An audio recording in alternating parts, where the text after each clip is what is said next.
Chapter 1. The Aircraft Accident. Beneath the vast and boundless azure sky, a large passenger aircraft, accommodating over 300 souls, glided gracefully through the infinite expanse. Inside the cabin, every seat was occupied, with passengers either engaged in soft conversations or dozing peacefully, creating an atmosphere that was both warm and lively. Miss Kanai, your little one is simply adorable. A young man in his 20s was playfully entertaining a 3 to 4-month-old infant seated next to him. The infant, undeterred by the stranger, reached out with its tiny hand and grasped the man's finger tightly, giggling in delight. Observing this scene, Kanai Suzuki, who held the baby, smiled and remarked, "It appears that Mr. Kobayashi has a fondness for children." However, in the next moment, the previously cheerful infant's expression shifted as it pouted, tears welling up in its eyes. A loud wail echoed throughout the cabin. The man quickly withdrew his hand, his face flushed with embarrassment and regret. "I'm terribly sorry. Did I upset the baby?" "Oh, it's nothing," she reassured him. "The baby might just be hungry." "Mr. Kobayashi, could you please turn slightly? I need to feed the baby." "Of course," he replied, obediently turning away. The man's name was Kobayashi Yifan, originally known as Lin Fan, hailing from the Dragon Country. Over a decade ago, his parents had moved to the island nation for work, leaving him to grow up under the care of his grandparents. Due to his mischievous nature, his parents feared that his grandparents might struggle to manage him. Thus, they sent him to a martial arts school for boarding. The martial arts institution offered a nearly closed educational environment, where Lin Fan spent the majority of his formative years from age 7 to 19, returning home only during holidays to visit his grandparents. Fortunately, the school boasted several truly skilled instructors who managed to instill discipline in the rambunctious Lin Fan, preventing him from causing any significant trouble. However, his respect for teachers did not extend to his peers. From the age of 14, he became a formidable fighter, defeating all challengers within the school, including upperclassmen who were often left reeling from his prowess. He was careful not to leave visible marks on those he bested. At 19, Lin Fan reluctantly departed from the martial arts school to venture into the world, where he encountered a few unsavory characters. After being involved in a street brawl, he found himself taken to the police station for questioning. When his parents learned of this, they were filled with anxiety. Thus, in 2018, at the age of 20, Lin Fan accompanied his parents to the island nation, beginning a new chapter in his life there. Despite his average performance in academic subjects, he exhibited a remarkable aptitude for language acquisition. Within a year, he was able to communicate fluently in the islanders' language, and in adapting to his new surroundings, he adopted a local name, Kobayashi Yifan. Kobayashi Yifan possessed a sturdy physique and a robust demeanor, attracting the attention of several local girls, yet he found them lacking in appeal, often being either short or portly. 3 months prior, he had secured a position as a bodyguard for a large organization, thanks to his exceptional skills. His remarkable performance allowed him to stand out in a short period, and just over a month ago, he was appointed as the personal bodyguard to the president. This organization is a large conglomerate specializing in the design, production, and sale of lingerie. Due to the significant achievements in the first half of the year, far exceeding the set targets, the company decided to organize a team-building event, granting employees a 2-week leisurely vacation at a tourist destination. The participants of this event primarily consisted of colleagues from the sales department, along with other outstanding employees from various departments. Naturally, as the accompanying bodyguard, Xiao Lin Yifan was also part of the entourage. On the plane, aside from the flight attendants and crew members, all other passengers were employees of the organization. Seated next to him was a nursing woman named Kanai Suzuki, an accountant from the finance department. This team-building event lasts for 2 weeks perhaps. Something might happen, Xiao Lin Yifan thought, filled with anticipation for this journey. Suddenly, the cabin's lighting became exceptionally unstable, flickering erratically before plunging into complete darkness. After several tense seconds, the emergency lights reluctantly flickered on, casting a dim glow that illuminated the terrified faces of the passengers. At this moment, anxiety began to ripple through the passengers, and a wave of panic swept across the cabin. What on earth is happening? "Oh, Amaterasu, please keep us safe." Xiao Lin Yifan's heart began to race as he peered out the window. The once clear sky had turned ominously dark, shrouded in a vast shadow that sent chills down his spine. Just then, The airplane jolted violently, as if it were being torn apart by the pitch-black night. Attention, passengers! The aircraft is currently encountering unidentified weather conditions. Please remain calm, stay seated with your seatbelts fastened, and refrain from moving about. The captain's voice crackled through the intercom, but in the midst of the chaos, it struggled to quell the rising tide of fear among the passengers. Xiao Lin Yifan, too, felt a surge of panic. What a disastrous turn of events. He had never had the chance to court the beauties of his homeland, nor had he ever held the hand of a girl from the islands. At 22 years old, despite having watched countless films, he was still a novice in matters of romance. He had hoped this vacation would liberate him, but instead, he found himself in this perilous predicament. Xiolinson, I'm so scared. Kanai Suzuki's voice trembled, her face as pale as a sheet as she hastily ceased nursing, gazing at Xiao Lin Yifan with terror in her eyes. Xiao Lin Yifan fought to maintain his composure and reassured her, Miss Kanai, do not be afraid. Hold your baby tightly, I will protect you both. The turbulence intensified, and suddenly, the aircraft seemed to spiral out of control, performing a 360-degree rotation. Heavens, are we going to crash? Baka, Nissan, Eiko doesn't want to die. The passengers' screams, prayers, and cries intermingled, creating a cacophony of terror. Luggage from the overhead compartments plummeted, crashing down in disarray, leaving the cabin in chaos. After the aircraft spun for several revolutions, it began to stabilize gradually. Xiao Lin Yifan felt as though the world was spinning around him, his head spinning with dizziness. At that moment, an urgent announcement echoed through the cabin. Ladies and gentlemen, please don your life vests immediately and prepare for evacuation. The emergency drills in the island nation proved remarkably efficient, as the passengers quickly regained their composure amidst the panic. Upon hearing the announcement, they began to don their life vests. Xiao Lin Yifan swiftly retrieved his life vest from beneath his seat, inflated it, and secured it around himself. However, beside him, Suzuki Kane stood frozen, clutching her infant tightly, clearly paralyzed by the terrifying scene unfolding before her. Kane, you must act quickly. Put on your life vest. Xiao Lin Yifan urged anxiously. Seeing her unresponsive, likely stunned into shock, he hastily retrieved the life vest from her seat and attempted to help her put on. Just then, the plane suddenly plummeted, as if it had entirely lost control. Moments later, a deafening crash resounded, and the fuselage split in two. Xiao Lin Yifan felt an overwhelming force pulling him forward before he could react. His body was swept into the pitch-black night sky. Yamda, where's my child? Was the last thing he heard as he soared through the air. Chapter 2. Stranded on a deserted island, the president's wife seeks assistance. Xiao Lin Yifan spun through the air, feeling like a wayward top, mercilessly tossed about. To make matters worse, several objects resembling suitcases struck his head and body with brutal force, each collision accompanied by searing pain and disorientation. Warm liquid trickled down his forehead, mingling with the salty taste at the corner of his mouth, as his consciousness began to fade, ultimately succumbing to darkness.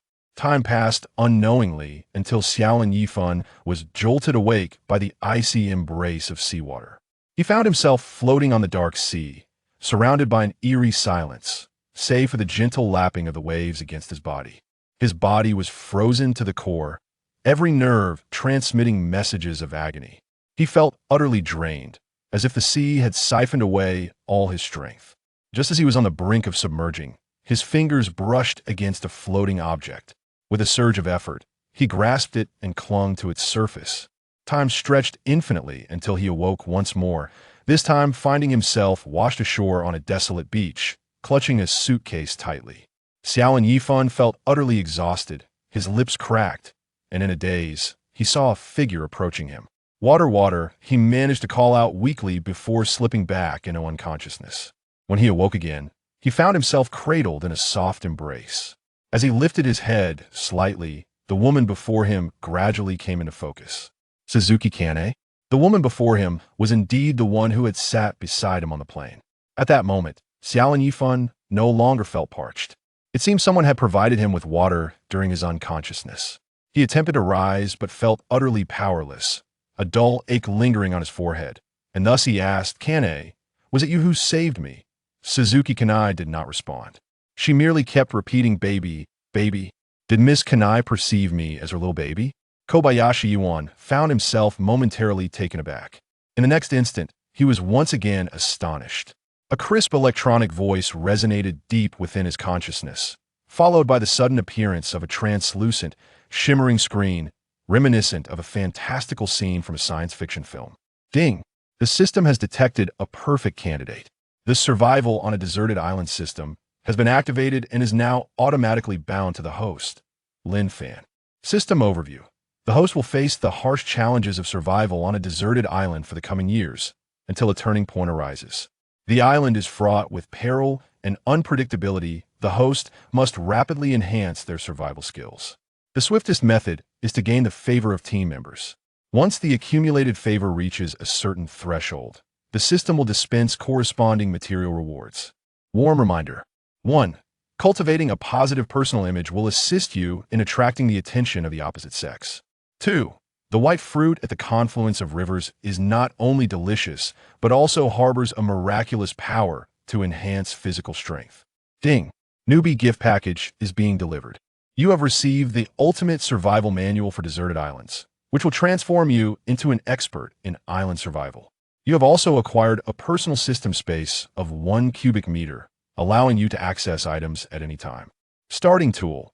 A finely crafted knife has been stored in system space to aid you in overcoming obstacles. In that moment, a torrent of information and knowledge flooded his mind. He felt as though he had truly become a master of wilderness survival, seamlessly traversing forests one moment and navigating stormy seas the next, free to act at will. Figures like Bear Grylls and Les Stroud seemed trivial in comparison. In mere seconds, it felt as though a lifetime had passed.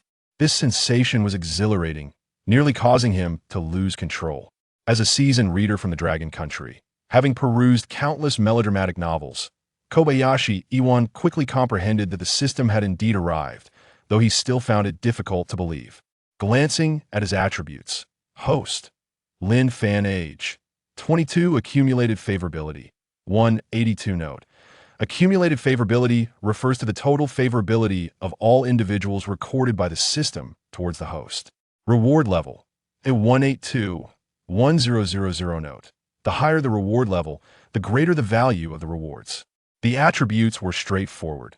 Yet why did he possess an accumulated favorability of 182? He was merely a bodyguard and had not acquainted himself with many individuals who could have contributed to this. As Kobayashi Yuan was lost in his thoughts, a voice suddenly rang out from a distance. Kanai, are you holding Kobayashi-san? A tall and graceful figure approached. Lin Fan looked up, and another screen materialized before him. Name, Miyamoto Yumi age, 33 favorability. 55 note. Full score 100. The newcomer was none other than the president's wife, Miyamoto Yumi. She bore an attribute prompt. Could she be one of the individuals recorded by the system? Madame Xiao Lin Yifan trembled as he attempted to rise, but a sudden sharp pain surged through his head, blood seeping from the wound, causing him to collapse back into the water. Xiao Linson, baby! The two women exclaimed in unison, rushing to his aid. A fleeting glance at Suzuki Kanai revealed her attributes. Name, Suzuki Kanai age, 24 affection level, 100. What? Miss Kanai possesses attribute prompts as well, and her affection level is at its zenith? What could this possibly mean? The only plausible explanation is that she perceives him as her child. Miyamoto Yumi expressed her concern. Xiao Linson, your head is injured. Allow me to clean your wound first, and then I shall properly bandage it. Xiao Lin Yifan weakly lifted his head and replied with a faint voice, Madam, I truly appreciate your help. Thank you immensely. The two women carefully tended to the blood on his face, then assisted him to a seated position on the shore. At that moment, the coastline was dotted with over 30 survivors, some sitting in silence, while others ventured into the sea, attempting to salvage something from the depths. In the distance, various indistinct objects floated on the water's surface, intermittently revealing themselves, making it difficult to discern whether they were lost compatriots or drifting marine creatures. Regaining his composure, Xiao Lin Yifan inquired of Miyamoto Yumi, Madam, what is the current status of the president? Has he been rescued? Miyamoto Yumi furrowed her brow, urgency lacing her tone. We have yet to discover any trace of the president. Xiao Linson, I came to implore your assistance in searching for him. Xiao Lin Yifan assured her, rest assured, madam, I shall endeavor to locate the president post-haste. Miyamoto Yumi affection level 2. Moreover, I will also help you find Miss Natsuko. Miyamoto Yumi affection level 5. However, I currently lack the strength. Miyamoto Yumi gently replied. Xiao Linson, you must take a moment to rest. I will go search for them myself. Madam, I wish to accompany you. Please do not stop me. Miyamoto Yumi affection level 1. The three of them jostled, ultimately tumbling together, with Xiao Lin Yifan inadvertently landing atop Miyamoto Yumi. Chapter 3. Rescuing Miyamoto Nanako. Excuse me, madam, I find myself utterly devoid of strength at the moment. Would you be so kind as to give me a firm push away? Kobayashi Ichiban feigned an attempt to rise, yet remained firmly grounded, inadvertently making contact with an inappropriate area. Miyamoto Yumi felt a slight flush creep across her cheeks. It was unintentional on Kobayashi's part. Ultimately, it was Suzuki Kanai who came to his aid, assisting him to his feet. Miyamoto Yumi stepped away, returning with a medical kit and some provisions. Kobayashi-san, allow me to tend to your wound. Madam, I'm exceedingly grateful. Kobayashi Ichiban straightened his posture, permitting Miyamoto Yumi to attend to the injury on his forehead. The proximity between them was palpable, and he could detect a delicate fragrance reminiscent of osmanthus emanating from her. Alas, the wound was swiftly treated. Concerned that Miyamoto Yumi might perceive him as a deviant, he felt compelled to explain the earlier encounter with Suzuki Kanai. Madam, you may not be aware, but she boarded the plane while cradling an infant. What? Where's her baby? Kobayashi Ichiban whispered. I suspect it has been lost. Thus, Miss Kanai was understandably distressed, mentally a bit unhinged, quite pitiable indeed.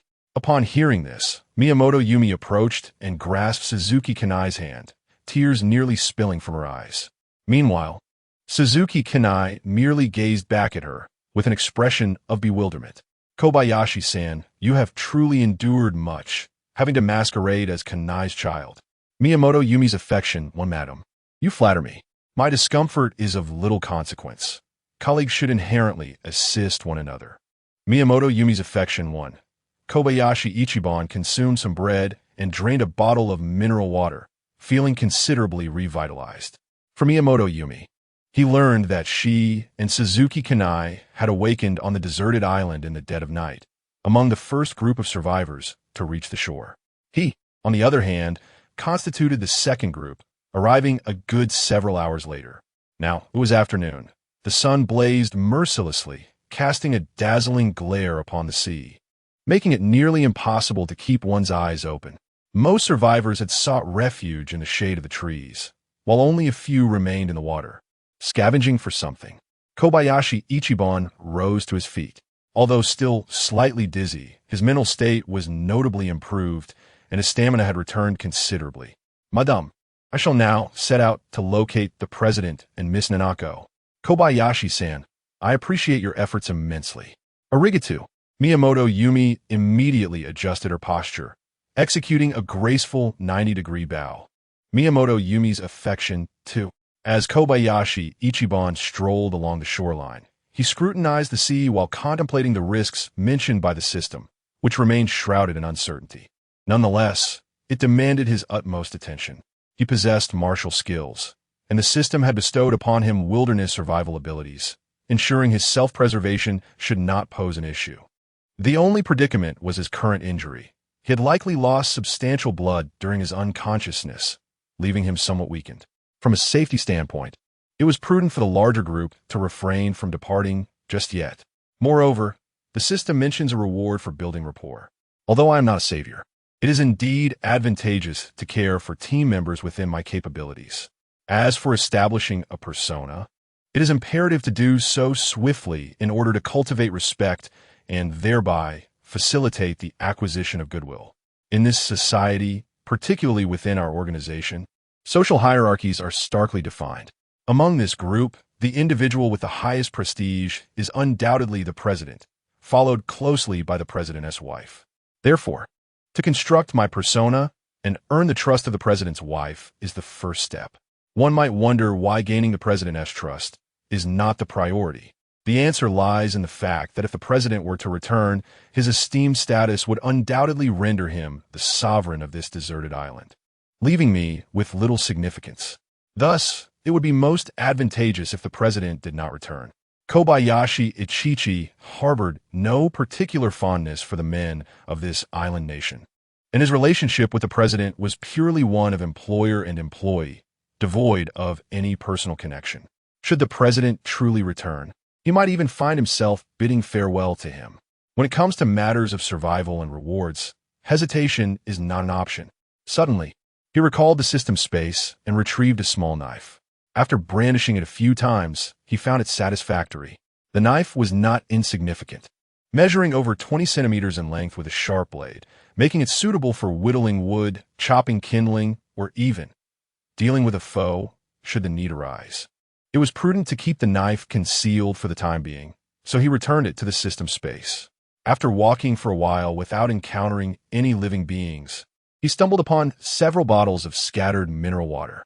Fresh water is of paramount importance on a deserted island, and without hesitation, he stored the mineral water in the system space. He then discovered a stranded box near the rocks. Upon opening it, he was surprised to find a collection of women-esque clothing, including a few intimate garments. How curious! Who would bring such items on a trip? These would surely prove useful later, so he placed them in the system space. Upon examining a compartment, he discovered several blue pills. After a moment's hesitation, he decided to take them as well. Perhaps they might serve a purpose in the future. How scandalous! Continuing on, he came across several boxes. His system space could only accommodate 1 cubic meter, limiting the amount he could carry. He stored essential supplies, such as food and water, discarding everything else. He also hid the boxes that were not immediately necessary among the rocks, for it would be a pity if they were swept away by the waves. Having completed his tasks, he was about to proceed when he suddenly halted. A figure resembling a human was slowly drifting toward him from several hundred meters away. Kobayashi Ichichi focused intently, and a screen suddenly appeared before his eyes. Name: Nanako Miyamoto. Age: 17. Affection: -20. It was none other than Nanako Miyamoto. Yet, I could not recall having wronged her, so why was her affection rating the negatives? Reflecting on past interactions, the reason became clear. Nanako Miyamoto was known for her capriciousness and often treated the few bodyguards with disdain, compelling me, as a mere worker, to endure her whims in silence. I am your father's bodyguard, and yet you incessantly demand that I procure snacks for you. Is that truly appropriate? Just because I once declined your request, am I to be blamed? You impudent child, I advise you to practice kindness. Xiao Lin Yifan felt a surge of frustration. Nevertheless, since she had been cataloged by the system, she remained a valuable resource, and saving her was imperative. Xiao Lin Yifan contemplated this as he gradually waded into the sea. The waves crashed relentlessly, tumultuous and fierce. The ocean, treacherous in nature, posed a significant challenge. Despite the system's enhancements, his physical condition was still too frail to afford any complacency. He swam cautiously forward, while on the opposite side, Miyamoto Siko was also swept along by the currents. At last, he grasped her arm. In that moment, Miyamoto Siko lay with her eyes tightly shut, looking rather endearing, albeit oblivious to her peril. There was little time for concern now. He embraced her and swam slowly back to shore. Chapter 4. Do you dare strike me? You are still too green. Kobayashi Ichiban laid Miyamoto Nanako flat on the beach and felt for a pulse at her neck, where a faint throb still persisted. Indeed, she was not dead yet. The young lady was surprisingly quiet now. One could only wonder how she would react upon regaining consciousness. A mischievous smile suddenly graced his face as he reached out. At last, he had reclaimed what was rightfully his. Young lady, we are even now. Mr. Kobayashi, what are you doing? A voice from behind startled him. Kobayashi Ichiban, feeling as if caught in a guilty act, quickly withdrew his hand and turned to see Miyamoto Yumi approaching him. Ah, madam. I found Miss Nanako and was just about to administer first aid. Nanako.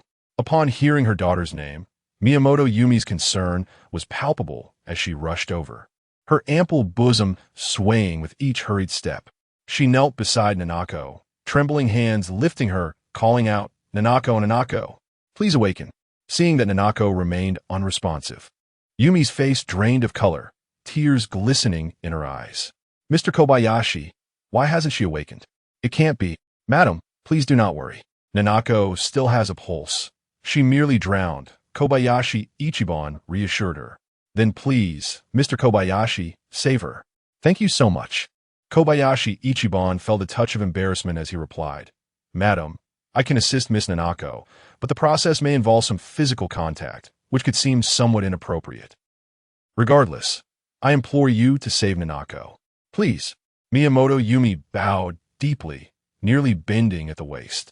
Kobayashi Ichiban inadvertently caught a glimpse of her fair skin peeking from her collar, stirring something within him, but the urgency of the situation left no room for distraction. He interlaced his fingers and began to apply rhythmic compressions to Nanako's chest.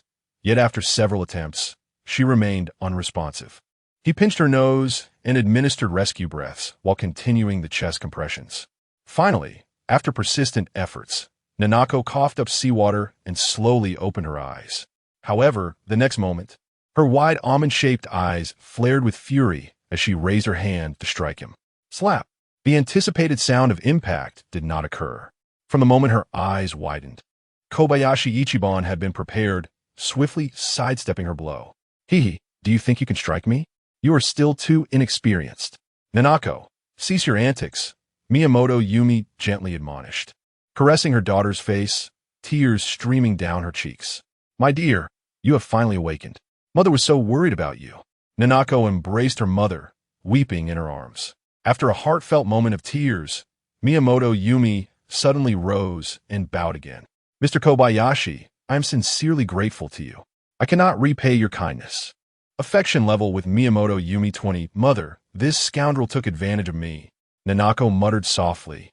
Kai, Kobayashi-san is your savior. Do not let him be ridiculed. Kobayashi-san, please forgive Kai. She is still quite young. Madam, I shall not take offense. Miss Kai, I was merely anxious to save a life and acted in haste. Kobayashi Yifan, in his quest for goodwill, naturally displayed an extraordinary humility. Yumi Miyamoto's favorability 1. Nanako Miyamoto's favorability -5. I saved your life. This headstrong princess seems to harbor significant prejudice against him. However, witnessing Yumi Miyamoto's favorability soaring to 88, he could not help but feel a surge of excitement. System, I have a question. With a score of 88, can one proceed? Awaiting your response, urgently. System, still no reply. It appears the system has gone mute. He must rely on his own intuition. Kobayashi Yifan stood up. Madam, before nightfall, I shall search once more to see if I can locate the president. I truly appreciate your assistance, Kobayashi-san. Yumi Miyamoto's favorability 1. Kobayashi Yifan continued. Miss Kana is a pitiable soul. I kindly request you to keep a watchful eye on her, ensuring she does not wander off. Rest assured, Kobayashi-san, I will certainly look after Kana. Yumi Miyamoto's favorability 1. Observing the steadily rising favorability, Kobayashi Yifan's heart brimmed with joy. Had he merely uttered a few pleasant words to earn such points? Madam, could it be that you are too easily swayed? Indeed, she is an emotional woman, and quite alluring. Leaving the mother and daughter, he pressed on, eager to find the president, Miyamoto Ju, as it was of utmost importance to him. Ideally, he would be dead. A state of semi-consciousness would suffice, as long as he was not lively and active. After wandering for quite some time, he had gathered a fair amount of small items and hidden several boxes, yet he had not encountered a single soul. This deserted island appeared deceptively vast. The coastline was nearly straight, with no obvious bends in sight. The river mentioned by the system remained elusive. Where could the so-called white fruit be? As twilight approached, the sea began to recede. Low tide was perilous. Even if one spotted another, rescuing them could endanger oneself. It seemed waiting until tomorrow was the only option. With a waning spirit, Kobayashi Yifan turned back. On the expansive beach, he noticed a large inscription, SOS. Clearly, the survivors were actively signaling for help, awaiting rescue. Yet only he understood the futility of their plight. If the system's information was indeed infallible, they would remain stranded for years to come. At this moment, the survivors had gathered together. Some were listening to music on their phones, others attempted to make calls, while a few languidly stared into space. Kobayashi Yifan's phone had long since been swept away by the sea. After inquiring with several individuals, he learned that none had any signal. He scanned the crowd and estimated that over 20 individuals were recorded by the system. At that moment, Yumi Miyamoto spotted him from a distance and approached. Despite seeing him alone, she could not help but ask, "Kobayashi-san, have you found the president? I will continue my search tomorrow. I am confident that I will find it." Xiao Lin Yifan offered a casual word of comfort. Upon hearing this, Gongbin Yumei's face fell, her heart laden with disappointment as she managed a reluctant acknowledgement. The two rejoined the throng of people. Upon spotting him, Gongbin Kai curled her lip and turned her gaze elsewhere. Xiao Lin Yifan paid her no mind and sought a quieter spot to sit. Baby. Suzuki Kane approached him immediately upon seeing him. Xiao Lin Yifan smiled at her and took her hand, inviting her to sit beside him. After all, Suzuki Kane could be considered a savior. Given her current mental distress, it was only right that he took care of her. "Baby, have some milk." "Not now." With a gentle smile, Xiao Lin Yifan softly clasped her hand in his. Chapter 5. The Art of Fire by Friction. At this moment, Yumiko Miyamoto approached, offering a bottle of mineral water and a small bag of bread with a forced smile. "Kobayashi-san, you must be weary. Please have something to eat." Kobayashi Itoshi understood the anguish she concealed within, yet she still managed to show concern for others. Indeed, Aunt Yumiko possessed a kind heart and an empathetic nature. "Thank you, madam," he replied, accepting the bread without hesitation and indulging in it. Kanai Suzuki, observing from the side, licked her lips, seemingly yearning for a taste as well.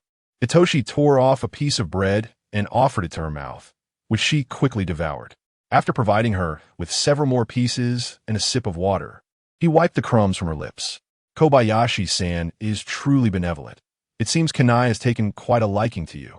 Affection level with Yumiko Miyamoto 1, Itoshi chuckled. "It is you, madam, who embodies true kindness." Together, Itoshi and Kanai shared the modest provisions of bread and mineral water, temporarily alleviating their hunger. He glanced at the pile of luggage nearby, where several boxes of mineral water and some bread, instant noodles, and snacks remained, presumably salvaged from the sea, sufficient to sustain them for a couple of days.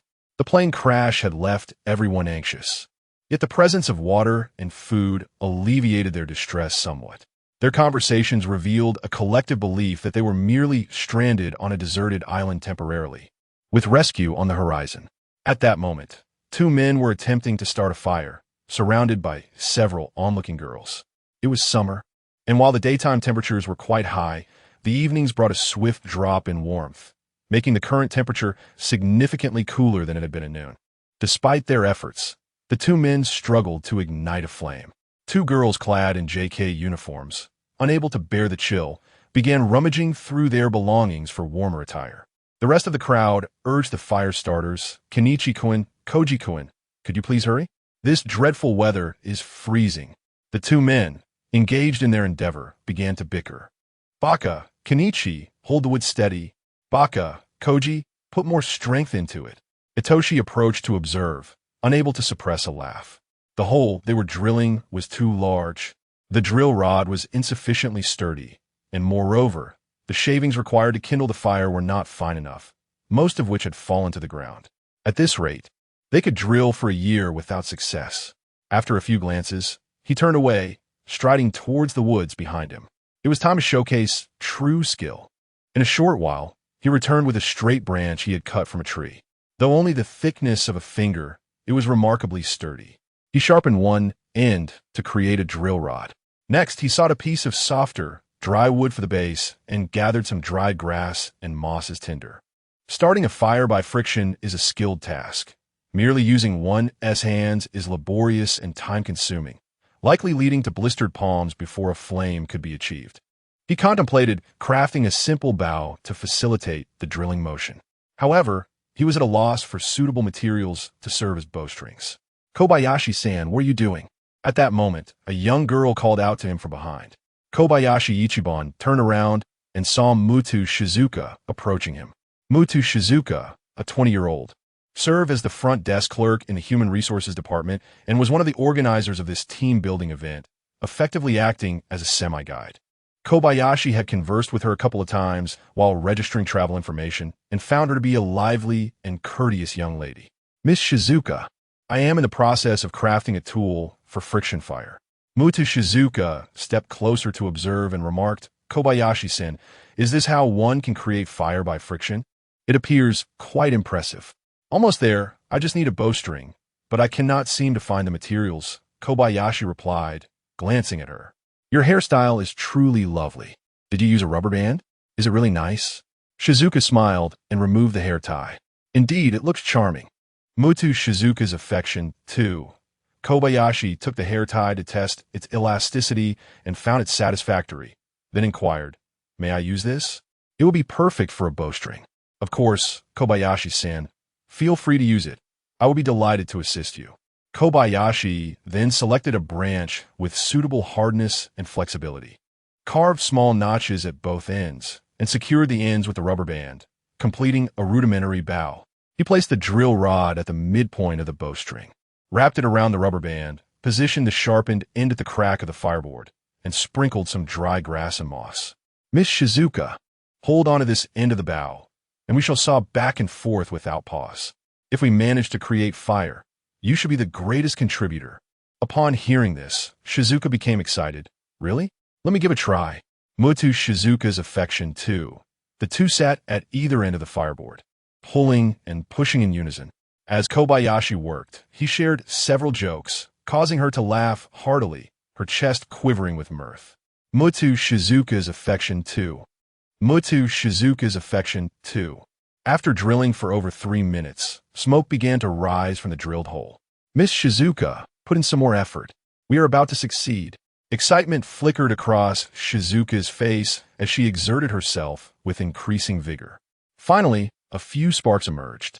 Kobayashi removed the wooden drill, added more moss, and gently blew on the sparks. Within seconds, flames burst forth and ignited. He added some dry leaves and twigs to encourage the fire's growth. Kobayashi-san, that is incredible. Muto Shizuka's affection 20. At that moment, Shizuka's eyes sparkled with admiration, and she suddenly stood up, exclaiming, Everyone, come quickly. We have successfully made fire. Kobayashi-san has done it. Before long, the others arrived upon hearing the commotion, and upon realizing that it was Kobayashi Ichiban who had ignited the fire, they showered him with praise. Hidemi Ishihara's affection 12. Sakura Hashimoto's affection 18. Yui Kitagawa's affection 23. To my surprise, this has significantly boosted my likability, and Kobayashi Ichiban's grin nearly reaches his ears. Truly talented men are indeed favored by the fairer sex. I must showcase my skills even more in the future. The group ignited the kindling on the beach, and soon, 3 roaring bonfires blazed in different spots along the shore. Kobayashi Ichiban settled back beside Kanai Suzuki. Yumi Miyamoto, observing him, smiled and remarked, Kobayashi-san, your abilities have truly impressed me. Yumi Miyamoto's affection 3. Even the nearby Nanako cast him an admiring glance. Nanako Miyamoto's affection 25. Finally, she is no longer at a deficit. It seems that Nanako possesses some discernment after all. In that moment, the flames on the deserted island bestowed warmth upon everyone, illuminating their hope.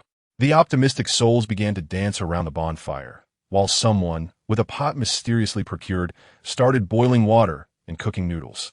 At this moment, it felt as though they had forgotten their plight on the deserted island, enveloped in a scene of joy and harmony.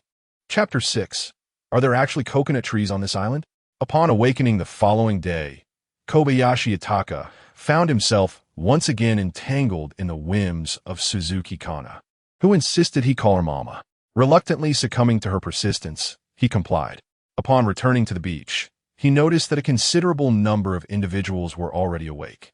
Some began to gather items that had drifted ashore, while others scoured the area for survivors. In an open space, a large bonfire was ignited, adorned with green leaves, billowing thick smoke in hopes that rescuers might spot it. Kobayashi Itaka collected 2 portions of breakfast, offering one to Suzuki Kana before partaking himself. At this early stage, Food restrictions were not particularly stringent. Each person received a share of bread, water, and even some snacks. The front desk attendant, Mutu Shizuka, recognizing his significant contribution the previous night, had generously allotted him an extra portion. He discreetly stowed the surplus food in his personal space, fully aware of the preciousness of these resources, particularly water. He anticipated that once the reality of their dire situation settled in, a fierce struggle for food would inevitably ensue. Kobayashi had perused various apocalyptic novels, where individuals would go to extreme lengths, selling their bodies or even committing murder for a mere morsel of bread. On this deserted island, his objective was clear: to fortify himself before the imminent battle for sustenance began. After finishing his meal, he stood and announced, "Madam, I shall venture to the other side today in search of the president. I may be gone for quite some time and shall not return for lunch. Affection level with Miyamoto Yumi 2. Affection level with Miyamoto Nanako 2. Kobayashi-san, you truly are a trooper." "Arigato," exclaimed Miyamoto Yumi, hastily rising to express her gratitude, presenting him with a small bag of bread, 2 sausages, and a bottle of mineral water. He graciously accepted the provisions. Holding the food, he strolled along the coastline in another direction, having resolved to accomplish several tasks that day. 1. He must locate the president at all costs, regardless of his condition, as this would significantly influence their survival strategy on the island. 2. He needed to find the white fruit on the tree at the river's mouth, as indicated by the system prompt, for it could aid in enhancing his physical strength. 3. He aimed to secure a shelter for refuge as soon as possible. Time was of the essence. Thus, Kobayashi instinctively quickened his pace. After walking for a while, he discreetly stored the food in his space and gazed out at the sea. The morning light did not reflect strongly on the water, making any drifting debris easily visible. After more than 10 minutes, he stumbled upon 2 suitcases, both secured with combination locks. Without hesitation, he used his knife to forcibly open them, collecting any useful items within and placing them in his space. Continuing his journey, he eventually reached a beach beneath a cliff, where he discovered 2 bodies, one lying supine, the other prone. Both appear to be young males, their fates unknown. Kobayashi felt no inclination to concern himself with their plight. Island men can perish wherever they please. It is of no consequence to me. Save you? Will you then compete with me for women? Pressing onward for nearly an hour, he spotted a young woman by the shore. The absence of a system notification indicated she had not been registered. After some contemplation, he ultimately decided to rescue her. Though this young woman may not trigger any system rewards, she possesses the potential to enhance his reputation and establish a persona. Having saved her, she will undoubtedly recount her rescue to others, thereby elevating the favorable sentiments of other women towards him. After considerable effort, he successfully retrieved the drowning girl. He then produced a small half bottle of water and a piece of bread from his space to nourish her. And it was only then that she began to regain her senses. Upon inquiring, he learned she was a colleague from the design department. She expressed a desire for more food, to which he regrettably replied that he had none left. After informing her of the location of the survivors, he prepared to move ahead. The young woman, gazing at the vast expanse of the beach, found herself too apprehensive to return alone, insisting on accompanying him. He explained that he needed to scout ahead and lacked food, suggesting that her following him might be unsafe. After much persuasion, he finally managed to send her on her way. After walking nearly an hour without encountering a single survivor, he reflected on the 2 days that had passed since the plane crash, contemplating the grim survival prospects of the missing passengers. They were either lost to the depths of the sea or had managed to reach land elsewhere. Under the blazing sun, the heat bore down on him, causing pain to his skin and head. The warmth radiating from the ocean mingled with the sea breeze, creating a stifling current of air. Even while standing by the shore, he could feel the oppressive heat rising from the ocean's depths, making each breath a laborious task. Sweat streamed down his forehead, and his clothes clung to his body, prompting him to seek refuge in a shaded area to rest. Hunger soon struck him, and he retrieved a bottle of water and a bag of bread from his system space to eat. Midway through his meal, the system notifications chimed in succession. Ishihara Hiromi favorability 3. Kitaga Yui favorability 3. Yamaguchi Minami favorability too. A smile spread across his face. It seemed that the girl he had rescued had returned to the main group and begun to spread tales of his heroic deed. With this unexpected boon, his spirits lifted considerably. Although he had yet to locate the river junction, he knew he could not afford to give up hope. In the wilderness, access to fresh water and food was paramount. If he could find a river mouth, it would not only yield white fruits, but also fresh water, thus addressing the most significant challenge of survival. He continuously encouraged himself. After finishing his meal, he resumed his journey. Unable to withstand the sun's relentless glare, he opted not to walk on the beach this time, but instead navigated through the shade of the trees. After traversing for over half an hour, his brow began to furrow in concern. He noticed that as he advanced, the number of trees near the shoreline diminished considerably. What had once been a dense forest was now reduced to sparse clusters of 3 or 5 small trees.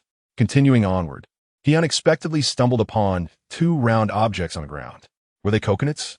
Hadn't tea coconut trees been native to tropical regions? The presence of coconut trees on this island was perplexing, even somewhat outrageous. Just last night, the trees in his resting place had been oaks, maples, and birches, all part of a deciduous forest. How had the scenery changed so dramatically in this new location? Kobayashi Ichiban lifted his gaze and, to his delight, discovered several tall, majestic green trees in the distance, their canopies forming a parasol shape. What could they possibly be if not coconut palms? An overwhelming joy surged within him. With coconut trees come coconuts, and with coconuts comes coconut water, an invaluable source of fresh water. He no longer cared whether the presence of coconut palms was reasonable.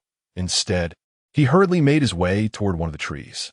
The survival skills endowed by the system proved their worth, for in less than a minute, he had ascended over 10 meters up the coconut tree. Pluck, pluck, pluck. 7 or 8 coconuts were swiftly harvested and cast down to the ground. He then descended the trunk with remarkable speed.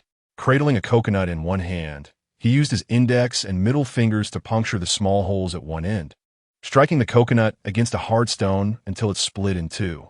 The transparent coconut water was extraordinarily sweet. This was the finest beverage he had tasted in days. He proceeded to open 3 more coconuts, drinking the delightful water and consuming the flesh with great relish. The satisfying fullness enveloped him, instilling a sense of contentment and vitality. He managed to cram the remaining 5 coconuts into the system space and continued on his journey. Chapter 7.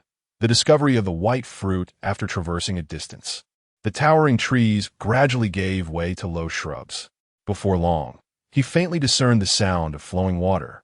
As he navigated through a thicket, a river, no wider than 10 meters, unfolded before him. Indeed, a river existed. The system did not deceive me.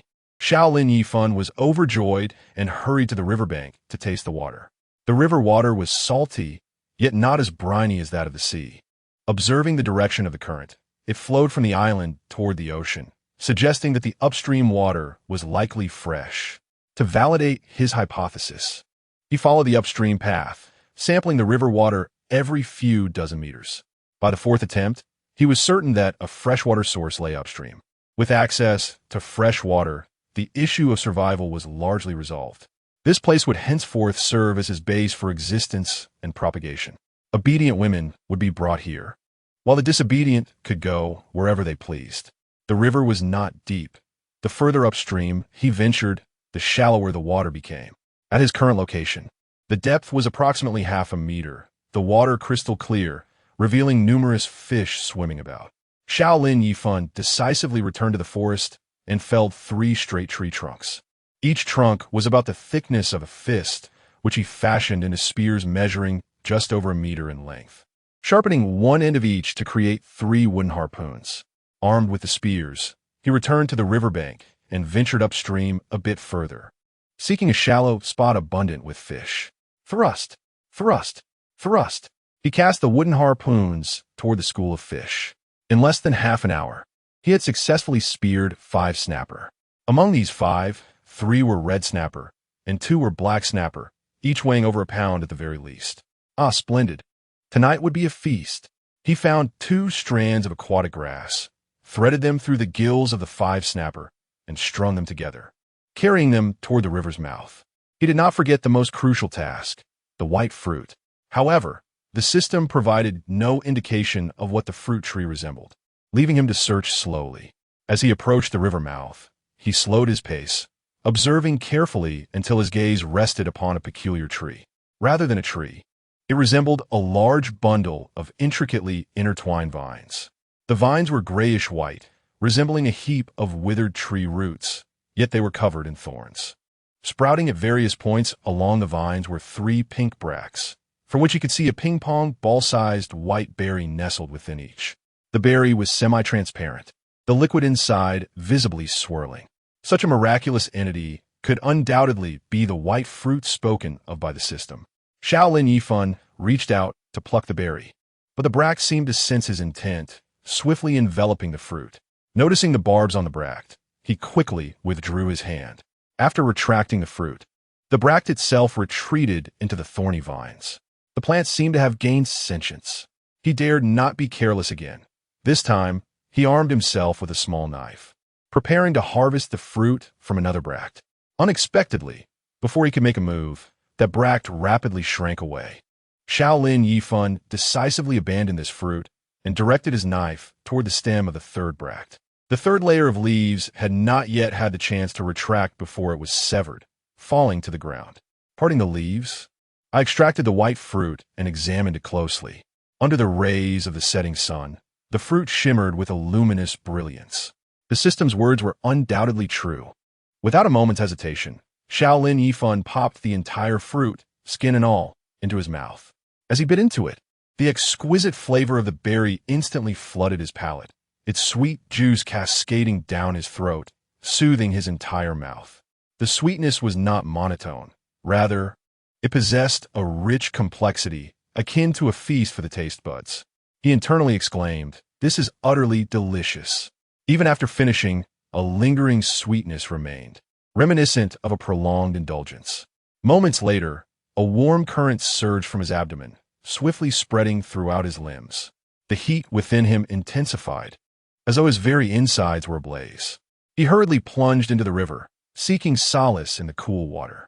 After a few minutes, the tempest within gradually subsided. He waved his arms, feeling invigorated. The pain in his head vanished. Glancing at his robust arms, resembling those of a mythical Qian, he mused that if this were the realm of cultivation, he might have effortlessly broken through to the 9th level of Qi refinement. The efficacy of the fruit was astonishing. Alas, he had only consumed one. He climbed back ashore, taking his position beside the peculiar tree. However, after half an hour, the 2 layers of leaves remained stubbornly coiled within the vines, refusing to emerge. Meanwhile, an unusual sensation within him intensified. Looking down, he realized the fruit's medicinal effect was indeed potent. Navigating in this state was challenging, so he resorted to squatting in the river, soaking himself while also catching 2 fish for dinner. Returning to the shore, he gathered some dry wood and grass, retrieving a bough and drill from his space to start a fire. After a minute or so, he successfully ignited a flame and roasted the fish, savoring every bite. While contemplating whether to find a place to spend the night, a wild howl shattered the tranquility. Were there wolves on this island? He instinctively became alert. With dusk approaching, darkness would soon envelop the land. Spending the night alone on a deserted island was inherently perilous, prompting him to decide to return to the camp. Walking along the coastline, he noticed that his speed had doubled compared to midday. Suddenly, he halted, squinting. By the rocks, a body clad in red caught his attention. The figure lay face down, with graying hair, reminiscent of the President's attire and appearance. Upon closer inspection, he nearly retched. It was a corpse. Moreover, the body was severed in half, the lower portion seemingly devoured by a sea beast. Suppressing his nausea, Xiao Lin Yifan covered his nose and turned the body over. It was indeed the president. His eyes wide with terror, an expression of death that was haunting. Xiao Lin Yifan carefully closed the lifeless eyes. What should be done with the body? Dragging it ashore might result in it being taken by wild beasts.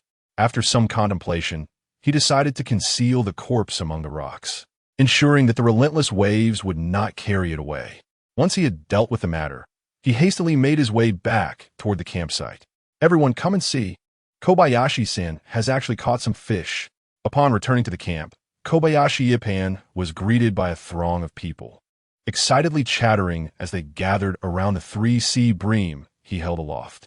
Shizuka Muto's affection level 2, Minami Yamaguchi's affection level 3, Misaki Sato's affection level 6, well done. Kobayashi, now hand over the fish, came a sudden voice. Kobayashi turned to the source of the voice and recognized the speaker as the vice president, Kimura Yuru. Approaching 40, he oversaw the sales department and was largely credited for the club's ability to exceed its sales targets in the first half of the year.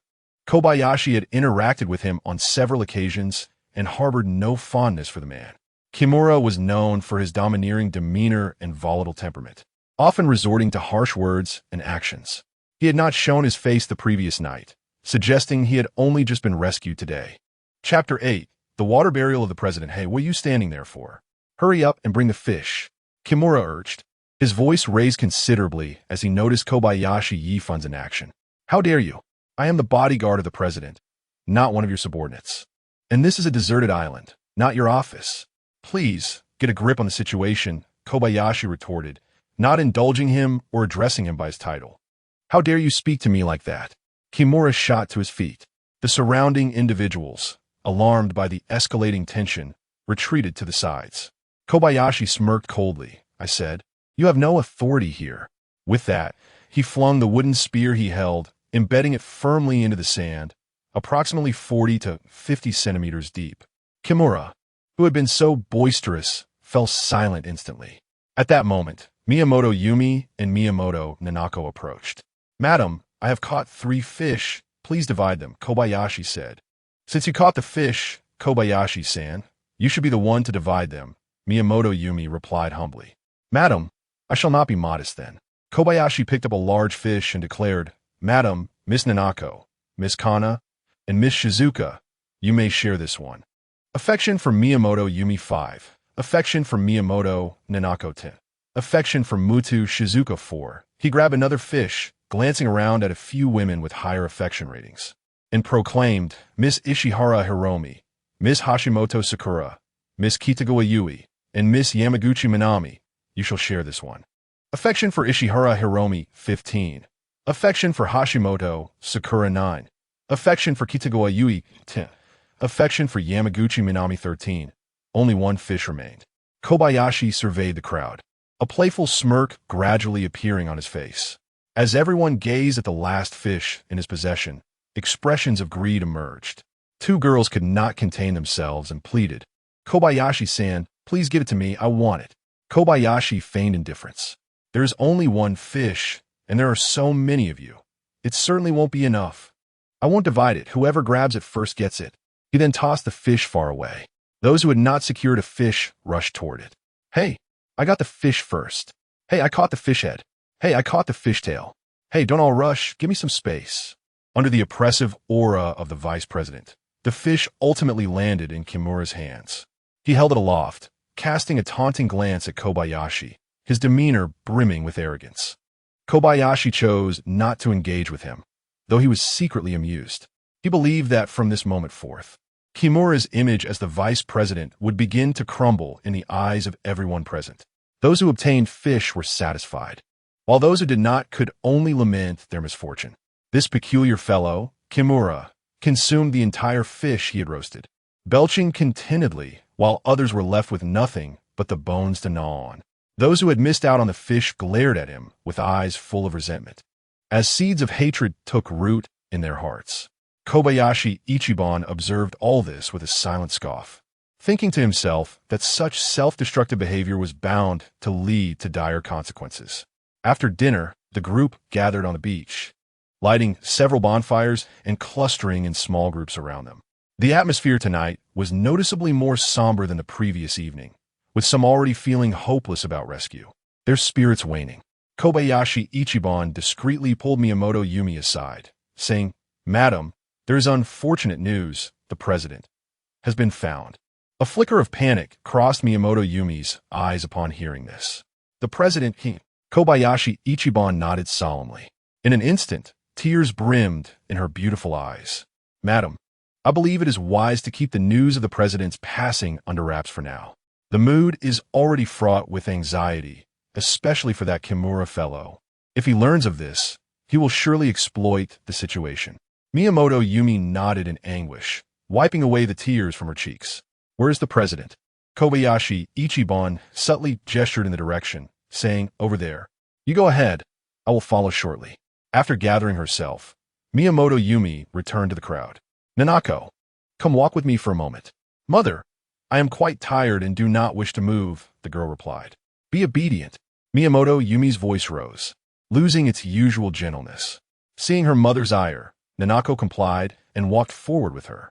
Once the mother and daughter had departed, Kobayashi Ichiban sought out Mutu Shizuka, requesting her to keep an eye on Suzuki Kana before making his own way outward. He paced himself, ultimately catching up to Miyamoto Yumi and her daughter. Under the moonlight, the two beauties, one tall and graceful, the other petite and slender, walked ahead, stirring feelings within him that he quickly redirected his gaze elsewhere. One must not let small temptations disrupt grand designs. Maintaining one's faade was of utmost importance at this juncture.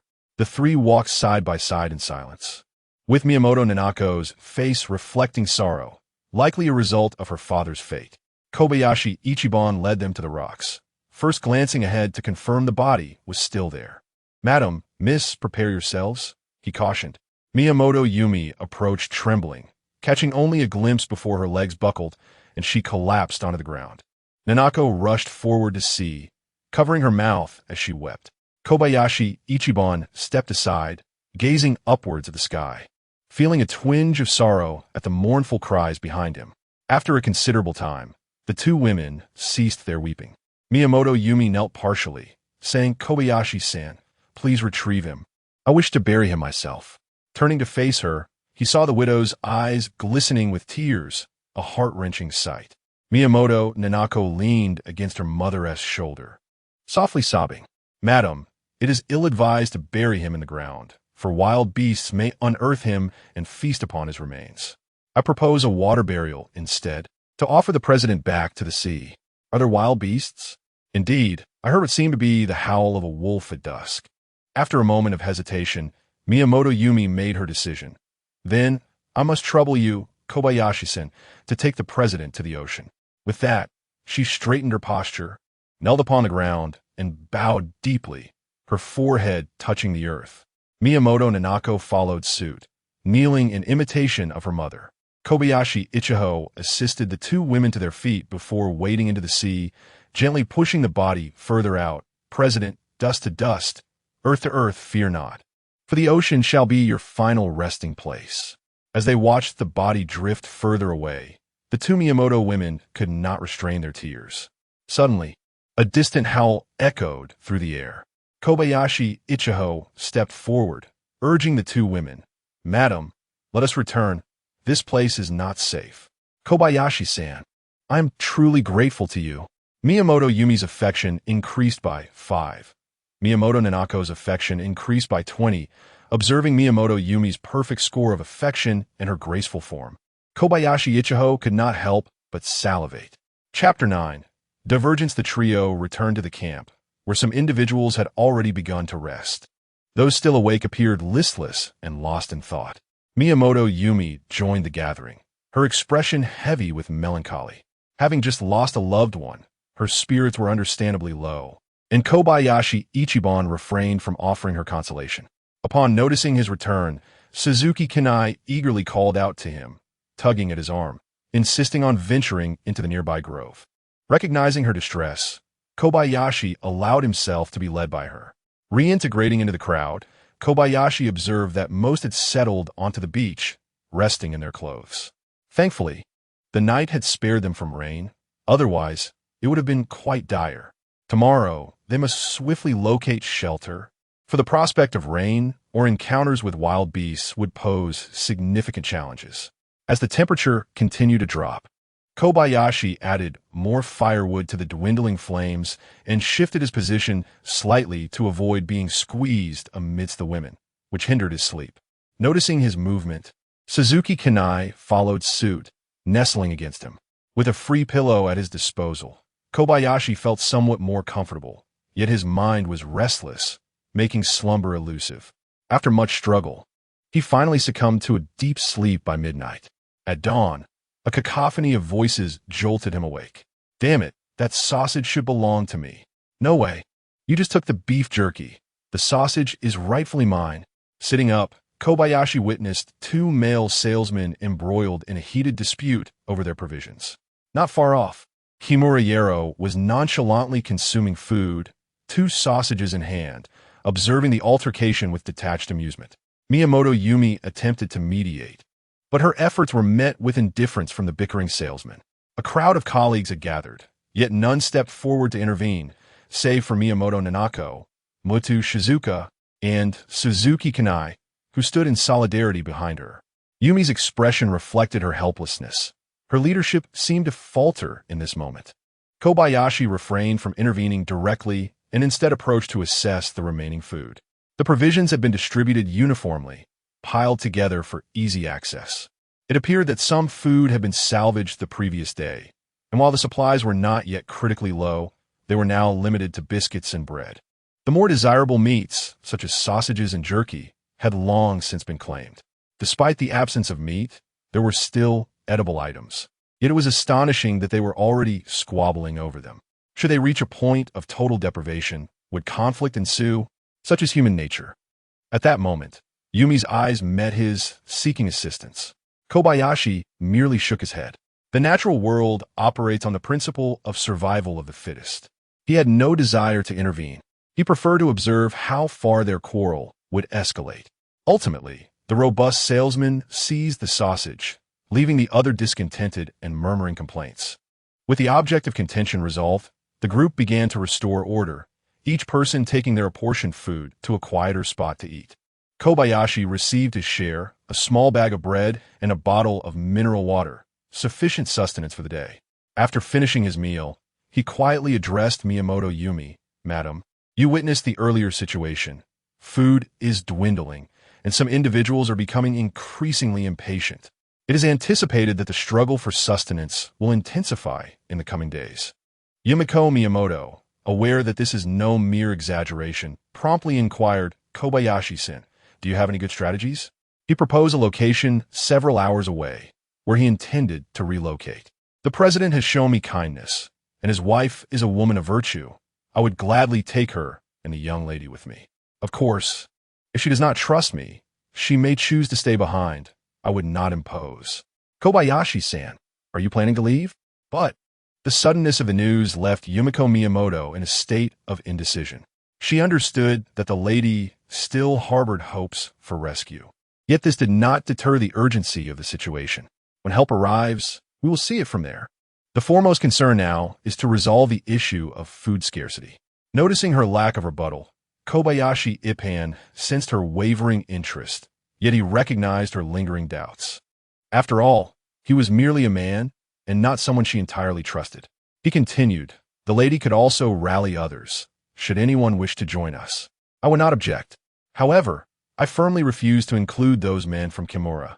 They would disrupt the peace and unity. Yumiko cast a glance at her male colleagues, empathizing with his sentiment.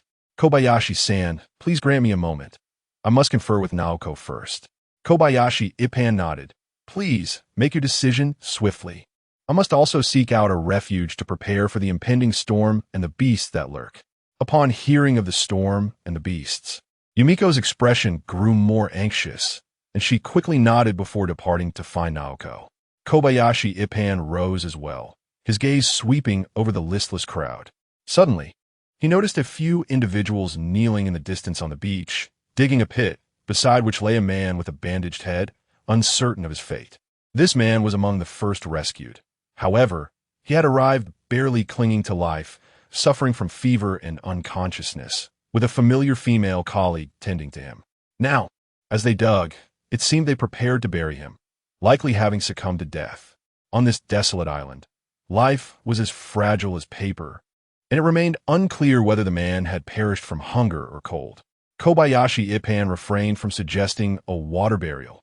He left the choice to them. After a while, Yumiko returned, stating, "Kobayashi-san, Naoko, and several others are willing to relocate with us. As for the rest, I will consult Vice President Kimura to facilitate a collective decision." Kobayashi Yifan nodded, following her lead. Within the organization, he was merely a pawn. It was fitting for the negotiations to be conducted by the president's wife and the vice president, leaving him to intervene only when the discussions grew contentious, thus crafting an image of himself as a noble figure. Before long, the entire group had gathered. Yumiko, demonstrating her cleverness, concocted a rationale that by dividing into two teams, they would enhance their chances of being rescued, making it easier for rescuers to spot them on different parts of the island. She established a rule. The remaining food would be distributed evenly among the members, while other supplies would also be divided into two portions, with the two groups maintaining a respectful distance from one another, yet alerting each other in the event of rescue. Soon, the factions led by the president's wife and the vice president began to form distinct groups. Excluding the recently deceased man, there were a total of 42 survivors, who divided themselves into two nearly equal parties. Naturally, Kobayashi Ichi was aligned with Miyamoto Yumi's team. Upon seeing him, several girls left their original group and approached him. Sato Misaki's affection 1. Tanaka Sakura's affection 2. Ito Haruka's affection 1. Noticing that several girls had defected, Kimura's expression darkened slightly. However, upon glancing at the two male salesmen beside him, a surge of bravado filled him. With him, there were a total of 3 men on his side, and he intended to seize a larger share of food. Yet, when he caught sight of Kobayashi Ichi glaring at him intently, brandishing a wooden spear, his confidence faltered. Given Kobayashi's robust physique and his role as a bodyguard, it was uncertain whether the 3 of them could overpower him. Thus, he shamelessly remarked, "Madam, men have larger appetites. With 3 men on my side, we should receive a greater portion of the food." Chapter 10. The Transfer Camp. Upon hearing the words, Miyamoto Yumi furrowed her brow and directed her gaze towards Kobayashi Ichiban. The quantity of food mattered little to Kobayashi. However, the sight of several girls acknowledged by the system still standing in the opposing line irked him. With a cold chuckle, he remarked, "Kimura-san, you remain as selfish as ever. Even if you were to receive more food, based on your character, it would hardly reach the hands of others, would it? And you all, are you truly willing to follow such a self-serving individual? Do not be surprised if rescue never arrives, and you find yourself starving first. Though I am not a paragon of virtue, I assure you that following me guarantees a share of meat." His words resonated like a thunderclap. In an instant, several women from the opposite group stepped forward. Kimura, taken aback, shouted, "Baka, what do you think you are doing?" 4 of the women, presumably his immediate subordinates, were startled and quickly retreated to their original formation. The others, undeterred, hurried behind Kobayashi Ichiban. With a grin, Kobayashi replied, "Kimura-san, freedom of choice prevails. You cannot compel others to decide as you wish." Kimura's expression darkened as he retorted, "Kobayashi Ichiban, wait for it. When we return to the club, you will regret this." "Huh, I await your return. Though I fear you may perish of hunger before you even make it back," Kobayashi quipped. "We are capable individuals. How could we starve?" "Kobayashi Ichiban, do not think you are the only one who can catch fish. We can as well. Would you mind handing me that spear you are holding?" Kobayashi, unable to suppress a laugh, replied, "Why should I give it to you? If you possess the ability, procure one for yourself." He was disinclined to engage further and stated, "Madam, since the personnel have assembled, let us proceed with the distribution of supplies." Noticing that Kimura's side raised no objections, the two groups began to divide the resources. There were a total of 42 survivors, each receiving approximately 2 days' worth of food and water. The remaining communal supplies, such as medications, utensils, clothing, magazines, and plastic bags, were allocated according to the ratio of the two groups. Once the supplies were gathered, Miyamoto Yumi consolidated their team's provisions into 2 large suitcases and 3 plastic bags before departing with the group. After walking a short distance, Kimura realized his numbers had dwindled once more and hastily pursued with 2 male companions, cursing under his breath. Kobayashi turned to observe, unable to stifle a laugh. Now, Kimura's group consisted of merely 3 men and 8 women, 11 in total, having lost an additional 3 women. Brandishing his spear, Kobayashi positioned himself at the rear of the line, blocking the trio's path. Kimura-san, each person has their own aspirations. I advise you to abandon your pursuit. Seeing him brandish the spear, the 3 halted, hesitating about whether to charge forward. Kobayashi continued, You mentioned that men have larger appetites, and I concur. I shall extend my goodwill and offer you 3 portions of food as a trade for those 3 women. Now that your numbers are reduced, these 3 portions should suffice for you to endure another day.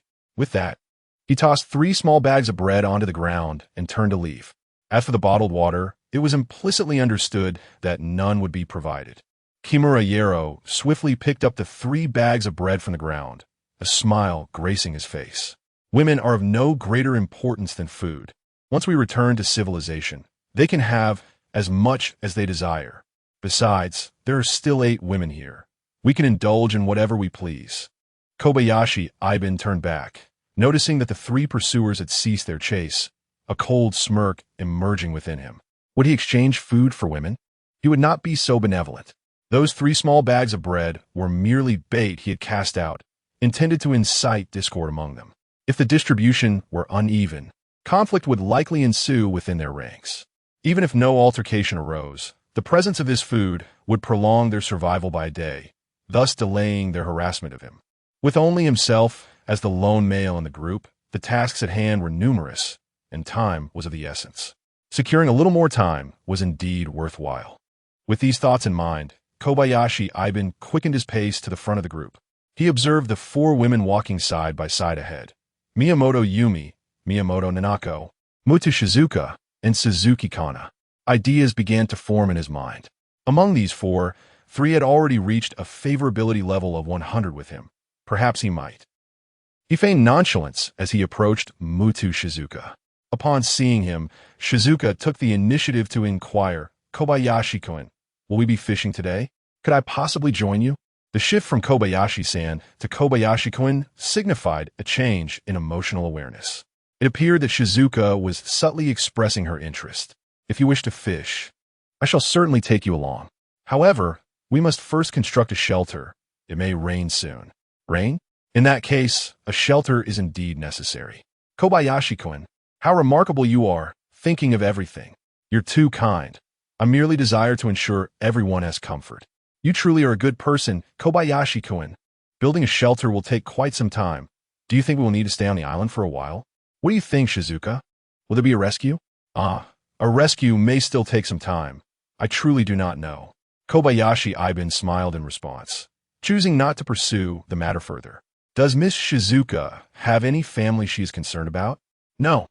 I had a boyfriend previously, but we parted ways over a month ago. I see. I apologize for bringing it up. No need to worry, it's all in the past. What about you, Kobayashi-kun? Your girlfriend must be quite beautiful. Kobayashi Iban chuckled awkwardly. It may be somewhat impolite to say, but I have never been in a relationship. Really? How can that be? Kobayashi-kun, you seem so manly. Is that so? Hee. After a delightful exchange, their relationship advanced further. The group had traveled quite a distance, and looking back, the original campsite was no longer visible. After walking for over 2 hours, Kobayashi Iban called for a break in the shade of a tree, encouraging everyone to eat and replenish their energy. 10 minutes later, they resumed their journey. Everyone, just a little longer. We should arrive in about an hour, so let us make haste. As Kobayashi Ichiban walked, he encouraged everyone around him. Muto Shizuka fully embraced her role as a guide, continuously uplifting the spirits of the group, even breaking into song. Unaware of the weight of their pain, they began to explore the essence of suffering, and in that moment, the feelings they harbored for each other transformed into a myriad of unexpressed words. It turned out to be the opening theme from Naruto. Kobayashi Ichiban couldn't help but hum a few lines. Following their earlier exchange, the dynamics between him and Muto Shizuka had begun to shift, though they both remained tacitly aware of it. After more than an hour of walking, Kobayashi Ichiban spotted distant coconut trees and suggested they pause under the shade. Now, may I ask, is there anyone here who can climb trees? He inquired. Climb trees? Kobayashi-san, what do you intend to do? Come with me to pick coconuts. Coconuts? Are there coconut trees here? Of course, look over there. Ah, there really are coconut trees. Kobayashi-san, you are incredible. The sight of the distant coconut trees elicited cheers from the group, and three athletic girls immediately stepped forward. Undoubtedly, Kobayashi Ichiban had just garnered another wave of goodwill. Miss Shizuka, you are my assistant. You must stay close to me. The rest of you may explore freely, but do not wander too far. Chapter 11. I have an excessive request. Please, Miss Shizuka, grant it. Kobayashi Ichiban, accompanied by Muda Shizuka and three other girls, made their way towards the coconut palm. Miyamoto Nanako followed closely behind. Upon reaching a coconut tree, they observed several coconuts perched atop its height. Without hesitation, Kobayashi demonstrated his impressive tree climbing skills, successfully harvesting all the coconuts. Descending, he handed the machete to a girl named Onomaki, encouraging her to ascend and gather more. Standing just over 1.6 meters tall, with a well-proportioned physique and sturdy calves indicative of her athleticism, Onomaki swiftly climbed the tree. In no time, she had brought down 5 coconuts. The other 2 girls soon followed suit, climbing and gathering fruits as well. Before long, the ground was strewn with over 20 coconuts. Kobayashi ascended 2 more trees, collecting a further 10 coconuts. After counting, he realized they had amassed 35, enough for everyone to enjoy one. He declared, "All right, let's eat before we gather more." The group returned to their rendezvous point, each person receiving a coconut while the remainder was entrusted to Miyamoto Yumi for safekeeping. Kobayashi briefly explained the method for opening coconuts, advising that the flesh was edible. He proceeded to open coconuts for Miyamoto Yumi, Mutu Shizuka, and Suzuki Kana before indulging in one himself. The other girls attempted to crack open their coconuts, but most were unsuccessful, running over one by one to plead, "Kobayashi-san, please help." Naturally, he welcomed each request, his popularity soaring with every assistance rendered. Meanwhile, Miyamoto Nanako, after a prolonged struggle, became visibly anxious as she watched others enjoy their coconut water. Though she was too shy to ask for help, Yumi observed her, hesitating to speak, ultimately letting out a soft sigh. Kobayashi, noticing her plight, chose to ignore it, finishing his coconut water and savoring the tender meat, producing a satisfying crunch. He thought to himself, "Let us see how long it takes for her to ask for help." After another unsuccessful attempt, Nanako cast a couple of hesitant glances his way, but still did not approach him. She eventually managed to find a companion who could assist her in opening her coconut, raising her chin triumphantly in victory. Such a little imp, quite proud and amusing, Kobayashi mused, choosing not to engage in a rivalry with her. She was young and still maturing, but life on this deserted island would undoubtedly teach her valuable lessons. One day, she would surely call him Papa. At this point, most had finished their coconut water and begun to enjoy the flesh, but with only a handful of utensils available, they had to take turns. "Madam, I shall scout the surroundings to see if I can locate a suitable shelter. If I cannot find one, we will need to construct our own, which may take considerable time. Last night, you heard the sounds of beasts. We must take shelter seriously," Kobayashi stated to Miyamoto Yumi. "You are right, Kobayashi-san. Do you have any plans?" she inquired. "Madam, please organize these girls into small groups of 4 or 5 to engage in various tasks, gathering shells, foraging for fruits, collecting firewood, and exploring the environment. Let them be productive, but ensure their safety above all," he advised. "Kobayashi-san, rest assured, I shall take care of these matters." Kobayashi Ichiban produced a small knife and skillfully cut a dozen straight tree trunks, sharpening one end to fashion wooden spears, which he then handed to her. "Madam, distribute these spears among our companions for self-defense." After offering a few more words of caution, he set off on his journey.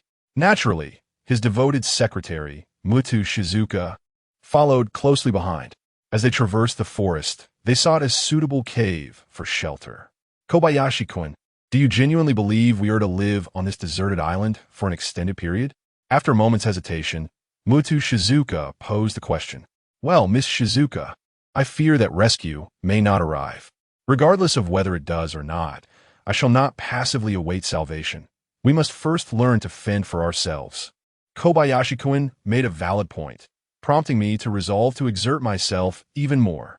Surely, Miss Shizuka longs to return to the city, does she not? If we could return, that would be splendid. Yet, with Kobayashi-kun by my side, I find this current situation rather agreeable. Are you flirting with me? Kobayashi Ichiban halted and gazed at her, noticing her merely smiling sweetly, devoid of any overt flirtation. Should I take decisive action? Just as he contemplated, Muta Shizuka suddenly interjected, Kobayashi-kun, allow me to lead the way. I am quite a brave girl. Indeed, I have long recognized that Miss Shizuka is exceptional. After taking a few steps, Muta Shizuka unexpectedly slipped, letting out a startled cry as she slid downward. Kobayashi Ichiban swiftly reached out to catch her, and they both tumbled down the slope together. Fortunately, it was merely a gentle incline, and after rolling for several meters, they came to rest, entangled in one another. In that moment, they locked eyes, acutely aware of each other's heartbeats. Kobayashi Ichiban felt the softness beneath him, and his breath quickened. With fate aligned in their favor, the time for action was now. He decisively leaned in for a kiss. Muta Shizuka was momentarily taken aback, but soon reciprocated. A sudden jab from a branch below caused her to gasp. Kobayashi Ichiban pushed himself up, inadvertently grasping something soft, and exclaimed, Suma Mason. They sat up, enveloped in silence. Stealing a glance, he noticed that Muta Shizuka's cheeks were flushed. She bore no anger, but instead wore a faint smile. Kobayashi Ichiban resolved to press further. Sitting upright, he assumed a serious demeanor and declared, I have an audacious request. I implore you, Miss Shizuka, to grant it. Kobayashi-kun, what is it? Miss Shizuka, I am uncertain how long I might survive on this island. I may perish in a few days. Thus, I wish to ask for your assistance in becoming a true man. I beg of you. Upon hearing this, Muta Shizuka's face reddened further, and after a moment of contemplation, she replied, I can assist you, Kobayashi-kun, but what? Kobayashi Ichiban's heart raced, fearing she might refuse. However, my lady will soon arrive. I ask that you exercise a little more patience. Is that all? Greetings, dear friend. Please allow Kobayashi-kun a couple more days. I assure you that I will bring him great satisfaction. Kobayashi Ichiban was overjoyed. Thank you very much, Miss Shizuka. I have feelings for you. Will you be my girlfriend? Oh, Kobayashi-kun, I have feelings for you as well. Shizuka exclaimed. After solidifying their relationship, the two held hands, continuing their journey together in sweet harmony.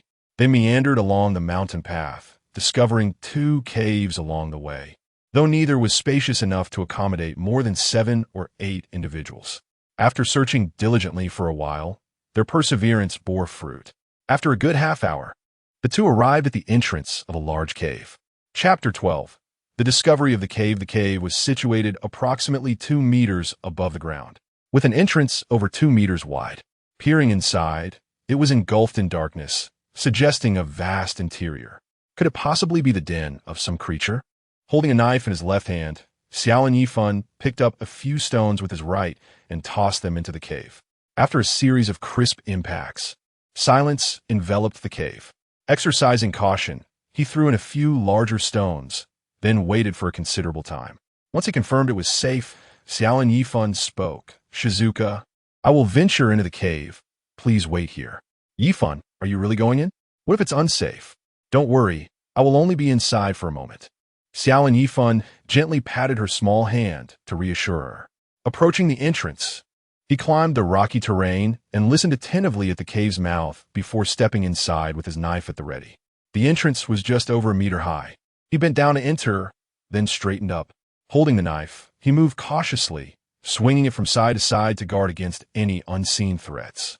After traversing 4 or 5 meters, the cave was shrouded in complete darkness, devoid of any light, and its depth remained a mystery. He reached down to feel the ground, which was composed of sand and stones, with some smooth rock surfaces, all quite dry.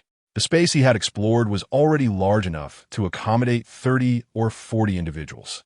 Further exploration could lead to encounters with venomous snakes or scorpions, a situation best avoided. He chose to retreat slowly. Muto Shizuka, anxiously craning her neck, beamed with joy upon his emergence. Yifan, you're finally back.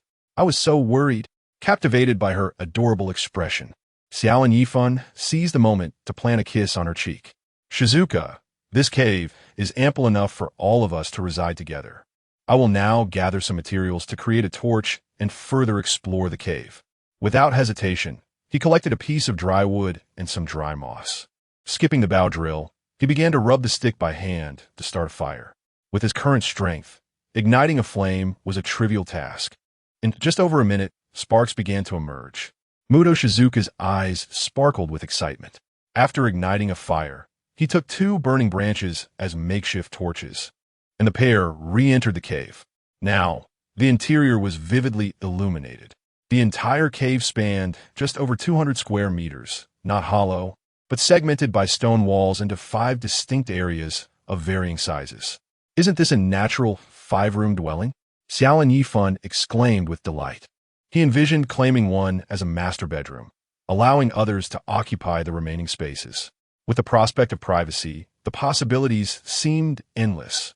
Yifan, what did you see? You appear quite pleased. Ah, Shizuka, I believe this place is perfect. It will serve as our sanctuary. The two explored the cave further, finding no unknown creatures, but rather an abundance of dried branches, leaves, weeds, and nuts, along with some animal droppings, indicating that small animals had inhabited the space long ago. After a while, they began to feel a sense of stuffiness, likely due to the stagnant air within the cave. This posed yet another concern. The stagnant air within the cave poses a threat to our health. Nevertheless, it provides a sanctuary from the wind and rain. We could at least try to sleep near the entrance. Let us gather some dry grass and twigs to place inside the cave. Yifan-chan, what are you planning to do? Set the cave ablaze. We must drive away the mosquitoes, rodents, and ants, ensuring our safety in this abode. Yifan-chan is truly resourceful, capable of considering everything. Before long, the two collected dry branches and scattered them throughout the cave, then retreated to the entrance to ignite the fire. The drywood inside the cave quickly caught flame, and thick smoke billowed from the entrance. To their surprise, they noticed 4 or 5 holes on the opposite side of the cave, also emitting smoke. How had they missed these openings before? This is indeed a delightful discovery. With ventilation holes, air circulation would be established, resolving the issue of airflow within the cave. Jingxiang, let us return. Later, we will bring everyone over here. After checking the position of the sun, the two made their way toward the seaside. The distance was not far. After a 20-minute walk from the cave, they returned to their temporary resting place. It was now noon, and the sun blazed overhead. Groups of women lounged against large trees, resting in a disheveled manner. Observing their foraged bounty, Yifan noticed only a few wild fruits, a dozen scallops, and a scant amount of firewood. Kobayashi Yifan couldn't help but frown, feeling somewhat disheartened. These women seemed lacking in capability. How could they survive on this desolate island without him? He suddenly felt the weight of responsibility bearing down on him. Upon his return, the women flocked to him, chattering incessantly with curiosity. Yifan recounted the discovery of the cave, eliciting cheers and boosting his standing among them. Suddenly, he caught a whiff of a foul odor wafting from nearby. Following the scent, he furrowed his brow and coldly inquired, "Whose dead sea turtle has been discarded here?" No one answered. He scanned the group, but no one stepped forward. No one wishes to take responsibility? If I uncover the truth, the consequences will be severe. His voice carried an air of authority. Now was the moment to assert his dominance. He had witnessed the frailty of these delicate women's survival skills. He did not expect them to accomplish much, but they must at least be obedient and follow his guidance. Otherwise, what purpose did their reliance on him serve? At that moment, a reluctant woman stood up, speaking softly, Koyashi-san to his eye. Yifan turned to look at her. Name, Ishihara Hayomi, age, 24. Affection level, 42. Upon recognizing her as a beauty, Yifan softened his tone slightly. Miss Hayomi, could you explain this? Kobayashi-san, I found a sea turtle by the shore and intended to roast it, but I couldn't start a fire. Eventually, it began to smell, so I discarded it. Sea turtles are toxic, and a dead one is even more so. By leaving the dead sea turtle here, you have only compounded the issue, attracting wild beasts. I am uncertain how to comprehend this. I lack the understanding, Ishihara Hiromi lamented, her voice quivering on the brink of tears. Two girls approached to offer consolation, but their efforts inadvertently led to a cascade of tears. Ishihara Hiromi's affection level -5, Hayabara Ari's affection level -2, Nakamura Nozomi's affection level -2. Kobayashi Yifan was momentarily taken aback. He had intended to assert authority, yet it appeared he had achieved the opposite. Thus, he promptly adopted a gentler tone. Miss Hiromi, your initiative to seek sustenance for everyone stems from commendable intentions, and that deserves recognition. My previous remarks may have been somewhat harsh, but they were not aimed at you personally. After all, this pertains to our collective survival, and it is imperative we approach it with utmost seriousness. Miss Hiromi, do you understand my perspective? Ishihara Hiromi wiped away her tears and silently nodded. Kobayashi Yifan continued. Last night, both my wife and I heard the howls of wolves. Therefore, when it comes to survival on this deserted island, we must exercise extreme caution. Even a minor misstep could result in dire consequences. However, recognizing our errors allows us the opportunity to rectify them. Miss Hiromi, would you be willing to join me in digging a pit to bury the sea turtle? Kobayashi-san, I acknowledge my mistake. There is no need to trouble you. I can manage it myself. No, Miss Hiromi. We are a team, and we should support one another. Ishihara Hiromi's affection level 10, Hayabara Ari's affection level 5, Nakamura Nozomi's affection level 4, Chapter 13. The acquisition of 3 white fruits after dealing with the sea turtle. Xiao Lin Yifan prepared to lead everyone to the cave. Miyamoto Yumi hesitated, saying, Xiao Lin-san, are we truly going to abandon the coastline? I have heard that with the Starling program, the success rate of rescue operations is quite high. Xiao Lin Yifan glanced at the others, noticing that many shared her concerns. Madam, we shall not forsake the coastline. Like you, I too yearn for rescue. Here's what we shall do. Let a few individuals remain here during the day, taking turns to write messages of distress in the sand, while also lighting a fire and covering it with green leaves to produce thick smoke, making it easier for rescuers to spot us. The rest will head to the cave and clear it out as swiftly as possible. Otherwise, we may find ourselves in peril with the rain or wild beasts encroaching. Though he understood the hopelessness of their situation, he felt compelled to maintain a semblance of hope for the sake of morale, lest doubts arise and incite rebellion among them. Miyamoto Yumi found his reasoning commendable and thus acquiesced. Xiao Lin Yifan left several long spears with the first group of 4 girls on watch, kindled a fire for them, and then departed with the others. Upon reaching the cave, he noted the absence of smoke emanating from within, which was more rapid than anticipated. It seemed the openings had facilitated airflow. Lighting a torch, Xiao Lin Yifan led the group on a brief exploration of the cave, declaring loudly, I have already surveyed the interior. No other creatures inhabit this space, so you may rest easy. From now on, this shall be our sanctuary, our temporary home. Please ensure it is kept clean and comfortable. He then turned to Miyamoto Yumi, saying, Madam, I entrust the logistics to your leadership. Have everyone tidy the cave, then gather some hay, leaves, or other soft materials to serve as bedding for a more pleasant slumber. This task must be completed tonight, if time permits. Construct a simple wooden door from branches to ward off wild animals. I appreciate your assistance. I will head to the seaside to see if I can catch a few fish to supplement our meals. Xiao Lin-san, I will manage the logistics. You need not worry. Thank you for your hard work. Only when he saw everyone busily engaged did Xiao Lin Yifan step outside the cave. Muto Shizuka inquired, Yifan-chan, do you want me to accompany you? Shizuka, please stay with the others. It is not safe outside. The spot from yesterday yielded no fish, and I must seek another location, though success depends on fortune. He was reluctant to disclose the discovery of the riverbed, believing it prudent to maintain control over them. Understood. Yifan-chan, please take extra care and look after yourself. Rest assured, I shall return safely. At that moment, he noticed 2 girls struggling to chop branches, even resorting to using a kitchen knife. He approached and cut down about a dozen branches, finding a few sharp stones for them to use as improvised knives. With no spare blades available, it was impractical to part with his own. He harbored little hope for the girls' capabilities, believing that the weaker they appeared, the stronger he would seem by comparison. Should they falter in their tasks, Returning to chastise and educate them could significantly enhance his reputation. With this thought, he set forth on his journey, filled with delight. After a brisk walk of over 40 minutes, he finally arrived at the river he had encountered the previous day. His primary objective was, of course, to gather the white fruits. Approaching the peculiar tree, he noticed that the remaining 2 pink, enveloped leaves had unfurled once more, with 2 white fruits seemingly beckoning to him. He approached slowly, wielding his small knife to sever the stem of the leaves directly, retrieving the fruits. Thus, he had successfully collected all 3 white fruits. After a moment's hesitation, he refrained from consuming the fruits immediately, instead placing them into the confines of his system space for future necessity. Such treasures were exceedingly rare. Perhaps there were only these 3 on the desolate island. Moreover, he had already witnessed the fruit's potency.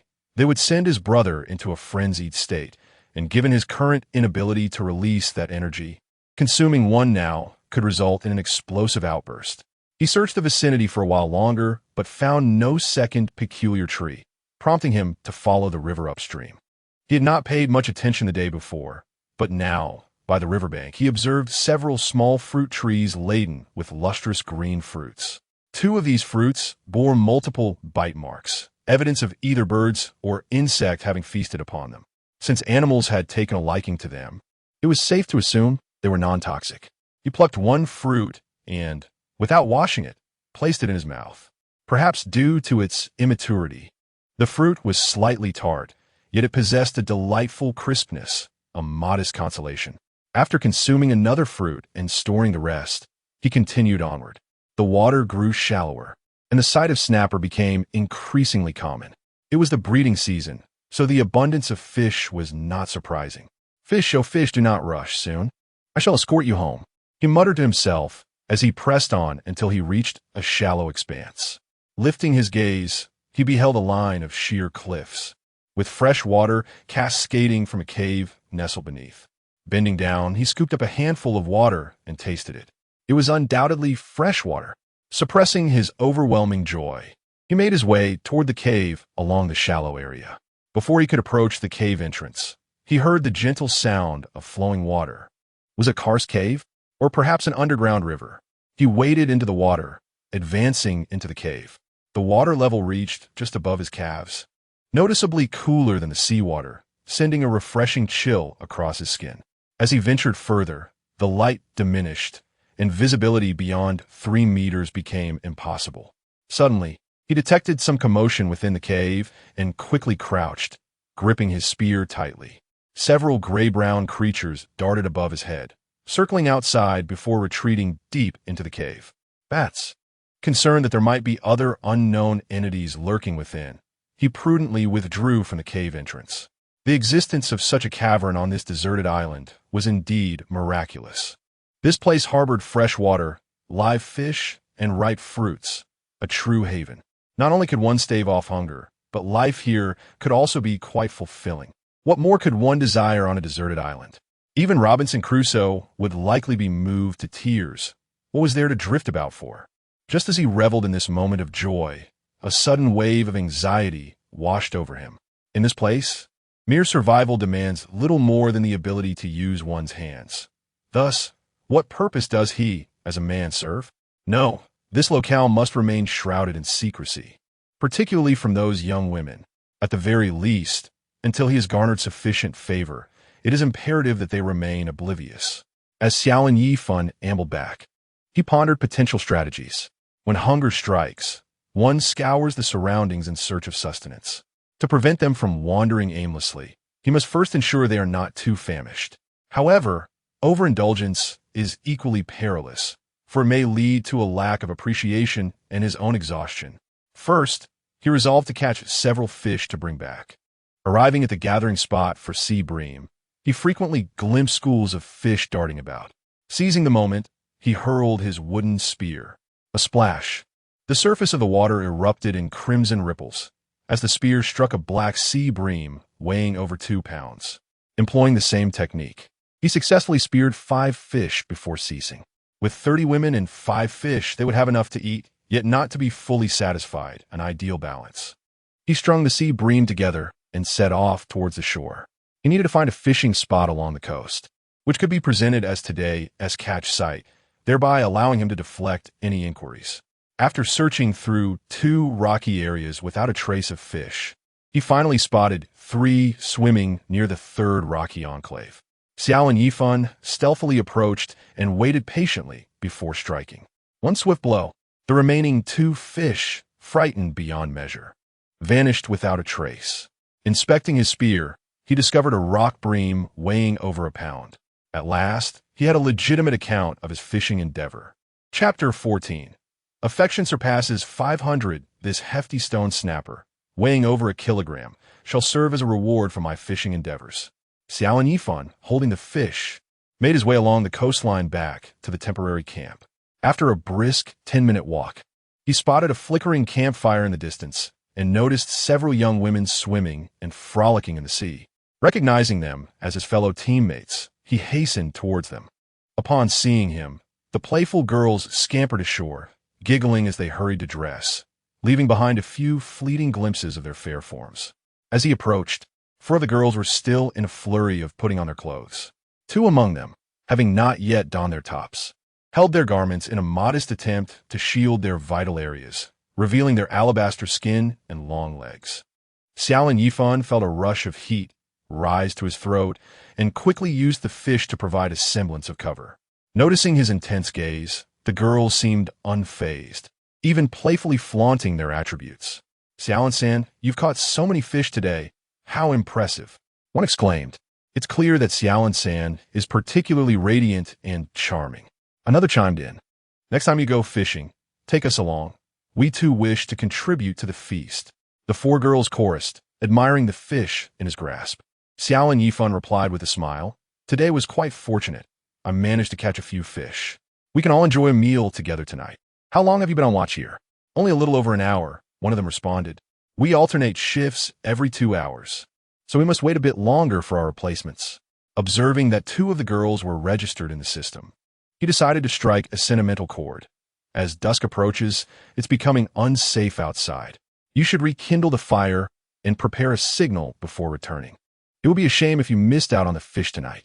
Upon hearing this, the girls indeed began to feel anxious, and the girl who had not yet put on her top turned slightly to dress quickly. Xiao Lin Yifan took a moment to admire the scene before departing.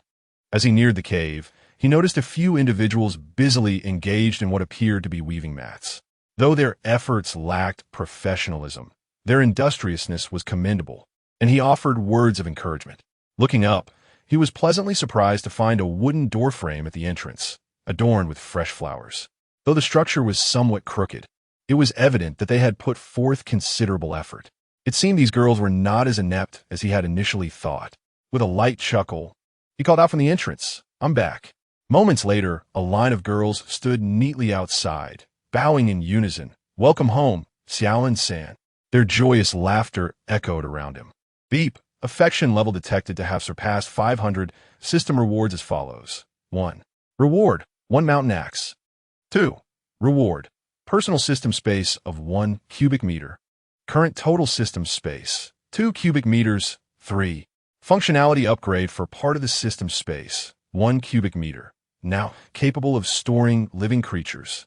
Feeling somewhat bashful at such a warm reception, Xiao Lin Yifan stepped into the cave. He observed that most of the ground was covered with straw, with certain areas deliberately thickened, presumably for sleeping. Upon further inspection of the several apertures, it became evident that they were not mere vents, but rather fissures close to the ground. The larger cracks measured nearly 2 palms in width and over 20 centimeters in length, while the others were but smaller crevices. It was likely that these fissures had previously been sealed by withered grass and fallen leaves, leading to a gradual suffocation of the cave's interior, rendering the air increasingly stale to the extent that even animals had abandoned it as a dwelling. However, a fire had now returned it to its original form. Some of these gaps allowed for unimpeded airflow. At this juncture, several small fires had been lit within the cave, and there was little evidence of smoke lingering. Miyamoto Yumi guided him to the bedroom, which lay at the innermost part of the cave, nestled against the mountainside, making it the most tranquil location. It was clear that Aunt Yumi had put considerable thought into this arrangement. His bed was not only layered with thick, soft grass, but also equipped with a pillow. Yet, upon noticing the other makeshift sleeping areas that were yet to be fully formed, he was taken aback. What were these other sleeping arrangements? Where was the solitary chamber he had envisioned? Moreover, his bed was isolated at the edge, while the other four were clustered together. Was this not blatant gender discrimination? I want to be with all of you, Kobayashi Ippan inquired. Excuse me, madam. Who else will be sleeping here?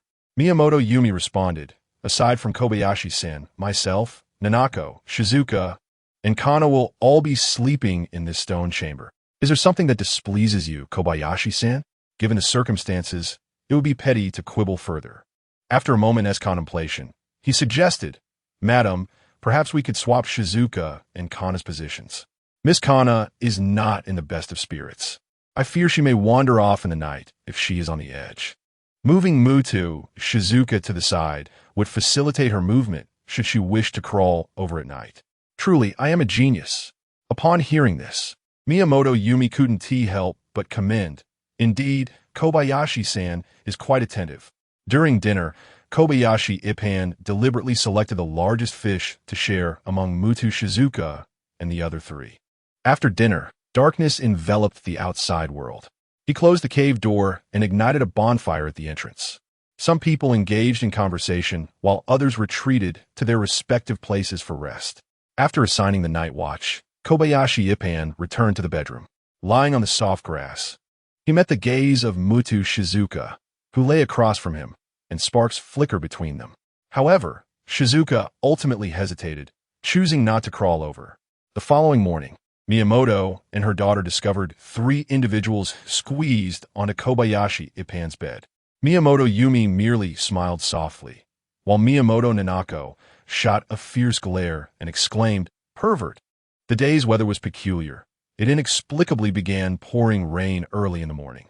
Kobayashi Ippan instructed everyone to collect empty mineral water bottles and place them outside to gather rainwater, recognizing it as a precious resource.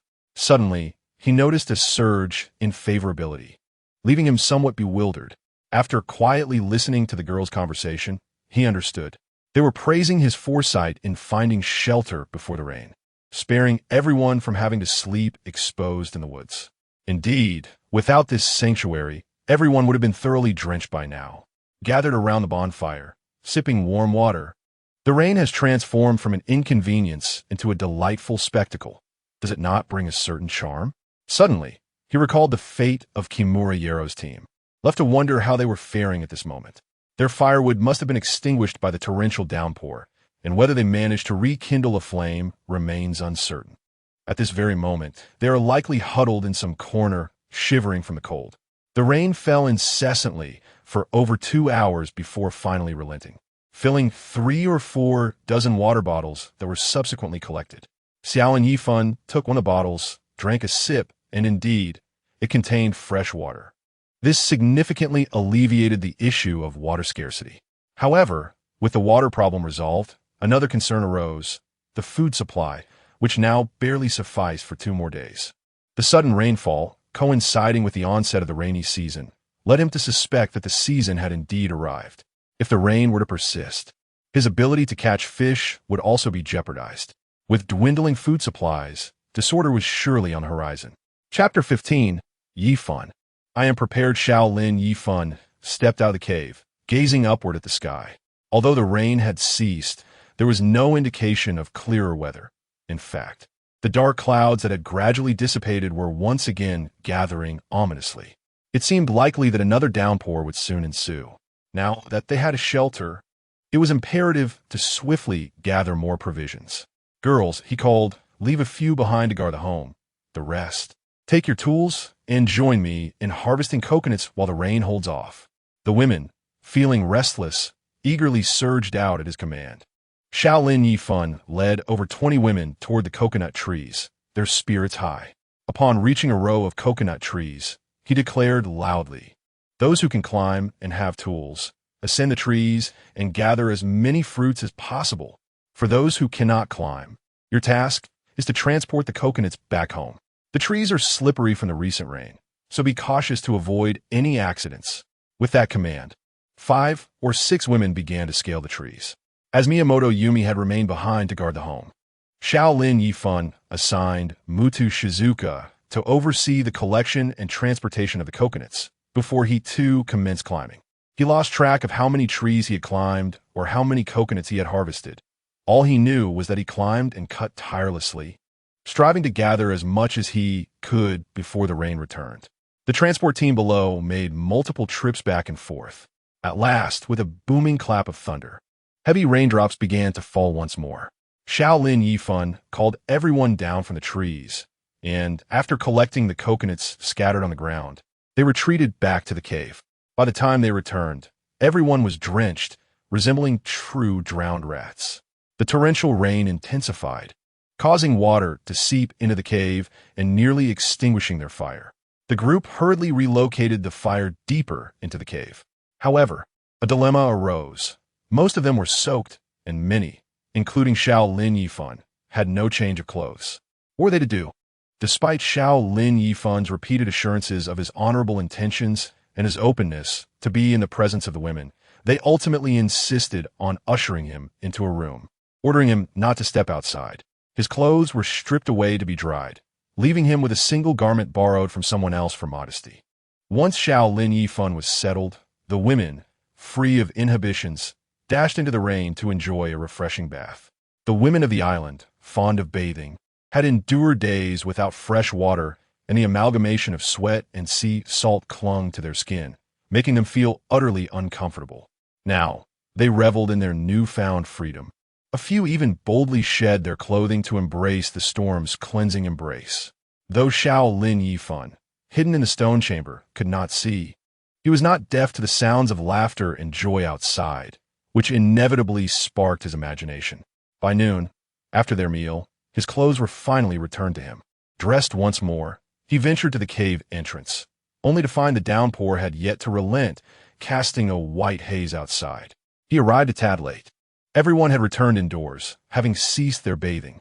Inside the cave, 3 fires blazed, with the women gathered around, drying their clothes, many clad only in their undergarments. A glance around revealed a mesmerizing array of figures, each unique in beauty, captivating beyond measure. He listened to the conversation nearby for a while, eventually discovering a topic that allowed him to seamlessly join the women's chat. Without hesitation, he seated himself among them, engaging in cheerful exchanges while occasionally stealing glances at their figures. Although they had spent several days together, many of the girls had hardly interacted with him, some not having spoken to him at all. As the conversation unfolded, the women realized that despite his seemingly stern demeanor, he possessed a kind and humorous nature, at times resembling a bashful young man.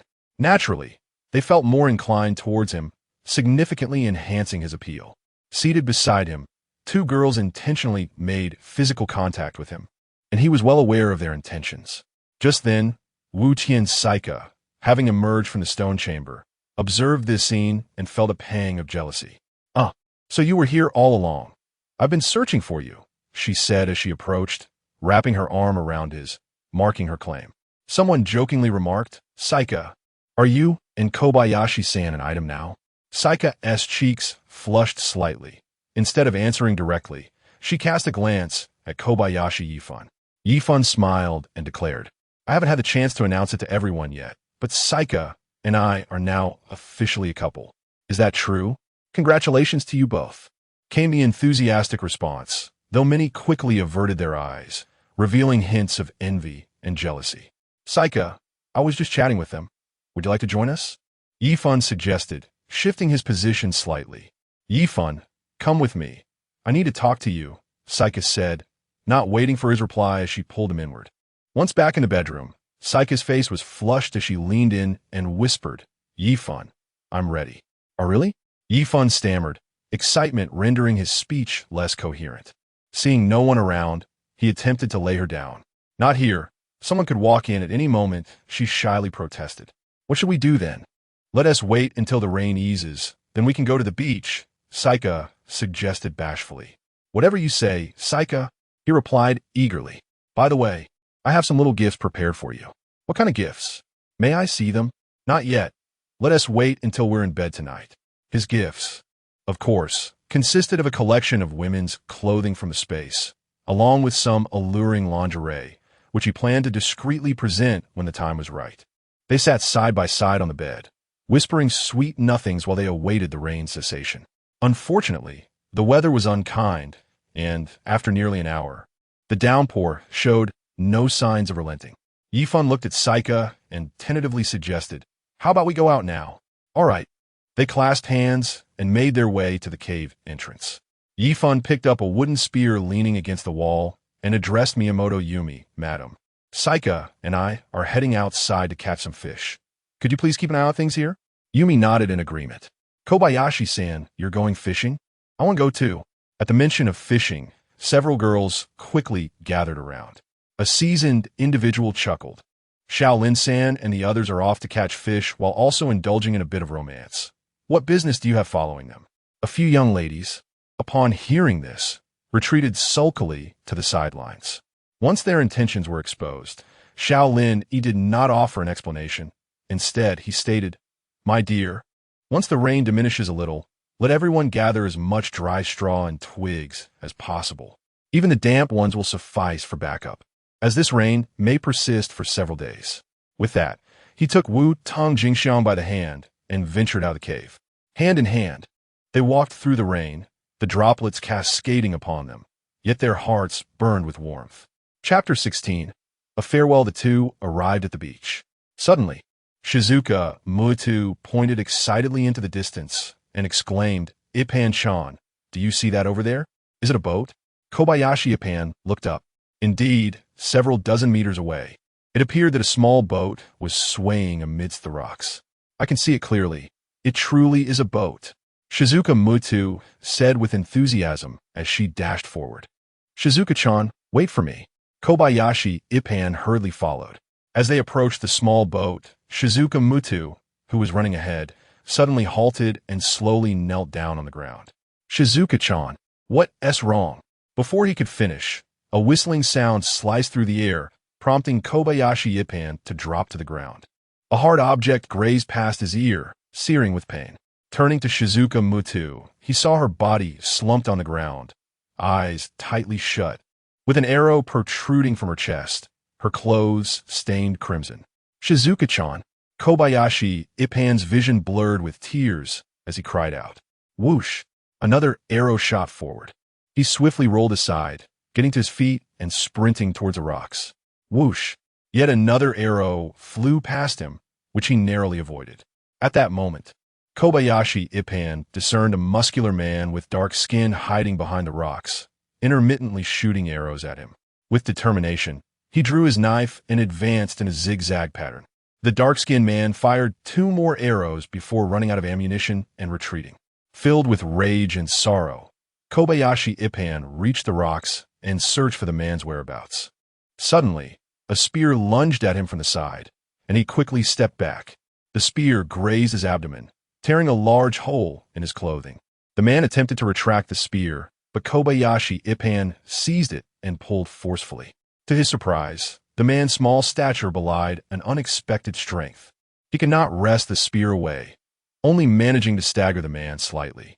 Seizing the moment, the dark-skinned man lunged at him, toppling him onto the sand. They rolled and wrestled on the beach. Kobayashi Ipan thrust his knife toward the man's waist, yet the man, undeterred by the imminent danger, countered by thrusting the spear toward his neck. The knife pierced the man's body, but the spear was perilously close. Kobayashi Ipan braced himself with his left arm against the man's descending hands, twisting the knife fiercely with his right. The man grimaced in pain, his face contorted, uttering strange sounds as he bore down with his entire weight. Axe! Kobayashi Ipan released the knife, and a sudden axe appeared in his hand, which he swung at the dark-skinned man. The axe, remarkably sharp, cleaved into the man's lower back. A look of shock flashed across the man's face before he collapsed to the ground. Noticing he still convulsed, Kobayashi Ipan approached and delivered 2 more strikes until he ceased to breathe.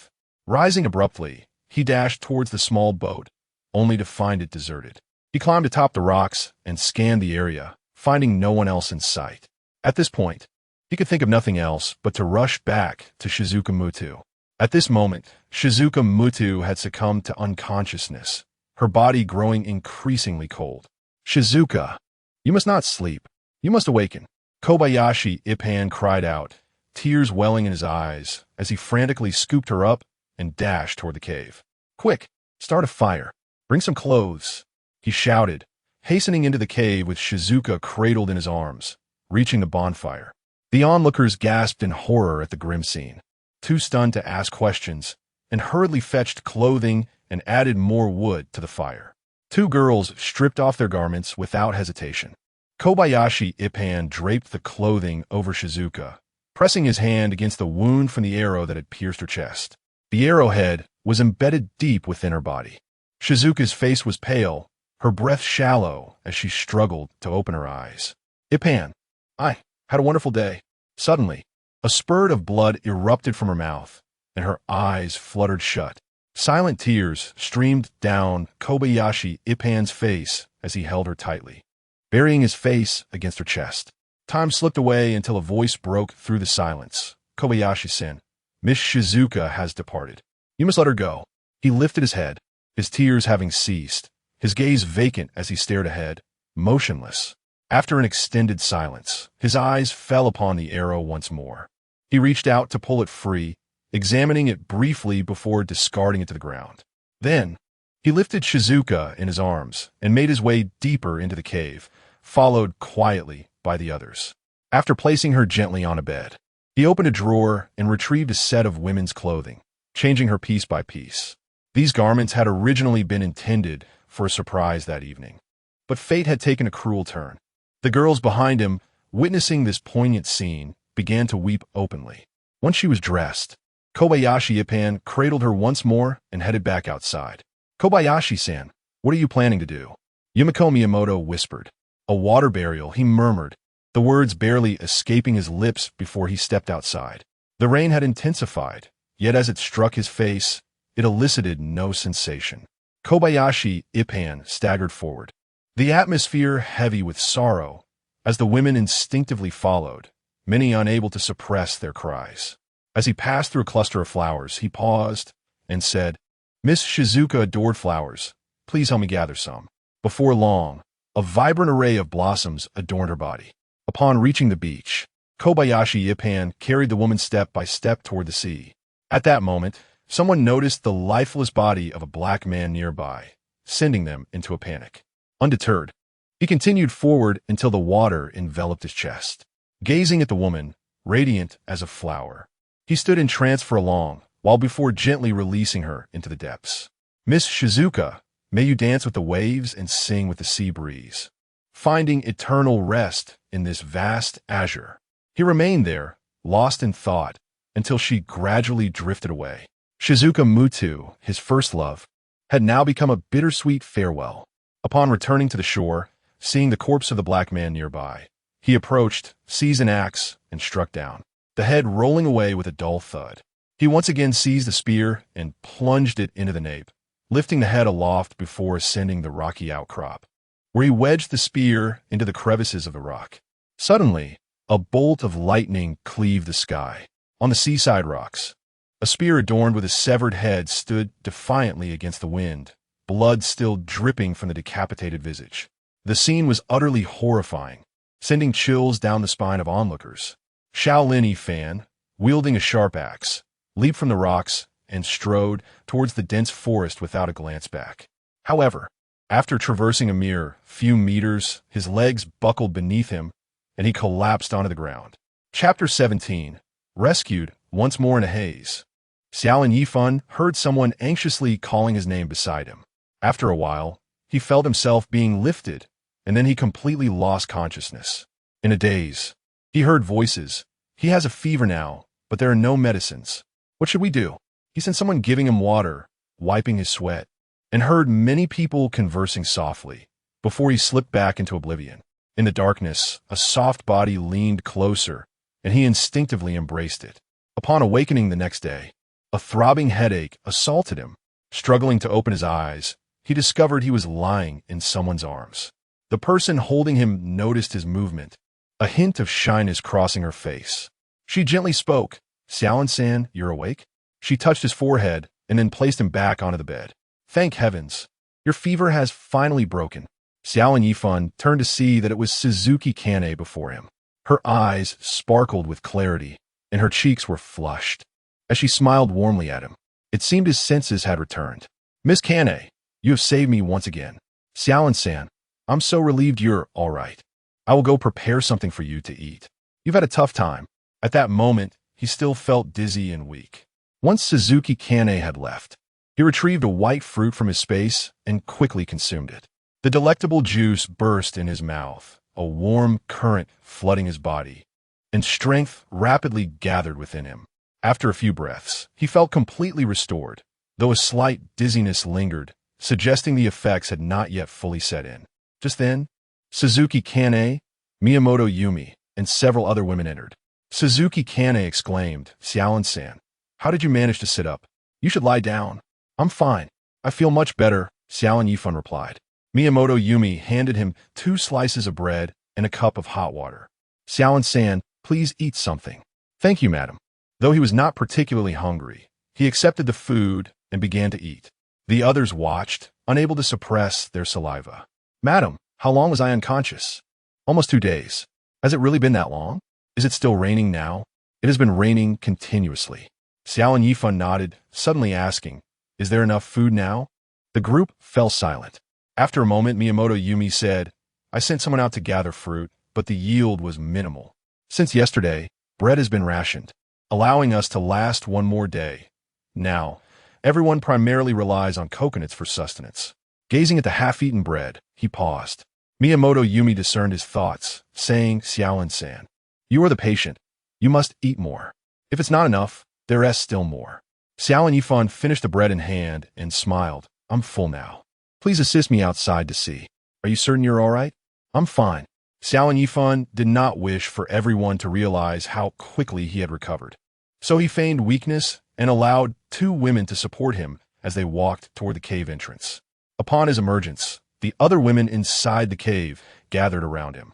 Their gazes reflected concern, care, admiration, and above all, anticipation.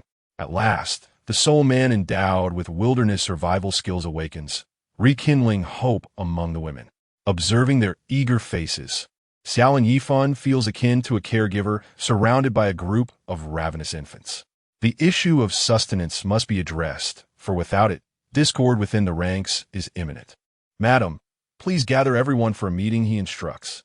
Shortly thereafter, dozens of individuals crowd into a spacious stone chamber. Xiao Lin Yifan speaks, during my unconsciousness, did anything transpire? Please share, regardless of the significance. The women exchange glances, hesitant to speak. Miyamoto Yumi suggests, you few who went fruit gathering, could you share your experiences? One woman responds, we ventured quite far, yet found scant fruit. We collected what we could from the ground before returning. Nothing unusual occurred, not even a glimpse of wildlife. I heard wolves howling last night. Another woman suddenly raises her hand. Indeed, I heard it too, several others affirm. Xiao Lin Yifan inquires, is there anything else? Silence ensues. Has anyone checked the beach to see if the wild man's head remains? Again, silence prevails.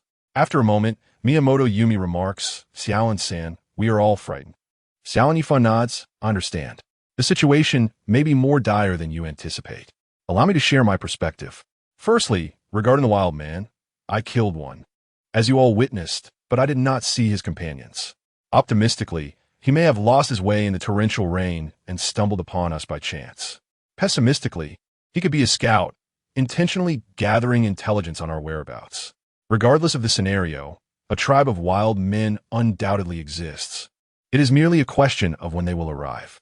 Secondly, concerning the wolves, as you all heard, there is no doubt about it. With the relentless rain, their prey diminishes, compelling them to widen their search for food. Discovering us is only a matter of time. Thirdly, regarding sustenance, the continuous downpour complicates fishing, and even near the reefs, we see no signs of fish. Thus, we must continue to regulate our food supply, including coconuts. Once he concludes, a murmur of concern spreads among the crowd, their expressions increasingly troubled. Miyamoto Yumi queries, Xiao Lin-san, your points are very valid. Do you have any recommendations? I will devise a solution for the food dilemma, but you must swiftly enhance your self-defense skills. Otherwise, the consequences will be dire, either capture by the wild men or becoming prey for the beasts. His words are not mere rhetoric. Should he venture out, leaving behind a group of defenseless women, their safety cannot be guaranteed. Should calamity strike, their fate would be sealed. Xiao Lin is correct. Please teach us self-defense skills. We implore you. I wish to learn. So do I. The women collectively express their determination. It appears that the majority have accepted the harsh reality of surviving on this deserted island, relinquishing the illusory hope of rescue. Xiao Lin, I wish to be the first to learn. At that moment, a youthful voice spoke up. Upon hearing that the young girl wished to learn as well, Kobayashi Ichiban displayed a benevolent smile. Oh, Miss Kaneko, your ambition is commendable. I shall dedicate myself to teaching you. Noticing the determination radiating from everyone, Kobayashi Ichiban resolved to take immediate action. The first task at hand was to fortify the cave entrance.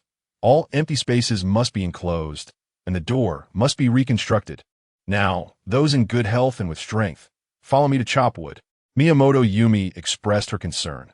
Kobayashi-san, it is still raining, and your health has not yet fully recovered. Kobayashi Ichiban gently grasped her small hand. Do not worry, my lady.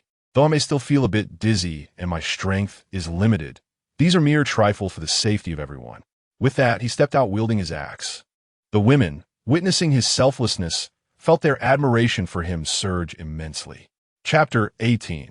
Affection surpasses 600. Upon reaching outside the cave, he initially chopped several bundles of vines, instructing others to transport them back. Lacking nails, he utilized the vines as ropes to bind the wood together. He then commenced felling trees. At first, he feigned a lack of strength, lumbering through the task, but soon abandoned the pretense and began to chop vigorously.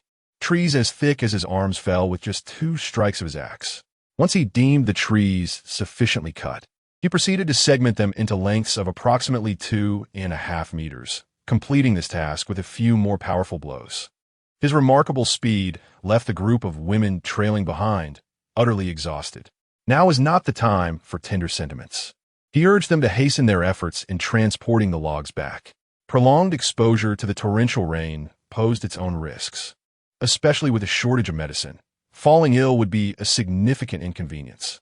He then cut down a dozen smaller trees, each about the thickness of his wrist, producing 3 segments of over a meter in length from each.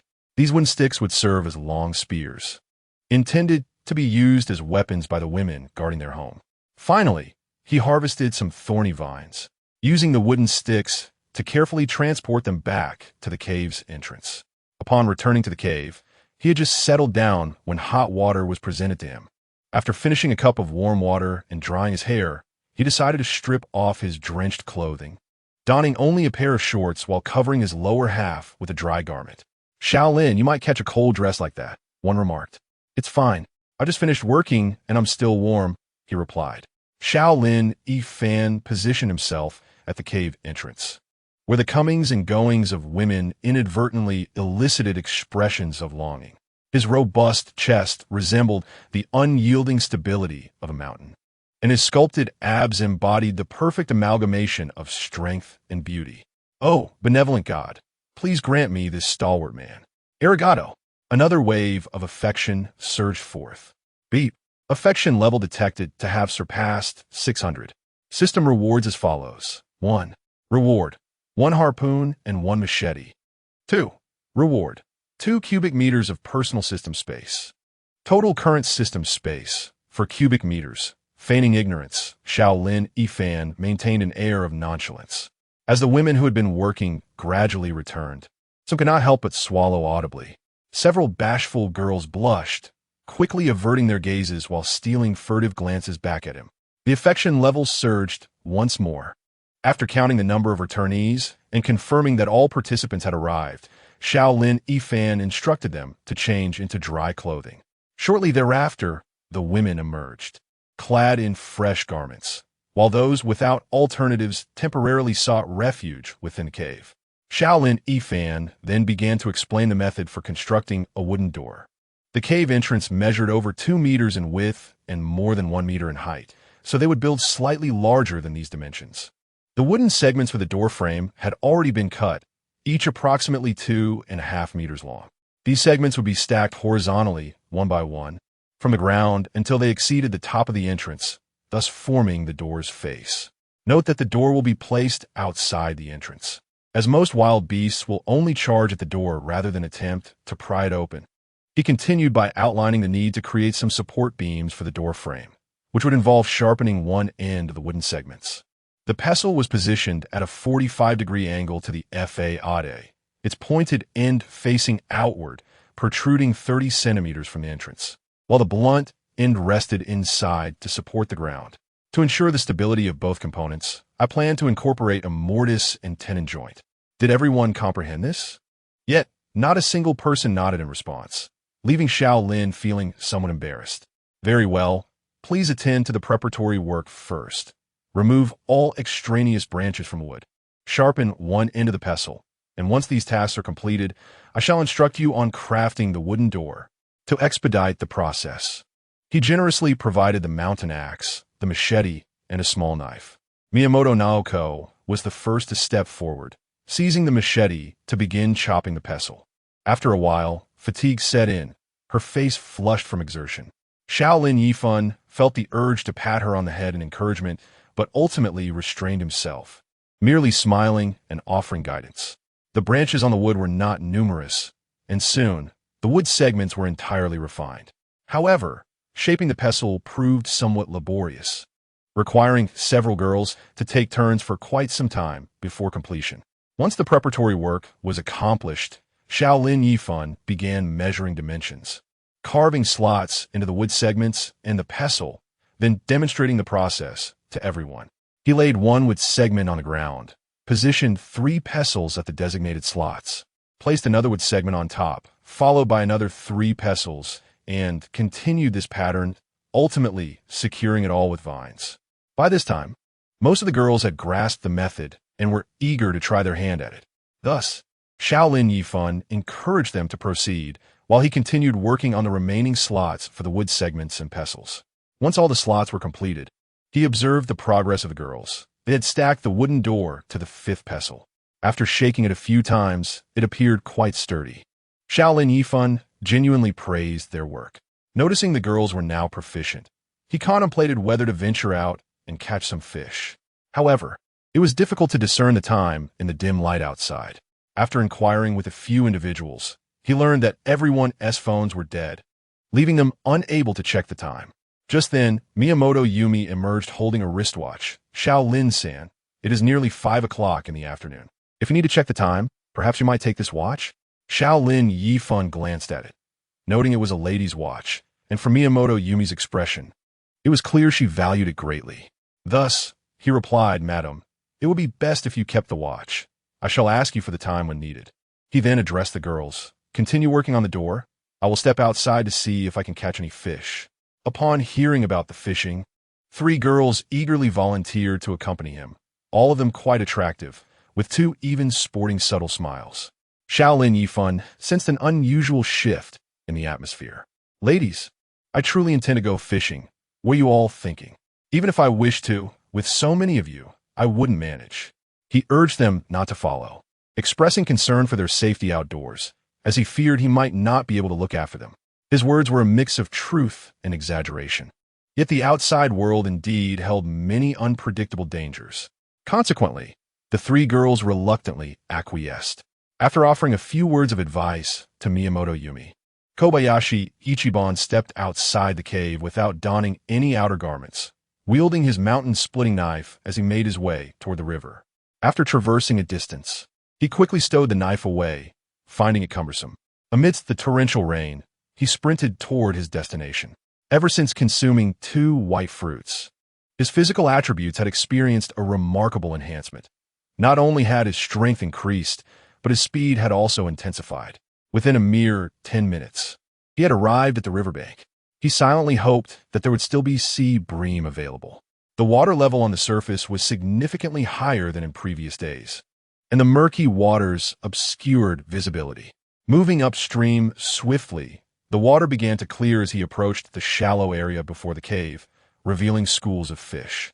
It turned out that the water in the shallow region, which had previously only reached his ankles, now rose to his calves. The gentle sound of water flowing from the cave attracted the fish, drawing them closer.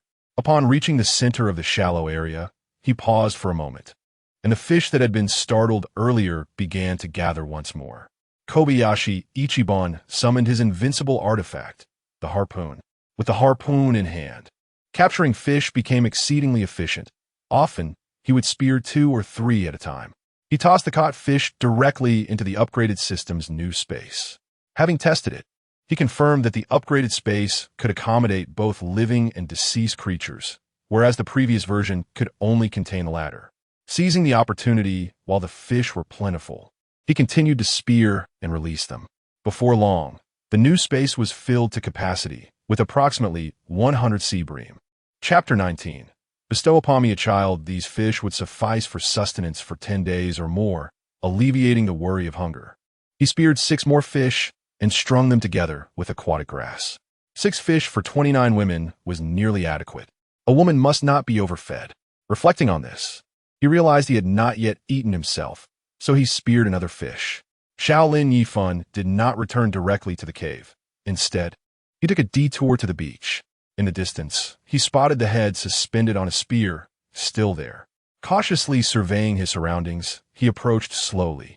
The heavy rain had washed away all traces, leaving no footprints of humans or beasts on the sands near the rocks. He climbed onto the rocks, withdrew the spear from its crevice, and removed the head. The head had been bleached to a ghastly white by the rain, resembling that of a long-dead corpse. The left eyeball had been pecked away by some seabird, leaving behind remnants of ocular tissue in the socket. Though he had no time for a thorough examination that day, he fought back his nausea and scrutinized the facial features. The head bore little hair and lacked any adornments, such as earrings or lip rings. 3 black lines were drawn on each side of the face, slanting from the outer corners of the eyes to the temples. The lower lip exhibited 3 evenly spaced, pronounced fissures, which did not appear to be natural defects, but rather seemed deliberately inflicted. After observing, he cast the head into the depths of the sea. In a moment of furious indignation, he had displayed the savage's head here, but upon reflection, it seemed unwise, if discovered by the wild tribe. It would surely incite fierce retribution. Furthermore, the women he led were hardly formidable, scarcely more than a handful of weaklings. Should they encounter the savages, they would likely only be able to cry out for help. He examined the spear again, noticing that the tip was fashioned from a long piece of jade, remarkably sharp to the touch. He decided to store the spear in his system space. He also found a bow, seemingly crafted from birch wood, with a string made from animal sinew. After securing the bow and arrows in his space, he sought out several arrow shafts, all of which he also stored away. Now, the only remnant left by the savages was a small boat, which lay stranded in the shallows, already filled with water. He untied the ropes and pushed the boat back into the sea. Once all was taken care of, he made his way back to the cave. Approaching the entrance, he noticed the door was closed. After a moment's contemplation, he surmised the situation and hid the fish behind him. He approached the entrance and called out loudly, "I have returned." In an instant, 7 or 8 faces peered out from the doorway. "Xiao Lin, what are you hiding behind you? Is it fish?" The winds and waves were too fierce today. "We couldn't catch any fish, only forage some wild fruits." "It's wild fruits, isn't it? We are quite tired of them. We will not open the door unless," one of the girls teased, "unless you tell us a joke that makes us all laugh." Xiao Lin Yifan chuckled in response. "Ah, it seems I have no choice but to force my way in." With that, he set down his machete and reached to push the door. The door, as expected, was solid and did not budge in the slightest. He attempted to pull it as well, but it remained steadfast. In a moment of competitive spirit, he summoned all his strength to pull the wooden door. Indeed, it began to move slowly. What? Kobayashi-san managed to move the door with just one hand? A sense of urgency spread among the girls inside as they realized the situation, and several of them began to hold onto the wooden pestle. With so many people inside and him using only one hand, he could no longer pull it. Nevertheless, he felt quite pleased with the effect he had on the door. Are you truly not going to open it? He feigned a sigh. Kobayashi-san, tell us a joke, and we might just open the door. One of the girls inside replied tenaciously. Oh, in that case, it seems I shall be the sole beneficiary of these fish. After saying this, Kobayashi took out the fish from behind him and waved it in front of the girls. Half a second later, the door was pushed open from the side, and 7 or 8 girls rushed out, laughing and eager to snatch the fish from his hands. Kobayashi smiled and let them take it. Upon entering the cave, he set down his tools and tested the weight of the wooden door. It was indeed heavy. It took all his strength to wedge it at the entrance. One girl exclaimed, Kobayashi-san, you possess remarkable strength. It would take 5 or 6 of us to lift it. Kobayashi smiled back. I'm not just strong. The girl was momentarily taken aback, then seemed to understand, casting him a flirtatious glance. With food available, everyone busied themselves gathering firewood, grilling fish, and boiling water. Kobayashi took a round to inspect the various stone chambers, observing the gradual increase in the girl's affection towards him, with the exception of Natsuko Miyamoto. This was indeed a promising trend. Before long, the first grilled fish was presented to him. He ate half of it and then handed it to Kanai Suzuki, who had saved him twice and thus warranted special attention. Kobayashi-kun, thank you, Kanai exclaimed with a smile as she took it and began to eat. Kobayashi then opened a coconut, consuming both the juice and the flesh before returning to lie down on his bed. Kanai's sleeping space had been moved next to his, while the spot previously occupied by Shizuka Muto was now vacant. Reflecting on Shizuka's gentle demeanor stirred a pang of melancholy within him. After a while, Kanai entered, holding his dried clothes neatly folded. Kobayashi-kun, it's best to sleep in your clothes at night. Otherwise, you might catch a chill, she advised, placing the garments by his pillow before sitting down beside him. Miss Kanai, please, just call me Kanai, she replied, a hint of shyness in her voice. So, Kanai, when did you awaken? I came to when you were unconscious. I have been treating you like a child, and I feel quite embarrassed about that. Kobayashi took her small hand in his. Kanai, please refrain from saying such things. You have saved me twice. Perhaps that is our destiny. Destiny? Are you being serious, Kobayashi-kun? Of course, every word I say is sincere. Tears suddenly welled up in Kanai Suzuki's eyes. Kobayashi-kun, my child is gone, and I feel as though I am losing my mind. Yet, in you, I see a glimmer of hope. Kobayashi-kun, I have a deep affection for children. Please grant me the gift of child. Kanai, are you truly serious? Of course, as long as you are willing, Kobayashi-kun. Chapter 20. The wolf attack in the dead of night. Xiao Lin Yifan was abruptly awakened by an unusual sound. Straining to listen, he discerned a scratching noise emanating from the cave entrance. He sat up with a start. A quick search revealed that his dagger was missing. Checking the system space, he found it absent as well. He realized he had been somewhat careless and resolved to carry the dagger with him at all times henceforth. Emerging from the stone chamber, he relied on the dim glow of the firelight to locate his dagger nestled in the corner, along with a wooden spear. Inside the cave, the girls were sprawled in various positions, some dressed rather casually, exposing considerable skin, creating an air of unintentional allure in the haze of the firelight. Xiao Lin Yifan had no time to linger. He cautiously approached the cave entrance, spear in hand. Near the entrance, a fire crackled, yet astonishingly, there was not a single guard in sight. Peering through the bars of the cave door, he caught sight of a pair of eyes. In the shadows, they glimmered like 2 solitary lanterns in the tranquil night, radiating a chilling blue light. It was a wolf. Instinctively, Xiao Lin Yifan tightened his grip on the spear. At that moment, the wolf noticed him and let out a low howl.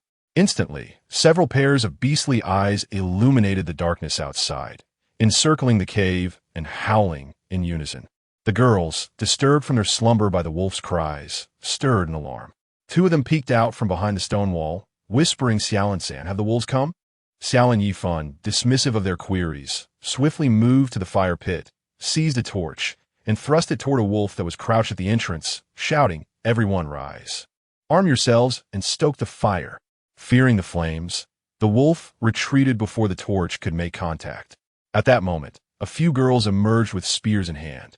Xiao Lin Yifan observed that the majority were inadequately clothed. One girl, whether intentionally or not, appeared completely bare, wielding a spear in her right hand while her left arm crossed over her chest to shield her modesty. He found himself at a loss for words. Was she preparing for battle? Was she attempting to entice the wolf? Or perhaps to tempt him? Others gradually joined them, some tending to the fire, while others retrieved knives and axes. All were acutely aware of the eerie, green eyes lurking outside, their hearts pounding in trepidation as they silently positioned themselves behind Xiao Lin Yifan. Too fearful to utter a sound, Xiao Lin Yifan silently congratulated himself for having fortified the cave door in time. Otherwise, the consequences would have been dire. A tense standoff ensued between man and beast, neither side daring to advance further. The wolves remained at bay, stationed outside the cave, occasionally releasing low howls. By now, several torches were lit within the cave. Noticing the wolves had not attacked, two girls, emboldened by the flames, cautiously peered out from the entrance. Xiao Lin-san, what should we do now?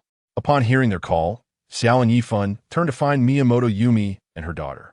Yumi was clad in a thin garment, seemingly without anything underneath, her delicate silhouette clearly visible in the firelight. Let us wait it out, he replied. With our torches, the wolf pack will not dare to assault us. Let's see who possesses greater patience. Xiao Lin Yifan then inspected the cave door for any signs of damage. Several vines were severed, yet the issue is not substantial. Once the wolf pack departs, we shall reinforce them. We must also devise a means to fortify the cave's entrance, utilizing the thorny vines we cut yesterday. As an additional barrier enhances our safety. After a considerable half-hour, a piercing howl suddenly resonated from the wolf pack, which swiftly vanished into the dense forest. Xiao Lin Yifan listened attentively, peered outside multiple times, and confirmed there were no wolves. The rain continued to pour, and the darkness rendered it impossible to gauge its intensity.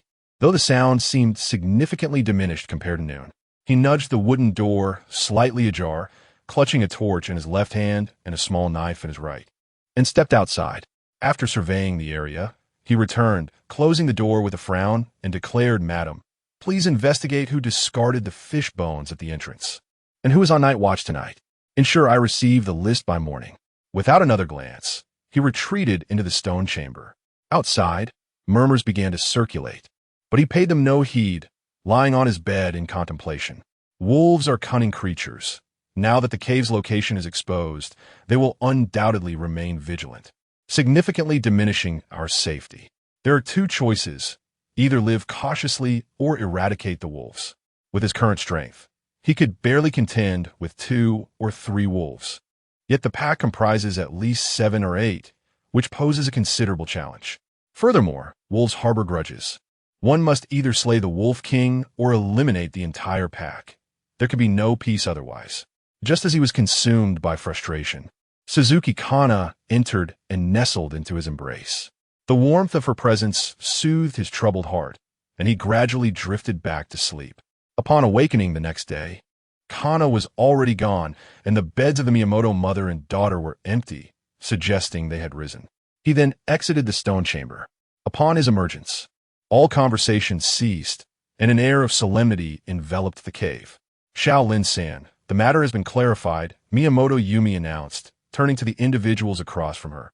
Yamaguchi Mian, Tanaka Sakura, Kitagawa Yui, step forward to receive your punishment. Xiao Lin Yifan regarded the three, noting their recorded favorability scores, ranging from a lowly 42 to a maximum of 58. The trio appeared despondent, their faces stained with tears and dark circles under their eyes, likely due to a restless night. Miyamoto Yumi continued, "Last night, Yamaguchi Mian and Tanaka Sakura were responsible for the night watch, while Kitagawa Yui was in charge of cleaning. Xiao Lin-san, how do you wish to administer punishment?" Xiao Lin Yifan cast a cold glance at the three without uttering a word. He surmised that the wolf pack was likely drawn by the enticing aroma of grilled fish from the cave, making these three not the prime culprits. Yet they were not blameless either, and he would not let them off lightly. The survival environment was more daunting than anticipated, and he needed to cultivate greater favorability to expedite system rewards for enhanced security. It was imperative to extract a measure of favor from these three women. Thus, he stated, punishment is not the objective. However, You may not yet grasp the gravity of the situation. I shall reiterate, our team does not harbor idlers, nor do we tolerate those who neglect their duties.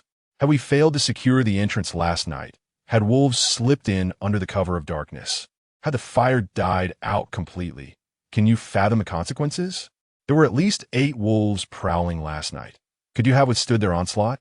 Perhaps at this very moment, the cave would be strewn with dismembered limbs, and many would have met their untimely demise. The women, upon hearing this, turned pale with fear, trembling in trepidation. Chapter 21. Affection level surpassing 700. Noticing the evident impact, Kobayashi Iban remarked, "Considering this is your first offense, I shall be lenient this time. Your rations will be halved. Should you offend again, your future rations will be entirely reduced. On a third infraction, you will be expelled from the group. Do you have any objections?" "No objections. Thank you, Kobayashi-san." Arigato. Arigato. Minami Yamaguchi's affection level 18. Sakura Tanaka's affection level 16. Yui Kitagawa's affection level 15. Therefore, Miss Minami and Miss Sakura, please arrange for an additional night watch, commencing tonight. Yes. Miss Yui, kindly gather the fish bones and other refuse and take them outside to bury. Yes, but... Kobayashi Iban feigned a stern expression. But what? Are you unwilling? Miss Yui? Yui Kitagawa hastily clarified. No, Kobayashi-san, I am willing. It's just that it's a bit dark outside, and I fear encountering wolves. Kobayashi Iban pretended to ponder for a moment and replied, Miss Yui does have a point. How about this? I shall accompany you to ensure your safety.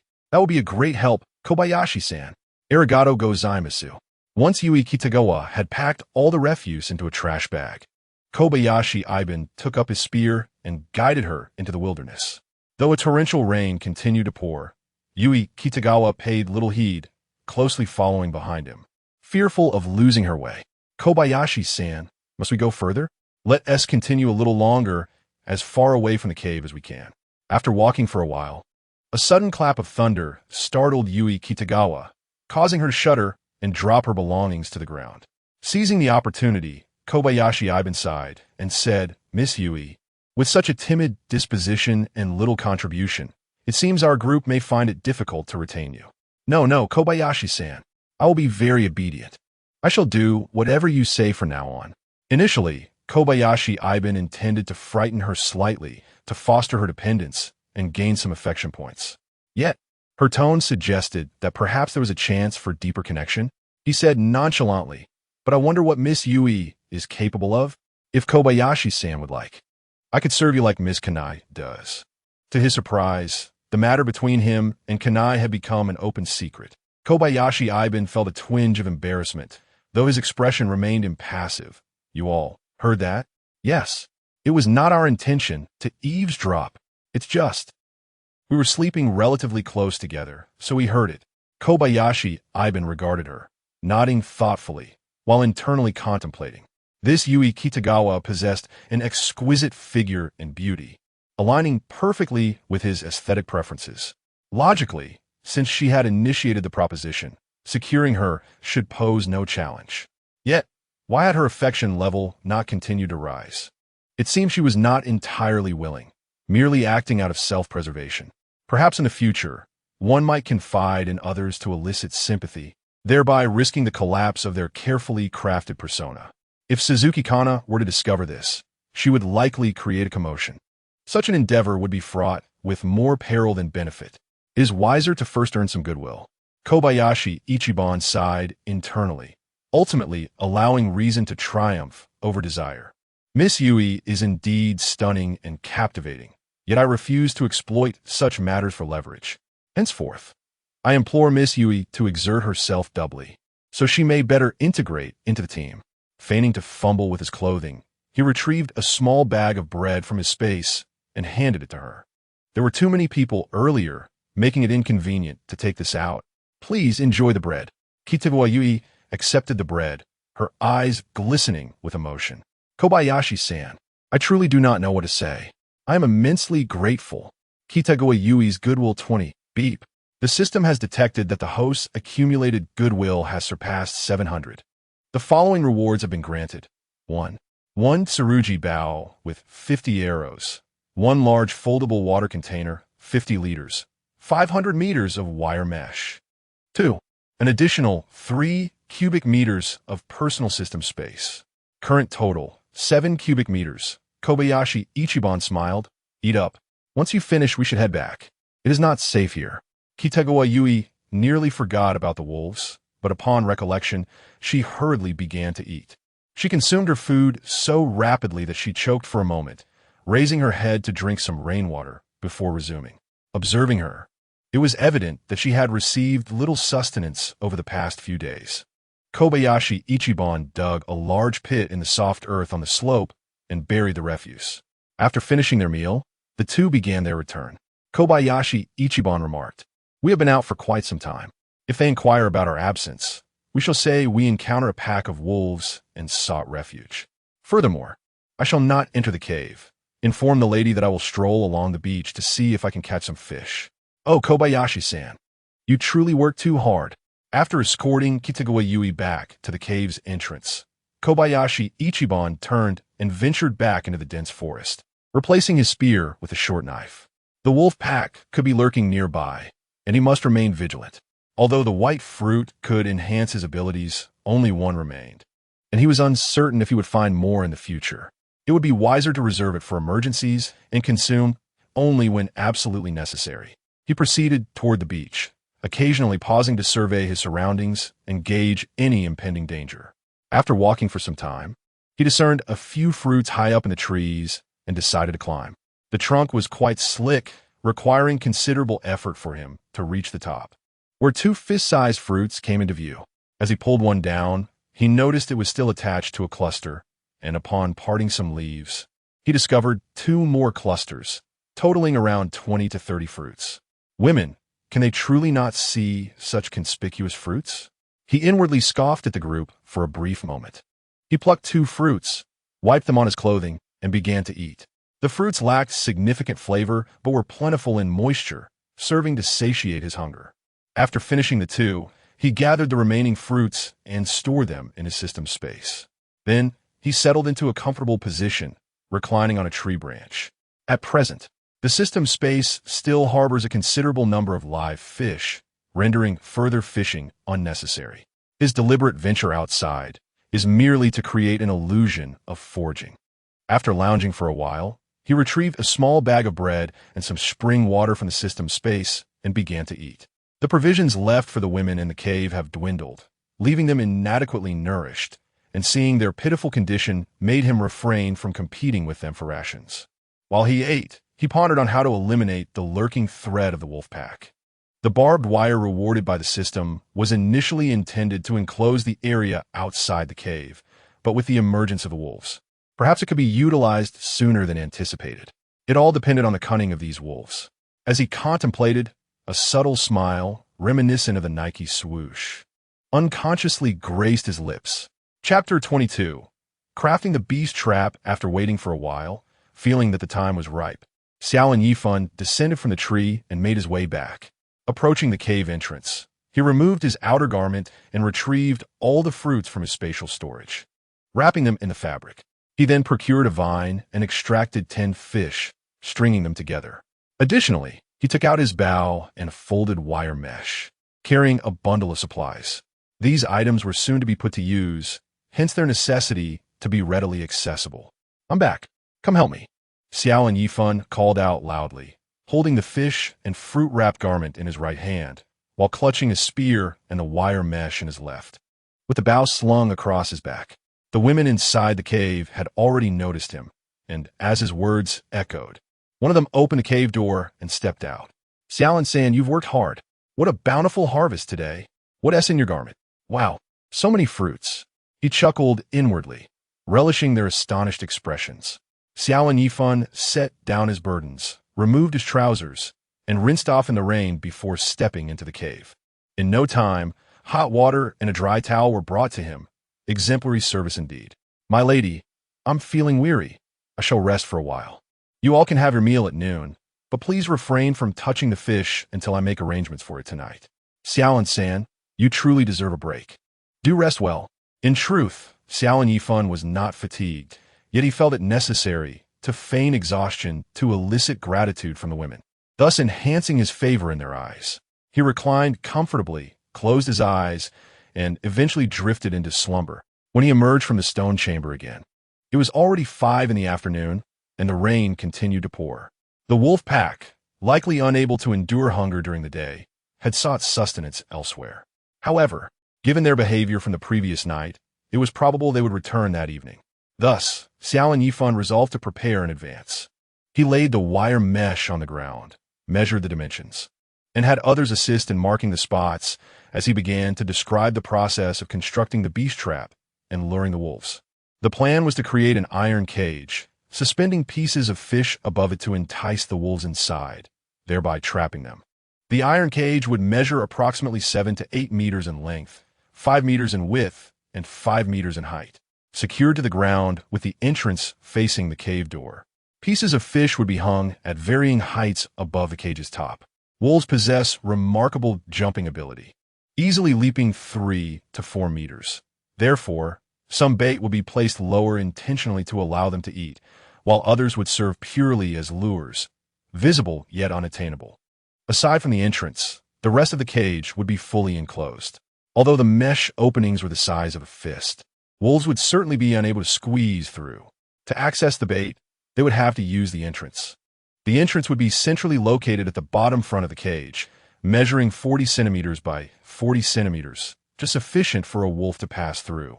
Furthermore, a cage door would be constructed, fixed at the top, but freely accessible at the bottom. This door would be larger than the entrance and installed within the cage, allowing it to be pushed inward. To enter, a wolf need only nudge the door open with its head. However, should it wish to exit, it would find the door immovable unless it possessed the ability to manipulate it, to maintain the structural integrity of the cage under stress. The framework was reinforced with long wooden strips. Kobayashi Ichiban explained while gesturing, and the women nodded in a manner that suggested partial comprehension. He had little time for their uncertainties, instructing them to lift the wire mesh out of the hole and to outline the cage's shape according to the markings. Meanwhile, he wielded a large machete and led several women outside to gather wood. The reinforcing wooden strips needed to be lightweight, so he specifically selected slender, towering trees. They felled over a dozen trees, cutting them into varying lengths, for pieces measuring 8 meters and around 10 pieces at 5 meters. Upon returning with the wood, the cage frame had already been assembled and appeared quite satisfactory. The group bound the wooden strips around the cage's framework using vines and ultimately fashioned a door. With a collective effort, the cage was completed in nearly an hour. They tested the door's functionality, which met their expectations. Lacking a tall ladder and with no giants around, they could only tip the cage on its side to affix vines of varying lengths at different positions for the bait. Ultimately, these vines would hold pieces of fish, suspended above the cage. Kobayashi Ichiban then demonstrated the general process of enticing wolves, directing the women to roast fish. After a long afternoon of anticipation, the prospect of fish invigorated the weary women, who busied themselves with renewed energy. Soon, the aroma of roasted fish wafted through the air. Kobayashi Ichiban skillfully filleted the first 2 large fish, instructing the women to tie the fish pieces to the vines. 8 pieces of fish, 8 wolves. Each wolf would receive a portion, ample yet not excessive. Once prepared, they positioned the cage upright, aligning the entrance with the hole so that it would be visible from within. They also placed a few thorny vines at the entrance. Wolves are highly alert creatures. If food appears too easily obtainable, they may become suspicious. Creating some obstacles could instead pique their competitive instincts. As the group enjoyed their roasted fish, they awaited the arrival of the wolf pack. "Kobayashi-san, can we really catch a wolf?" one of the girls inquired. These young women, who often trembled at the sound of a wolf's howl, found it challenging to believe they could indeed capture one. Although the plan was meticulously devised, this was Kobayashi Ichiban's first attempt at capturing wolves, and he harbored no absolute confidence in success. Nonetheless, morale was crucial at that moment, so he declared, "In our homeland, there is a saying, where there is a will, there is a way. We must believe in ourselves." After waiting for over an hour, the wolf pack had yet to arrive. By now, the roasted fish had been consumed, Yet the group remained silent, fearful of alerting the wolves. Kobayashi Ichiban, resting nearby, began to ponder. Had the wolves migrated elsewhere? That seemed unlikely, as wolves typically do not abandon their targets easily. Perhaps it was simply too early? It was already past 8 o'clock in the evening, and darkness enveloped the exterior. Delaying any further would mean the enticing aroma of the fish would dissipate. Just as he was contemplating this, someone whispered, "Kobayashi-san, it seems they are coming." Kobayashi Ichiban quickly sat up and approached the entrance to peer outside. Pairs of luminous blue eyes darted across the night sky, swiftly approaching their location. Not a wolf pack. Who else could it be? Xiao Lin Yifan whispered urgently, "Everyone, follow the original plan. Wait until all the wolves have entered the cage. Then 6 of you swiftly remove the trapdoor, while 4 others use wooden spears to lift the thorny vines and throw them at the entrance to block it." The women nodded in unison. Suddenly, Xiao Lin Yifan raised his hand to signal silence. He noticed a wolf had approached the cage. This wolf, clearly enticed by the aroma of the fish pieces, circled the cage cautiously before nearing the entrance. After hesitating for a moment, it ventured over the thorns in search of an entryway. When it encountered the movable cage door, it prudently stepped back 2 paces, feigning an intention to flee. Realizing there was no danger, it boldly nudged the cage door open with its head and stepped inside. Soon, it seized the fish piece hanging at the lowest point with its jaws. After taking a bite, it exclaimed, "Delicious," and emitted a low growl, calling for its companions. In no time, the other wolves began to arrive one after another. Chapter 23.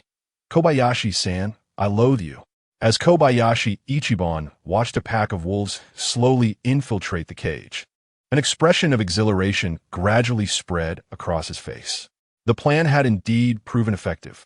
However, upon counting, he realized there were only 7 wolves. Among these 7, a few were engaged in a fierce struggle over a piece of fish that had just fallen. It was evident that the Wolf King was not among them. Glancing up at the top of the cage, he noticed 3 more pieces of fish dangling from above. Due to their elevated position, the wolves below, despite their desperate leaps, could not reach them. At that moment, Kobayashi Ichiban felt an overwhelming urge to rush out and secure the cage door, for that would ensure the capture of these 7 wolves and mitigate a significant threat.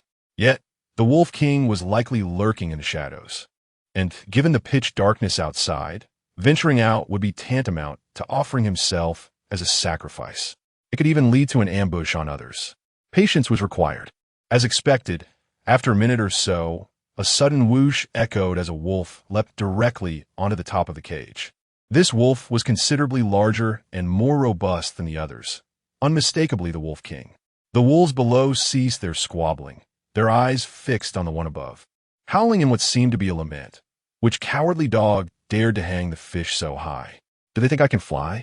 The Wolf King let out a howl and audaciously traversed the wooden frame until he reached the nearest piece of meat, extending his paw to retrieve it. To his astonishment, it seemed this wolf had acquired a certain cleverness. How careless of him to underestimate the Wolf King's unconventional approach, opting for a tightrope walk.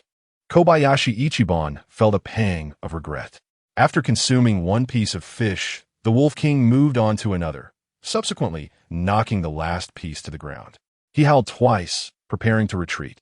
One of the wolves on the ground seized the fallen fish and approached the cage door, followed closely by the others. After several attempts, they finally mastered the art of opening the door and gallantly rushed out. Once the wolves had departed for a considerable time, Kobayashi Ichiban signaled for the door to be opened, taking a torch as he emerged. Surveying the battlefield, he noted that all the fish had vanished, yet the cage remained intact. How careless! A sigh escaped him. Fortunately, although 2 fish had been wasted, the near success indicated that the method was viable, albeit in need of refinement. Returning to the cave, the women began to inquire about the subsequent plans. Kobayashi Ichiban replied, "I shall improve the cage tomorrow. I believe success is within reach. In the meantime, do not remain idle. Practice with the wooden spears to enhance your combat prowess." He then placed a coconut in the corner of the wall, instructing, "Consider this coconut as a wolf and relentlessly jab it with your wooden spears until it breaks." With that, he thrust his spear forward puncturing the coconut with a resounding crack. After taking a sip of the coconut water, he declared, "You four shall be divided into groups, each armed with a spear, and take turns incessantly jabbing. Only the group that breaks the coconut will be entitled to eat tomorrow." Without regard for the astonished gazes of the women, he retreated into the stone chamber. Thud! Thud! Soon, the sounds of spears striking the coconut filled the air, continuing relentlessly until midnight. Kobayashi Ichiban, disturbed by the noise, found himself unable to sleep, regretting the command he had just issued. After tossing and turning for quite a while, he finally closed his eyes and fell asleep. He did not awaken until midday the following day, when he was gently roused by Suzuki Kane's soft voice. "Kobayashi-kun, wake up and have some lunch. It's already noon." Kobayashi Ichi's eyes widened in surprise. "Is it noon already? How could I have slept so long?" As he sat up, Suzuki Kane offered him 2 pieces of bread and a coconut. He eagerly opened the coconut, and the icy, refreshing coconut water instantly revitalized him. After taking a bite of the bread, he inquired, "Have you all eaten?" "I had some coconut and a fruit." Suzuki Kane hesitated, then added, "Now, there are only these 2 pieces of bread left at home." Hearing this, Kobayashi Ichi furrowed his brow. He had contemplated the issue of food yesterday, but did not expect their supplies to deplete so soon. He glanced at the system space, which contained a few small bags of bread. While he could secretly share some with Suzuki Kane, what about the large group of hungry women in the cave? The food situation needed to be resolved promptly. He wondered when this dreadful weather would cease. Regardless, he had to deal with the wolf pack first. Otherwise, they would be at a standstill.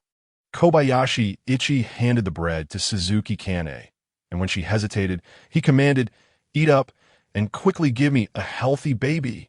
Blushing, she accepted the offering. He took a few more bites of coconut meat and then gave her the remainder. Stepping out of the stone chamber, he noticed that most people had finished their meals and were resting, yet they all appeared somewhat lethargic. The coconut puncturing team had only one group left that hadn't managed to break their coconuts. They were too afraid to use other tools. One girl was still poking at the coconut with a spear, while the other 3 team members stood behind her, listlessly cheering her on. The coconut was now riddled with holes, yet remained intact. As Kobayashi Ichi approached, he noticed that all 4 girls had blisters on their hands, their eyes swollen, and it was clear they had cried numerous times. At this moment, he was not inclined to show sympathy. His expression darkened as he said, "You all are utterly useless. Now, hold the spears together and imagine the coconut as your most despised enemy. Strike with all your might." The 4 girls positioned themselves, 2 on each side, and one girl gritted her teeth and declared, "Kobayashi-san, I hate you." In unison, they shouted, "Kobayashi-san, we hate you," as they charged at the coconut. Finally, the coconut shattered. In an instant, the 4 girls erupted into a cacophony of laughter and tears. Kobayashi Ichi felt a pang of exasperation, but at least they had completed their task. He fulfilled his promise and distributed 1 coconut to each of them. Today, the rain was considerably lighter than the previous day, and the sky appeared less gloomy. Using the excuse of going out to catch fish, Kobayashi Ichi ventured outside with a spear and returned after more than an hour, carrying 20 to 30 fish. Today's catch was abundant. Upon seeing the haul, the women's mouths watered, and joy erupted among them. They were fortunate today, having stumbled upon a school of fish, and he casually concocted a reason for his good fortune. As provisions had dwindled within the cave, he deliberately retrieved a greater quantity of fish, ensuring each person received one. At that moment, a discerning woman noticed a peculiar detail. "Mr. Kobayashi, why do all these fish have holes in them? Were they not caught with a fishing net?" This inquiry nearly caught him off guard, prompting him to hastily clarify. "The fish were speared. The net was found on our return journey." He then skillfully diverted the conversation, stating, "Today, let us indulge and feast heartily, with each person receiving a fish." Within the cave, a chorus of praises ensued, and the goodwill soared immensely. Chapter 24. The Wolf Hunt. As dusk approached, Xiao Lin Yifan undertook a meticulous re-engineering of the animal trap. The Wolf King had leapt atop the cage, perceiving the roof as a sanctuary far safer than the confines below. Thus, he resolved to seal off this escape route.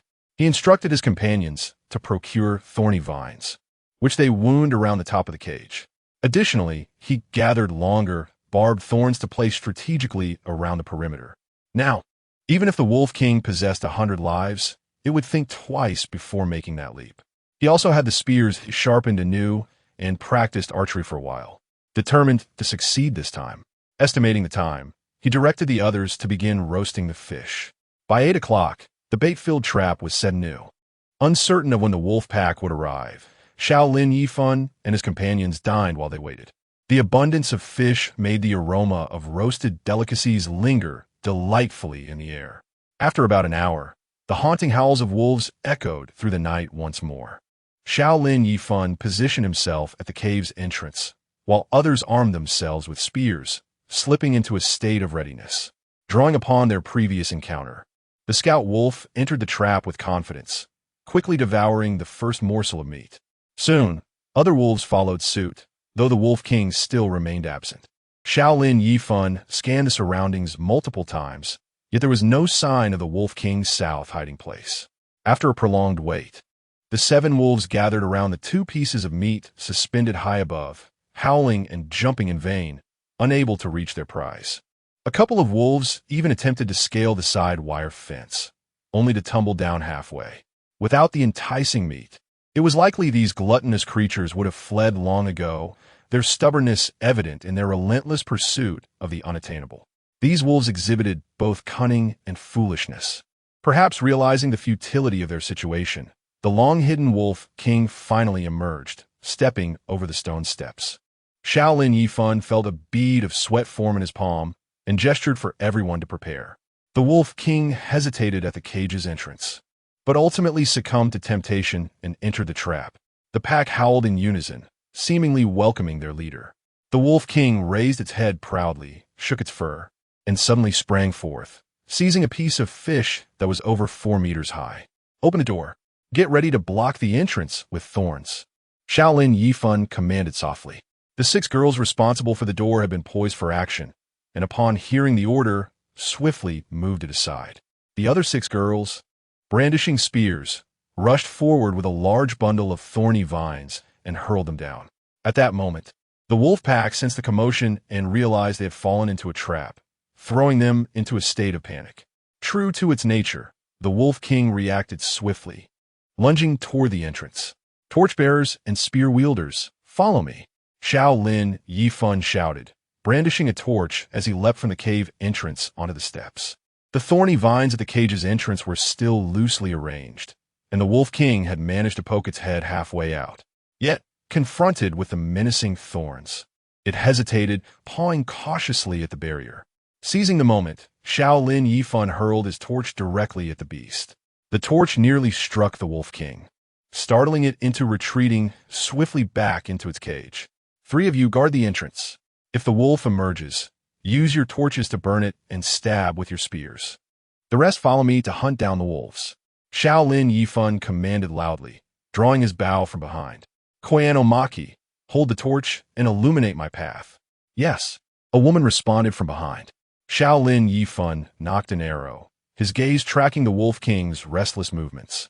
Aware of its confinement, the Wolf King darted around the cage, seeking an escape route. Seizing the moment, Xiao Lin Yifan decisively released his first arrow. With a swift whoosh, the sharp projectile flew toward the Wolf King's head. Just as it seemed destined to hit, the Wolf King suddenly crouched, evading the shot. Unfortunately, another wolf behind it was not so lucky as the arrow struck it, causing it to collapse and howl in pain. The Wolf King turned, glaring fiercely, baring its teeth and growling menacingly. Frustrated by his missed shot, Xiao Lin Yifan cursed under his breath and readied another arrow aimed at the Wolf King. However, by then, the Wolf King had already fled. Realizing that the entrance was heavily defended and escape was impossible, it let out a series of anguished howls and began to violently batter against the cage. The other wolves, witnessing this, followed suit, charging wildly in all directions. Xiao Lin Yifan shot an arrow, knocking down a nearby wolf, and shouted, "2 spearmen stay at the entrance. The rest come over to slay the wolves." Seeing Xiao Lin Yifan take down 2 of their companions, the remaining wolves recognized the threat he posed and circumvented him to attack elsewhere. Two girls stood frozen with their spears, paralyzed by fear in the face of the ferocious wolves. What are you afraid of? The wolves can't escape from a cage. Hurry, stab at them, Xiao Lin Yifan urged. One girl, trembling, timidly thrust her spear forward. The wolf yelped in pain, biting down on the spear and dragging it inward. Terrified, the girl gasped, crying out in panic. Yet she refused to let go. Xiao Lin Yifan, nearly exasperated to the point of fury, quickly shot an arrow, scaring the wolf away, and pulled the girl back. There was no time for reprimands now. Stay back. Just prevent them from crashing into the cage. He then called out, Ishihara Hiromi, take over the torch.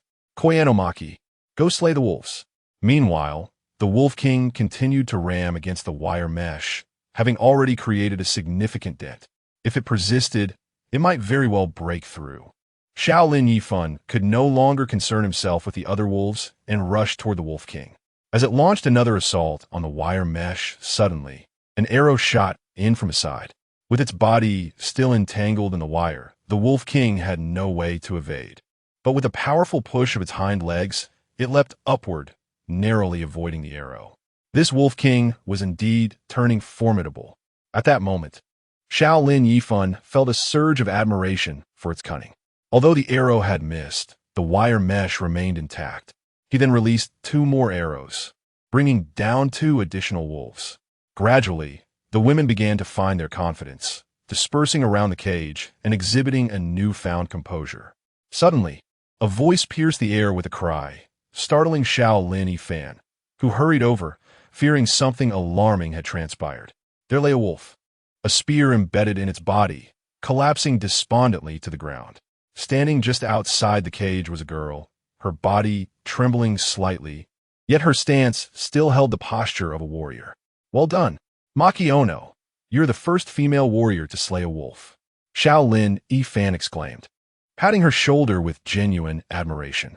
At that moment, 5 out of the 8 wolves had perished, leaving 3 that posed little threat. Xiao Lin Yifan decided to allow the other girls to hone their skills as well. Having already dispatched 1 wolf, he encouraged, who among you wishes to become the second female wolf slayer? Showcase your talents. Upon hearing this, the girls eagerly took action, brandishing their spears as they chased the wolves. The 3 remaining wolves, in a frantic bid for escape, found no outlet and eventually ceased their futile running, gathering in the center. The spears in the girls' hands couldn't reach the wolves, so they began to strike the cage, creating an illusion of intimidation. Xiao Lin Yifan once more grasped his bow, swiftly taking down another wolf with a well-aimed arrow. The remaining wolf, frightened, made a hasty retreat, only to be herded back by the girls. And in the midst of its flight, it fell, struck by an arrow. Xiao Lin Yifan knocked another arrow, drawing the bowstring taut, and aimed at the Wolf King. At that moment, the Wolf King's eyes had lost their fury. After a few mournful howls, it closed its eyes, tears trickling from its orbs. With a sudden release of his fingers from the arrow shaft, the arrow flew forth, striking true to the Wolf King's heart. Chapter 25. The edibility of wolf meat. Upon witnessing the last wolf collapse, the women erupted in cheers, embracing one another in tears. Xiao Lin Yifan gazed at them, feeling a deep sense of admiration.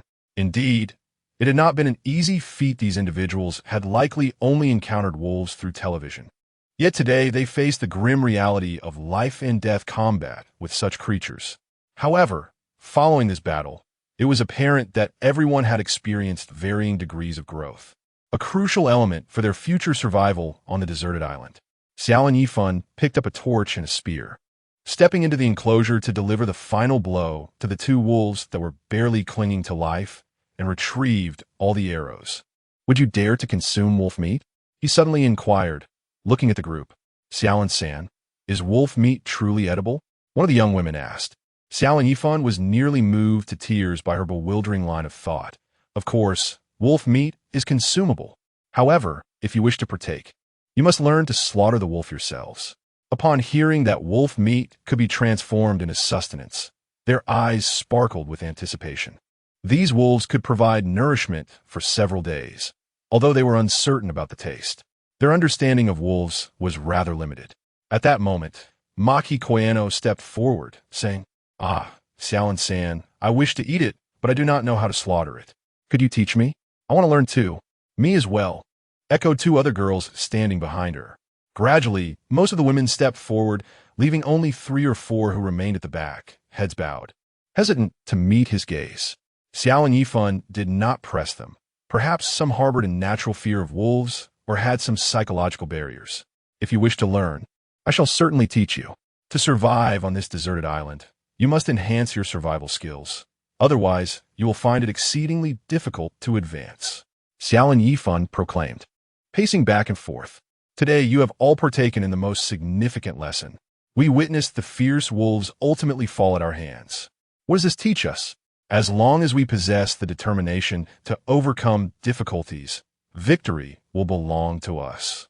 The wolves may have perished today, but it does not imply the absence of other dangers. In the future, you may encounter wild dogs, leopards, and bears. To prolong your existence, you must master additional survival skills. Xiao and San, please impart more survival skills to us, Maki Koyano earnestly pleaded. The others chimed in unison. Xiao and San, please teach us more survival skills. Xiao and Yifan nodded. Now, gather some vines and bind the front and hind paws of the wolves. 2 of you will carry each spear, and follow me to the beach to process the wolves.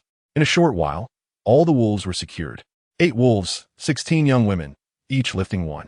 Xiao and Yifan led the way, holding the torch and a large knife, with the group closely trailing behind. It was now midnight, and a light rain fell, making the ground slippery. Their pace was slow. Fortunately, the torches had been coated in fish oil, preventing them from being extinguished and allowing them to discern the path ahead. Upon reaching the sandy shore, they set down the wolves. Xiao and Yifan dragged one wolf forth, swiftly severing its head with a single stroke before casting it into the sea. He then eviscerated the wolf's body on the rocky surface, discarding the entrails into the ocean while explaining the process as he worked. The group of women gazed in fear and trepidation, some even feeling a wave of nausea, uncertain of how much they had truly absorbed. After cleansing the wolf's carcass, they commenced the meticulous task of skinning it. The wolf pelts could be fashioned into warm hats and gloves, essential items for the biting winter. Once the fur was stripped away, the carcass was washed anew, and the meat was chopped into manageable pieces, each bound with water plants and distributed among the group. Take the meat back. A small portion is for soup, while the rest shall be roasted, he instructed. Maki Kobayashi inquired, what shall we do with the remaining wolf? Leave that to me. You may return, he replied. Upon hearing that there would be meat to enjoy later, the group erupted in laughter, their joy evident as they departed with their provisions. Once the women had left, Kobayashi Yifan pretended to dig a large pit on the beach, where he discreetly placed the wolf's carcass before swiftly storing it within his system space. He continued this process until all 7 wolves were secured within the confines of his system. After covering the now empty pit with earth, he strolled along the beach for a while, sensing the time was right before making his way to the cave. Even before reaching the entrance, the enticing aroma of roasted meat wafted toward him. Upon entering, he discovered a considerable amount of meat had already been roasted, alongside a pot of simmering soup. Observing the women, their eyes glistening with hunger yet restrained, he realized they had been waiting for him to partake first. This unspoken acknowledgement of his status and respect among them pleased him. Let's indulge, he proclaimed, and at his command, they set aside their reservations, eagerly devouring the feast. Kobayashi Yifan, too, savored a hearty piece of wolf leg. Though the meat was somewhat tough and lacked flavor, its richness was undeniable. He resolved to procure some salt, for it would enhance the meal and safeguard their health. The following day, he awoke to find Kanai Suzuki no longer by his side. The room was noticeably brighter than the previous day. Had the skies finally cleared? Neither Yumiko Miyamoto nor her daughter were present. Lately, their glances towards him had been peculiar. Yumiko maintained her politeness, while the younger Miyamoto, Nanako, exhibited a discernible disdain, speaking little and regarding him with scorn. Kobayashi Yifan speculated that their behavior stemmed from his interaction with Kanai. Yet, he pondered, but what transpired between Kanai and me was mutual. Why should I be judged? He dismissed their judgments, though he recognized that he had somewhat neglected the Miyamoto duo. He resolved to mend their relationship. despite the collective belief that the president had perished. Yumiko, as the president's wife, still wielded a lingering authority, a remnant of habitual thinking. Kobayashi Yifan rolled out of bed and approached the cave's entrance. Indeed, the skies had cleared. Although the sun was not particularly bright, it marked the end of the relentless rain. The sight of the long-awaited sunlight lifted his spirits considerably. The expressions of the women had notably improved compared to the previous days, likely due to the meat they consumed the night before. Although devoid of seasoning, it was genuine animal flesh, and it was unlikely that anyone would find fault with it. Observing their contented faces, Xiao Lin Yifan remarked, "The taste of wolf meat seems rather pleasant, does it not?" Miyamoto Yumi offered a slight bow and smiled. "Thank you, Xiao Lin-san, for providing us with sustenance time and again." "Arigato." The other women echoed her sentiments. "From now on, let us refrain from excessive formality. You may simply call me Xiao Lin-kun." Having fought alongside each other against the wolf pack and overcome challenges together, we are indeed comrades in arms. Xiao Lin Yifan sought to bridge the gap between them. With these words, a wave of goodwill washed over him. "Now then, there remains some wolf meat. Let's finish it together. With the sun shining today, how about we venture to the sea for some fun? What do you all think?" Upon hearing this, the women were naturally elated. Since the torrential rains had confined them to the cave, they had been yearning for freedom, and now, at last, they were liberated. Chapter 26. Peeping after finishing their meal.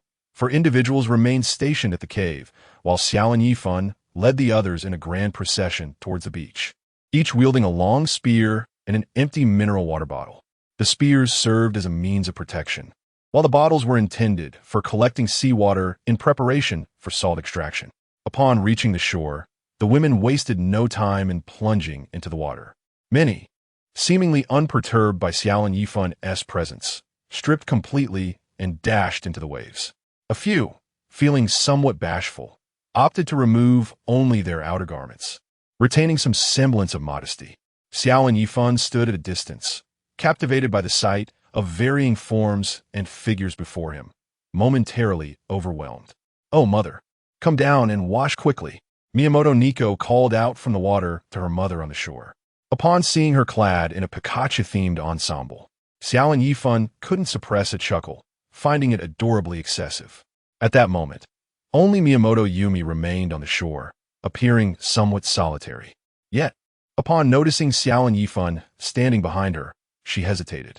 "Madam, do take a wash. It's far healthier. If you're concerned about my gaze, I can easily look away," Xiao Lin Yifan teasingly suggested. Upon hearing this, a flush of crimson spread across Yumi's cheeks as she hurriedly replied, "Xiao Lin-kun, you jest. That's not what I meant." As the wife of the company president, revealing herself before a young man posed a significant internal struggle. After a moment of contemplation, she resolved to act. However, instead of removing her trousers, she merely rolled up the cuffs to reveal her alabaster thighs.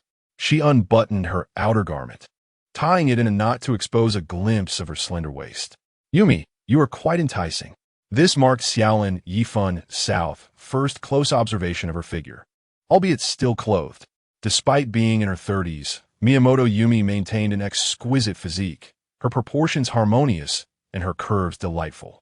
Although she had born children, her waist remained trim, her skin appeared taut, and her firm posterior resembled that of a woman in her mid-20s. As he gazed, a warmth enveloped Xiao Lin Yifan, prompting him to turn away, arching his back as he slowly stepped aside. Though his composure was somewhat faltering, he felt the need to preserve what dignity remained. Strolling along the beach, Xiao Lin Yifan surveyed the surroundings, seeking suitable tools for salt production. The only usable item within the cave was a small pot, but its size rendered it ineffective. If he could locate larger vessels or relatively flat stones, the process of salt making could be simplified. After a fruitless search, he retraced his steps.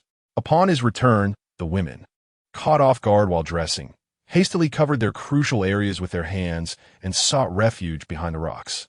Hee. Xiao Lin Yifan let out an awkward chuckle, turning away. "Ladies, I truly did not intend to intrude." Once everyone had emerged from the water, he assigned a task. "Now that each of you has a bottle, please collect seawater to take back. Moreover, Taking advantage of the pleasant weather, you all should form teams to search the surrounding area for wild vegetables and fruits, while also seeking out a larger pot or stone. I appreciate everyone's efforts. Xiao Lin Yifan conveyed the specific requirements for the large stone to the group. Now, you should break into groups of 5 or 6, spread out, and do not venture too far. Return to the cave in about an hour. Yamamoto Minami and Tanaka Sakura, you two stay behind and search with me. The reason Xiao Lin Yifan chose to keep these two was due to their high affection levels, both exceeding 85 points, and their occasional flirtatious glances towards him. It seemed a low-risk endeavor to win them over, potentially enhancing his rapport with them. As the others dispersed, Yamamoto Minami softly inquired, "Xiao Lin-san, what would you like us to do?" With a cunning smile, Xiao Lin Yifan playfully asked, "What do you think?" The two exchanged glances, a blush gracing their cheeks, yet their eyes sparkled with delight. The trio made their way behind a rocky outcrop. Tanaka Sakura glanced at him and, blushing, asked, "Xiao Lin-san, will you take care of us in the future?" Xiao Lin Yifan gently caressed her slightly chubby cheek and replied with a grin, "Of course." Yamamoto Minami, feeling somewhat bashful, asked, "So shall we do it together?" Upon hearing this, Xiao Lin Yifan found himself contemplating new possibilities. He had not anticipated this turn of events. Observing the two girls with flushed faces, he embraced each of them, stating, "Ladies, whatever you decide is what we shall do." Just as he was about to loosen his attire, Yamamoto Minami suddenly exclaimed, "Xiao Lin-kun, there is someone over there." Following her gaze, Xiao Lin Yifan spotted an individual quickly lowering their head and hiding behind a nearby rock. Though it was merely a fleeting glance, he recognized the person instantly. Thus he picked up his spear and approached. "Come out, you sneaky one. I am Kimura Yero. I don't care who you are, just come out quickly." Xiao Lin Yifan shouted, striking the rock with his spear. "All right, I'm coming out," Kimura Yero replied, hastily emerging from behind the rock with his trousers in hand. "What are you hiding? Raise your hands." "I'm not hiding anything, Baka. When I say raise your hands, you raise them. Enough with the chatter." Xiao Lin Yifan bellowed. Reluctantly, Kimura Yero lifted his hands, only for his trousers to fall to the ground in the next moment. The two girls behind Xiao Lin Yifan gasped in shock and quickly turned their faces away. Witnessing such a scene, Xiao Lin Yifan began to entertain unsavory thoughts. Could this fellow have been spying on us all along? And while watching, was he preparing to ugh? Xiao Lin Yifan felt nauseated, a mix of anger and frustration brewing within him. "You old pervert." The more he pondered, the angrier he became. He struck Kimura Yero sharply on the leg with his spear, causing him to double over in pain. "What are you doing here? Have you been peeping at us?" Kimura Yero, disregarding his pain, hurriedly defended himself. "Xiao Lin-san, we encountered a wild boar and came to seek your assistance. It was not an intentional act of peeping. It was merely a fortuitous encounter." With his trousers in such disarray, one could hardly argue it was not deliberate. Xiao Lin Yifan struck him again, causing him to wail in pain. "Xiao Lin-san, please stop. I promise I won't do it again." Kimura, the unfortunate fellow, pleaded desperately. Observing his disheveled hair, unkempt beard, and the mud caked on his body, Xiao Lin Yifan noted how much weight he had lost, appearing frail and vulnerable. He decided to relent. After donning his trousers, Xiao Lin inquired about the wild boar incident. "Ah, well." At that moment, Kimura hardly resembled the vice president he once was. He nodded and bowed, looking pitiful. Once he had adjusted his trousers, he began to recount the series of events. Xiao Lin Yifan gradually pieced together the narrative. Since the two teams had parted ways, Kimura's team had quickly run out of supplies due to poor food management and unequal distribution. Lacking outdoor survival skills, they were unable to catch fish and could only scavenge for a few scallops or dead fish and shrimp to stave off hunger. Initially, they had a source of fire and could make do with the dead fish and shrimp, but when the torrential rains came, their fire was extinguished, and they could no longer find any food. Suffering from hunger and cold, they had to seek shelter from the rain for several days. Today, with the sun finally shining, they ventured out to search for sustenance, only to encounter a wild boar along the way. Chapter 27. Cultivating Affections. Kobayashi Ichiban inquired, "Aren't there several of you?" "Where are they?" Kimura Yuru replied, "I lured the wild boar away to allow them to escape. I do not know where they have fled to now.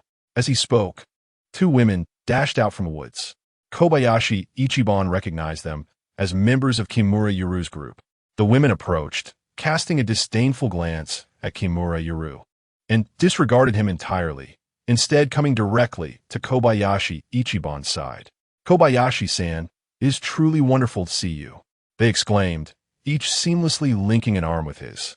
The two appeared gaunt and weary, undoubtedly having endured considerable hardship. Kobayashi Ichiban asked, "Is it just the two of you? What about the others? We have all become separated, and it is all Kimura Yuru's fault. Not only is he a coward, but he also caused Yamamoto Kenichi's death."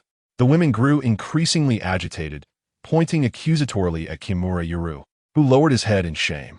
But Kimura Yuru claimed he led the wild boar away to assist you in escaping. "Nonsense. Ah, Sumamasen Kobayashi-san, I did not mean you. Kimura Yuru is nothing but a scoundrel. When we encountered the wild boar, he not only fled the fastest, but he also pushed Kenichi-kun towards the beast, resulting in Kenichi's demise." Kobayashi Ichiban glared coldly at Kimura Yuru. "Is what they say true? Kobayashi-san, it is not as they describe. I was simply too anxious and accidentally knocked Kenichi down," Kimura Yuru stammered in a feeble defense, all the while keeping a wary eye on the spear in Kobayashi Ichiban's hand, ready to flee at any moment. Kobayashi Ichiban's expression darkened further. At that moment, even if he were to take Kimura Yuru's life, the others would likely not object. However, it would be prudent to wait until he had extracted all value from him before acting. He recalled that his group should contain 4 women recorded by the system, a significant source of goodwill.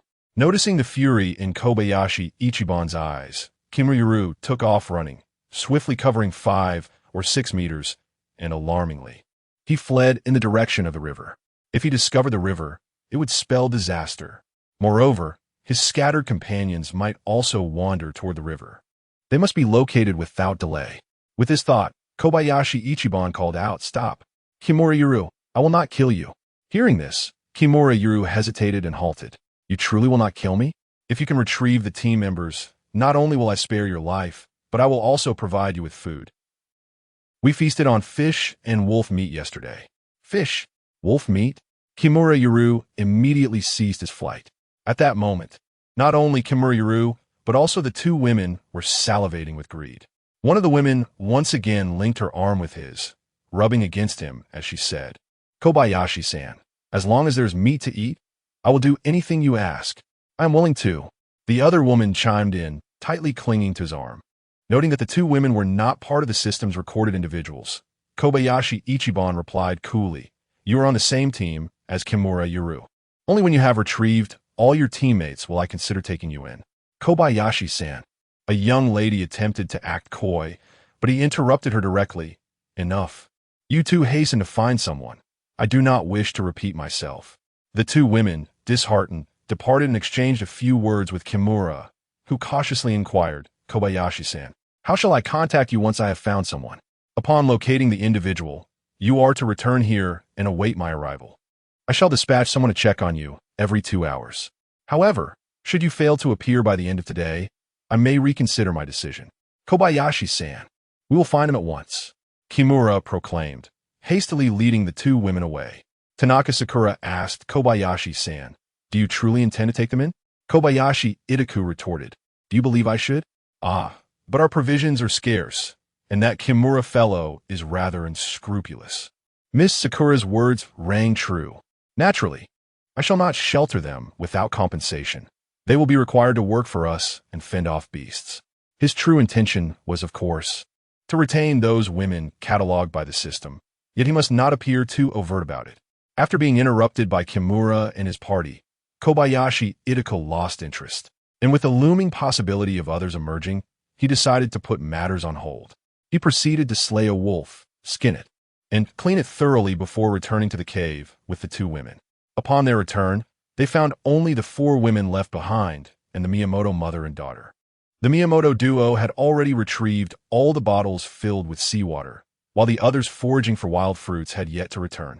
At that moment, Miyamoto Yumi, along with the others, was hanging the cleaned clothes and wolf skin out to dry in the sun. Meanwhile, Miyamoto Nanako was idly playing with the bottles, arranging them into various patterns.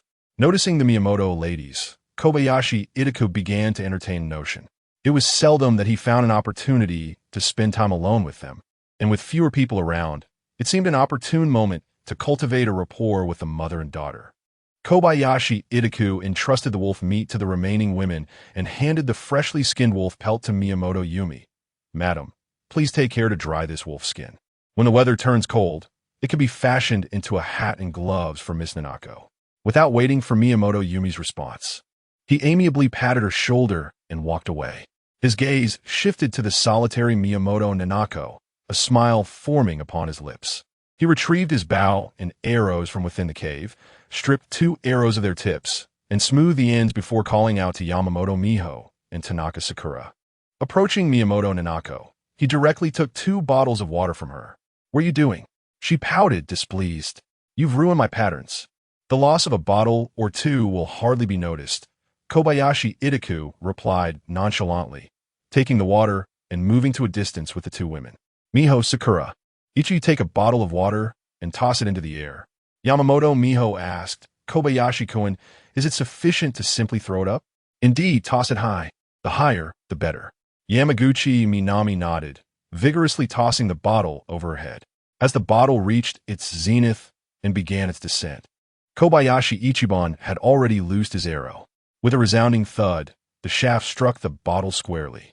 The descending bottle nearly struck Yamaguchi Minami on the head, startling her into a hurried retreat, yet she could not suppress her joyous laughter. "Kobayashi-kun, your aim is impeccable," the 2 girls exclaimed in unison. "Sakura, do not throw it directly overhead. Angle it slightly outward or I might hit you." "Understood." Tanaka Sakura nodded, launching the bottle in a parabolic arc predictably. Kobayashi Ichiban once again hit his mark. He then encouraged both girls to toss their bottles simultaneously, swiftly releasing 2 arrows that found their targets with precision.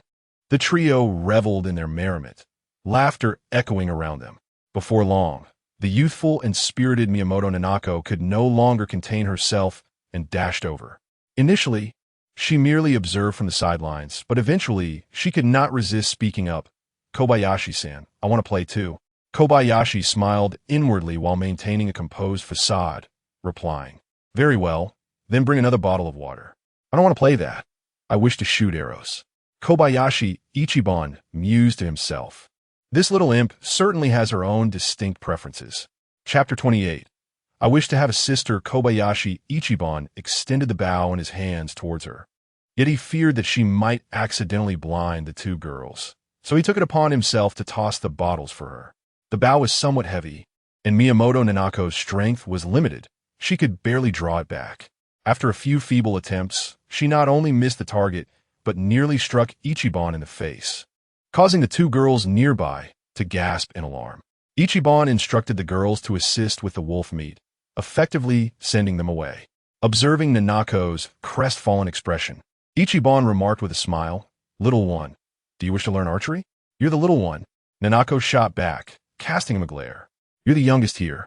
How can you not be considered a little one?" At a loss for a rebuttal, she turned her face away in frustration. "You look quite adorable when you're angry. I wish to pinch your cheeks." Ichiban initially intended to tease her further, but, fearing she might actually storm off, he moderated his approach. "All right then, I won't call you little one anymore. May I call you by your name, Nanako?" Finally turning her face back, albeit with her gaze lowered, she did not resist. Ichiban continued, "Nanako, if you truly wish to learn, I can teach you, but I have a condition." "What condition?" Nanako inquired, immediately furrowing her brow, her guard raised. "If it's something inappropriate, I certainly won't agree." Ichiban was well aware of her insinuations. This flawed persona of mine seems in dire need of rehabilitation, he mused, deliberately adopting a serious demeanor. "Nanako, you are being quite unreasonable. I have always regarded you as a sister, and to think you would suspect me in such a way." "Sister?" Indeed, in Ichiban's heart, Nanako would forever be a delightful little sister, both resilient and brave. How could he possibly harbor such thoughts towards her? "However, you do share similarities with many elder sisters. Nanako, things are not as you presume. You will understand when you are a bit older. Do you truly not harbor any inappropriate thoughts towards me? Of course not. I hold great respect for both you and your mother. Ichiban assured her. Consider this. If I did have such thoughts, would you be able to resist? Momentarily speechless, Nanako contemplated his words. Although he was somewhat lecherous, he had always treated her and her mother with kindness, never causing them distress. Kobayashi-san, do you genuinely only see me as a sister? Indeed, I have no sisters and have always wished for one. Moreover, I adore children and aspire to have many of them in the future. Upon hearing this, Nanako burst into laughter, her earlier stern demeanor dissipating. Kobayashi-kun, why is that? Noticing her shift in address, Ichiban recognized that she had lowered her guard. Because children bring joy. I've envisioned having dozens of children. Nanako giggled again, her laughter ringing through the air. Miyamoto Nanako's affection, level 10. The direction was right. Witnessing her dramatic change in demeanor, Kobayashi Ichiban sincerely displayed a benevolent smile. Kobayashi-kun, what were the conditions you mentioned earlier? The conditions I spoke of have already been fulfilled by Kanako, he replied. Fulfilled? What are they? I have but two conditions. First, that Kanako no longer views me through a colored lens. Second, that she addresses me as Kobayashi-kun, a title I find both endearing and respectful. I see. So, can Kobayashi-kun teach me archery now? Of course. However, this bow is too heavy for you. Please wait a moment. After speaking, Kobayashi Ichiban returned to the cave and discreetly retrieved the bow left by the black savage from the system, emerging shortly after. Though lightweight, this bow possessed tremendous power. Kanako, I bestow this bow upon you. Practice with it from now on. Kanako Miyamoto weighed in her hands, and finding it considerably lighter, she beamed, Kobayashi. Thank you very much. With the new bow in hand, Kobayashi Ichiban began instructing Kanako Miyamoto in the art of archery. He meticulously explained each step, nocking the arrow, drawing the string, aiming, and releasing. He focused particularly on correcting her posture and breathing. Throughout the instruction, some physical contact was unavoidable, such as gentle touches to her small hands and supportive gestures from behind. Though Kanako Miyamoto felt a bit unaccustomed to this, she did not exhibit any signs of resistance. Kobayashi Ichiban, consciously maintaining a respectful distance, comported himself like a true gentleman. Kanako, you are doing splendidly. If you practice diligently using this method, I am confident you will soon become an exceptional archer. He also shared some exercises to build her strength, an area where she was weaker. It was evident that Kanako Miyamoto genuinely enjoyed archery. She took several bottles and began shooting earnestly. Kobayashi Ichiban prepared a few arrows without tips for her. At that moment, he noticed several women had finished preparing the wolf meat and, along with Miyamoto Yumi, entered the cave, so he followed them inside. The women knelt on the tatama mats, threading the wolf meat onto wooden skewers, while Miyamoto Yumi selected some pieces to place in a small pot to start making soup. Madam, could you come here for a moment? I have something to discuss with you. Yes, Kobayashi-kun, I'll be right there. Miyamoto Yumi quickly completed her task, wiped her hands, and followed Kobayashi Ichiban into the stone chamber. Madam, please have a seat. Yes. Miyamoto Yumi responded and, after removing her shoes, knelt lightly on the edge of the bed. Kobayashi Ichiban observed her for a moment before sitting across from her, smiling. Miyamoto Yumi felt somewhat uneasy under his gaze and spoke up. Did you need something from me, Kobayashi-kun? Madam, may I call you Yumi Annie from now on? Miyamoto Yumi was taken aback, her cheeks flushing crimson. Yumi Auntie, you seem to have lost weight recently, which saddens me. As he spoke, Kobayashi Ichiban took her delicate hand, enveloping it in his grasp. Miyamoto Yumi shivered, attempting to withdraw her hand, but he held it firmly. Kobayashi Ichiban gently spoke, I had promised the president to take good care of Aunt Yumi and Natsuko. Yet now I am filled with remorse. Gazing at the man before her, with sincerity in his eyes and seriousness on his face, Miyamoto Yumi was momentarily taken aback. Was it merely this? She had assumed he harbored ill thoughts towards her. In an instant, she felt a wave of shame for her baseless assumptions. Her cheeks flushed like a young girl, and she stammered, Kobayashi-kun, you truly need not feel guilty.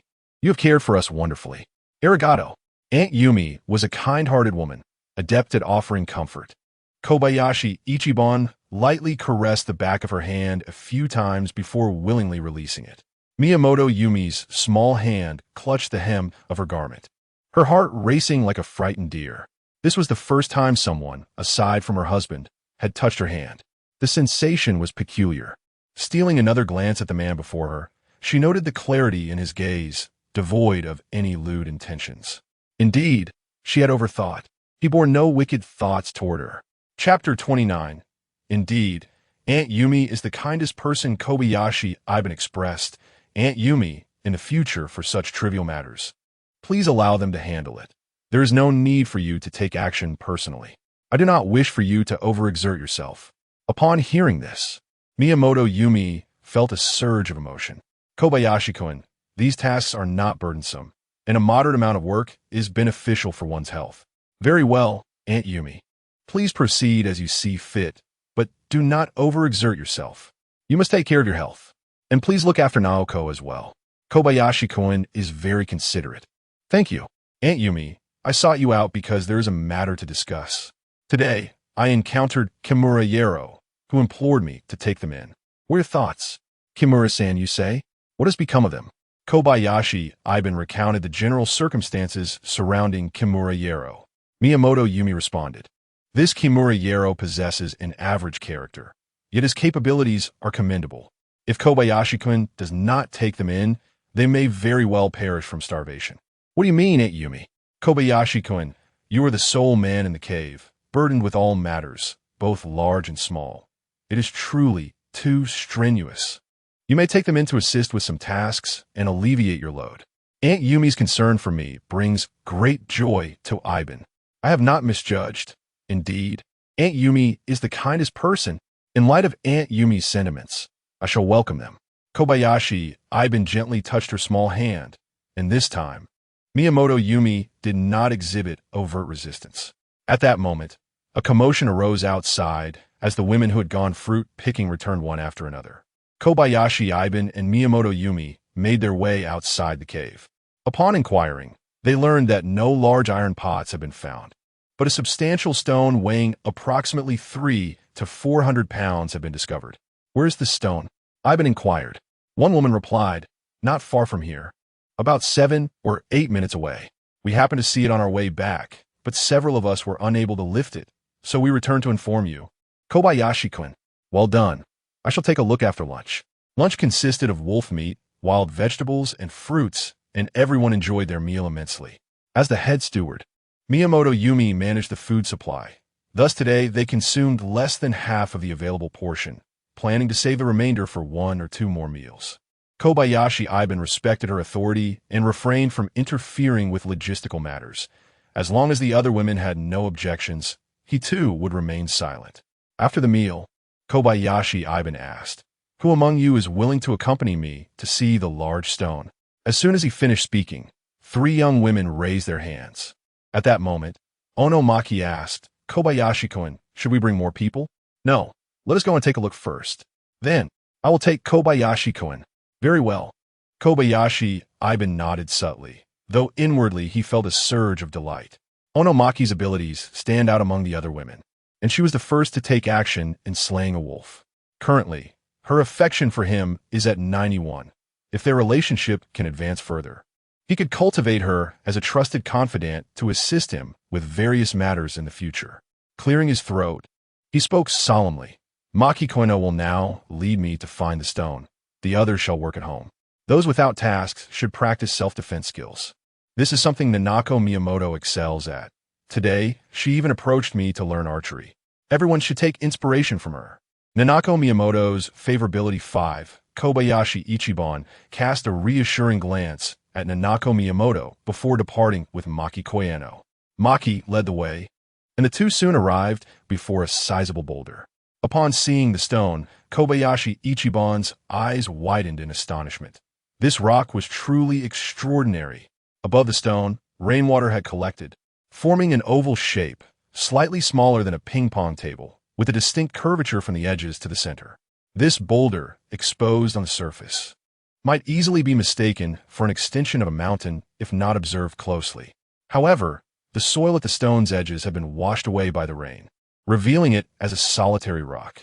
Even more astonishing was the fact that this massive boulder was only 5 to 6 centimeters thick, prompting a sense of wonder at nature's marvels. Such a stone would be perfectly suited for crafting salt-making vessels. Maki, you have truly excelled. This stone is ideal for salt production, Kobayashi Ichiban exclaimed, embracing Maki Koyano in celebration. She struggled slightly, but was effortlessly lifted into his arms. Standing at just over 1.6 meters, with a fit physique and no excess weight, she was easy to carry. Kobayashi-kun, please put me down, she implored. With a playful smile, he gently set her back on the ground. At that moment, Maki Koyano's face flushed crimson, her mind momentarily bewildered as she lowered her gaze, unsure of where to place her hands and feet. How cute! Kobayashi Ichiban couldn't resist pulling her close and stealing a kiss. Maki Koyano gasped, struggling to push him away as she trembled. Kobayashi-kun, please show some restraint. Seizing the moment of his surprise, she swiftly stepped back, adjusting her disheveled hair and clothing, her face still flushed. Her expression seemed far from feigned. This situation had become somewhat awkward. After a brief silence, Kobayashi Ichiban tentatively inquired, Miss Koyano, do you not like me? I simply wish to avoid being an accessory to a man like them. I want to survive on my own abilities. Maki Koyano replied, her voice rising in agitation as she turned to face him. I know that rejecting you will disappoint you, Kobayashi-kun, but I ask you to respect my decision, please. With that, she bowed deeply. Her reaction suggested she had overheard some gossip. However, it also elevated Kobayashi Ichiban's regard for her. Miss Koyano, I was impulsive just now, and I sincerely apologize, he said earnestly, Suma Mason. Kobayashi-kun, there is no need for such formality. It was I who was discourteous by rejecting you. Surely you're not displeased? Kobayashi Ichiban chuckled. Of course, I am somewhat displeased. You are indeed quite captivating, Miss Koyano. However, I understand and respect your sentiments, and I shall patiently await the day you change your mind. Maki Ono offered a gentle smile, remaining silent. Although a slight awkwardness lingered between them, the tension had finally dissipated. Shall we return now, Kobayashi-kun? She inquired. Not just yet. Accompany me to the beach, he replied. To the beach? Maki hesitated, coming to a halt. Kobayashi knew her thoughts had strayed elsewhere, and with a stern expression, he admonished. Stop overthinking. I have serious matters to attend to. Realizing her misunderstanding, Maki quickly apologized. I am truly sorry. I should not have jumped to conclusions about you, Kobayashi-kun. It's good that you understand, he responded. Chapter 30. The last eunuch on the deserted island. The two arrived at the beach and, from a distance, spotted a few individuals sitting there, their spirits visibly deflated. They were none other than Kimura Yuru and his companions. Kobayashi-san, you have finally arrived. Kimura Yuru was the first to notice him, abandoning his companions to rush over. The others followed suit, and soon two women appeared, each supporting a man between them, struggling to walk. Upon counting, there were 2 men and 8 women, making a total of 10. Once everyone gathered, Kobayashi Ipan inquired, what became of Kenichi? Kimura replied in a hushed tone, he was buried. Right where he fell, we dug a hole and buried him. Kobayashi Ipan glanced at the others and noticed the 2 women frowning, looking nauseous, which led him to surmise that Kenichi's demise must have been gruesome, perhaps even leaving his body unrecognizable. However, since the matter had been dealt with, he chose not to dwell on it any further. His gaze shifted to another man, who appeared pale and drenched in sweat. He couldn't help but frown as he asked, what is your name? Are you unwell? The man struggled to speak. Kobayashi-san, I am Nakata Koji. I was injured by a wild boar. Where are you hurt? In the groin. Kobayashi Ipan's eyes fell, and indeed he spotted numerous dried bloodstains in that area. It was no wonder the man looked to be in such agony. Thankfully, it wasn't a case of malaria. Otherwise, he would not have taken him in. Can you walk? I can manage, albeit slowly. Kobayashi Ipan then scanned the women before him, noting that 4 out of the 8 had been recorded by the system. The women gazed at him with eager eyes, as though he were their savior. An idea flashed through Kobayashi Ippan's mind. To ensure their obedience moving forward, he needed to assert his authority. Kimura Yuru, there is something I must clarify with you all. I trust everyone is well aware of the situation on this deserted island. Survival is not a simple endeavor. My decision to shelter you is not out of kindness, but rather because I require your assistance. To be frank, you are merely my laborers. You will work for me. I cannot guarantee that you will be well fed, but I assure you, you will not starve.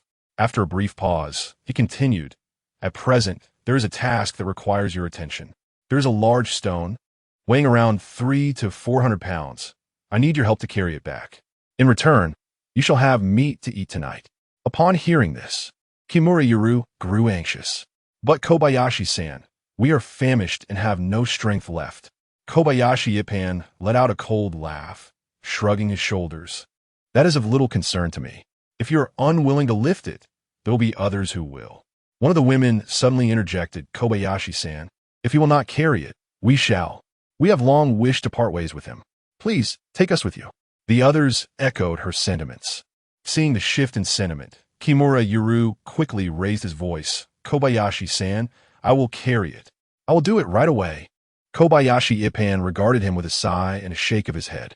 How had Kimura Yuru fallen so low in just a few days? Even his teammates harbored deep resentment towards him. As Kobayashi Ippan led the group onward, he noticed Nakata Koji and the two women lagging behind, causing him to furrow his brow. Continuing down this path, it remains uncertain when we might return to the cave. Thus, I summoned Maki Koyano. I shall escort Koji Nakata back to the cave. Miss Koyano, please take these individuals to move the stones. Ensure they exert themselves. Anyone who dares to slack off shall find no food come nightfall. After Maki Koyano departed with the others, I assisted Koji Nakata in moving forward. I apologize for the trouble, Kobayashi-san. Once my injuries have healed, I shall repay you tenfold. Koji Nakata, despite his discomfort, chattered incessantly. From his words, I gleaned a semblance of his circumstances. At the age of 24, Nakata is the sole child of his family, having grown up in the countryside before venturing alone to the bustling city, where he has been working in a club for less than a year. I guided him to a secluded area. Initially, Nakata continued to chatter, but gradually his words faded and a tremor crept into his voice. Kobayashi-san, is this the right path? It feels so difficult to traverse. Noticing my silence and somber demeanor, he suddenly broke free, kneeling on the ground. Kobayashi-san, I implore you, do not kill me. I have an 80-year-old mother at home. I beg you. He prostrated himself, beseeching for mercy. Koji Nakata, how old are you? I inquired. I am 24. At 24, your mother is in her 80s? Did she give birth to you on her 60th birthday? Kobayashi-san, I misspoke. It is my grandmother who is over 80. I assure you, I speak the truth. At that moment, I too felt a pang of hesitation. Though I had just met Nakata, he struck me as an enthusiastic and spirited young man, not one of those seasoned schemers.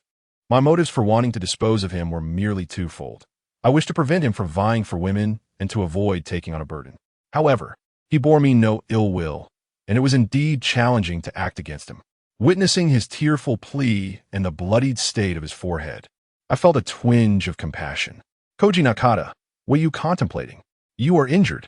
I intend to gather some herbs. Look at your pitiful state. Rise at once.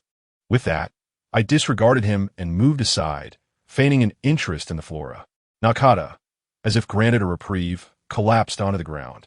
After wandering about for a time, I returned to find him seated on the ground, trousers lowered, lost in a daze. Upon approaching, I was taken aback. My God, that area appeared not merely bruised, but seemingly bitten, a gruesome sight indeed. This individual was utterly incapacitated. Seeing the look of despair in Nakatu's eyes, I felt a fleeting moment of sympathy, yet a wicked grin crept back upon my face. Was this not reminiscent of a eunuch? Observing his robust physique, it was evident he could be quite industrious. Perhaps cultivating him into a laborer would not be unwise. The last eunuch on this deserted island? Hihi, Kui Nakata, do you desire life or a mere remnant of it? Hiroshi Nakata gazed blankly at him, and after a moment, he finally comprehended his words, crying out, I want my life, I want my manhood. He sobbed for a few seconds until Kobayashi Ichiha interjected, "Given your current predicament, you can only choose one. I must tell you honestly, your wound will soon become inflamed and fester. At that point, not only will you lose that part, but your entire body will begin to decay. First your legs, then your waist, and afterwards. Stop. I beg you, just stop." Nakata wailed, his cries echoing with despair. Seeing his sorrow, Kobayashi chose to withhold further words. After a considerable time, Nakata finally ceased his weeping, asking Kobayashi-san, "What should I do? If you wish to live, you must undergo amputation. If the surgery is performed in time, your life should be spared." Nakata murmured, "Must it truly be severed?" Noticing his lingering hesitation, Kobayashi reassured him. "Hiroshi, do not be too disheartened. In this age of scientific advancement, once we return, seek out a veterinary clinic and then a reputable cosmetic surgery hospital. Perhaps they can reattach it, and it may even function better. Is that truly possible?" Upon hearing this, Nakata's once vacant eyes finally glimmered with a hint of hope. Chapter 31. Affection level exceeds 800. Kobayashi Ichiban suggested, "Let us return. There are blades in the cave, and with a stroke of luck, we might even find some medicinal supplies for external injuries. However, you must make your decisions swiftly. Any further delay may prove detrimental." Upon returning to the cave, they found that the individual tasked with lifting stones had already returned. After placing Nakata Koji in a designated spot outside the cave, Kobayashi Ichiban called over Onomaki to inquire, "Did anything happen earlier?" Onomaki chuckled softly and replied, "No, they're all diligently at work." At that moment, Kimura Yero approached with curiosity. "Kobayashi-san, we have completed all your requests. When shall we be able to partake in meat?" "Rest assured, you shall indeed have your share of meat," Kobayashi Ichiban responded with a light laugh. He then instructed Onomaki, "Please inform a lady to heat a piece of roasted wolf meat for each of them, and also distribute one fruit and one coconut." Onomaki nodded and departed. Before long, the enticing aroma of roasted meat wafted through the air, causing Kimura Yero and the others to salivate. Moments later, the platters of wolf meat, fruits, and coconuts were presented. The group eagerly rushed forward, devouring the food ravenously. Some even chewed the bones to swallow every morsel. Their appearance suggested they had been deprived of sustenance for several days. In no time, the food was nearly consumed. Kobayashi Ichiban urged, "Hurry and finish your meal. While it is still light outside, gather some soft grass to prepare your bedding." Kimura Yero hesitantly asked, "Kobayashi-san, are we not sleeping inside the cave?" "How naive! With so many of you, there's hardly room to sleep within. You shall lay your bedding on the platform at the cave's entrance. It is not raining now, so it should be fine. There's also a trap cage over there, originally intended for capturing wolves. If you do not mind the inconvenience, you may sleep inside it. However, if you find my accommodations unsatisfactory, you are free to seek elsewhere." Kimura Yero quickly responded, No, Kobayashi-san, we shall stay here. Onomaki, please take these young ladies into the cave to show them how to prepare their bedding and what materials they will need." After a while, Miyamoto Yumi, Onomaki, and the previously mentioned young ladies emerged from the cave to stand before Kobayashi Ichiban. "Kobayashi-kun, they're uncertain about which soft grasses to gather. I think I should take them to identify them." Kobayashi Ichiban nodded and took the opportunity to grasp her small hand, saying, "Aunt Yumi, you are truly kind-hearted. I grant you permission." Once the group departed, he called Onomaki over. "Maki-san, among these young women, you inspire the most confidence in me. While I am away, please keep an eye on the household, especially on that new group led by Kimura Yero." "Rest assured, Kobayashi-kun, I shall do so," she replied, a radiant smile illuminating her face at the trust bestowed upon her. Kobayashi Ichiban patted her shoulder in encouragement. With some leisure time on his hands, he ventured outside. After nearly an hour, he returned with 30 or 40 fish. His generous efforts were motivated by a desire to instill hope in the newcomers, encouraging them to work diligently for him in the future. Upon seeing the fish in Kobayashi Ichiban's hands, the group of newcomers, engaged in setting up their sleeping arrangements, could not help but drool. What surprised Kobayashi Ichiban was their decision to construct their beds within the confines of cage. While it may feel a bit cramped to wriggle about inside the cage, it is certainly safer than sleeping outdoors. Nakata Koji, finding it inconvenient to move in and out, set up a sleeping area beside the cage. When dinner consisted of wolf meat, there was not enough to go around since the newcomers had already eaten at noon. However, each received a fish, their delight unmistakable. After they finished their meal, Kobayashi Ichiban took it upon himself to provide Nakata Koji with a portion of wolf meat, encouraging him to eat well for the strength he would need later. In that moment, tears welled in Nakata Koji's eyes. Whether from gratitude or sorrow was uncertain. Kobayashi Ichiban also distributed 3 long spears to them for protection during the night. As the clock struck 8, darkness enveloped the surroundings. Kobayashi Ichiban gathered a small knife, a larger blade, and some hemostatic medicine, along with a damp towel, and ventured into the dense forest with Nakata Koji. They ignited a bonfire and began to roast their weapons. 20 minutes later, a painful howl echoed through the woods. Over an hour later, Kobayashi Ichiban carried Nakata Koji back and called out to the animal trap, "Kimura, come over here and keep an eye on Koji. Watch him closely tonight. We cannot let any animals take him." Kimura hesitantly responded, "Kobayashi-san, do you want me to sleep with him? What else? It wouldn't be appropriate for a female colleague to do so. Hurry up." Reluctantly, Kimura stepped out. Kobayashi Ichiban checked Nakata Koji's neck. Although he had lost consciousness, his pulse remained steady. Noticing he was slightly cold, he added more firewood and covered him with some dry grass. After all that they had done, it would not be worth it if he succumbed to the cold. The following day dawned bright and sunny. By 8, the sun shone brightly. Kobayashi Ichiban stepped out of the cave to find 3 women conversing with Nakata Koji.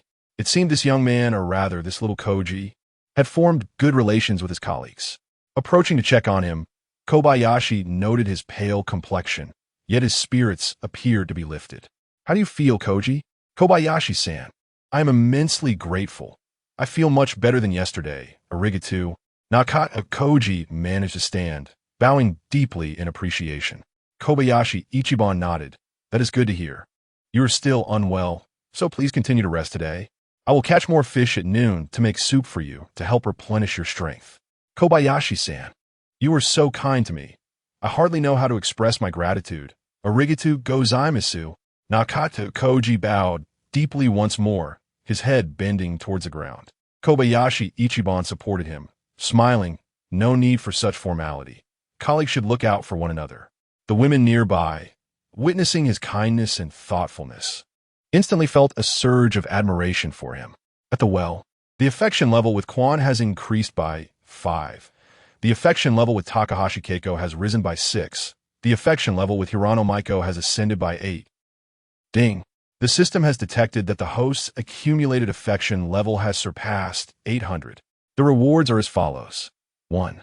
A complete set of kitchen utensils.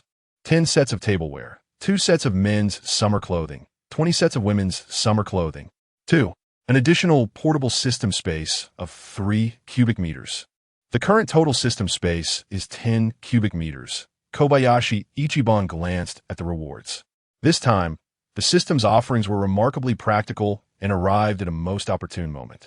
Nakata Koji remarked, "Kobayashi-san, to express my respect, I shall henceforth call you Nissen. You must graciously accept this title." Seeing his earnest demeanor, which seemed devoid of pretense, Kobayashi Ichiban smiled and replied, "Very well, I accept. From now on, I shall refer to you as Ko-chan." "Ko-chan?" "Indeed, it is a warm and affectionate moniker." "Hi, Nissan. Henceforth, please call me Ko-chan." Chapter 32. The Cave of the Silk Threads. Having reassured Nakata Hiroshi, Kobayashi Ichiban approached Kimura and inquired, "Do you wish to have some meat for lunch?" Upon hearing the mention of meat, Kimura eyes sparkled with excitement, and he eagerly replied, "Yes, yes. There is work to be done. Go gather some stones and prop up the large rock from yesterday. It needs to be sturdy enough to withstand the fire below. Also, fetch a good amount of firewood, for I intend to commence all production shortly." "Understood," Kimura exclaimed, scampering off with glee. The remaining girls exchanged glances, and one of them asked, "Kobayashi-san, may we assist as well? Will there be meat for us?" "Of course. As long as you contribute your efforts, rewards shall follow. Since you are newcomers, your treatment may not compare to those who dwell within the cave, but with diligence, I shall duly acknowledge your hard work. We will strive earnestly. Kobayashi-san. The girl seemed to glimpse hope, responding joyfully. Before long, dozens of stones were transported back. Kobayashi Ichiban selected several larger and relatively flat stones, measured some distances, and instructed them to construct 2 large supports at either end. In no time, the supports were completed, and he assisted in lifting the large rock, placing it carefully on the stone pillars. This task was of utmost importance and required precision. At last, the stone platform was ready, and upon inspection, it appeared to be quite stable. However, its resilience to fire remained uncertain. Nonetheless, it was imperative to conduct a test. Kimura Yero, take your orders. Yes. From this point onward, your team shall be designated as Team 2. You and the members of Team 2 shall first cleanse the stone platform with water, then ignite the fire to commence salt production. Upon hearing the prospect of salt making, curiosity drew the crowd closer, and they began to chatter excitedly. Before long, the platform was cleaned, and Kobayashi Ichiban instructed them to pour seawater from the bottles onto the stone surface. The platform's surface was concave, requiring more than 10 bottles of seawater before it overflowed. Team 2, you must all ignite the fire simultaneously to bring the seawater to a boil, allowing it to evaporate completely so that the salt may remain. If firewood is insufficient, go fetch more immediately. We cannot allow the fire to extinguish. Upon receiving these orders, the group busied themselves with enthusiasm. Some members from the first team also joined to lend a hand. Kobayashi Ichiban did not deter them. After all, teamwork was paramount, and allowing them to gradually acclimate was beneficial. After observing for a while and ensuring that everyone was executing their tasks correctly, he felt reassured. He then summoned Miyamoto Yumi to gather a few individuals for a meeting. Shortly thereafter, Miyamoto Yumi, Nanako, Onomaki, and Suzuki Kana entered together. Kobayashi Ichiban instructed everyone to sit in a circle, adopting a serious demeanor as he announced, I hereby declare the inaugural meeting of the core team for survival on this deserted island officially open. Kobayashi-kun, the core team meeting? Indeed, Yumi-san. You are among the individuals I trust the most, my right and left arms. As he spoke, Kobayashi Ichiban gently took her small hand in his, caressing it lightly. Though not their first encounter, Miyamoto Yumi felt somewhat flustered in front of so many people. Her face flushed, and she contemplated withdrawing her hand but hesitated. Feeling it might be impolite, Kobayashi Ichiban naturally continued to hold on without letting go. The accumulation of small contacts leads to significant changes. With numerous such interactions, she would likely become less resistant to future encounters. Aunt Yumi, I hereby officially appoint you as the Grand Overseer of the Cave, responsible for managing all affairs within it. The Grand Overseer of the Cave? Miyamoto Yumi was momentarily taken aback. Indeed, your responsibilities remain the same. It is merely to oversee all matters within the cave. Aside from me, you hold the highest authority here. From now on, everyone must address you as Grand Overseer. Miyamoto Yumi nodded, saying Kobayashi can understand. However, that title sounds a bit peculiar. Can it not be odd? I just made it up on a whim. Yet, he maintained a composed facade. A touch of peculiarity is inconsequential. You will grow accustomed to it with time. Suddenly, Miyamoto Yumi had a whimsical thought. Does our cave have a name? Kobayashi Ichiban was momentarily stumped. He had not considered that question. After a brief contemplation, he declared, let us call it the Silk Cave? Yes, the Silk Cave. The Silk Cave? The name sounded rather elegant to her. Seeing that Miyamoto Yumi liked the name, Kobayashi Ichiban glanced at the others, who all silently nodded in agreement. Then it is settled. Kobayashi Ichiban released Miyamoto Yumi and took hold of Koyanagi Maki's hand. Koyanagi Maki hesitated to resist in front of everyone, so she allowed him to hold her hand. Miss Maki, I hereby appoint you as the captain of the first squad, responsible for managing all affairs outside the cave. Me? Miss Maki was somewhat incredulous. She had thought that rejecting Kobayashi Ichiban would earn her his resentment, yet he was surprisingly magnanimous. Indeed, Miss Maki, as the first wolf slayer. You have made outstanding contributions to our cave, and thus this title is well-deserved. You will be fully responsible for all outdoor labor. Kobayashi-kun, I sincerely appreciate your trust. I will strive to exceed expectations.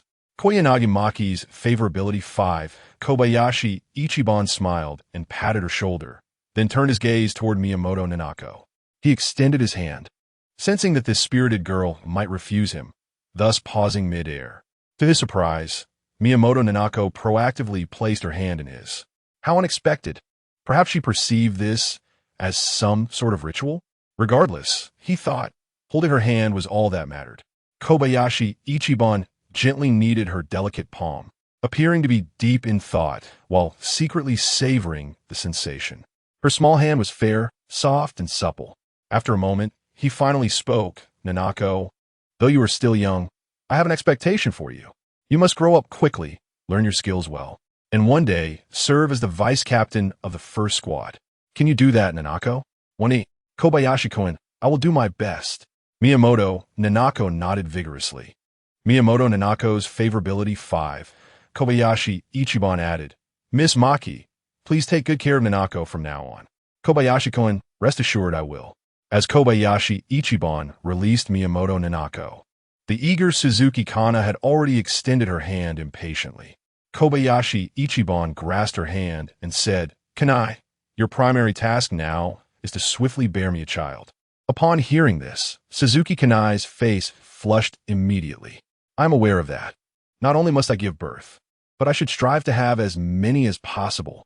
You know how much I adore children. The more I have, the greater the rewards. As Kobayashi Ichiban spoke, he discreetly glanced at those around him and noticed that no one appeared uncomfortable. Some even wore faint smiles. It seemed everyone had grown accustomed to his behavior. Kanai will certainly do her utmost. Oh, do you not have a title, Kanai?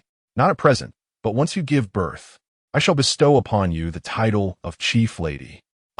Kobayashi-kun, thank you very much. Chapter 33. Saul Production. Kobayashi Ichiban looked at the crowd and said, From today onward, the core members shall enjoy the benefits of the cave.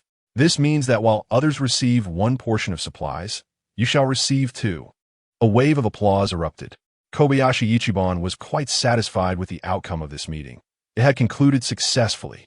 Chief Steward, please announce the results of the meeting to everyone afterward. Miyamoto Yumi was momentarily taken aback before realizing he was calling her, and she quickly responded, Yes, Kobayashi-kun. Now, I would like to address another matter. Kobayashi Ichiban continued, gesturing for everyone to draw closer. He lowered his voice. Currently, there are two groups residing in the cave. With an increase in personnel, minor disturbances are inevitable. One group consists of our own, whom I trust implicitly. However, the second group has just arrived, and their loyalty is uncertain. I urge you to remain vigilant. While I genuinely took them in, we must maintain a healthy skepticism, especially regarding that rascal Kimura. Although he seems compliant on the surface, he harbors ill intentions. Keep a close watch on him and ensure he does not enter the cave. Understood? The women nodded earnestly. Miyamoto Yumi inquired, Kobayashi-kun, should we let them stay outside indefinitely? What if it rains again? Kobayashi Ichiban took her small hand and said, Yumi-chan, you truly possess a kind heart. Rest assured, I will supply them with materials to shield them from the elements. The reason for their outdoor accommodation is twofold. First, I do not fully trust them yet, so I cannot allow them to disrupt our peace. Second, with them sleeping outside, it serves as our first line of defense. Should any trouble arise, we will have time to react. Miyamoto Yumi praised, Kobayashi-kun, you are remarkably thoughtful. After the meeting concluded, Kobayashi Ichiban stepped outside to assess the progress of Saul production. The seawater in the stone basin had long since boiled and was continuously bubbling, with salt crystals beginning to form in the shallower areas. He took a small pinch to taste. While the salt was not pure, it possessed a certain level of salinity that made it usable. To achieve a higher salt concentration, multiple rounds of dissolution and distillation would be necessary. But the current conditions did not permit that. Freshwater resources were scarce, and the rainwater collected previously was nearly depleted. Waiting for the next rainfall was not a feasible option. There was a large water bag in the system space, which could be filled with fresh water from the river, but even if he managed to retrieve some, there was no plausible reason to produce the water bag. Claiming it was found would be a stretch, even to his own ears. For now, this will suffice. Although the salt quality is not high, it has resolved many issues, serving both as a seasoning and a means for food preservation. He called Miyamoto Yumi over, instructing her to arrange for the collected salt crystals to be gathered and placed under the sun for drying, followed by bottling for storage. Glancing at Kimura, who was sweating profusely and working diligently, he remarked, "Kimura, well done. I shall reward you with a generous portion of fish later." Kimura's eyes lit up with delight as he replied, "Kobayashi-san, will there be meat today?" "Of course. There is meat at every meal here." "Yes, Kobayashi-san. I will continue to work hard, continue to produce salt. If the seawater runs low, go fetch more." Having instructed the second team, Xiao Lin Yifan made his way towards the first team, calling out, "Maki Koyano, gather a few members from the first team to collect coconuts. Aim to bring back as many as possible." Immediately, Maki called upon 7 girls, armed with spears, and they ventured out of the cave. Xiao Lin followed closely behind, preparing to catch some fish. Upon reaching the coconut harvesting site, the girls began to climb the trees and gather coconuts without needing further direction. Their tree climbing skills had markedly improved compared to before. After observing them for a while, Xiao Lin decided to step away. About 10 minutes later, he returned and shouted, "Maki, set the coconuts aside for now and bring everyone over." The group followed him to the beach, and upon seeing pots, bowls, and especially clothing, they nearly lost their minds. Rushing forward eagerly, these items had been retrieved from the system's storage by Xiao Lin, and the moment was indeed opportune. He displayed the clothes and small items he had previously collected, excluding the more undesirable ones, blending them with the garments rewarded by the system. "Xiao Lin-san, where did all these things come from?" Although Maki was thrilled, she maintained a semblance of composure. "Ah, they were found in the sea. A large chest was washed away by the waves. These items must have been prepared by the group for a vacation," Xiao Lin replied, his demeanor unfazed. "That's wonderful. Most of these clothes appear brand new, not even touched by seawater." Maki exclaimed, "Never mind the details. Let us quickly take them back."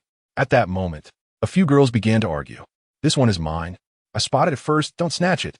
Seeing the situation about to spiral into chaos, Xiao Lin raised his voice, "Stop fighting. We'll take everything back and let the chief distribute them." The girls fell silent, some pretending to be aggrieved, others feigning innocence. Xiao Lin chose to ignore them. With various supplies running low, it was essential to enforce some order. Some individuals lacked even a change of clothes. While they weren't entirely uncovered, their garments were tattered and in dire need of replacement. Thus, they deserved priority care. Nevertheless, he preferred not to spend time on such trivial matters and decided to leave the decision-making to Aunt Yumi. After watching the girls depart, he turned towards the river. The fish in the System S storage had diminished significantly, necessitating a replenishment. More importantly, he aimed to fill the large water bag awarded by the system with fresh water for future use. Before long, Xiao Lin arrived at the riverbank. Inspecting the peculiar trees, he noted that they bore no fruit. Should he venture farther afield? After some contemplation, he opted to postpone that thought. Life was manageable for the time being. He would bide his time, amassing goodwill until the moment was right. Reaching the upstream riverbank, he commenced fishing. At this moment, the water level had noticeably receded from the recent heavy rains, yet, to his surprise, the fish seemed scarce. After nearly half an hour, he finally filled the live fish tank in the space. An uneasy feeling began to creep upon him. Had the breeding season for the sea bream passed? If that were the case, he would need to devise a strategy to locate the next supply point. Otherwise, he would find himself in a dire situation with no fish left here and no new supply point discovered. This time, he resolved to catch a greater quantity of fish to take back, as he feared that the next time he returned, there might be none left. After spending another hour, he managed to catch over 50 fish. At this point, the visible live fish were dwindling, prompting him to cease his efforts. Some of the fish that had not perished could not be placed into the lower-level space. Thus, he had no choice but to dispatch all the fish before placing them inside. Now, equipped with salt, he could cure some fish for food reserves. alleviating the need to constantly seek excuses to venture out for fishing. He filled the large water bag with water and tossed it into the space. Taking the opportunity to bathe, he then set off on his return journey. Chapter 34. Are there bears on the deserted island? This time, Xiao Lin Yifan did not follow his usual route. Instead, he deliberately took a detour, hoping to uncover some new discoveries. After strolling for about 10 minutes, he indeed stumbled upon a grove of coconut trees he had never encountered before. The trees were plentiful, and most were laden with fruit. As he gazed upward, a coconut suddenly plummeted from above, narrowly missing him. He quickly dodged aside, a cold sweat breaking out on his brow. What the hell? Looking up, he spotted a small head swiftly retreating behind the fronds of the coconut leaves. Xiao Lin Yifan circled the tree and finally caught sight of a long tail above. It turned out to be a wild monkey. When encountering wild monkeys in the wilderness, one must be cautious not to tease or provoke them. Wild monkeys are notoriously petty and hold grudges. Offending them only invites trouble. Cursing under his breath, Xiao Lin Yifan left the monkey behind and continued on his way. This grove of coconut trees was not small, with a rough estimate of at least 70 or 80 trees, most of which were brimming with fruit.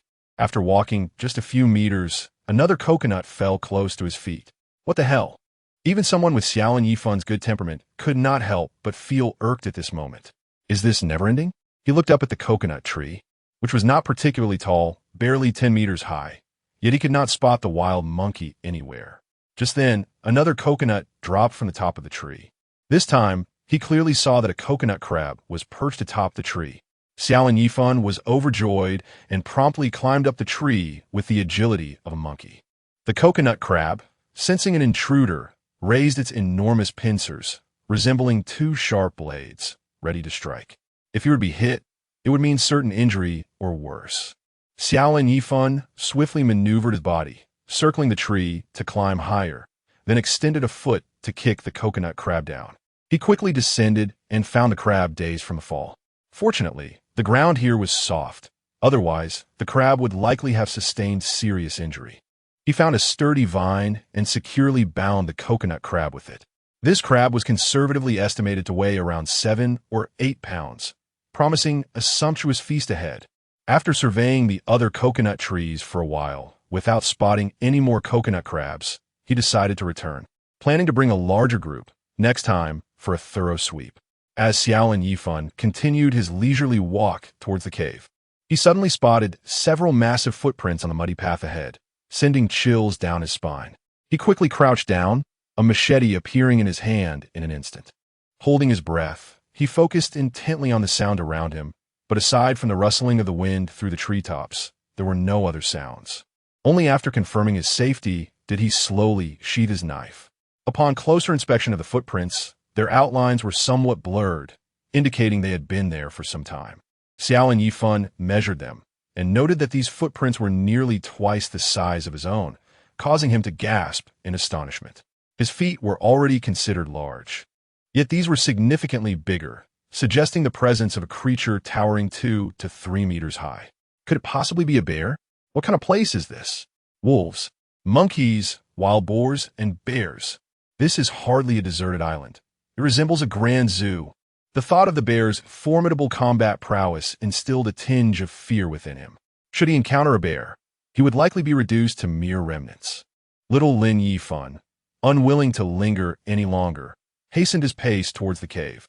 After a span of over 20 minutes, when little Lin Yifan appeared before them, bearing fish and coconut crabs, a chorus of jubilant cheers erupted among the crowd. Soon, the fish and crabs were expertly prepared, with a substantial fish and a leg of coconut crab placed before him. Others busied themselves, some roasting fish over the fire, while others grilled on stone slabs. Reveling in the moment, with the addition of salt, though the flavor was far from authentic, it was a rare seasoning after days without, a much-appreciated enhancement. Naturally, little Lin Yifan's favorability soared, particularly among several girls from Team 2, most of whom rated him above 10 points. As everyone savored their lunch, little Lin Yifan assigned tasks to Team 2. He laid some wire mesh on the ground and declared, Kimura, if Team 2 wishes to reside here long-term and enjoy peaceful nights, You must hastily construct your dwelling and fortifications while it remains dry. Having just finished a morning of labor and their meal, most members of Team 2 lay languidly on their beds, reluctant to rise upon hearing his words. Observing their expressions, little Lin Yifan unleashed his trump card. Do you think all the wolves have been eradicated?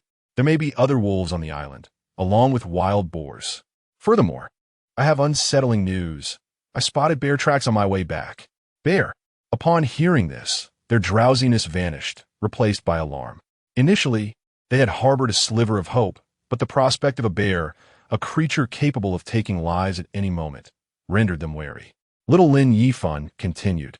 Once you have completed your shelter, encircle the area before the cave entrance with wire mesh to serve as the first line of defense. Areas that cannot be fenced should be obstructed with thorny vines. Leave no gaps. You can procure timber yourselves. I 1T charge you for that. But the wire mesh is not free. Given our shared predicament and your current lack of resources, I will extend credit for now. A girl inquired, Lin-san, wouldn't it be safer to live in a cage? Before the walls are fortified, you may use the cage as a temporary shelter, but it should not serve as a permanent residence. If a bear does appear, that cage will offer no protection, and you could find yourselves trapped with no escape. Another girl remarked, Lin-san, your survival experience is vast. Please assist us in navigating this crisis. Arigato gozaimasu. As for certain individuals, they are of no help. Upon finishing her sentence, she cast a disdainful glance at Kimura, who quickly averted his gaze, feigning ignorance. Little Lin Yifan turned once more to the girl before him. Name, Chika Fujita. Age, 23. Affection level, 45. Is a young woman with a somewhat dominant demeanor and an alluringly cold exterior, exuding an air that suggests she should not be trifled with. Kobayashi Ichiban calmly stated, You may proceed first. I shall oversee matters later. Should any questions arise, feel free to consult Maki Ono, the captain of the first team. Hello, Kobayashi-san. Chika Fujita nodded repeatedly, turning to discuss tasks with several other girls. Kimura Yero hesitated momentarily before approaching, only to be met with disdain from the girls. At that moment, Koji Nakata also approached respectfully, saying, Nisan, I would like to participate in the labor as well.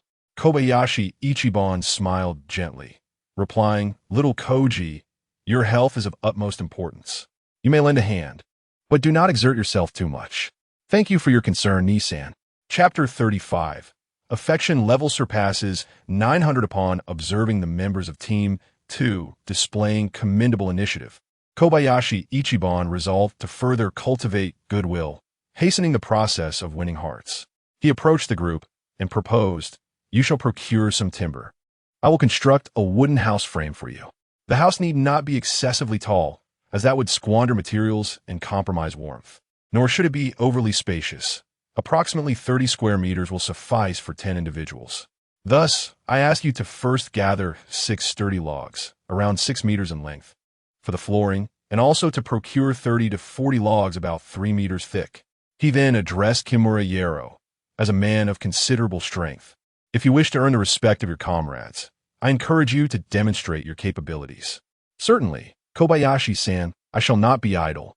Moreover, he noted, the area at the entrance is rather uneven. For those of you who may lack strength, please take tools to level it out and bring back some earth to fill the gaps. Kobayashi then entrusted Team 2 with axes, saws, machetes, and hammers. With a clear objective in mind, the previously sullen women of Team 2 now beamed with renewed hope and joy. An additional wave of affection surged forth. Ding! Affection level of the host has surpassed 900. System rewards are as follows. 1.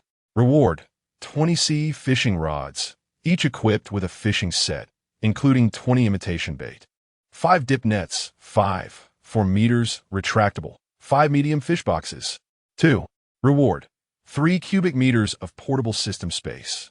Current system space totals 13 cubic meters. As he observed the group industriously attending to their tasks, Kobayashi Ichiban retreated to the stone chamber, reclining on his bed to feign slumber. Before long, he heard some commotion at the entrance of the chamber. Upon opening his eyes, he beheld a round-faced girl peering curiously inside. Noticing he was awake, she hesitated momentarily, her cheeks flushing as she prepared to step inside. Unexpectedly, Suzuki Kana emerged from behind her, pulling her away. A soft admonition followed from outside. Do not disturb Kobayashi-kun. He is working hard and requires rest. Kobayashi Ichiban felt somewhat bewildered. What was happening? Was it possible that the round-faced girl was attempting to offer him affection, only to be thwarted by Kana? Kana-san, may I assert that I feel quite invigorated and not fatigued at all? He mused.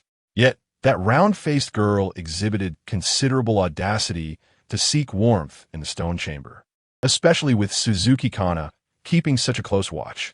He admired her courage, but did he truly possess such appeal? Reflecting on the events at the beach, where his encounter was interrupted by Kimura Yero, he realized that some time had passed since then. Perhaps it was time to seize another opportunity.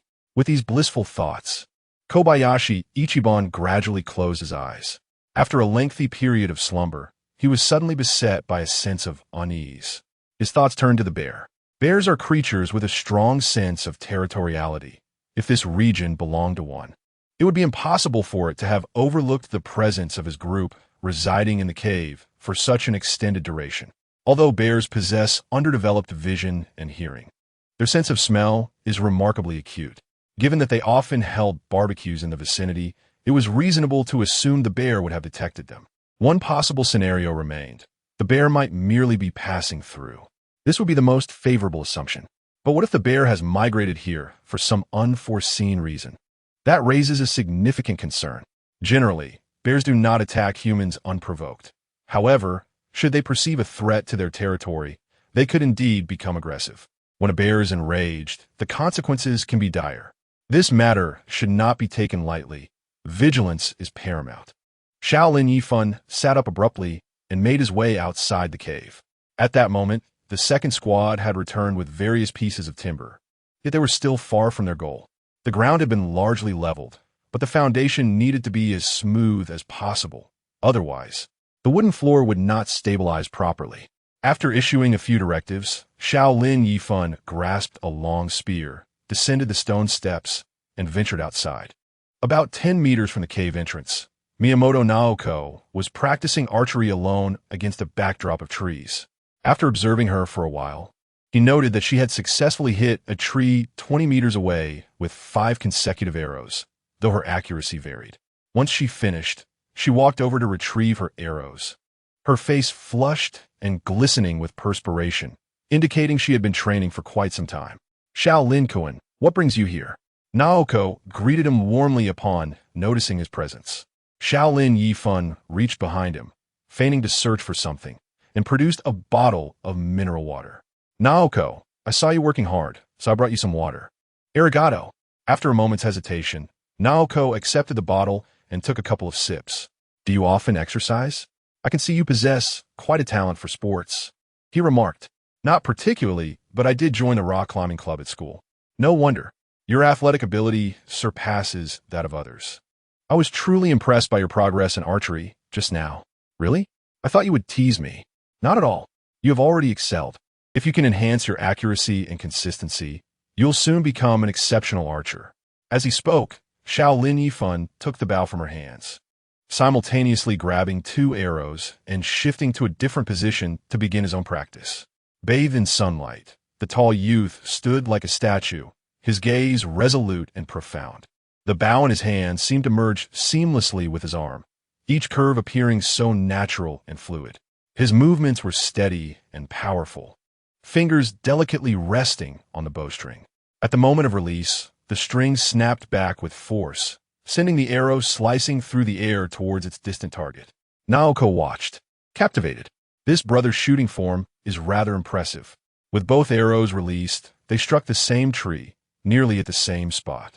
Sugoi, Xiao Lin-san, how did you achieve that? Xiao Lin Yifan was pleased with the outcome, a warm smile gracing his face. Posture, breath control, aim, arm strength, focus. By harmonizing all controllable factors, one can achieve a singular concentration with only the target in sight. Naoko practiced diligently and absorbed the experience. One day, you too will reach this level. As she spoke, she tentatively reached out to touch her small head. This time, Natsuko Miyamoto did not resist. Instead, she smiled and replied, "Hi, I will certainly do my best." Natsuko Miyamoto's affection level 1. The two approached and retrieved the arrow. Upon seeing the shaft embedded 3 to 4 centimeters into the wood, Natsuko could not help but exclaim, "Kobayashi-kun, you've inserted it so deeply. That's impressive." Lacking strength, she asked, "Could you provide me with a few real arrows, the ones with tips? You're still in the practice phase. You might accidentally injure someone.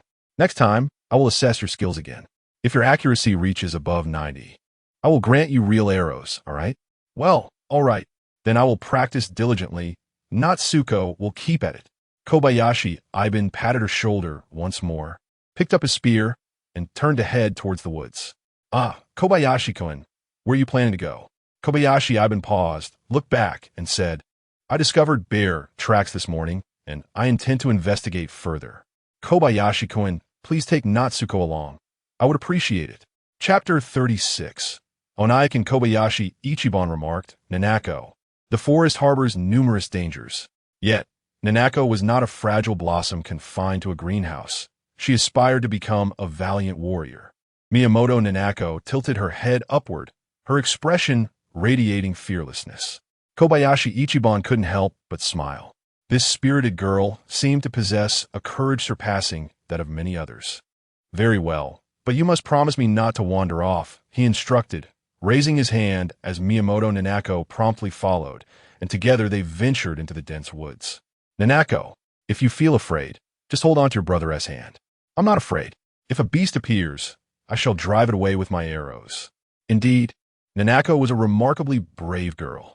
After traversing a short distance, they paused on a sloping hill.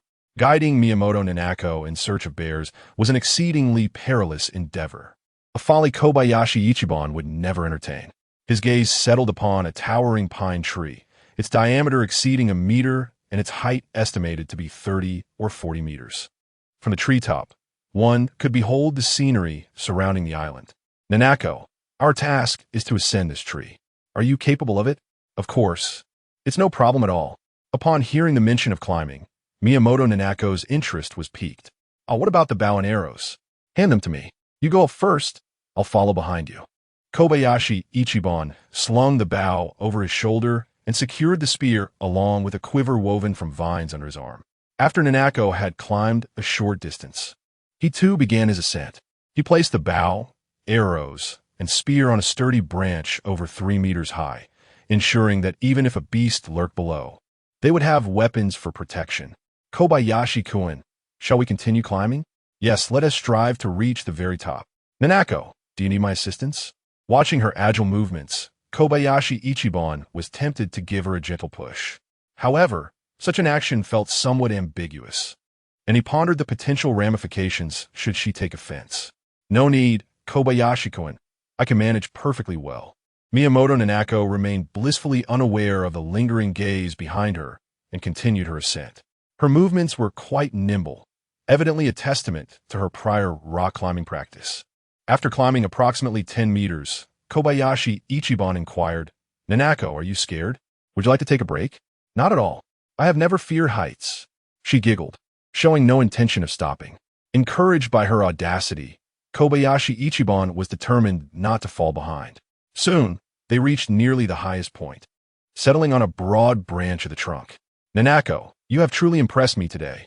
I previously thought you were merely a temperamental young lady, but today I have witnessed many admirable qualities in you." "But my temper is still quite foul. Isn't it?" Miyamoto Nanako asked with a smile. "Indeed, just a tad," Kobayashi Ichiban replied, and both erupted into joyous laughter. The atmosphere was harmonious. In moments of solitude, "Could you call me brother, Naoko?" Does Kobayashi-kun hold a fondness for his younger sister? Indeed, siblings, children, and brothers all share a bond of affection. Miyamoto Naoko hesitated for a moment, her expression shy as she softly uttered, "Oni-chan." Kobayashi Ichiban felt a delightful shiver run through him. Wrapping his arm around her shoulder, he smiled and declared from now on, "Naoko shall be my younger sister. This will be our little secret." "Hi, Oni-chan," Naoko readily agreed, offering no resistance. Miyamoto Naoko's affection level 2, Oni-chan, What are we climbing the tree for? Naoko inquired, nearly forgetting their purpose. Kobayashi Ichiban slapped his forehead, standing up against the tree trunk. Naoko, take a look around and see if you can spot any wild bears. They were perched over 30 meters above ground, and the view from the tree offered a broad perspective. The weather was clear, unmarred by haze, allowing them to see several kilometers into the distance. After scanning the area, Ichiban found no traces of bears or other large creatures. However, a sight before him brought a chuckle. Naoko, what do you see over there? Following his pointed finger, Naoko frowned, saying, Isn't that Uncle Yero? He seems to be sleeping. Naoko, you shouldn't refer to Kimura Yero as uncle. While others work diligently, he lounges idly, lacking any sense of responsibility. You're right, Oni-chan. I am quite disappointed in him. I shall stop calling him uncle. Naoko pouted, then sighed, but Yero. He was kind to me once. It's just that he has changed. Have you known him for long? Over a decade. He was a subordinate of my father's, once close to him and often visited our home. However, in recent years, he has been scheming for power. My father's anger has strained their relationship. Scheming for power? Yes. My father's health has declined significantly over the past 2 years, and Yero has been eyeing the position of president. Yet the organization was founded by my father, a culmination of his life's work. Naturally, he wishes to retain it. But as a girl, I am, in principle, barred by the board from succeeding my father as president, which is why he has been persuading them. But now, Kobayashi Ichiban sensed her thoughts drift to her father's passing and gently embraced her shoulder in comfort. Naoko, so if we are rescued and return to the city, it is likely that Kimura Yero will assume the presidency? That seems to be the inevitable outcome. Upon hearing this, a subtle smile flickered across Ichiban's face. How wonderful it would be if you had a brother. Indeed, if I had a brother, he would inherit the presidency, and my parents wouldn't argue anymore. It was evident that the source of the president and his wife's disputes stemmed from their desire for another son. With this understanding, Kobayashi Ichiban grasped the unfolding situation with clarity. Is it possible to return to a civilized society? The question of who will inherit the position of president seems to be of little concern to him.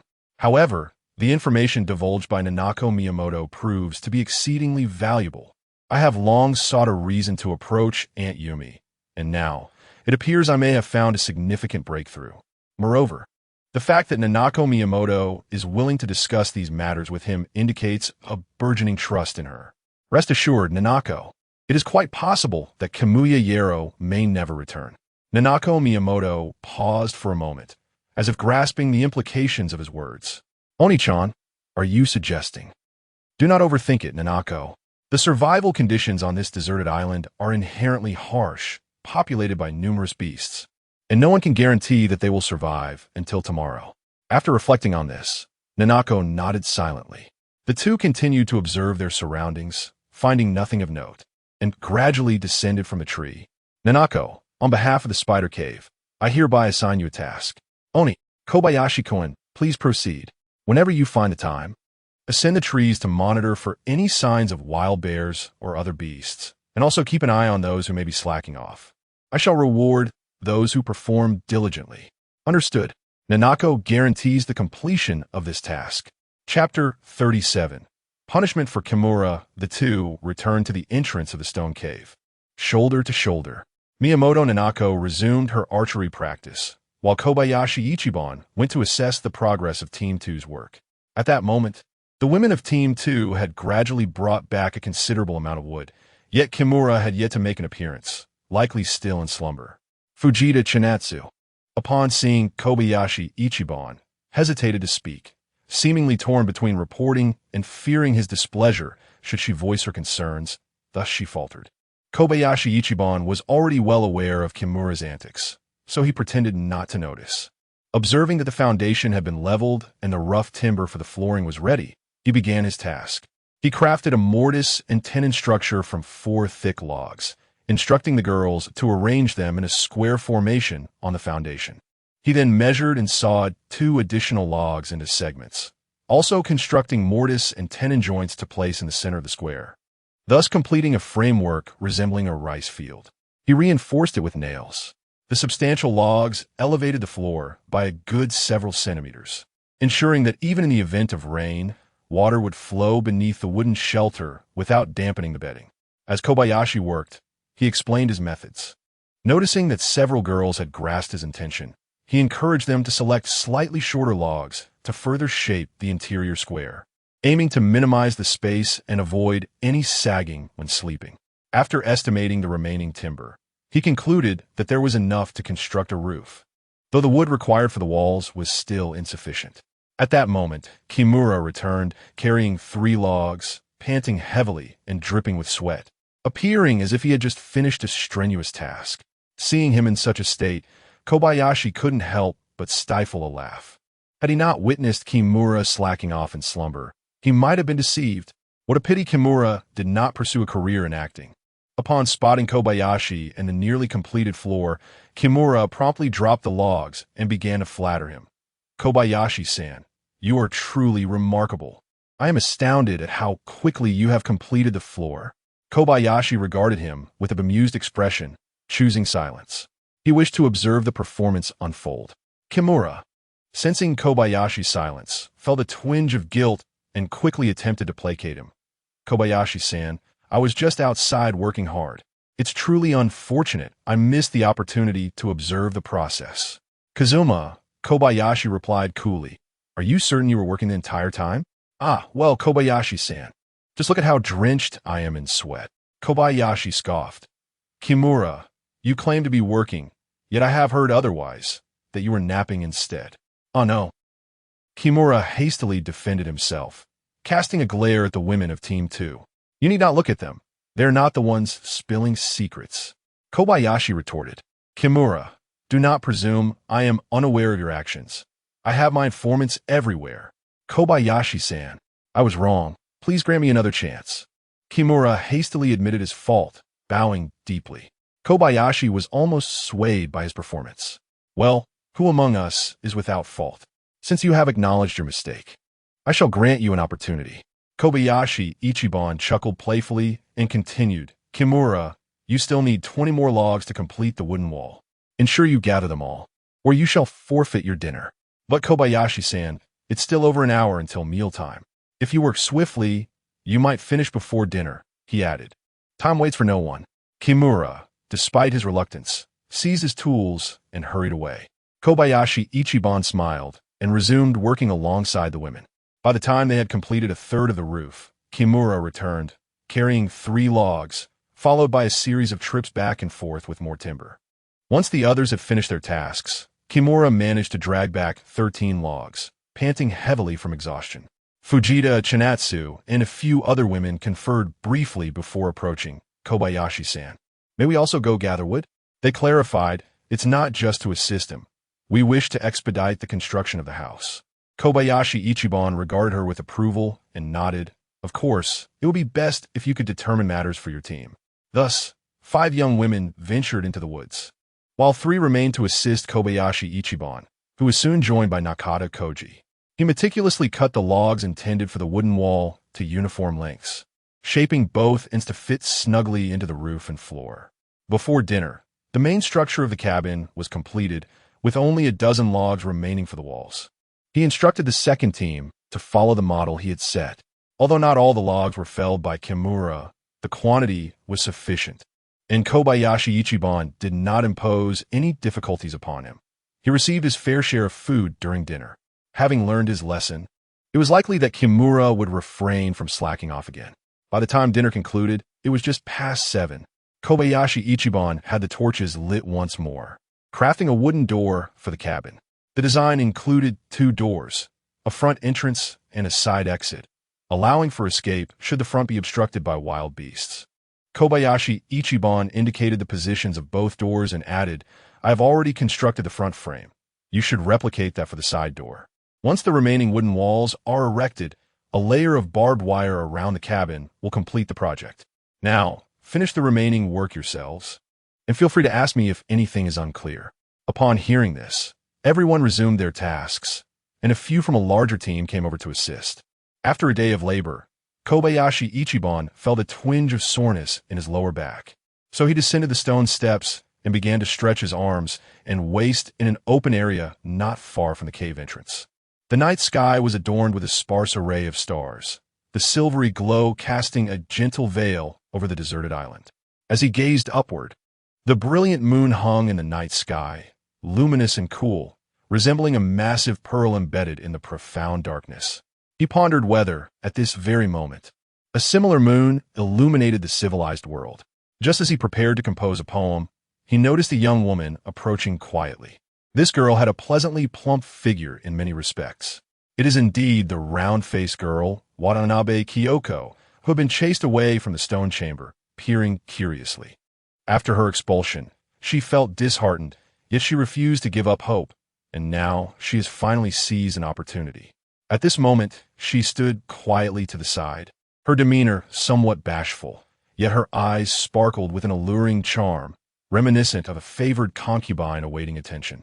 Kobayashi Ichiban glanced at her, feeling a stirring in his heart, and tentatively inquired, "Miss Kyoko, is there something you wish to discuss with me?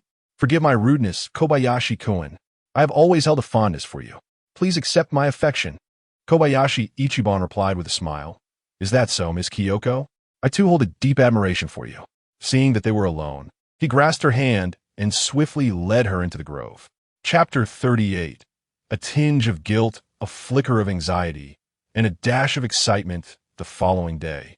Xiao Lin Yifan rose from slumber only after 9 o'clock. After a hearty yawn, he called out into the cave.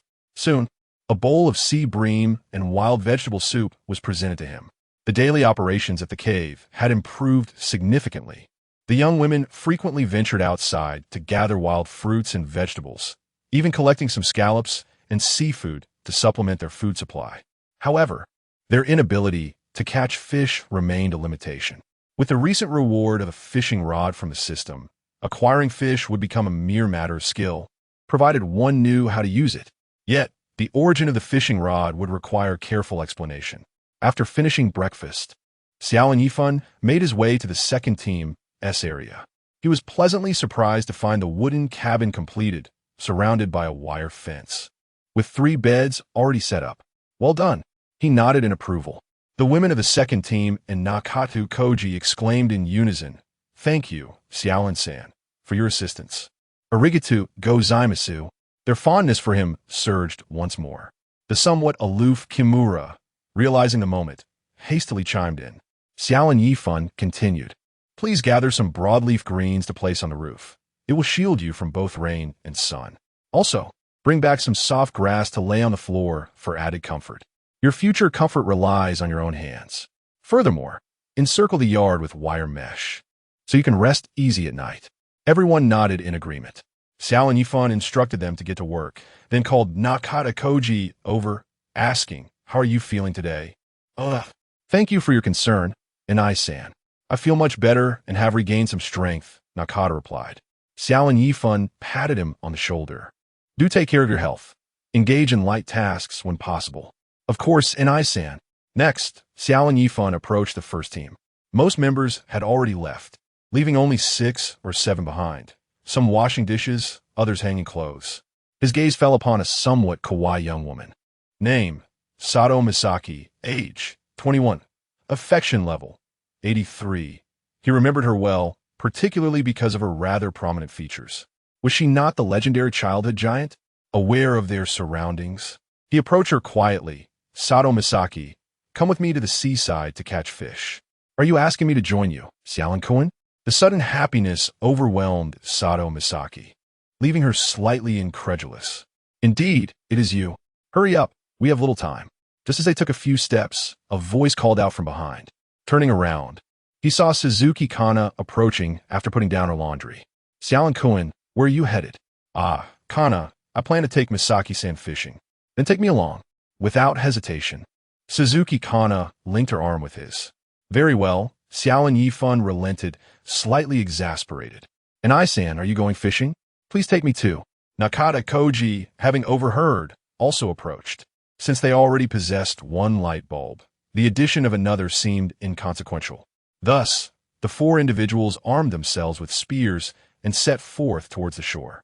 Upon reaching the coastline, they encountered another group of 4 women engaged in gathering seafood, who had already collected a few scallops and shrimp. Xiao Lin Yifan approached them to exchange greetings before venturing into the rocky outcrops in search of fish. Following a spell of incessant rainfall, the fish had found themselves in an unstable predatory environment, leaving them quite famished. However, with the advent of clear weather, numerous fish had ventured close to the rocks in search of sustenance. Xiao Lin Yifan leaped onto the outermost rock, spear in hand, and after a brief wait, struck decisively. His aim was true. Upon witnessing his success, Suzuki Kanai and the others erupted in joyful exclamations, even more elated than he was. Xiao Lin Yifan imparted the technique and nuances of spear fishing to them, encouraging them to disperse and try their hand at catching fish. After a mere 10 minutes, he had already speared 3 fish, while the others remained empty-handed. Continue fishing here. I shall explore further afield. Kanai, exercise a bit more patience. You will surely succeed, Xiao Lin Yifan remarked with a smile, casting a subtle glance at Sato Misaki as he strolled along the shoreline. After he had walked for 2 minutes, Sato Misaki stealthily followed him. Meanwhile, Suzuki Kanai and Nakata Koji, engrossed in their fishing, remained blissfully unaware. Xiao Lin Yifan ventured over 100 meters away, seeking refuge behind a rock. Sato Misaki, burdened by her load, ambled over at a slower pace, taking a considerable time to arrive. Impatiently, Xiao Lin Yifan awaited her approach and swiftly pulled her aside upon her arrival. Yet before a minute had elapsed, shouts echoed nearby. Xiao Lin Kun, Xiao Lin Kun. It was Suzuki Kanai, calling out as she approached. Was she really that observant? Could she grant him a modicum of personal space, even for half an hour? Alas, it seemed futile now.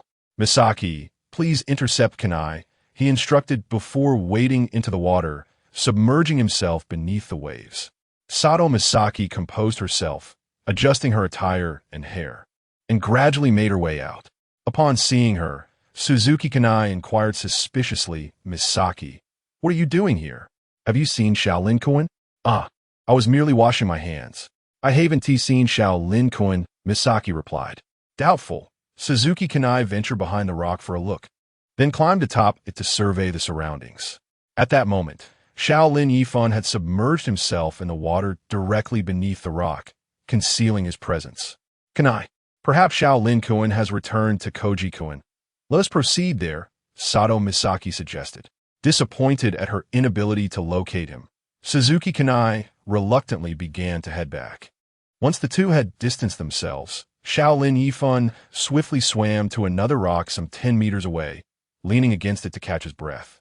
He felt a mixture of anxiety, exhilaration, and a hint of thrill.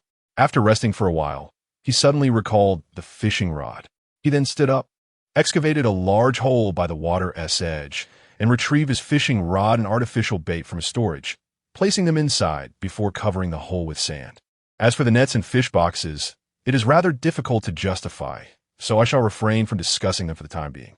He emerged from behind the rocks, brandishing a fishing rod, and called out loudly ahead, Kana, Misaki, come and see what I have found. Upon hearing his voice, Suzuki Kana halted her steps and, along with Sato Misaki, turned back. Kobayashi Ippo, in a state of excitement, waved the fishing rod with exaggerated gestures. The two girls approached, and upon seeing the rod in his hand, their joy was palpable. Kobayashi-kun, does this mean we can go fishing now? Of course. Kana, you hold on to this for now while I go and see if I can find more rods. Perhaps there are even more. Kobayashi Ippo waded back into the water and shouted, there are indeed more fishing rods, a multitude of them. As he spoke, he excitedly tossed the rods onto the shore. Though his performance was somewhat theatrical, the two girls believed him wholeheartedly. Ippo-kun, Chapter 39, Am I not tired? Kobayashi Ichiban extracted all the fishing rods and bait, prompting the two girls to count them. Kobayashi-kun, there are a total of 20 fishing rods, and 20 little plastic fish and shrimp, along with hooks. What are they? Upon confirming the count, Kobayashi Ichiban climbed ashore and smiled. Those are imitation lures. Sato Misaki, intrigued, exclaimed, so, can we fish now? Kobayashi-kun, please teach us quickly. Kobayashi Ichiban glanced at the sky, estimating it was just past 10 o'clock, but he believed there would still be fish biting. Wait here for a moment. I'll check on the fish activity. As he spoke, Kobayashi Ichiban climbed onto a rock to observe the water below, noticing some small fish swimming about.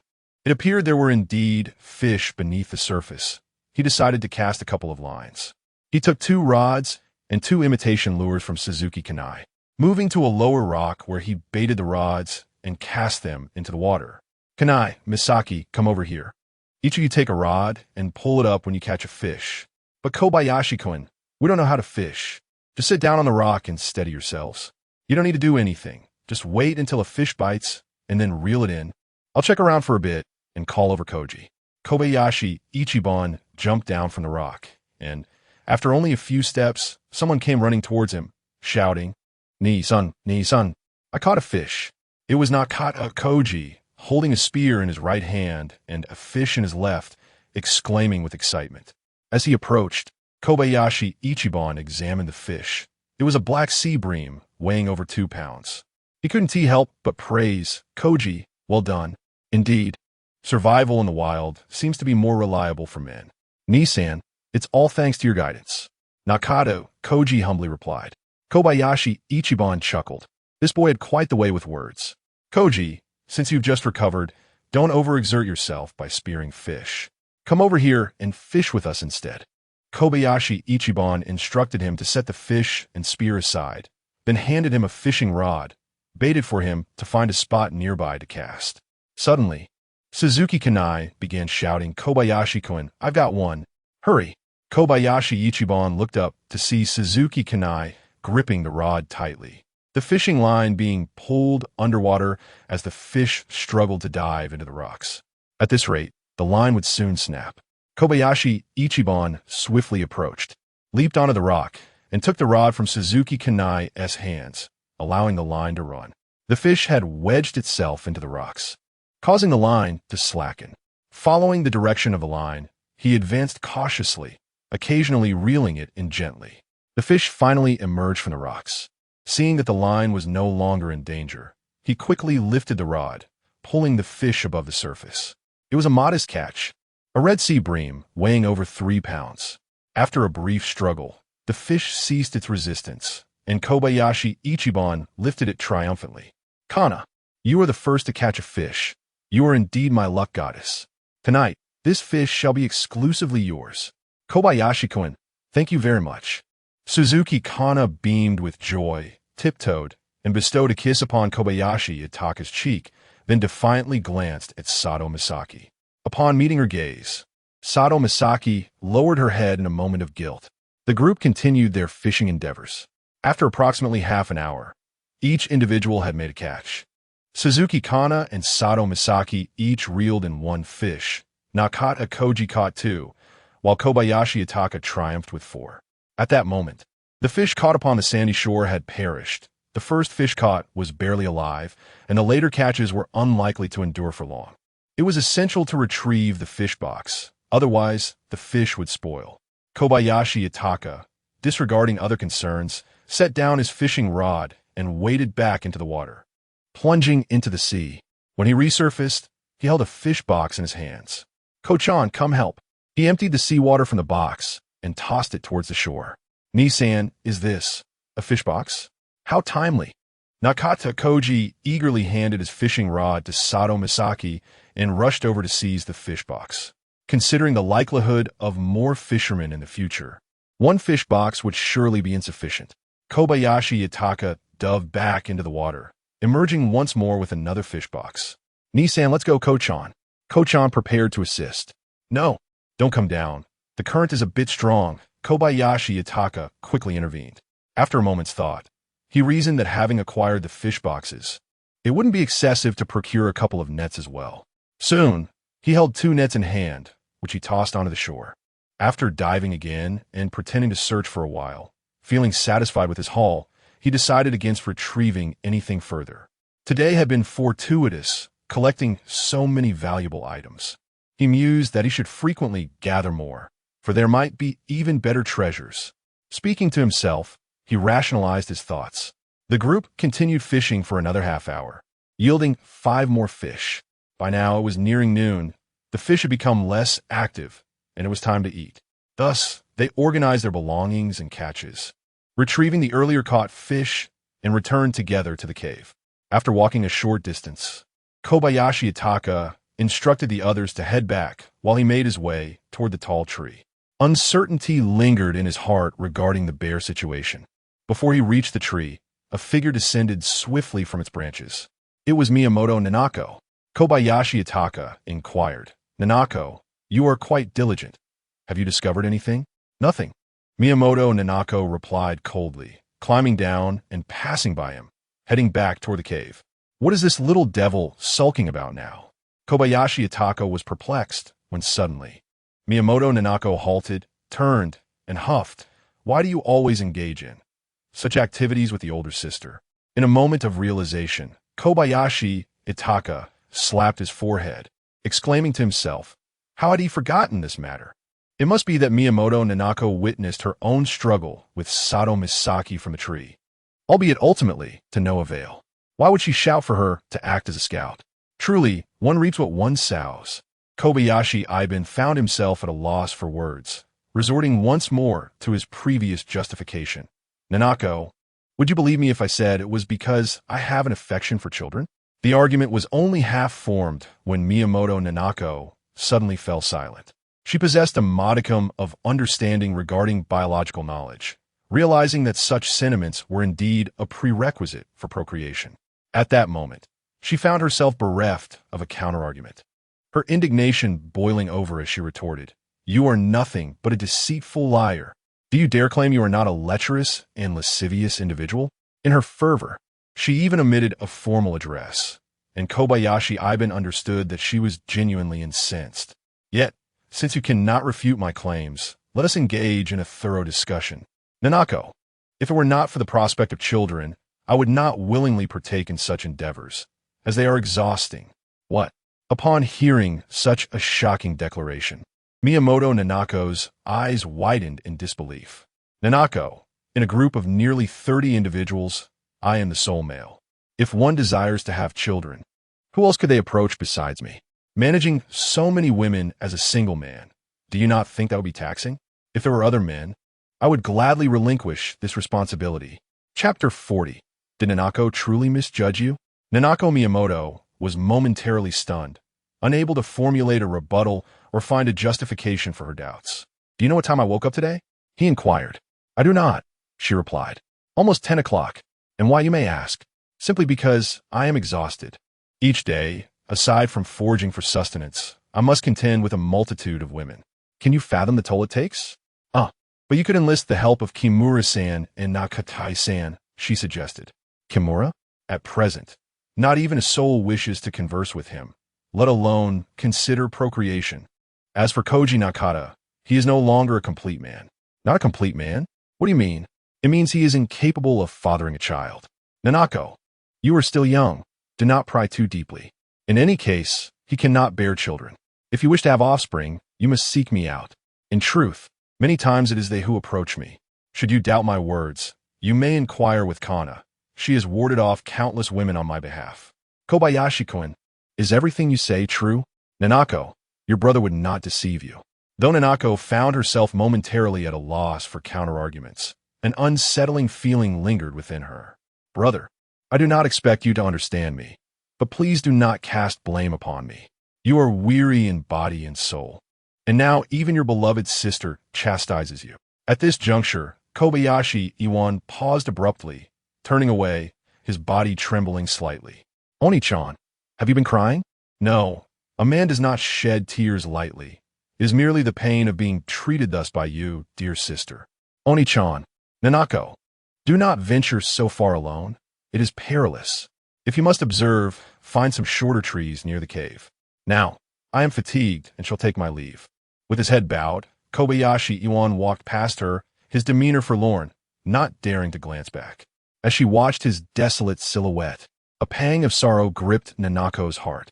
"Oni-chan, did I truly misjudge you?" Meanwhile, the expression on Kobayashi Iwan's face gradually transformed into a smile. "This round, I narrowly triumphed. However, I must exercise restraint moving forward. At the very least, I cannot allow her to discover the truth." When lunchtime arrived, the meal was bountiful, featuring fish, vegetables, and fruit. Yet Kobayashi Iwan consumed only half before retreating to the stone chamber. Prior to his departure, he declared loudly, "I am weary. Do not disturb me at midday." The women were taken aback by his proclamation, but only Nanako felt a sharp pang of regret. Has Oni-chan lost his appetite as well? It appears I have truly hurt him. With no one to disturb him, Kobayashi Iwan fell into a deep slumber, only awakening around 4 in the afternoon.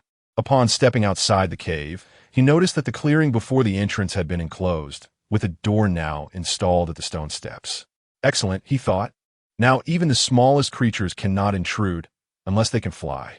Approaching Team 2, he observed them diligently engaged in their tasks.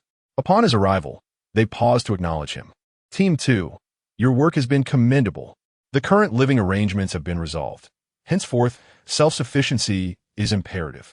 In the mornings, you may venture to the shore to gather scallops and seafood, and by midday, you can forage for wild fruits and vegetables. Each day, half of what you collect must be surrendered as a form of repayment. Fujita Chinatsu inquired, "Kobayashi-san, there are many familiar colleagues in the first team. May I join them?" Upon hearing this, several others from the second team expressed their agreement. "I yearn for us to become a united family in the future, but the time is not yet ripe. Ultimately, I have yet to witness your capabilities. The members of the first team are largely self-sufficient, even capable of self-preservation. What about you? The ability for self-defense aside, you struggle to sustain your own existence, do you not? If I were to allow you to join the first team, it would merely hinder their progress. Currently, it is still summer, and food is relatively abundant. However, in a few months, winter will arrive, and that will be the true test. Those unable to sustain themselves will not be cast aside by me, but rather by this desolate island." A profound silence ensued among the crowd. A timid woman asked, "If we truly cannot find food, will you, Kobayashi-san, turn blind eye to our plight? If you genuinely cannot procure food, I shall offer you one final option, to become an auxiliary of the first team, obeying their commands, but receiving only half of the daily food rations." The crowd murmured, some visibly troubled. Ultimately, it was Fujita Chinatsu who posed a pivotal question. "Kobayashi-san, how long must we repay this debt?" Repayment is not the goal. It is to instill a sense of urgency for survival. Considering our past camaraderie, let us set a deadline of 7 days. Within these 7 days, half of your food must be surrendered. After this period, the food will be yours to keep. "Thank you, Kobayashi-san. I am willing to give it a try," Fujita Chinatsu declared, stepping aside to express her stance, followed by 3 others, with the remainder hesitantly joining them. Kobayashi Ipan nodded and continued, "In your spare time, I will also train you in survival skills. As long as you are willing to endure hardship, I believe survival will not pose a problem." At this juncture, the previously silent Kimura Yuru spoke up, "Kobayashi-san, I noticed you caught a fair amount of fish today. May we also fish?" "Certainly. Fishing is a valuable skill. However, should you fail to catch any, you must endure hunger for the day. Thus, whether you choose to fish, forage, or gather seafood is entirely up to you. During these 7 days, as you are required to surrender food, I will provide tools at no cost." After 7 days, those who excel will be considered for early inclusion in the first team. Upon hearing of the potential for early inclusion, the group regained their spirits. "Very well. Dinner will be served as usual. Please rest early after your meal, for we shall commence our endeavors tomorrow. Remember, tools must be registered with the chief steward upon collection and must be cared for diligently. Should they be lost or damaged, the consequences will be more severe than mere punishment." Once Kobayashi Ipan departed, the second team began to deliberate, gathering in a huddle, while Kimura Yuru remained isolated, appearing somewhat disinterested. Around 6 o'clock, after the meal, most members of the second team returned to the wooden cabin to rest and rejuvenate, preparing for their self-sufficiency endeavors the following day. Some individuals from the first team, weary from the day's activities, retreated to the cave, while others strolled nearby. In an effort to avoid disturbances, Xiao Lin Yifan ventured out alone after dinner, taking a solitary walk before returning. The moonlight tonight was as bright as it had been the previous night. Beneath the silvery glow, he discerned a solitary figure ahead, alone and seemingly forlorn. It was Aunt Yume. What was she doing here? Chapter 41. Surely the madam must miss the president dearly? At this moment, Miyamoto Yumi was lost in memories. Filled with sorrow, entirely oblivious to Kobayashi Ichiban standing behind her. Aunt Yumi, Kobayashi Ichiban gently called out. Miyamoto Yumi trembled slightly, awakening from a reverie, hastily wiping away the tears from her face. Ah, Kobayashi-kun, it's you. Where's Nanako? She was just here, keeping me company for a while before she left. Are you looking for her? I'm not seeking her. I'm looking for you. Me? Please do not move. Aunt Yumi, you still have tears on your face. As Kobayashi Ichiban spoke, he reached out, intending to wipe her tears away. Kobayashi-kun, no. There is no need for that. I can manage myself. Miyamoto Yumi flinched back in alarm, hurriedly erasing the trace of her tears and lowering her gaze, unable to meet his eyes. Kobayashi Ichiban sighed softly, and after a moment of silence, he said, "The madam must surely miss the president, does she not?" Upon hearing this, Miyamoto Yumi's body quivered slightly, her eyes glistening anew with unshed tears. If I am not mistaken, that watch must be a gift from the president to the madam, correct? Miyamoto Yumi nodded silently, finally losing her composure as tears streamed down her cheeks like pearls slipping from a broken string, and she quickly covered her mouth. At that moment, Kobayashi Ichiban longed to embrace her and wipe her tears away, but he understood that the time was not right. Thus, he merely placed a gentle hand on her shoulder. Yet Miyamoto Yumi recoiled as if struck by electricity, striving to regain her composure as she stammered. I am sorry, Kobayashi, for causing you this embarrassment. There is no need for apologies, madam. Ichiban misses his family as well. Madam, would you accompany me for a stroll over there? It has been so long since I conversed with anyone heart to heart. He spoke without waiting for her response, striding ahead on his own. Miyamoto Yumi hesitated momentarily before following him. After walking a little over 100 meters, noticing her reluctance to quicken her pace, Kobayashi Ichiban recognized her trepidation and took a seat on a nearby rock. The two sat in silence, words unspoken. Miyamoto Yumi felt an unsettling anxiety, fearing that the man beside her might act upon his desires, for she was already aware of some of Kobayashi Ichiban's reckless escapades. When she first heard of these matters, disbelief washed over her, but she eventually came to terms with it. Young people engage in mutual consent, especially on a deserted island where needs arise devoid of moral constraints. Thus, even if he indulged whimsically with others, she chose to turn a blind eye. After all, this man had done much for everyone, not only finding a cave to shield them from the elements, but also providing sustenance for survival. However, should he wish to impose such actions upon her, that was an absolute impossibility. After all, she was considerably older than he. Such notions should be inconceivable. Noticing that Kobayashi Ichiban had been silent for quite some time, Miyamoto Yumi stole a glance at him. At that moment, he was gazing up at the sky, the silvery moonlight occasionally veiled by wisps of clouds, his thoughts drifting further away. In that instant, he felt an overwhelming sense of loneliness. On the deserted island, the woman could offer him nothing more than physical delight. As for emotional solace, it seemed an extravagant wish. Kobayashi Ichichi was lost in thought, while beside him, Miyamoto Yumi secretly observed him. This small man before her was somewhat perplexing. At times, he displayed a playful demeanor, while at others, he was stern and unapproachable. Now, as she noticed his brow slightly furrowed, a hint of sorrow seemed to shadow his expression. The moonlight cast a gentle glow upon his resolute face, enveloping it in a sacred aura.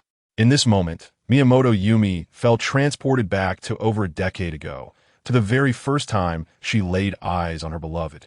Her heart racing, her breath unsteady. How could this be? No, this cannot be. Ah, Kobayashi-kun, it's getting a bit chilly. Perhaps we should head back. She suggested hastily, fearing for herself, desperate to find an excuse to leave. I actually envy the president, Kobayashi Ichichi suddenly remarked, turning to meet her gaze with intensity. Though he is gone, he must have no regrets, as he is cherished by someone like you. Miyamoto Yumi was momentarily taken aback. Though she found it difficult to withstand the fervency of his gaze, the mention of the president stirred a pang of bittersweetness within her. Indeed, the president was her Achilles heel. Madam, could you share with me tales of the president? I am quite eager to hear about your love story. Ah, Kobayashi-kun, my affairs. There is truly little to recount. The lady still harbored considerable wariness towards Ichichi, though Naoko had already divulged numerous details about her and the president to him. Naoko, you say? Yes, she has come to regard me as an elder brother and often confides her secrets to me. She mentioned that the president and you quarreled over the matter of having children. Naoko, how could she? Kobayashi-kun, if Naoko has said anything inappropriate, I sincerely apologize on her behalf. Soma Mason, Naoko is not at fault. Her candid and endearing nature shines through. It is you, dear lady, who bears too many burdens and worries. Now, just the two of us are here on this deserted island. Can we not open our hearts to one another? Kobayashi and I. Kobayashi, Ichichi interjected. After hearing Naoko speak last time, I have become utterly captivated by the love between you and the president. After all, I have never truly experienced a serious romance myself. I am a rather pitiable soul. Is that truly so? As Miyamoto Yumi gazed into Kobayashi Ichichi's sincere eyes, her defenses gradually lowered, and she finally began to share her story. My relationship with the president. When I was very young, my parents assisted him, and later, he embarked on his own entrepreneurial journey. For various reasons, my parents passed away a few years later, leaving me an orphan, sent to an orphanage. During that time, I was engulfed in despair, even contemplating ending my life.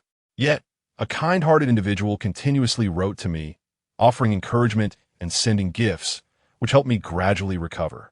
At the age of 13, I was adopted, finding shelter and servants, yet I had never met my adoptive parent. It was not until I turned 15 that he finally made his appearance. Upon hearing this, Kobayashi Ichiban could not help but exclaim, "The president truly is a person of gratitude.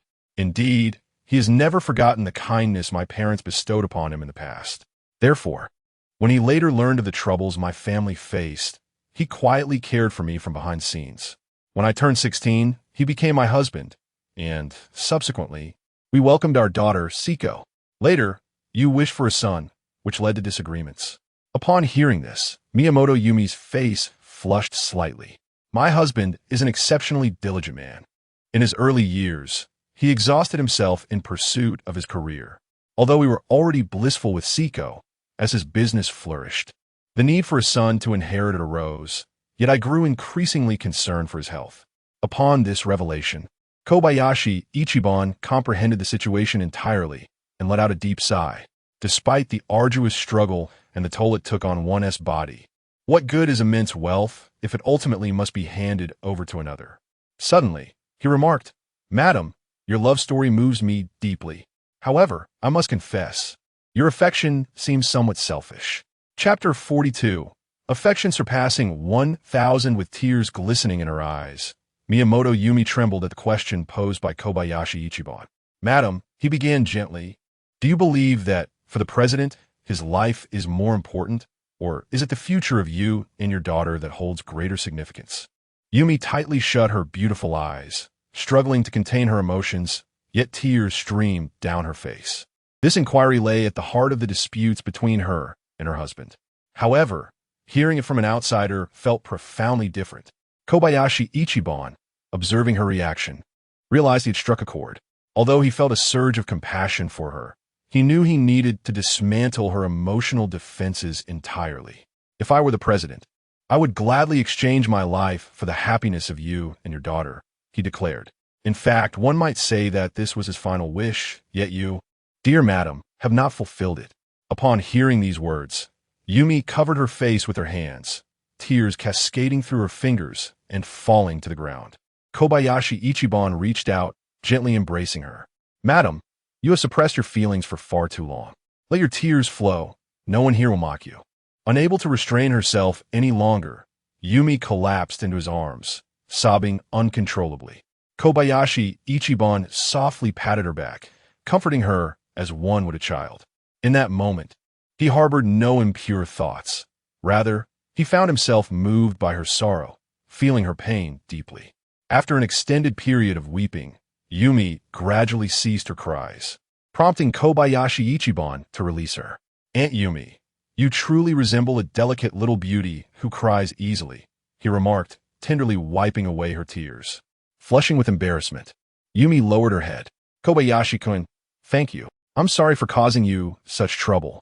It is I who should express gratitude to you, Aunt Yumi, for you have restored my faith and love, he replied gently. Kobayashi-kun. With a warm smile, Kobayashi Ichiban suggested, Aunt Yumi, let us return. I imagine Naoko is quite anxious. He understood that haste would not yield fruitful results, and after this evening, Yumi's demeanor towards him would undoubtedly shift significantly, which was sufficient for him. Yumi realized that their conversation had extended longer than anticipated, and she quickly nodded, rising to her feet. The two walked a few paces ahead of one another. Aunt Yumi, please wait a moment. Yumi halted and turned, only to find Kobayashi Ichiban enveloping her in his embrace once more. Kobayashi-kun, don't move. Let me enjoy this gentle hold, she instructed, her hands poised to resist, but suspended in midair. In that moment, the warmth of the embrace resonated more profoundly than any physical pleasure, stirring emotions within Kobayashi Ichiban's heart. After a brief moment, Yumi, her cheeks flushed, gently pushed him away, and he released her. They proceeded to stroll back towards the cave. Upon their return, Naoko, seated on the bed, rose with concern. Noticing her mother's tear-streaked visage, she inquired, Okayasan, why have you been crying? Did Kobayashi-kun bully you? Kobayashi Ichiban, trailing behind, felt a wave of awkwardness wash over him. Why does this little girl always think the worst of me? Miyamoto, Yumi scolded. Siko, you're talking nonsense again. I was chatting with Kobayashi-kun about some matters, and I couldn't help but cry. Were you thinking of your father? Miyamoto, Yumi nodded, her eyes suddenly reddening as she gently embraced her. Kobayashi Ichiban was preparing to return to his own bed, leaving space for the mother and daughter, when Miyamoto Siko suddenly spoke from behind, One-chan. Suma-mason. Kobayashi Ichiban paused for a moment, turned around, and smiled. Siko, you need to grow up quickly and learn to take care of your mother. Suzuki Kane, who had been quietly observing, also felt a flicker of doubt. However, considering that Miyamoto Yumi was the president's wife, she dismissed her suspicions. At that moment, seeing the genuine affection between the mother and daughter, she finally put her doubts to rest. The night passed in silence. Kobayashi Ichiban slept soundly until the next morning, when a system notification broke the tranquility. Ding. Host's accumulated goodwill has exceeded 1,000. System rewards are as follows. 1. Reward. A pair of invisible night vision goggles can be activated by thought. Reward. A large fishing net. Reward. 500 meters of climbing rope. 2. Reward. A portable system space of 10 cubic meters. Current system space totals 23 cubic meters. 3. Functionality upgrade for part of the system space, 10 cubic meters. Now capable of storing living creatures. Invisible night vision goggles. A 10 cubic meter space for living creatures. This system reward was incredibly generous.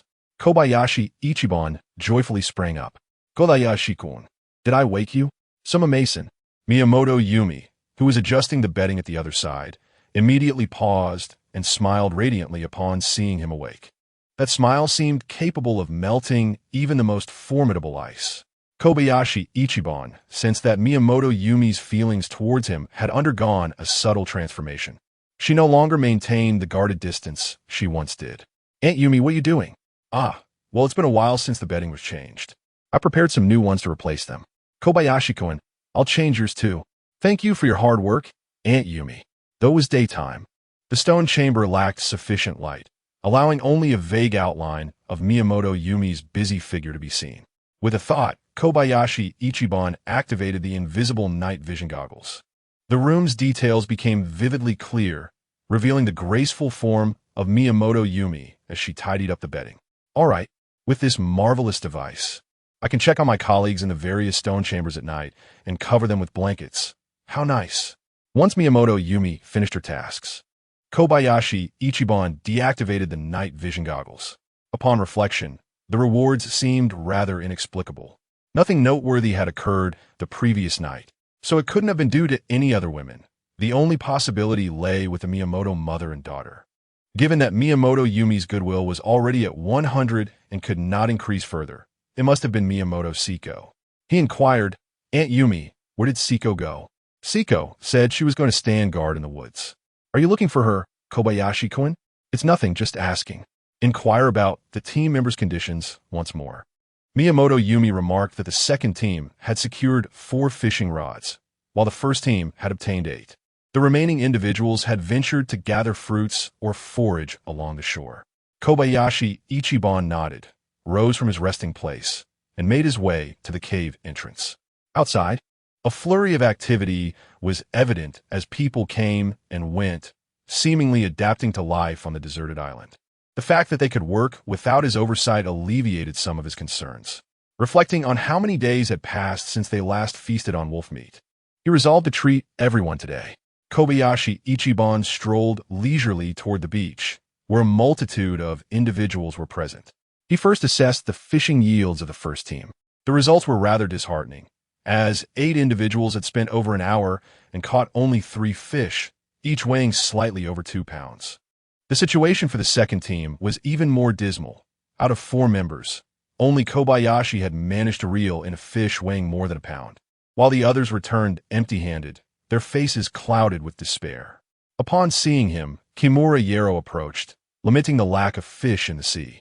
Kobayashi Ichiban retorted curtly, "Kimura Yero, fishing requires patience. Moreover, it was you who chose to fish. If you catch nothing, then endure a day of hunger. It might even serve to trim your waistline." Offended, Kimura Yero sulked away. A glance at the foragers revealed a bountiful harvest. They had gathered a significant number of clams and scallops, their spirits soaring in stark contrast to the fishing group. Chapter 43. Half of the food submitted Xiao Lin Yifan arrived at the location where he had previously buried the wolf, ensuring that no one was around. He feigned digging in the sand and retrieved a lifeless wolf from his system space. Approaching the rocks, he proceeded to slaughter the wolf. With salt now available, he decided to keep the heart, while the other internal organs seemed too cumbersome to handle and were prepared to be discarded into the sea for the fish. After some contemplation, he set the organs aside and called out for Nakata Koji. Nakata Koji jogged over and inquired, "Nissan, what do you need?" "Koji, there are some wolf entrails here. Take them for fishing. Fish are fond of meat, and you might have a bountiful catch."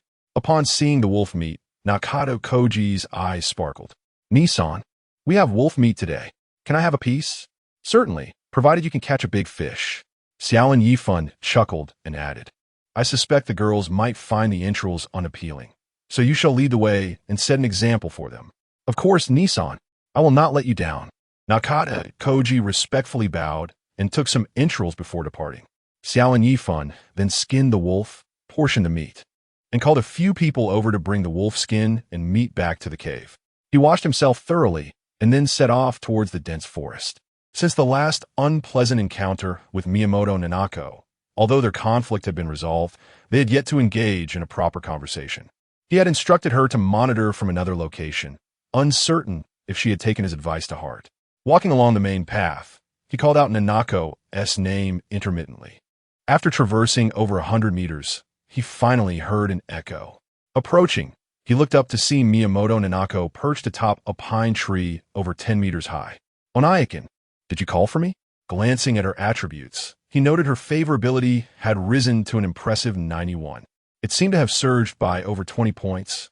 Explaining the system reward he had received, delighted, he smiled and said, "Nothing much, just a bit worried and wanted to see where you were. Have you made any discoveries?" "Onaiken, from here, I can see the beach and the girls foraging for wild fruits, but anything further away is beyond my sight. However, I just saw Koji-kun seem to have caught a large fish, and everyone is quite happy." Xiao Lin Yifan chuckled, fully aware that the wolf entrails were the reason behind the excitement.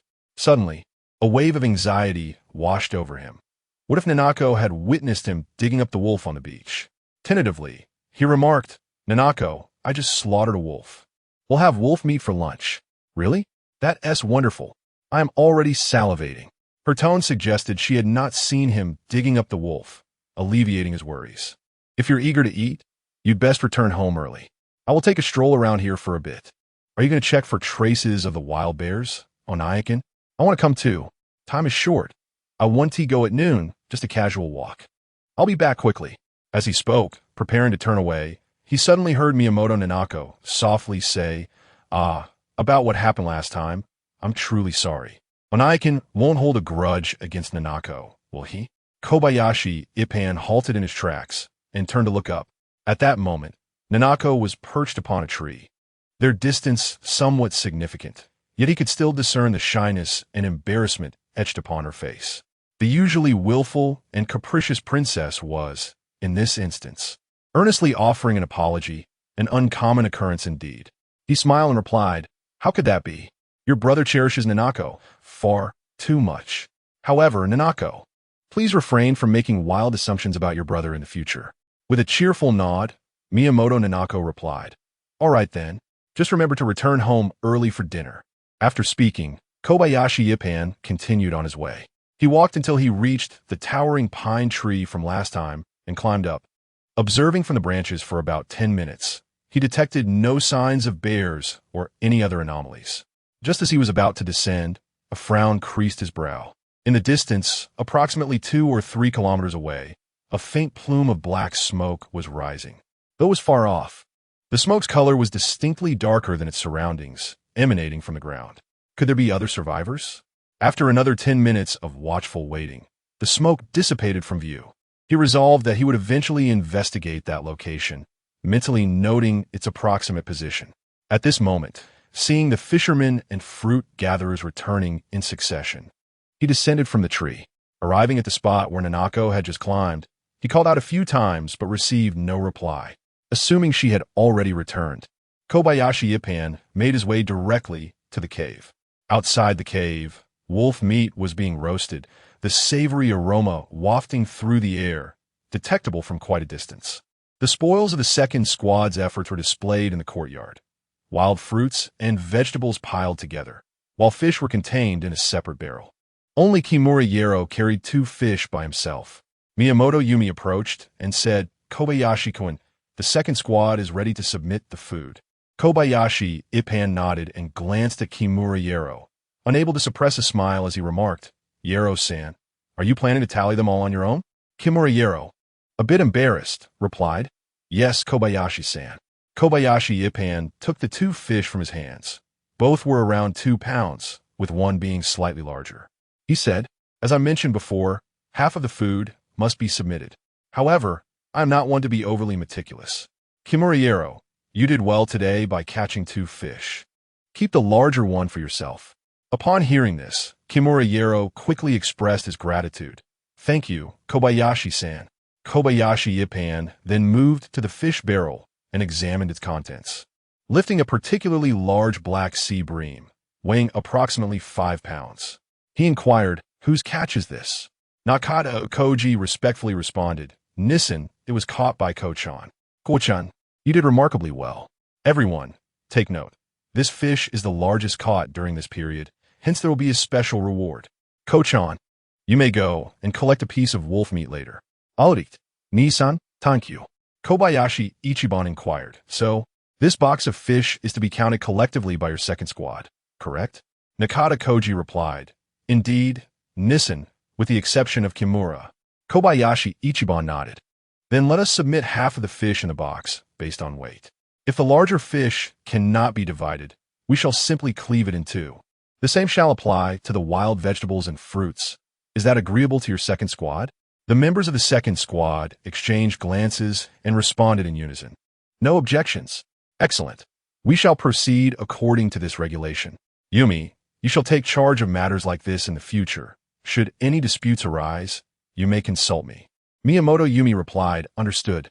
Kobayashi Ichiban paused momentarily and then asked, "Does your second squad have anything further to discuss?" A few individuals cast their eyes upon the wolf meat set aside, swallowing hard, hesitant to speak. Understanding their unvoiced desires, Kobayashi Ichiban refrained from teasing them further and smiled. "All right, many of you are experiencing the fruits of your labor for the first time today and have achieved commendable results. I am delighted, so, today, everyone shall receive a portion of the wolf meat. Each may claim a piece." Upon hearing this, the crowd erupted in cheers. Chapter 44. the hidden fish soon. Everyone was filled with enthusiasm as they began to eat. Kimura, holding an entire fish, roasted it over the stone platform, savoring the aroma and hesitating to take a bite. Meanwhile, the members of Team 2 gathered together, sharing their food, their faces alight with smiles. This marked the first day of their self-sufficiency, despite initial concerns. The outcome was rather favorable. Although the portions were modest, they had fish, vegetables, and fruits, a delightful balance of flavors.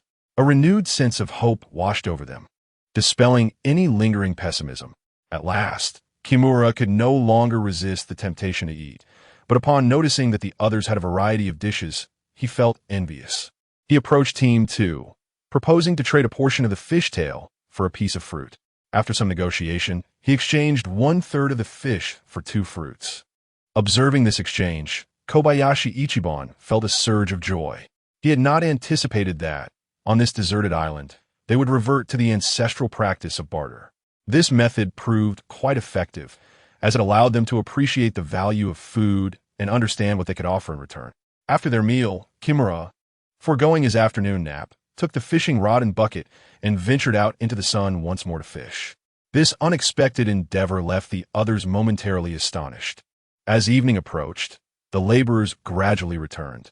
Team 2's catch had slightly increased since noon, likely due to improved fishing skills. However, surprisingly, the seemingly diligent Kimura had only managed to catch a fish weighing a little over a pound. In contrast, the vegetable and fruit team had gathered noticeably less than before. The women were discussing venturing further afield the next day, prompting Kobayashi Ichiban to remind everyone to prioritize safety and avoid going alone. After dinner, a gentle breeze swept through. Kobayashi Ichiban seized this opportunity to teach the group basic self-defense skills. In the clearing, everyone wielded spears, following commands as they practiced with fervor, creating an invigorating atmosphere. Yet, Kimura appeared despondent, retreating into the woods alone.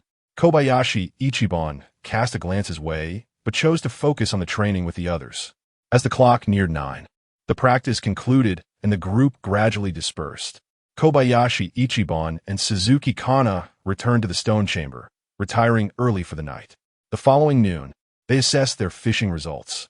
Without the wolf entrails, both Team 1 and Team 2 had seen a significant decrease in their catches. However, the harvest of wild fruits and vegetables was comparable to the previous day, as the women had ventured further and discovered new varieties. During lunch, Kimura, who had only received half a fish, surprisingly exchanged all of his fish meat for vegetables and fruits. Seeing this, Kobayashi Ichiban inquired, "Kimura, what's this? No longer fond of meat?" "Ichiban-san, I'm on a diet. Eating more vegetables is healthier for my body," Kimura replied. Kobayashi Ichiban patted him on the shoulder and refrained from further conversation. After the meal, Kimura again borrowed a fishing rod and set off to fish, while Kobayashi Ichiban and Suzuki Kana remained in the stone chamber, not stepping outside at all. Seeing that Kobayashi Ichiban seemed to have turned over a new leaf, several women grew anxious. "Kobayashi-kun, why not take a stroll outside after dinner? Perhaps a walk along the beach to help with digestion?" Among these women was a certain Ayako Saito, the very one whom Kobayashi Ichiban had rescued from the sea. She displayed her interest most conspicuously. While Ayako possessed decent looks, her figure was rather unremarkable, and her complexion slightly tanned. Nonetheless, she harbored an inexplicable confidence in her attributes. Her approach was quite unconventional. While other women expressed their affections directly, she sought to captivate him through subtler, supposedly sophisticated methods, often revealing her unique traits, such as practicing yoga, reading, and morning runs, in hopes of drawing Kobayashi Ichiban's special attention and ultimately winning his pursuit. Little did she realize that her tactics were futile, as Kobayashi Ichiban had no desire to expend energy on women outside the system's recognition. Gradually, Ayako lost her patience and shifted her strategy, abandoning her feigned modesty for a more direct approach. Whether fishing, gathering fruits, salting, or barbecuing, she frequently positioned herself near Kobayashi Ichiban, intentionally posing questions to seek his guidance, aiming to become a familiar face. However, Kobayashi Ichiban easily discerned her schemes and held no fondness for such manipulative women. If games were to be played, he would be the one to orchestrate them. After dinner, the group resumed their practice with wooden spears and archery. Having consumed only half a fish, Kimura Yuru sulked as he wandered alone into the dense forest with a torch. Kobayashi Ichiban quietly pulled Nanako Miyamoto aside and whispered a few words in her ear. She nodded fervently, smiling, "Onaikin, I understand." Once she departed, Kobayashi Ichiban continued the training with the others. At that moment, Ayako Saito approached again. "Kobayashi-kun, I feel my sprint lacks intensity. Could you assist me?" Kobayashi Ichiban instructed her to demonstrate the movement once more. With spear in hand, Ayako positioned her left foot forward and right foot back, then stepped forward with her left foot while simultaneously thrusting the spear. The motion appeared adequate but lacked vigor. Smack! Kobayashi Ichiban playfully swatted her behind. "Ah!" Ayako feigned a shy gasp, causing the other women to clench their teeth in frustration. Do not jut your backside out. When sprinting, grip the spear tightly with both hands, exert force, and use your forward momentum to press your body weight ahead. Following his guidance, Ayako practiced twice more. "Is this correct, Kobayashi-kun?" Much improved," he replied, patting her shoulder. "Miss Saito, our team lacks capable and resilient women. You must practice diligently to aspire to be a warrior like Miss Maki. Understand?" "Yes, Kobayashi-san. I will certainly strive to do so. I will also learn diligently from Sister Maki." "That's wonderful. We need talents like you in our team." "Yes." Ayako Saito believed she had garnered the approval of Kazufumi Kobayashi, only to discover that he was merely exasperated and sought to occupy her with tasks to expend her excess energy. After a while, Nanako Miyamoto returned. Kazufumi Kobayashi approached her and inquired what happened. Nanako Miyamoto replied in a hushed tone that rascal Kimura is indeed a scoundrel. He was secretly grilling fish all by himself. I saw him dig a fish out from the beach, and then he scampered off into the woods to start a fire and cook it. "Onaikin," she suggested. "Should we go and catch him now?" Kazufumi Kobayashi pondered for a moment, then suddenly broke into a smile.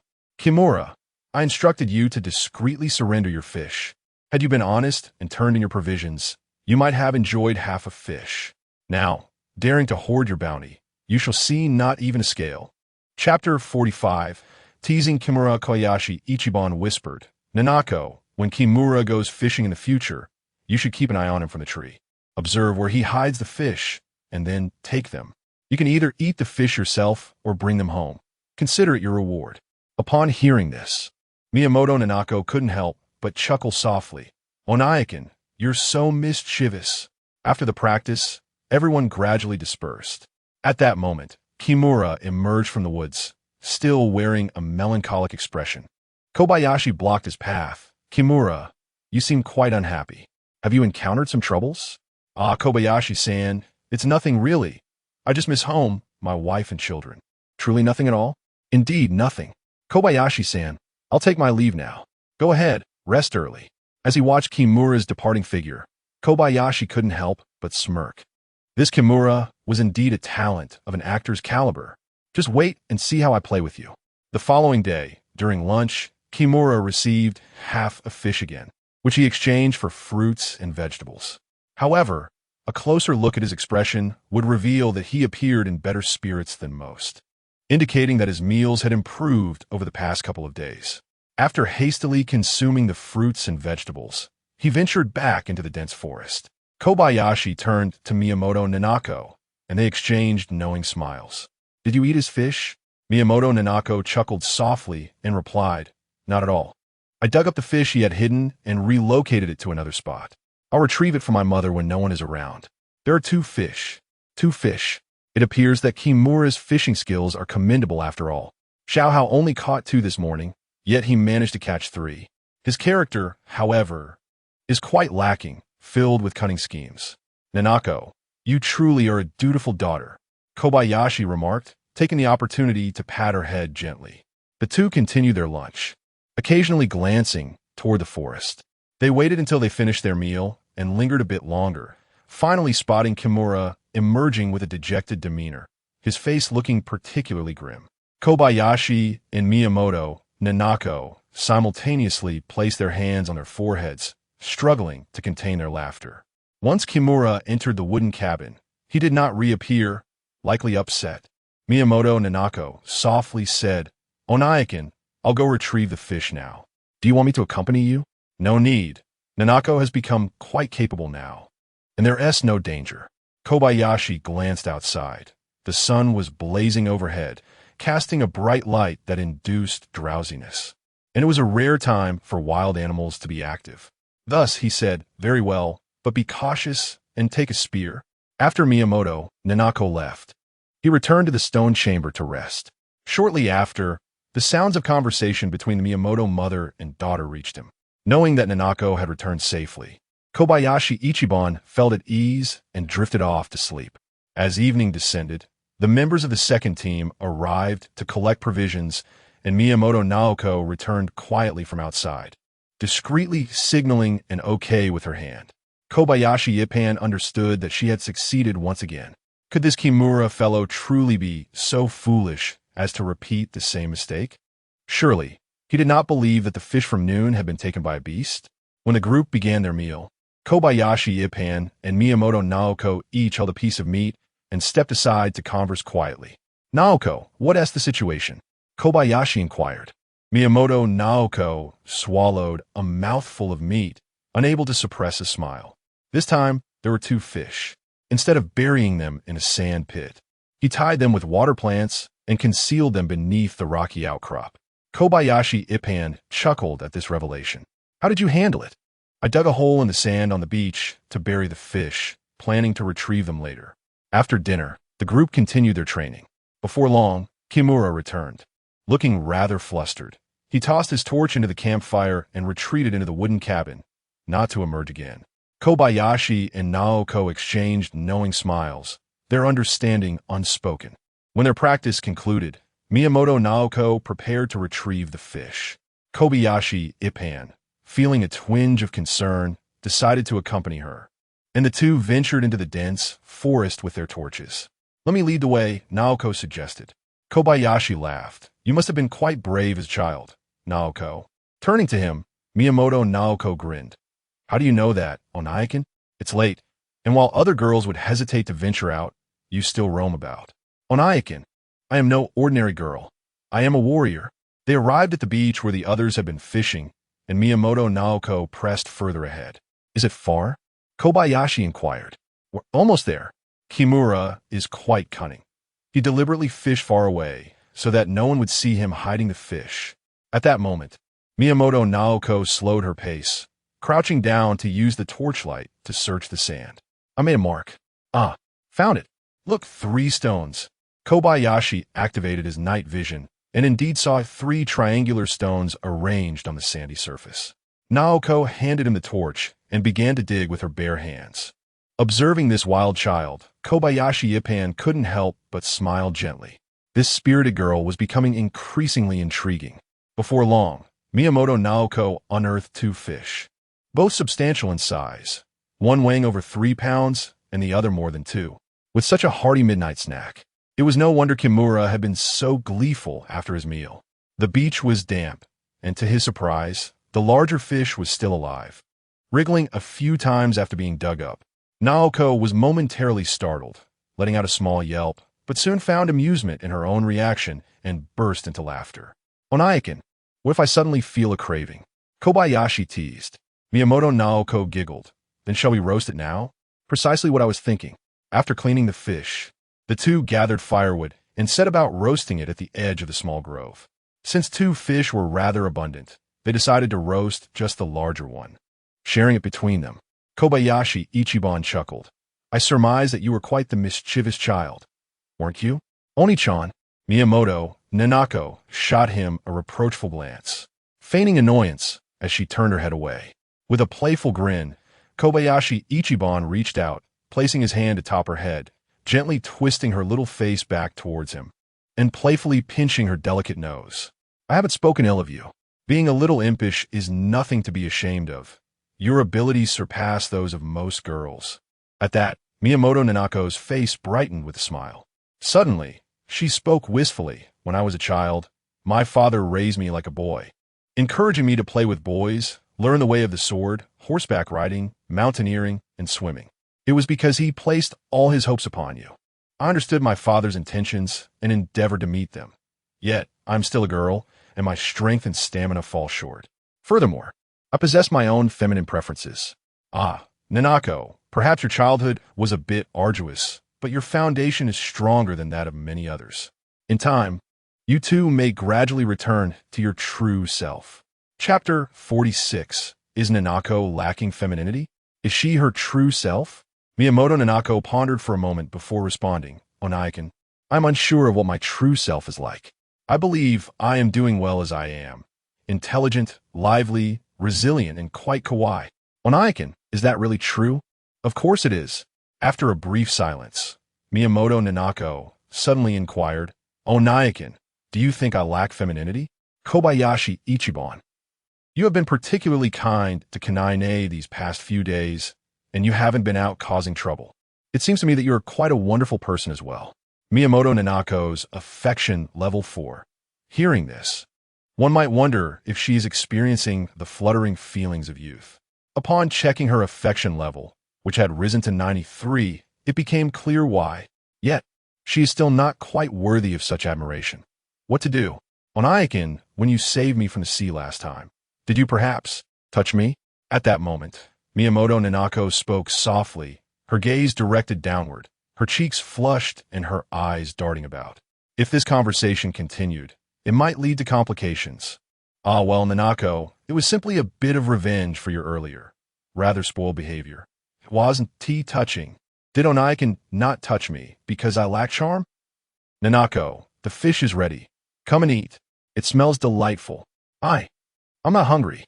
You go ahead, Onaiken.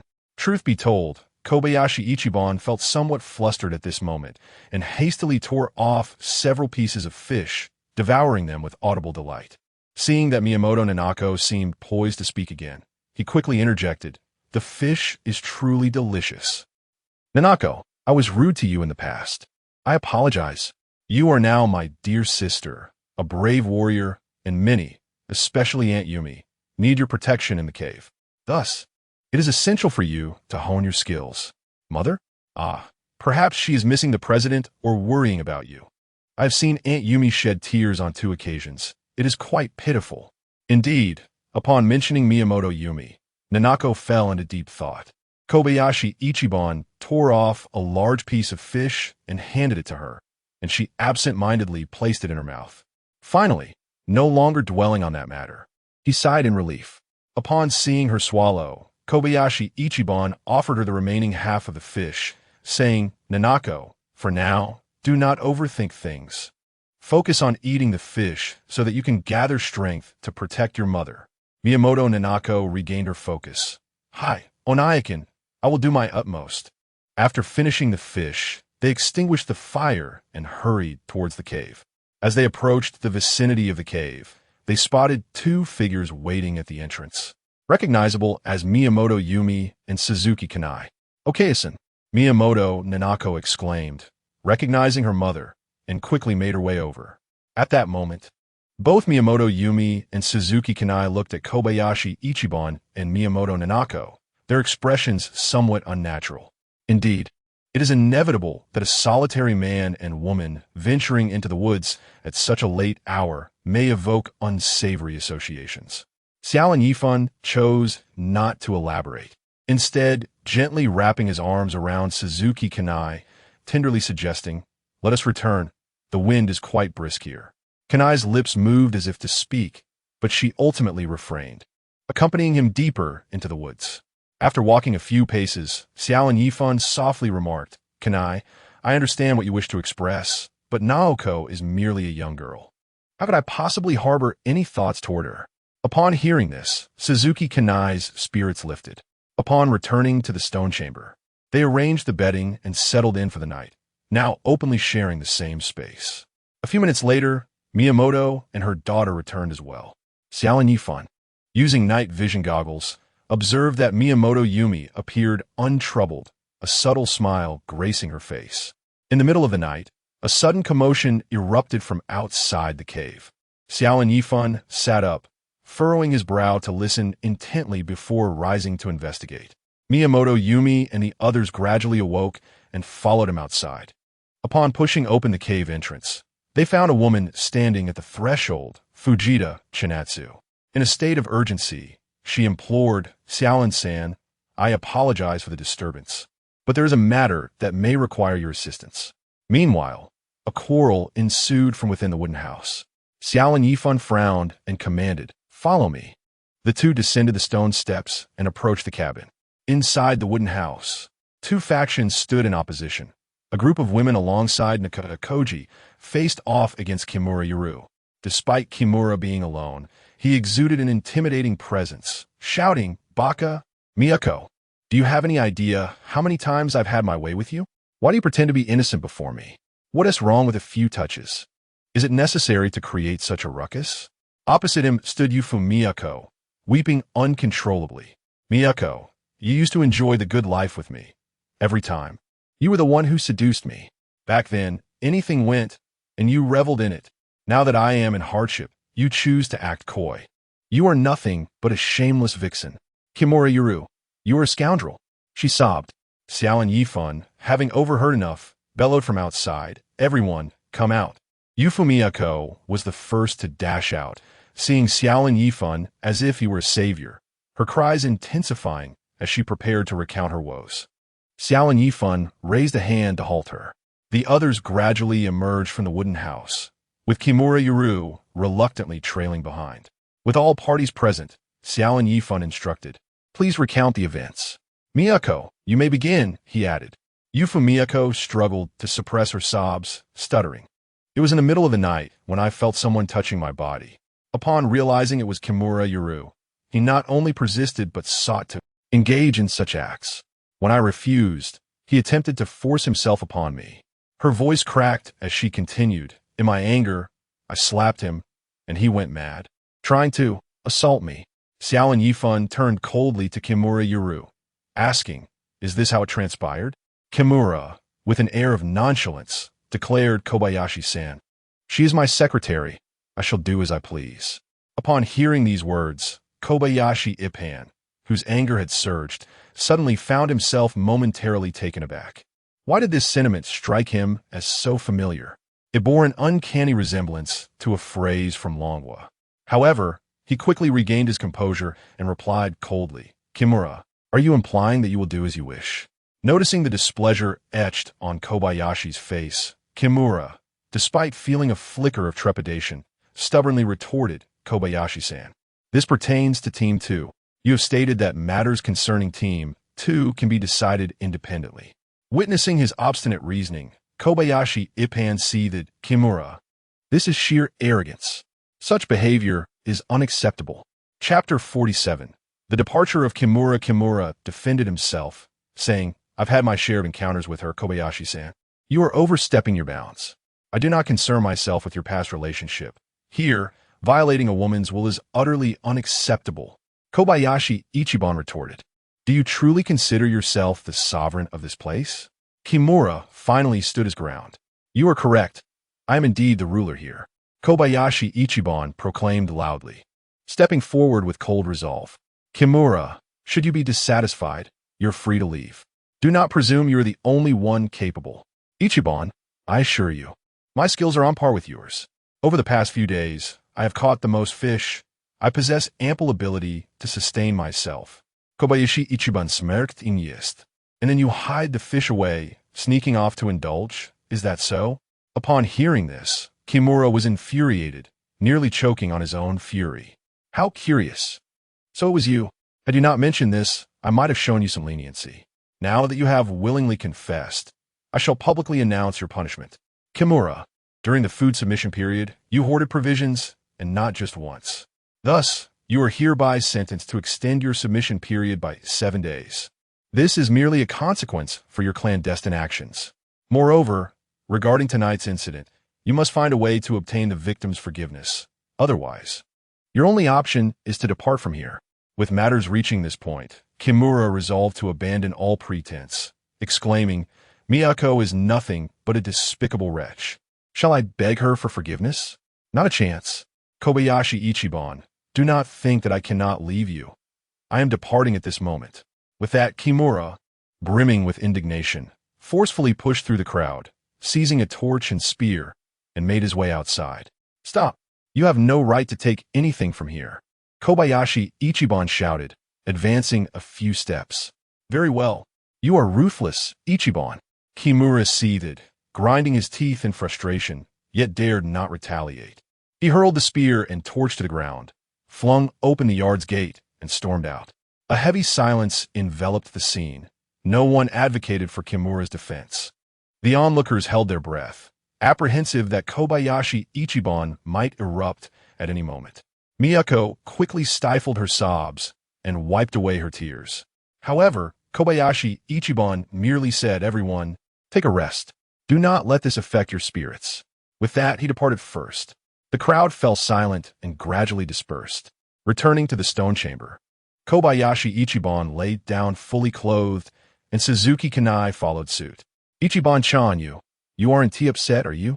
Kobayashi Ichiban took her hand and smiled. "How could I be angered by such trivial matters? Kimura's departure is beneficial for everyone. He has brought this upon himself." For Team 2, the priority lies with the 4 women recognized by the system. As for Kimura, let fate decide his path. He is of no concern to me. Seeing that he was indeed unperturbed, Suzuki Kanai returned his smile and laid down beside him. The two embraced and drifted into slumber. The following morning, a cacophony erupted outside the cave. Kobayashi Ichiban opened his eyes to find that everyone else had departed, leaving him alone in the stone chamber. Listening intently to the commotion outside, just as he furrowed his brow, Yumiko Miyamoto entered. "Kobayashi-kun, there are some matters that require your attention." "Aunt Yumiko, what has happened?" "Kimura has stolen a fishing rod and some meat, and has fled." "Damn, how utterly despicable." Kobayashi Ichiban sprang up from his bed, and together with Yumiko Miyamoto, they exited the stone chamber. Outside the cave, a considerable crowd had gathered, engaging in animated discussions. A woman, softly weeping, stopped upon seeing Kobayashi Ichiban. This woman, Hirano Maiko, was a member of the second squad. Yumiko Miyamoto addressed her. "Hirano Maiko, please explain to Kobayashi-kun what transpired." "Kobayashi-san, it is my fault. I lost a fishing rod," sob.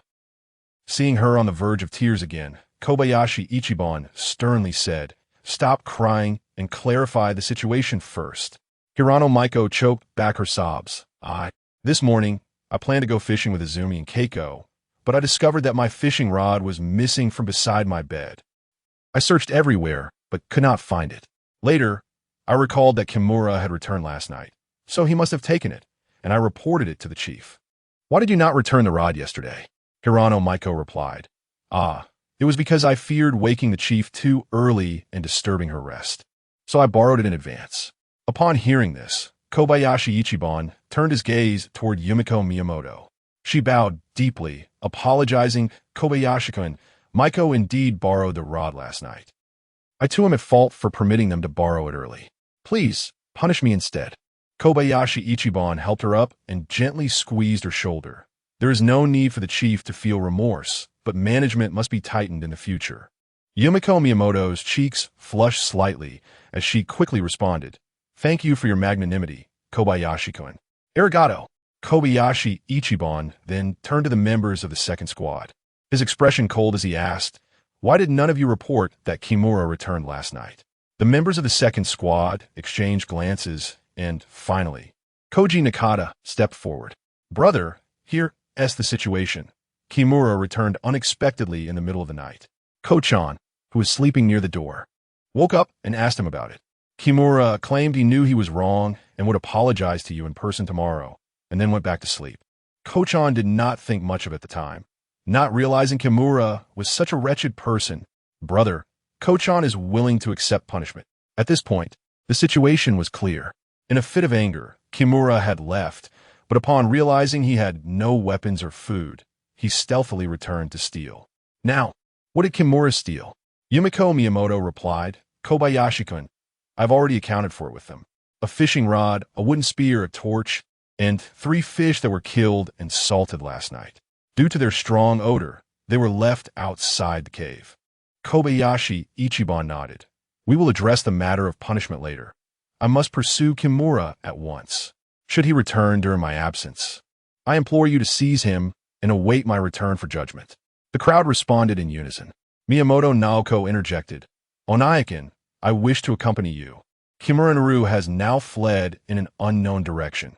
I anticipate that it will take a considerable amount of time to locate him. Naoko, I entreat you to remain at home to safeguard the lady and the others. Kobayashi Yifan said earnestly, placing his hands on her shoulders. Miyamoto Naoko raised her small fist, exuding confidence as she proclaimed, Yes. Onaikin, rest assured, I shall certainly succeed. Kobayashi Yifan then returned to the room, procuring 5 arrows with shafts before departing with his spear. Chapter 48.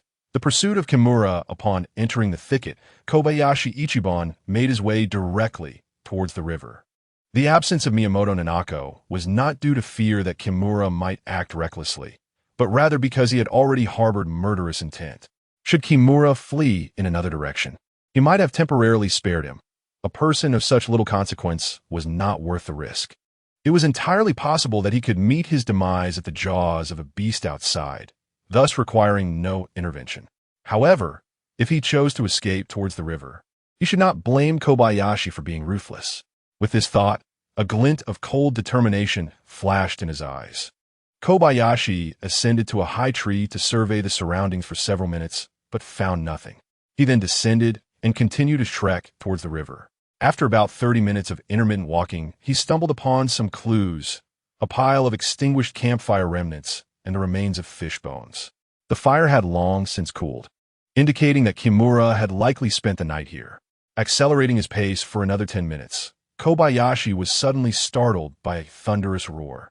It was the unmistakable call of a bear. The sound seemed alarmingly close. Instinctively, he tightened his grip on his spear and scanned the vicinity. Before long, he spotted a figure stumbling towards him. It was Kimura. In his frantic flight, Kimura was shouting desperately, resembling a lost dog. The spear he once wielded had vanished. Upon seeing Kobayashi, he appeared as though he had found a savior. Kobayashi-kun, please save me. A bear is chasing me. A huge bear. Kobayashi glanced behind him, but saw no bear. However, the violent tremors of the ground indicated that the creature was drawing nearer. A thought crossed his mind, and in an instant, his spear transformed into a great blade. As Kimura approached, bewildered, Kobayashi swung the blade towards his thigh. Kimura's eyes widened in horror, and before he could cry out in pain, his left leg was struck. In the next moment, he collapsed to the ground, clutching his severed limb and wailing, Baka! Kobayashi, why would you do this? Akamura, you sought your own demise. Do not blame me. Kobayashi coldly retorted, swiftly retreating and climbing into the branches of a large tree to conceal himself. You demon, may you meet a wretched end. Kimura moaned, but suddenly fell silent. A towering black bear, over 3 meters in length, charged towards him. Good heavens, when this bear stood up, it must have reached 4 meters in height. Kobayashi noticed the bear's eyes were a fiery red, yet curiously, it bore numerous visible wounds and blood stains across its face, neck, arms, and abdomen, reminiscent of the aftermath of a fierce battle. What creature could inflict such injuries upon a bear? Meanwhile, Kimura trembled uncontrollably, blood seeping from his leg wound. Yet he gritted his teeth and squeezed his eyes shut, determined to stifle any sound. The black bear halted before him, sniffing his body and licking the blood from his wounds with its tongue.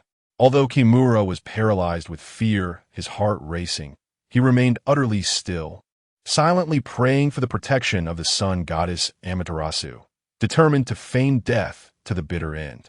After licking the blood for a while, the bear pawed at Kimura's body, flipping him over several times. Kimura nearly cried out in terror, but managed to suppress his voice at the last moment. Perhaps bored. Thinking the human was dead, the bear eventually lost interest and wandered away. Kimura quietly exhaled, opened his eyes, and, seeing the bear had finally departed, a triumphant expression of survival crept across his face. While Kimura rejoiced, Kobayashi Yifan, hidden in the trees, felt disheartened. He had not anticipated that the bear would abandon its quarry so swiftly. Such a foolish creature, to be deceived by such a simple ruse. It appeared its intelligence was lacking. How despicable of Kimura to deceive the innocent bear. Determined to expose his trickery, Kobayashi summoned an arrow to his hand, swiftly drawing his bow and releasing it. Kimura's attention was still fixated on the bear, completely unprepared for the sudden attack from behind. With a thud, an arrow struck his left arm, causing him to scream in pain. "Baka, you beast Kobayashi! Your mother's navel protrudes." His curses were cut short as the returning black bear smashed into his face. The bear then clamped its jaws on his shoulder blade and hurled him into the air.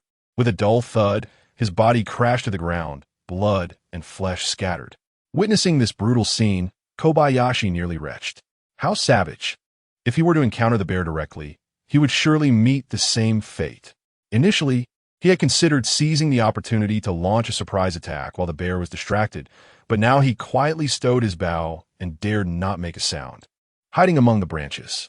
After killing Kimura, the bear did not consume the body, but let out a roar before departing.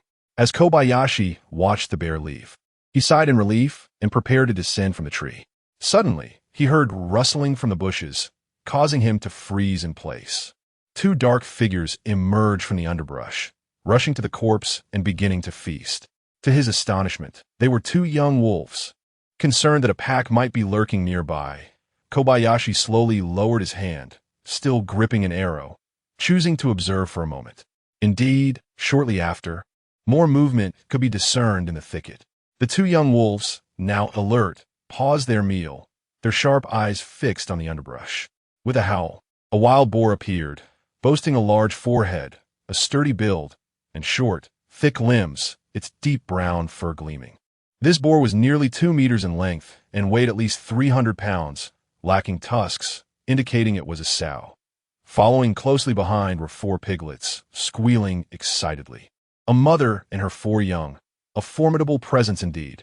The 2 young wolves, initially retreating, abruptly halted in their tracks. Uncertain whether it was a reluctance to see its food taken or a reaction to the sight of a solitary wild boar and its offspring, the young wolf. Emboldened by its naivete, bared its teeth and let out a fierce howl at the herd of pigs, attempting to intimidate them through sheer bravado. The stage was set for an exhilarating confrontation, the wolf versus the wild boar. Who would emerge victorious? With an eagerness for spectacle, Xiao Lin Yifan settled into a comfortable position, intrigued by the unfolding drama. 2 wolves and 4 pigs locked eyes, each intent on vanquishing the other with a mere gaze. One particularly irritable piglet took the initiative to strike first, prompting its mother to follow suit.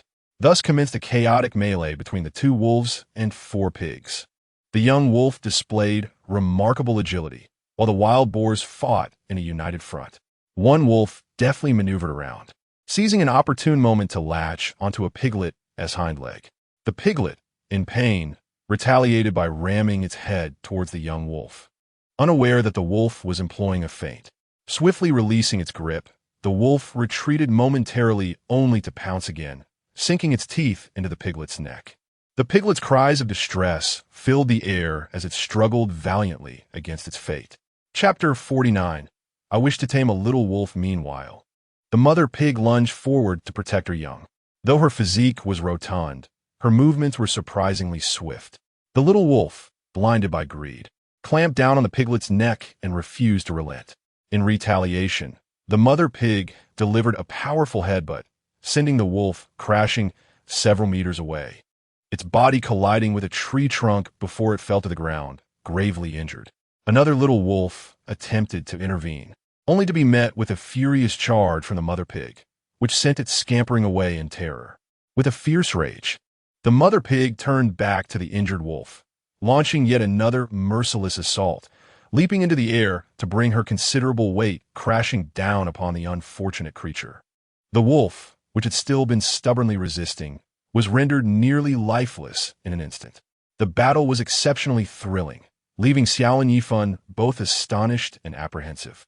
The weight of several hundred pounds of pig crashing onto him would undoubtedly result in a grievous injury. At that moment, A tremendous roar echoed from afar. The humans, pigs, and wolves all changed their expressions, realizing that the black bear had returned. The fortunate wolf that had managed to escape vanished in an instant upon hearing the roar. The mother pig approached her injured piglet, nudging it gently with her snout.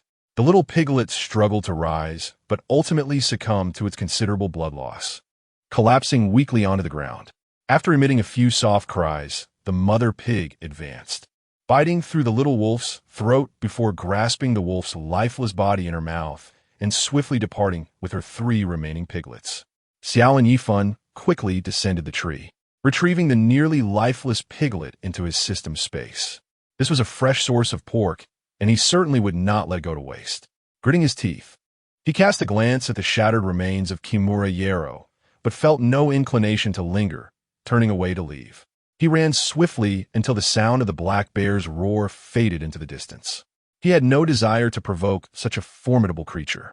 Having resided in the cave for some time without incident from a bear, he surmised that the cave was not its territory, thus deeming it safe.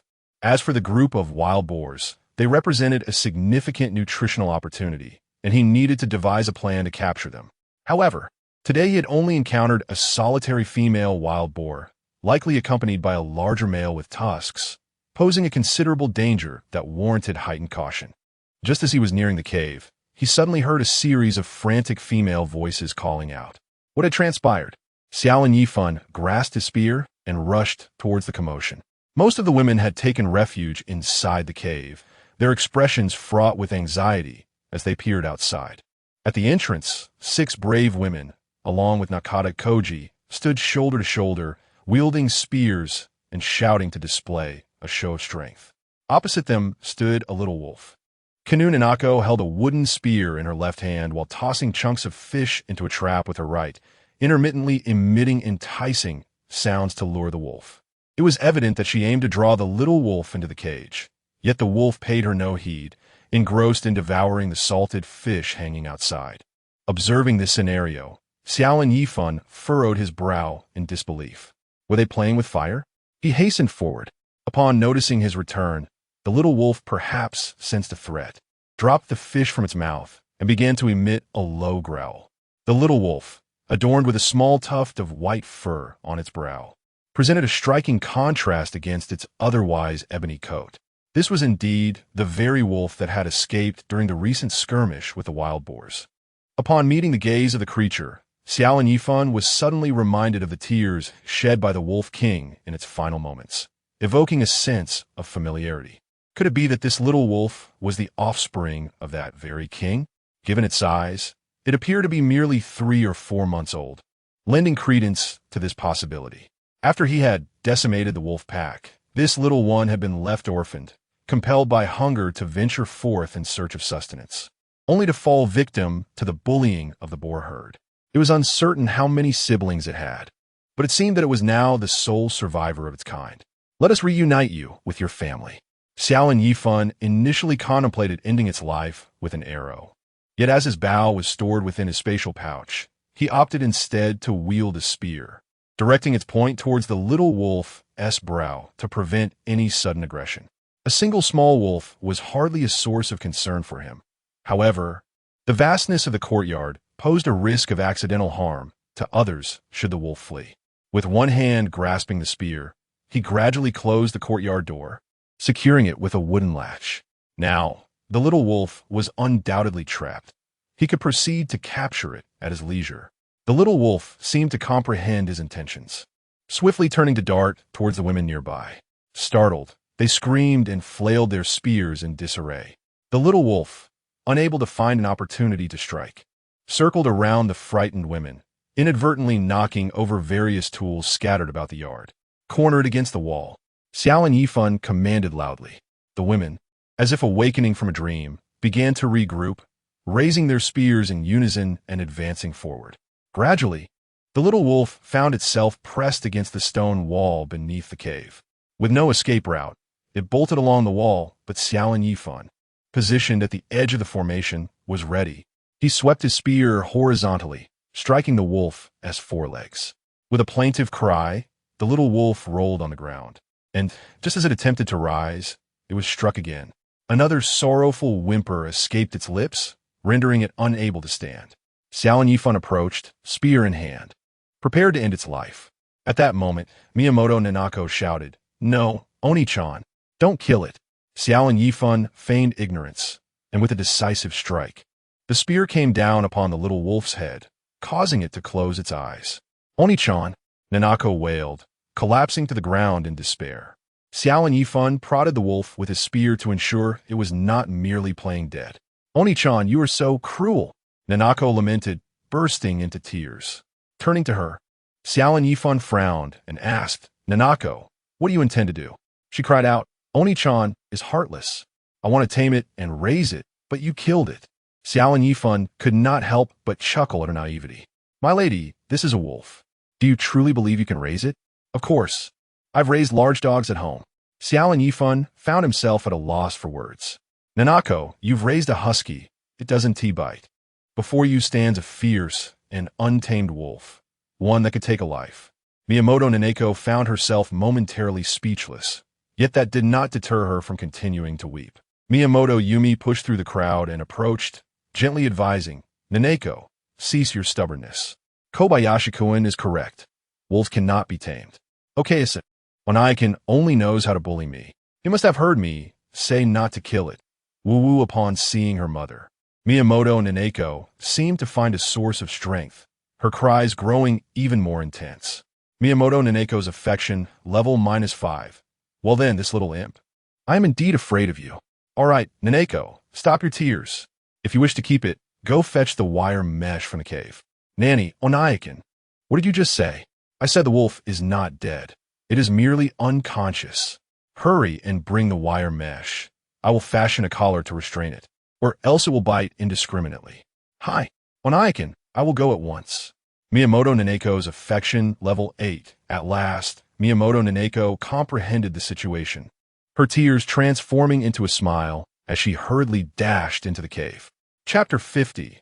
Ryukong before long. Nanako Miyamoto brought over a sizable piece of leftover wire mesh. Kobayashi Ichiban instructed the workers to bind the wolf's front and hind legs with ropes to prevent it from suddenly awakening and biting. He then began crafting a collar.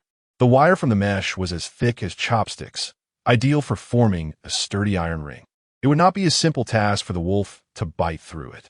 Extracting a long piece of wire, he measured the circumference of the wolf's neck and, for added security, fashioned it into a double-layered collar.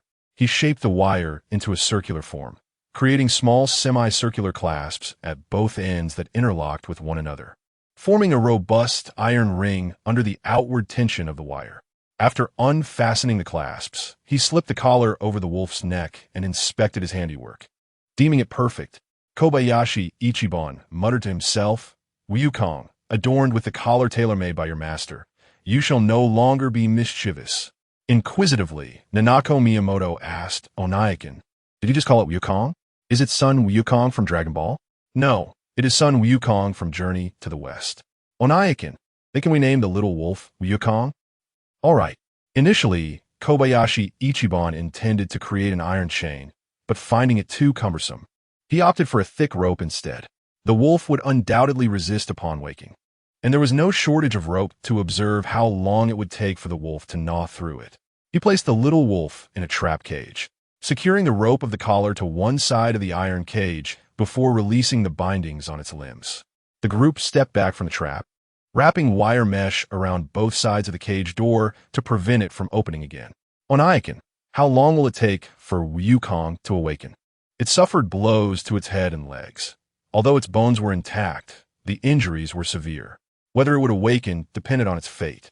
Nanako Miyamoto's eyes glistened with unshed tears. "Onaikin, can we save it?" Without medication, it was a matter of whether the wolf could endure. "Nanako, it is, after all, a wild beast. Do not invest too much concern." "No, Onaikin, Ryukong is not a beast. It will be my companion." Nanako felt profoundly lonely. Seeing her pitiful expression, Kobayashi Ichiban's heart softened a bit.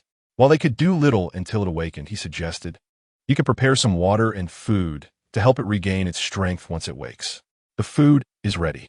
The water can be placed in a bowl outside the cage. The mesh is large enough for it to reach with its tongue. Onaikin, I understand. Be sure not to stand too close to the cage. It could scratch you, and we have no medicine. Do not worry, Onaikin. Nanako will be cautious. Kobayashi Ichiban ruffled her hair, then stood up, addressing the group. Now, everyone, cease your work and come gather for a meeting. Soon, the group arrived in succession, forming nearly 4 rows. Kobayashi Ichiban paced back and forth, his expression grave. The others, observing his demeanor, dared not utter a sound. Kobayashi Ichiban suddenly halted his steps, turning to face the crowd with a chilling demeanor. Let me synchronize some news with everyone. Firstly, Kimura has met his demise, brutally slain by a black bear. The scene was horrific, a gruesome tableau of blood and flesh. This bear measures over 3 meters in length and stands an imposing 4 to 5 meters when reared. Upon hearing this, the crowd could not suppress their gasps of horror, eager to whisper among themselves, but a mere glance from him silenced them. Secondly, I encountered a large wild boar alongside 4 piglets and 2 young wolves, all feasting upon Kimura's remains, with intestines and entrails strewn across the ground. Ultimately, a fierce skirmish ensued between the boar and the wolves, resulting in the death of a piglet and a wolf pup. At this juncture, 2 women could no longer contain themselves, covering their mouths and rushing outside to retch, while several others clutched their chests, striving to regain composure. This was a natural reaction, anticipated by Kobayashi, who granted them a moment to recover. After 2 minutes, the meeting resumed. The third matter at hand is the young wolf currently confined within the cage. This wolf fled during the confrontation with the wild boar, but we have successfully captured it. Naoko plans to tame it, and I shall grant it a chance. However, should it inflict harm upon anyone upon waking, I will have no choice but to eliminate it. At this, Miyamoto Naoko implored Onaikin.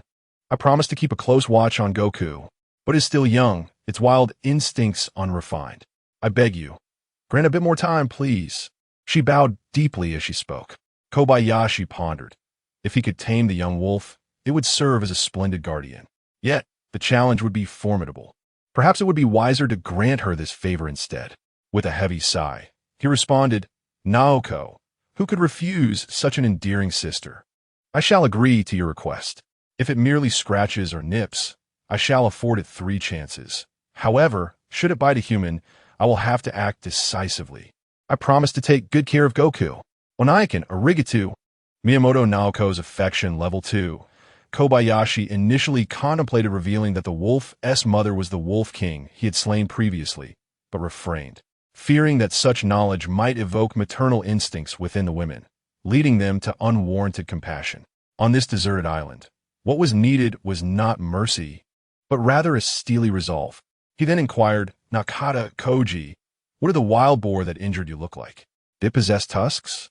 Nakata's eyes ignited with fury at the recollection of his injury. Nissan, that boar was massive, boasting a pair of long, sharp tusks, weighing an estimated 400 to 500 pounds.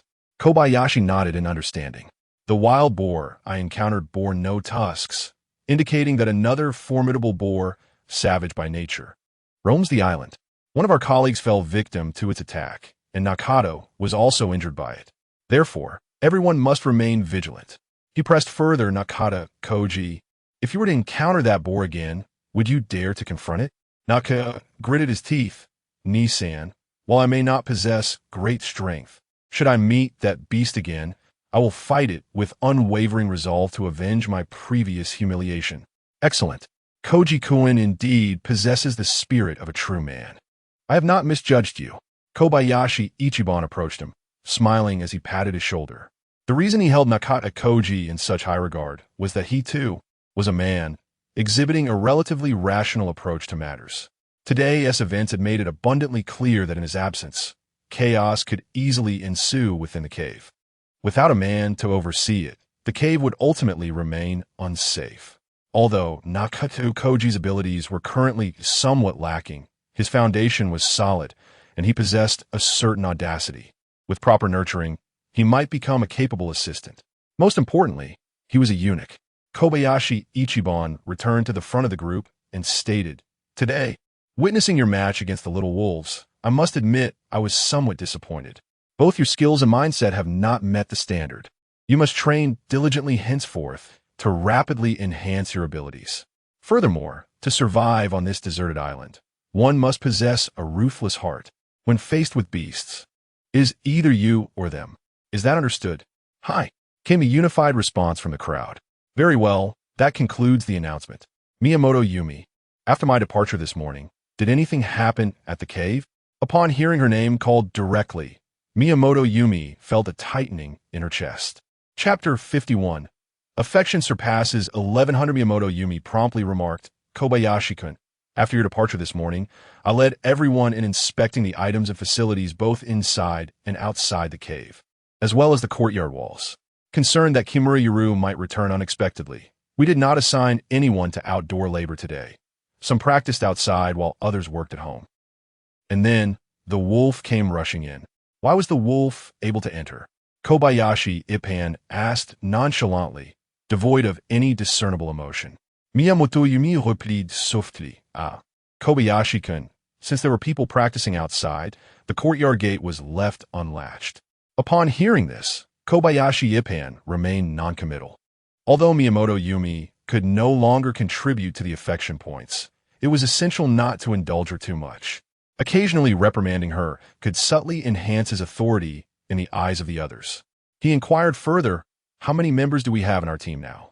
Kobayashi-san. The first squad has 30 members, and the second squad has 9, totaling 39. Kobayashi Ippan nodded, cleared his throat, and addressed the group.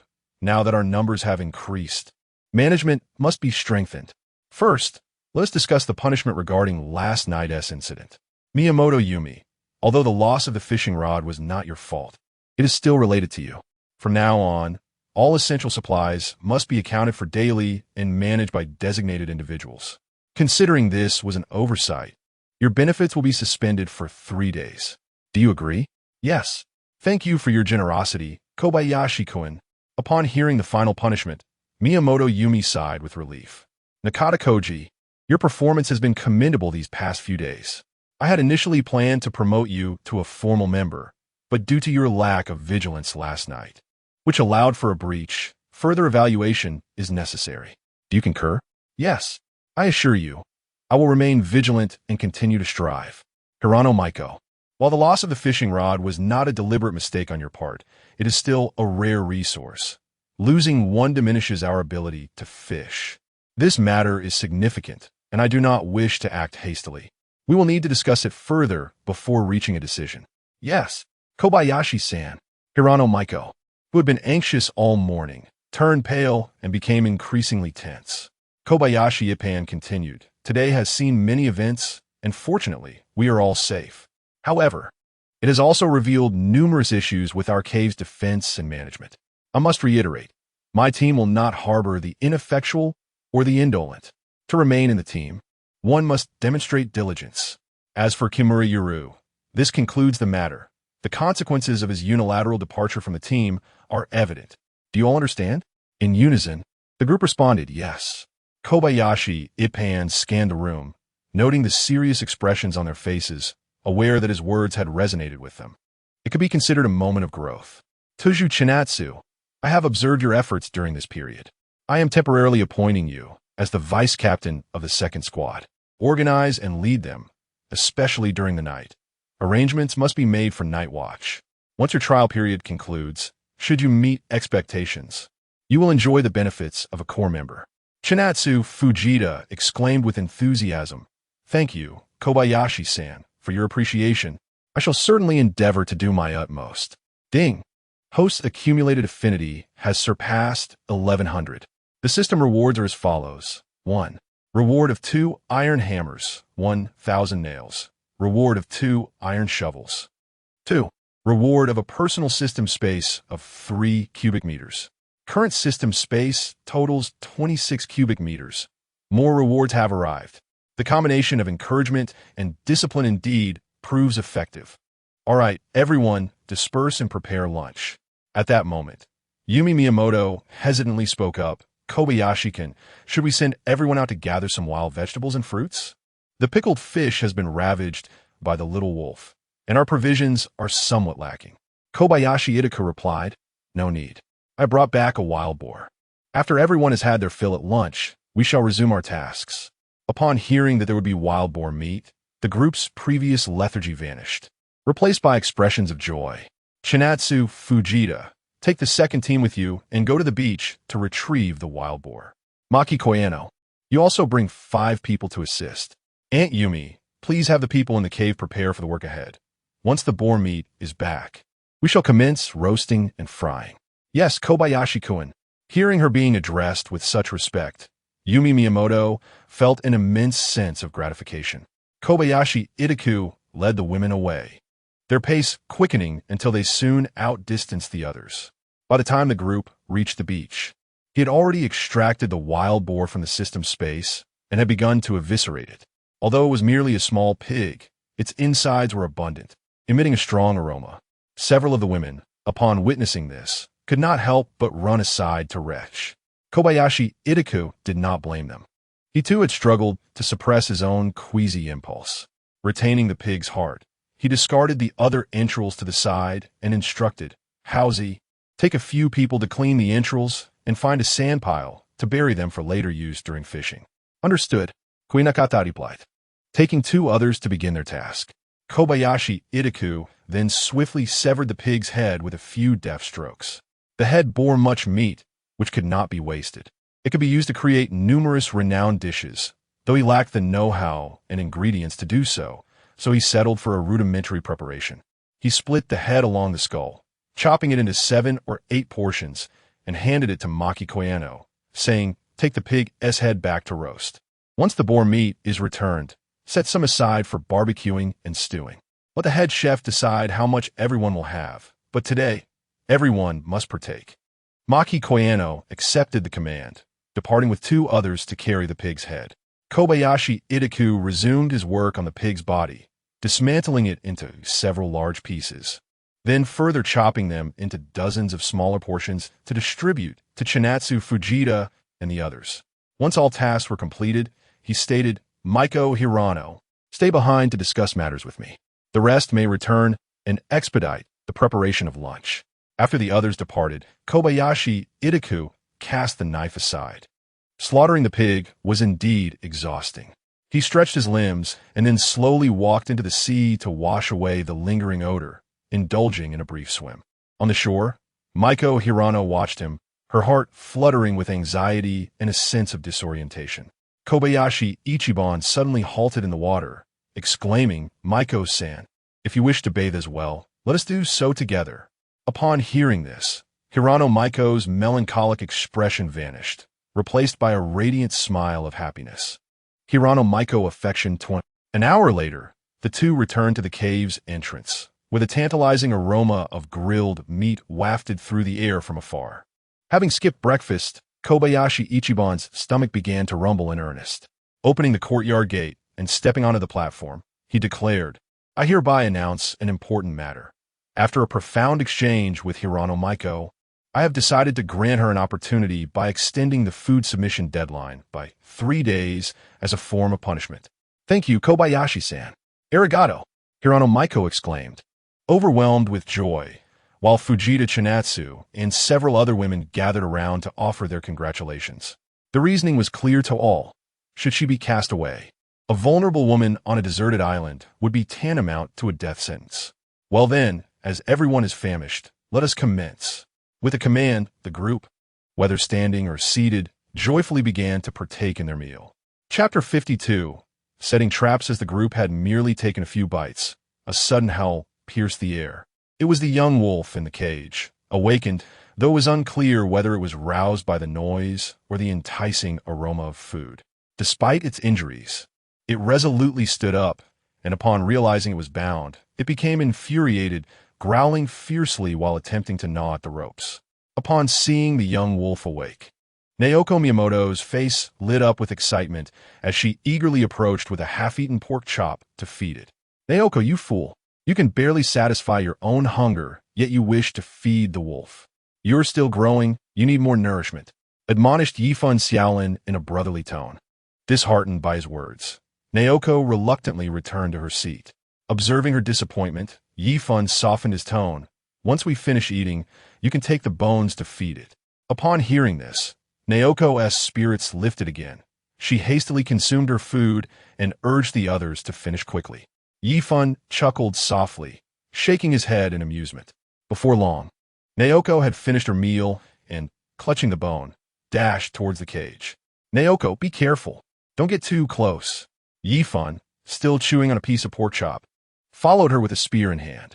As the young wolf noticed their approach, it ceased its attempts to gnaw the ropes and unleashed a series of fierce growls at Naoko. Undeterred, she paused half a meter from the cage and tossed the bone through the wire mesh. Startled, the wolf jumped back, but upon realizing it was a bone, it cautiously approached to sniff, drooling visibly. Yet, to everyone's surprise, it refrained from eating, instead growling angrily at the outside world. Refusing to accept the offered food? This young wolf certainly possessed a sense of pride. Yifan chuckled lightly, taking a bite of his pork chop, savoring the flavor. Momentarily, the wolf forgot its growling as drool dripped from the corners of its mouth. How long can you endure this? Yifan mused, relishing his meat, the sounds of his enjoyment echoing in the air. Ultimately, hunger triumphed over pride. After a few more disgruntled growls, the wolf turned and picked up the bone from the ground, beginning to eat. It's eating. It's eating. Oni-chan, you truly have a way with them. Naoko exclaimed, dancing with joy. For my sister's sake, I shall let you have more. Although he still had a generous portion of pork chop left, Yifan tossed it into the cage. The wolf expressed its indignation at his charity, growling in protest. However, upon discovering the sizable piece of meat on the newly thrown bone, it spat out the smaller piece and began to gnaw on the larger one. Delightful.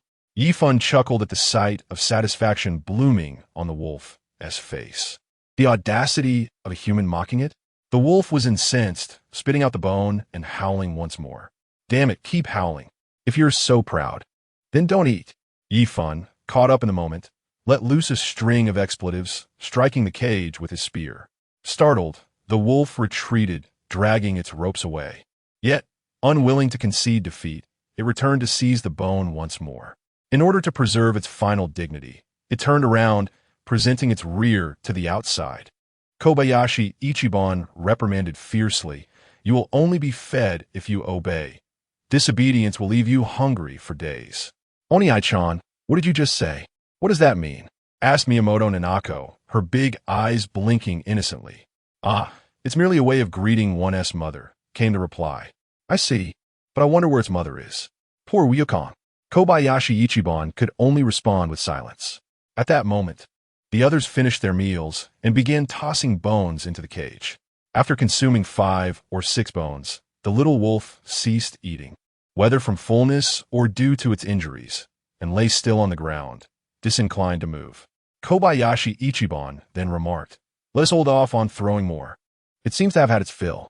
The group gathered the remaining bones and handed them to Nanako, who was tasked with feeding the little wolf.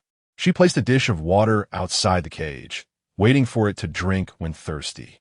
"Hey, Oni-chan," Nanako said obediently as she walked away. Kobayashi Ichiban returned to the makeshift dining table, crafted from 2 overturned storage boxes, and resumed eating.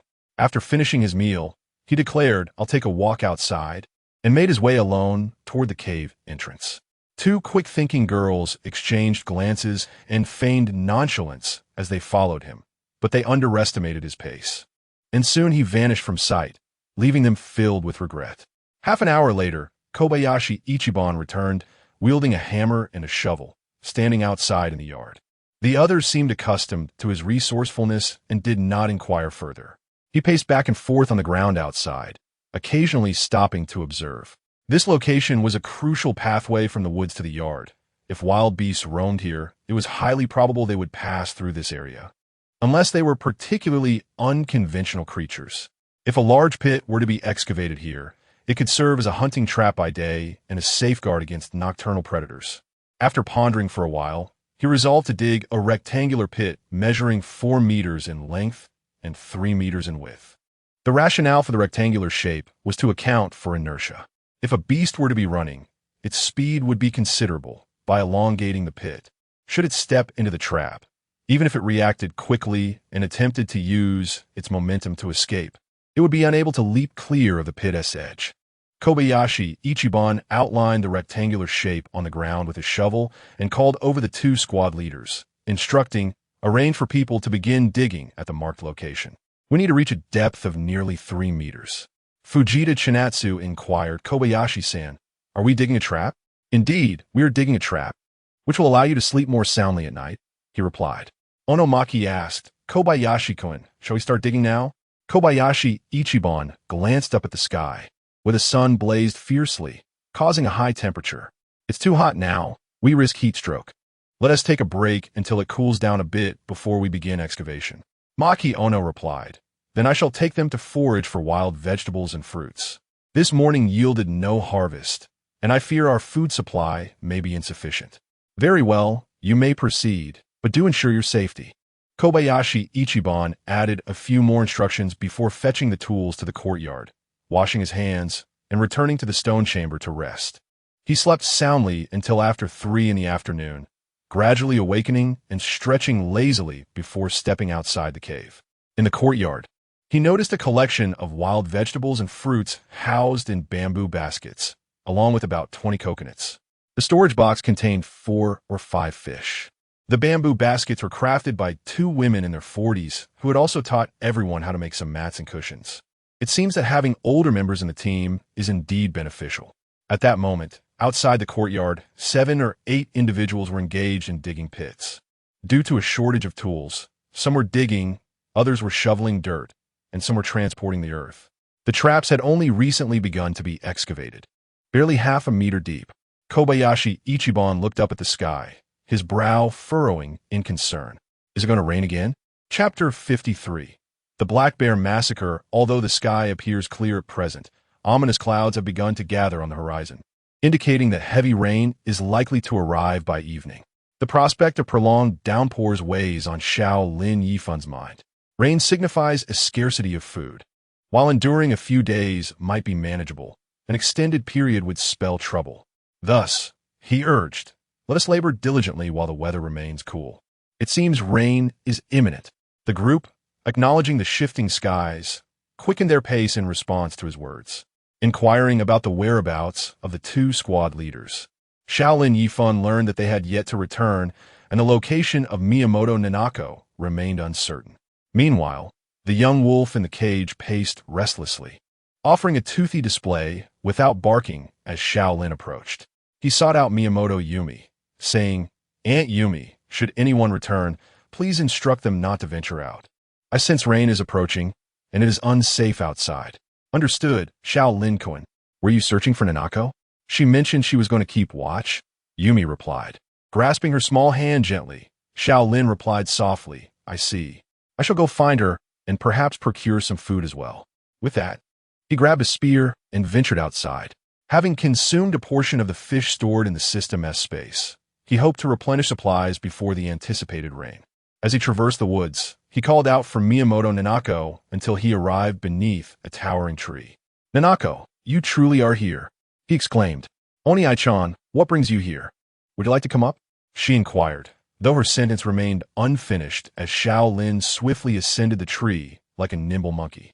Miyamoto Nanako clapped her hands in admiration, exclaiming, "Oni-chan, you are so fast." Xiao Lin then asked, "Nanako, have you made any discoveries?" "Ah, no sign of black bears, nor any slacking individuals. However, Oni-chan, I did observe something peculiar," she replied. "What is it?" He pressed. "Over there, I saw smoke rising for about 20 minutes. Although it has since dissipated," she indicated. Xiao Lin gazed in the direction she pointed, slightly south of the island's western edge, precisely where he had earlier seen something unusual. The fixed location suggested a shelter or a designated distress signal point, implying the potential presence of other survivors or perhaps a tribe of wild people. "Oni-chan, do you think they could be other survivors?" After all, there were several hundred people on the plain. Perhaps they found refuge elsewhere, she speculated. Perhaps it was smoke from a volcanic vent, Xiao Lin casually suggested. If it were from a volcanic vent, shouldn't the smoke be persistent? Miyamoto Nanako tilted her head in inquiry. This clever girl was not easily deceived. Xiao Lin could only fabricate an explanation. Not necessarily. Volcanic activity is a complex phenomenon involving the formation and ascent of magma, along with factors like volume, temperature, and the size of crustal fissures. In summary, some of it can be intermittent. Nanako, do you understand what I mean? Not quite, she replied. However, dear brother, Nanako finds you quite remarkable, possessing knowledge of everything. Miyamoto Nanako's eyes sparkled with admiration. Such a familiar gaze. Kobayashi Ichiban sensed that this could lead to trouble and quickly said, Nanako, let us keep this matter confidential for now. I shall investigate further before discussing it. The rain is approaching. You should return to the cave promptly. With that, he descended the tree. Brother, what about you? She inquired. I must venture westward to see if I can catch some fish. Brother, I wish to accompany you. Please wait for me, Miyamoto Nanako declared as she climbed down from the tree. Nanako, you cannot go. There are bears, her brother cautioned. Even I would only flee upon encountering a black bear. It will be far more perilous for you to join me. Remain in the tree and keep an eye out.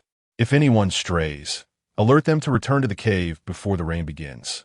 Everyone's safety relies on you. I beg you. Very well, I understand, dear brother, Miyamoto Nanako replied, somewhat reluctantly ascending back to the higher branches. Kobayashi Ichiban chuckled softly, waved goodbye, and hastily departed. After about 10 minutes of brisk walking, the sky had darkened considerably, and the distant rumble of thunder echoed ominously. Had he been only halfway, he might have turned back. However, the river was now within reach, and the presence of numerous droppings indicated that this was indeed bear territory. Since he had come this far, he could not return empty-handed. He must seize the opportunity.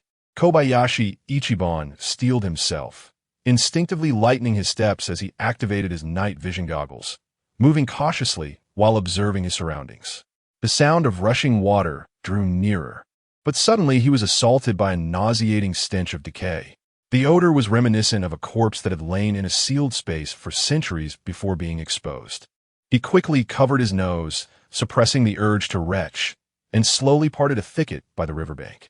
Through the feedback from his night vision device, he discerned several indistinct creatures resembling monkeys strewn across the riverbank. At that moment, a black bear was seen gripping one such creature, tearing into it while the unfortunate being twitched sporadically, still clinging to life. Kobayashi Ichiban felt a chill run down his spine. Switching the night vision to infrared mode, he then shifted to low-light mode, nearly succumbing to nausea at the sight. Countless still forms lay motionless along the river and its banks, easily numbering in the hundreds. These creatures, undetectable by infrared, were undoubtedly long-deceased corpses, which explained the horrendous stench. Looking further downstream, some bodies were already being carried away by the current, flowing toward the sea. One could only imagine that a massacre had occurred here not long ago, with the black bear before him as the orchestrator of this carnage. Kobayashi Ichiban suddenly recalled the scars on the bear's body, which he had initially assumed were from battles with other bears. But now he surmised they were inflicted by these small creatures. He magnified the night vision again, although the maximum zoom was only 5 times. He could see the 2 nearest corpses quite clearly. The 2 corpses, having been submerged for an extended period, now exhibited a pallid and swollen appearance. Yet, upon closer inspection of their facial features, it became evident that they were unmistakably human. As one ventured further, a small creature was observed, on the brink of death, struggling desperately in the water. Its hairless body was a dark crimson hue, reminiscent of a newly born mouse. The tiny, outstretched paw revealed diminutive yet elongated claws, sharp and fierce, measuring several centimeters in length, akin to the talons of an eagle. What on earth could this peculiar creature be? It bore semblances to humanity, yet distinctly diverged from it, a perplexing enigma.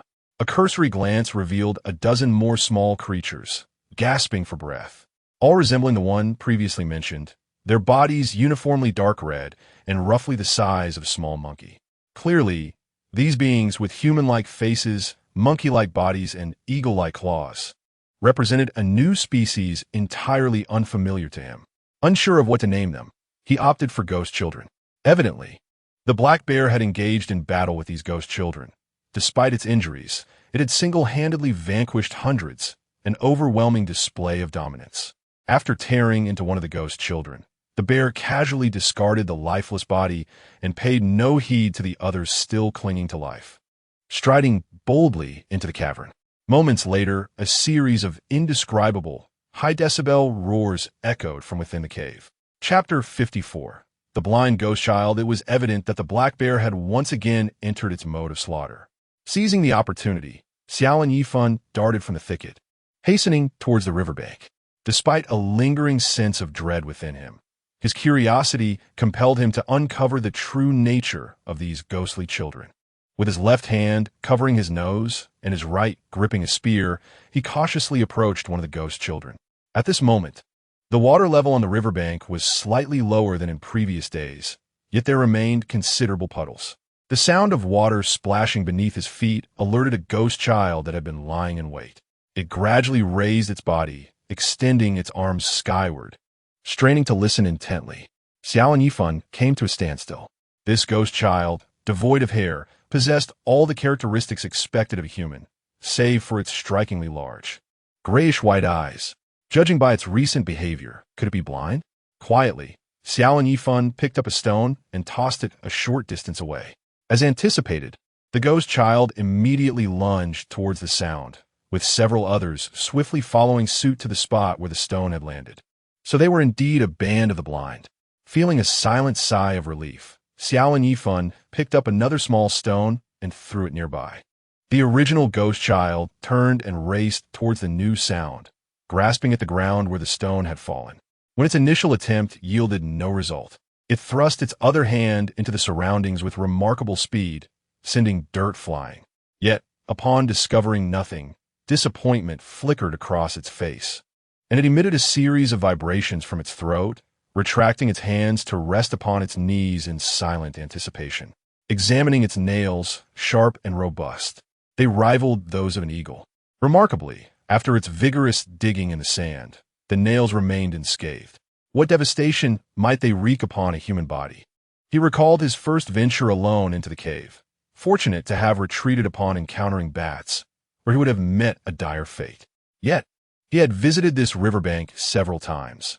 Why had he never encountered such creatures before?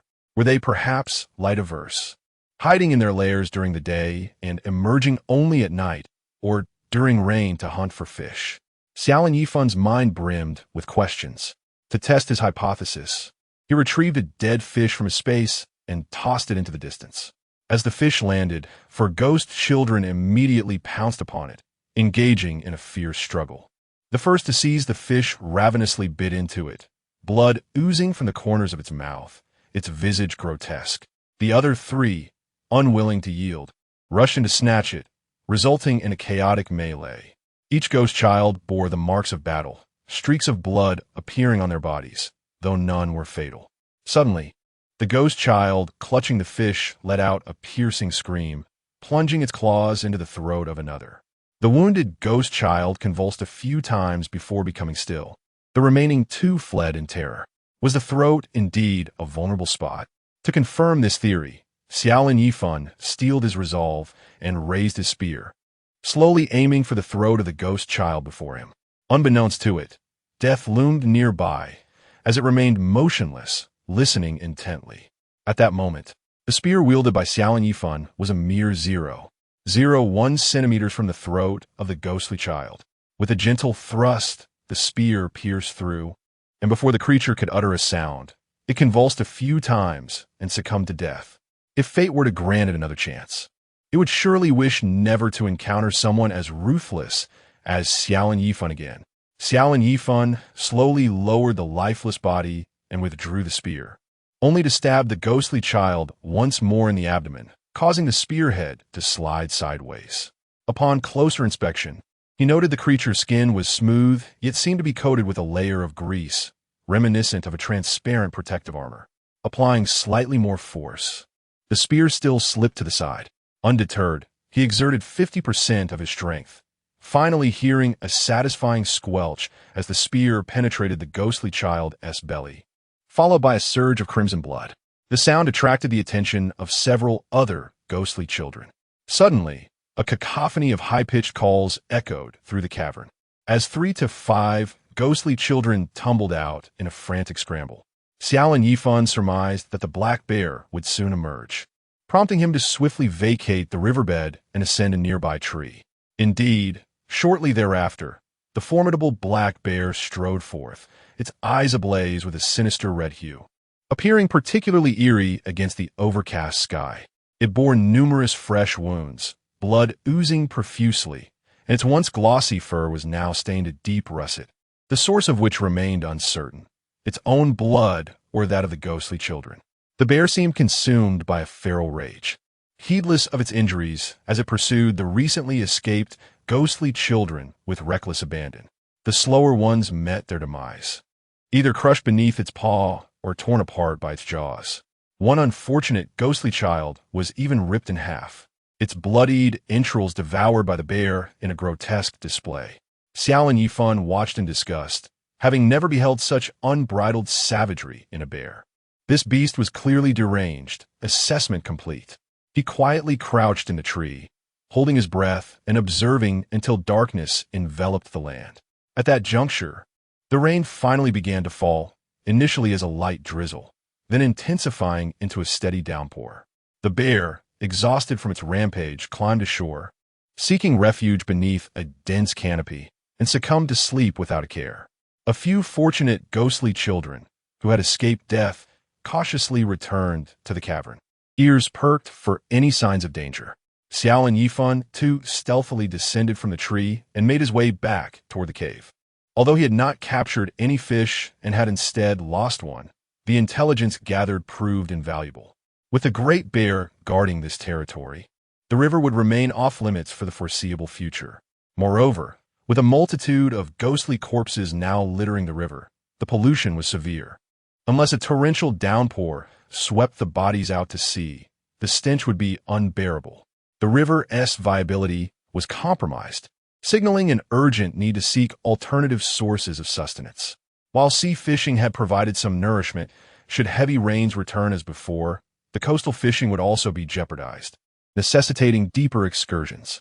Contemplating this, Xiao Lin Yifan veered off, sprinting toward the beach, arriving at the site where he had previously vanquished the savage wild man. He located the rocky outcrops and slowly waded into the sea. Beneath the inky veil of night, the tumultuous tides of the angry sea roared forth like a furious behemoth, manifesting its boundless might.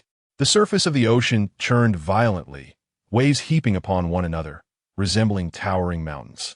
Each surge bore the weight of thunderous fury, crashing mercilessly against the shore, producing a deafening cacophony. Xiao Lin Yifan, grappling with his precarious balance, plunged into the depths of the sea. After a period of groping in the dark, he finally grasped the sunken vessel. Remarkably, the ship remained in its original position, likely ensnared by the accumulation of silt, preventing any drift. This was indeed fortuitous news. Once the skies cleared, arrangements would be made to recover the ship. With the vessel, deeper waters would be within reach. As for the wild tribes, they had yet to reappear, and for the time being, such concerns were set aside. Chapter 55. Friends, comrades, family. The torrential rain continued to pour down. In a moment of whimsy, Xiao Lin Yifan joyously splashed about in the ocean for quite some time before finally making his way back to shore. The night sky was as dark as ink. Without night vision goggles, one could scarcely navigate. After a leisurely stroll, he returned to the cave's entrance. Upon inspecting the trap he had just dug, he noticed it was now filled with water, and when he reached in, he found he could not touch the bottom. Deciding to embrace the moment, he leapt into the trap. The water reached just above his navel, with a depth exceeding 1 meter. Although the progress of digging the trap was not swift, it at least indicated that everyone had been diligent. Climbing out of the pit and washing his hands and feet, he ventured into the cave. Suddenly, a chorus of wolf howls echoed around him. Xiao Lin Yifan smiled knowingly, having nearly forgotten this aspect of their lives. He hadn't anticipated that the little wolf would take on the role of protector so swiftly. Removing the wooden latch from the yard gate, he entered. At that moment, the cave entrance was bustling with people who erupted in cheers upon seeing him. Xiao Lin Kuan, it's wonderful to see you safe. I knew you would return unharmed. Thank you, Amaterasu, Arigato. At that time, Miyamoto Nanako was holding a makeshift umbrella crafted from wire mesh and leaves, braving the downpour to come down and greet him. Knowing everyone was concerned for him tugged at Xiao Lin Yifan's heartstrings, and he quickly replied, Nanako, don't come down. You'll get soaked. I'll be right up. The door to the wooden cabin swung open, and Fujita Chinatsu and Nakata Koji peeked out. Nisan, you're finally back. Thank heavens.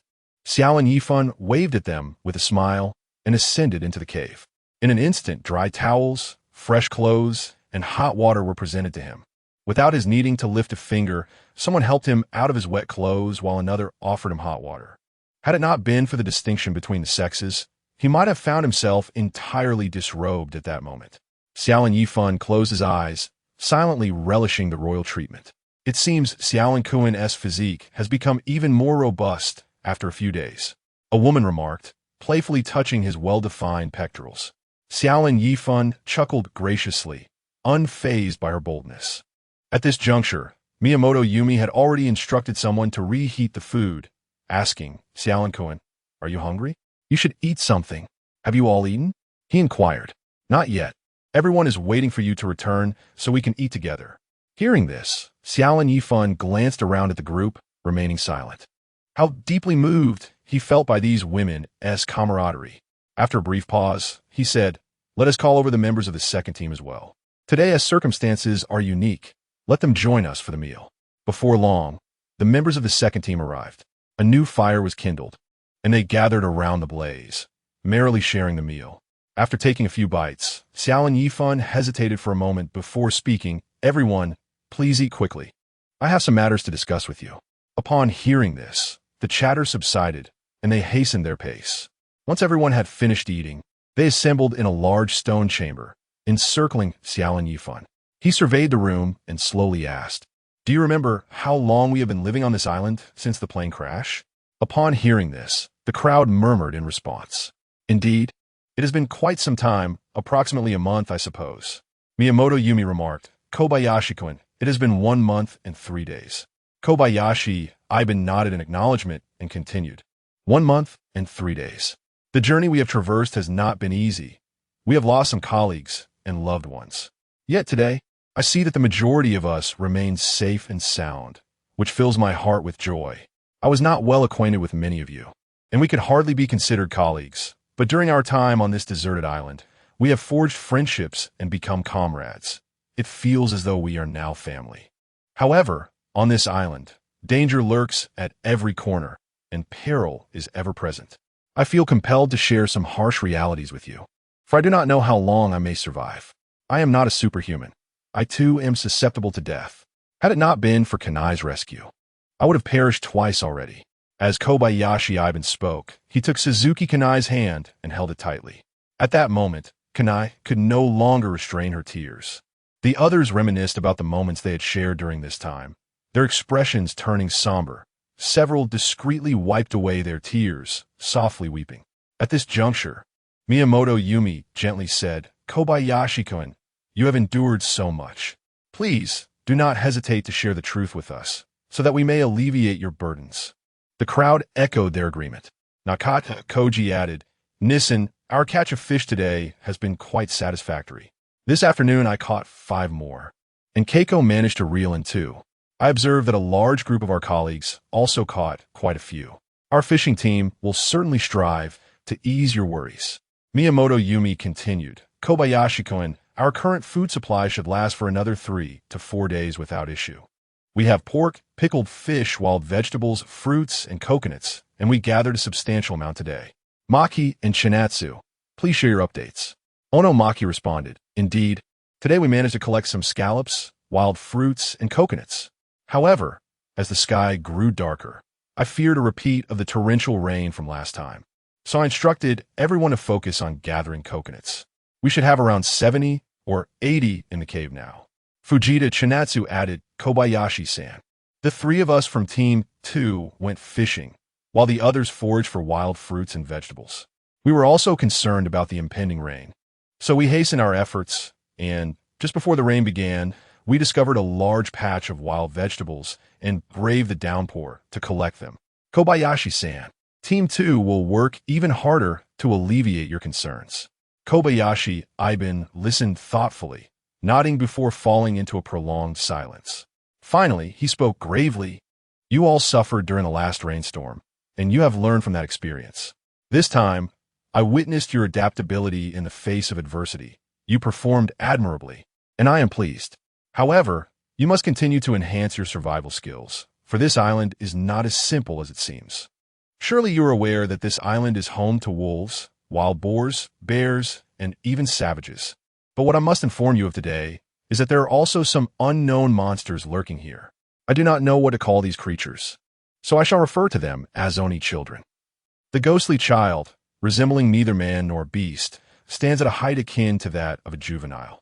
Its hairless body, adorned in a hue of pale pink, is equipped with talons as sharp as those of an eagle, capable of effortlessly cleaving through flesh.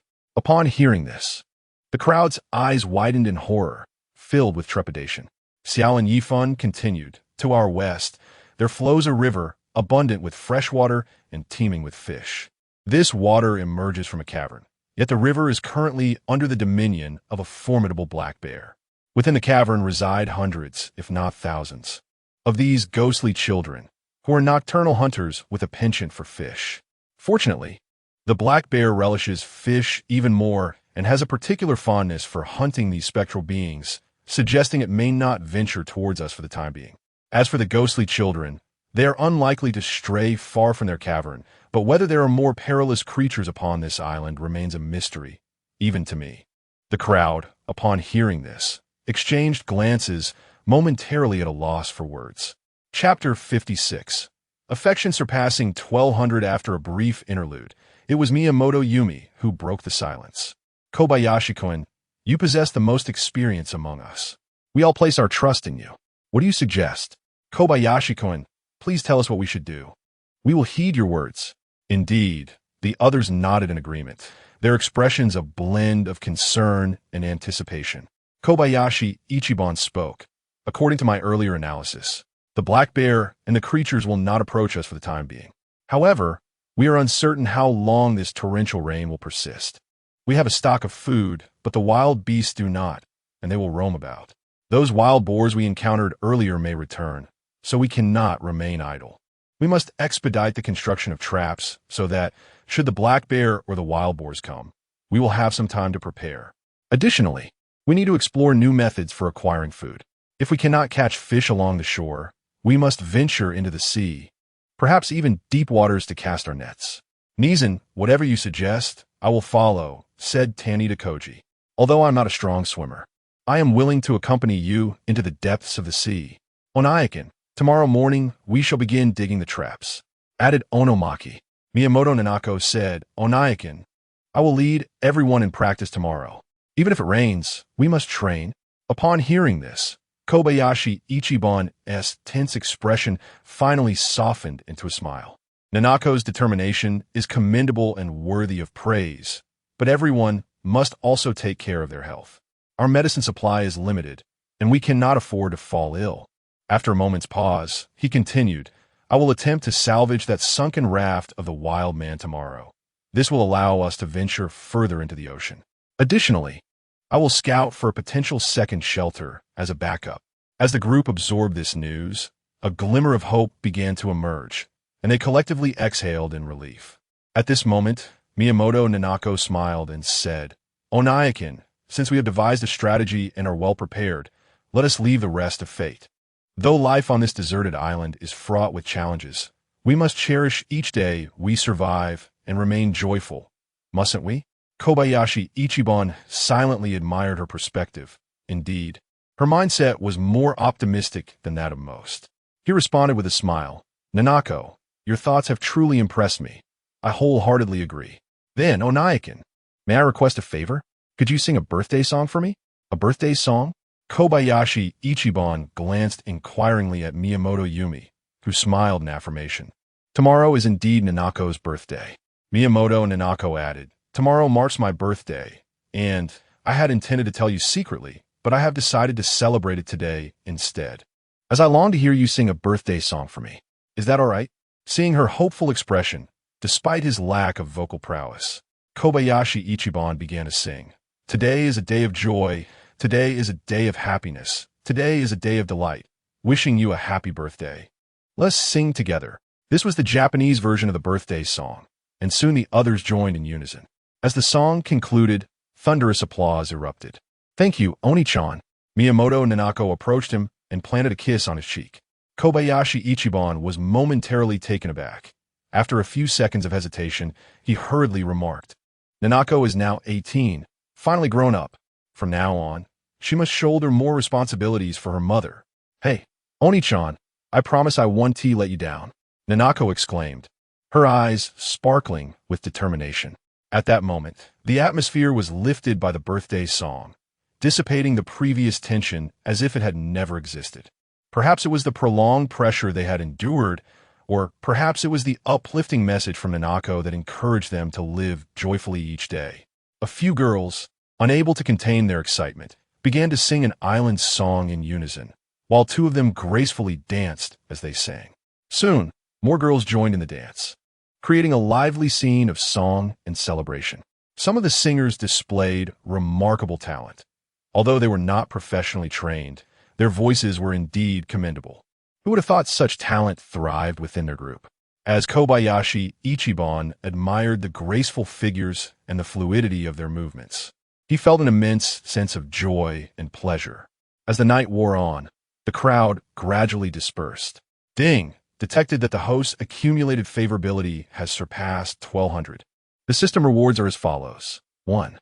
Reward: 5 hoes, 5 saws, 1 multifunctional Swiss Army knife. 2. Reward: personal system space of 3 cubic meters. Current system space totals 29 cubic meters. The rain continued to fall without respite, drumming down from evening until the next day, albeit with diminished intensity. Kobayashi Ichiban awoke and stepped to the cave entrance, where he observed several girls digging traps while others practiced drills in the rain. Nanako shouted motivational slogans in her youthful voice, prompting the group to follow along with their movements. Such teachable children. Seeing this scene filled Kobayashi Ichiban with a sense of satisfaction. Approaching the animal trap, the little wolf instantly emitted a series of unfriendly growls at him. It had already gnawed through its bonds, and judging by its spirited demeanor, its wounds had healed considerably. Kobayashi Ichiban chuckled. "Wukong, you've been naughty again, gnawing through the ropes. Do you have any idea how much effort I expended to acquire those ropes? They are the binding ropes of the immortals." The little wolf, unfazed by his banter, continued to howl defiantly, as if recounting the grievances of its past mistreatment. Kobayashi Ichiban laughed again. "Wukong, you're still young. I do not blame you. Many things you will understand when you mature." Looking up, he noticed that the top of the cage had been covered with large leaves, despite the torrential rain outside. A dry spot had formed within the cage. This was undoubtedly Nanako's handiwork, though he wondered how she had managed to place the leaves up there. Had she climbed up? After teasing the little wolf once more, he moved on to the trap. At that moment, the pit was filled with water, making it difficult to excavate and transport soil, yet the earth beneath had become soft and pliable from the soaking. Thus, he suggested, taking advantage of the soft earth, all 6 of you should descend into the pit, wielding long spears to pierce the soil and transform the mud below into a slurry. Once the rain ceases, we shall extract the mixture. Be mindful to space yourselves so as not to injure your toes. Upon hearing this, the group set aside their shovels, and those who had not yet entered the water promptly did so, exchanging their tools for the long spears to begin their task. After issuing his instructions, he raised his gaze to the sky and, grasping a mountain-cutting knife, ventured into the woods.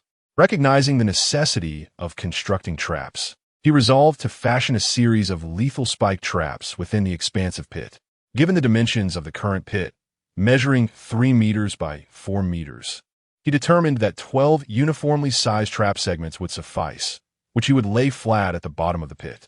Each segment would be slightly less than 1 square meter, allowing for a margin of excess space to facilitate installation. The base would consist of several wooden beams arranged perpendicularly, secured with nails and iron wire.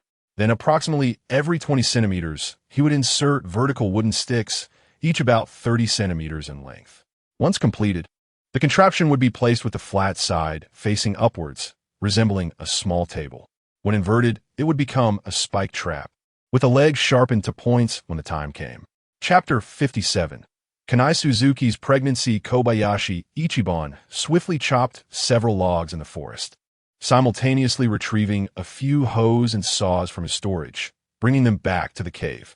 He diligently fashioned the wood into appropriate specifications, laboring with determination.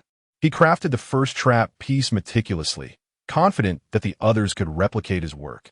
Before long, the first trap piece was completed, save for the absence of sharpened spikes. All other processes were satisfactorily executed. Kobayashi Ichiban tested it, sitting down to find it remarkably sturdy, supporting his weight of over 160 pounds without issue. Stretching his limbs, he stepped outside the cave, only to be taken aback by the scene before him. The women were not laboring as expected. Rather, they were engaged in a playful brawl. It was not a true fight, but rather a delightful mud battle. At that moment, the women were covered in mud and water, some with smudges on their faces, laughing and frolicking, their round figures unmistakably visible. Kobayashi Ichiban observed from a distance, feeling a mix of longing and amusement. Yet, being a person of stature, he felt it inappropriate to join in the merriment. One of the girls, upon noticing him, quickly halted, her demeanor slightly anxious as she said, "Kobayashi-kun, we were just a bit tired, so we decided to take a break and play for a while." Kobayashi Ichiban glanced at the young woman, his eyes lighting up. Indeed, she possessed a captivating beauty, likely a size F, henceforth referred to as the F-girl. Adopting a warm smile, he replied, "No worries. It's essential to balance work and leisure. However, this place is too small. Next time you play by the sea, do remember to invite me." After delivering his words with a gentle smile, he turned and walked away, leaving the 6 girls in a state of bewilderment. The F-girl exclaimed, "Did I hear that correctly? Kobayashi-kun did not scold us." Another chimed in, "Indeed, he even mentioned wanting to play with us." At that moment, one girl laughed and said, "You all might not know, but Kobayashi-kun enjoys being by the sea." She beckoned the others to gather closer and whispered something. "What?" The other girls, upon hearing this, exhibited a range of reactions, some blushing fiercely, others widening their eyes in surprise, and a few gasping in astonishment. Soon, a flurry of hushed whispers and light laughter erupted among them, unbeknownst to Kobayashi Ichiban, who was diligently preparing to craft a large cover for the trap. The gossip about his noble character was lost on him. The trap was to be dug just outside the courtyard door.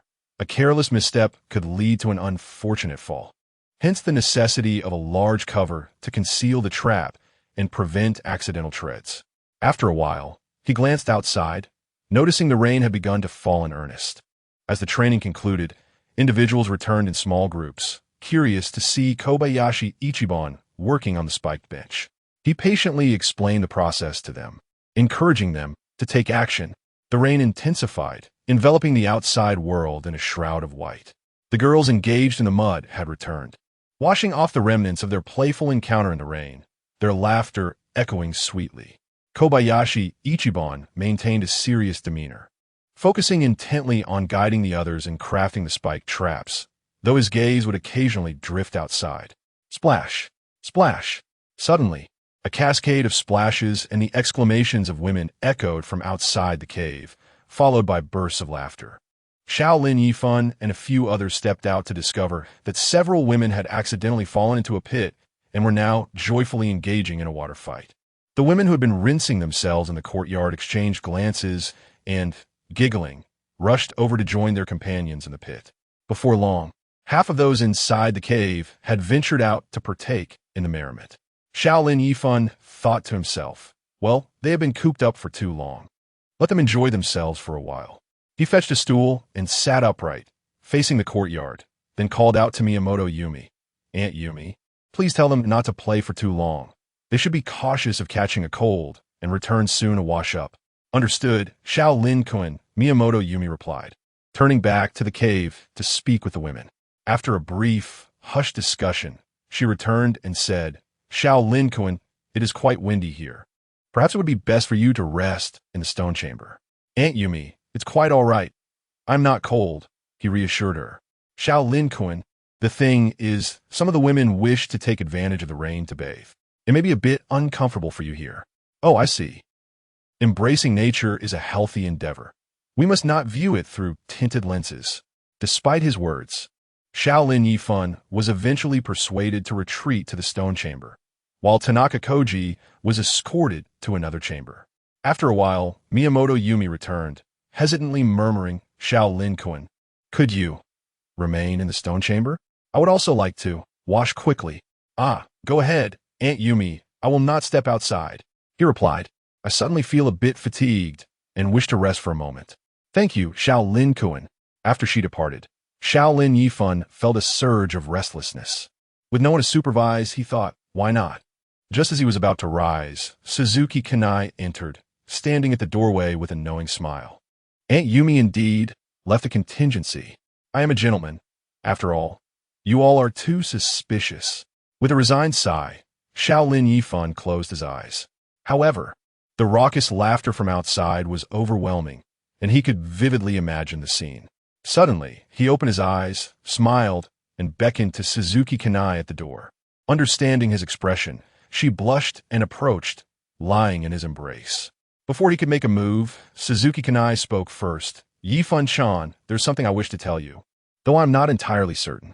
Noticing her bashful demeanor, Xiao Lin Yifan smiled and said, Kanai, with our bond, you can share anything.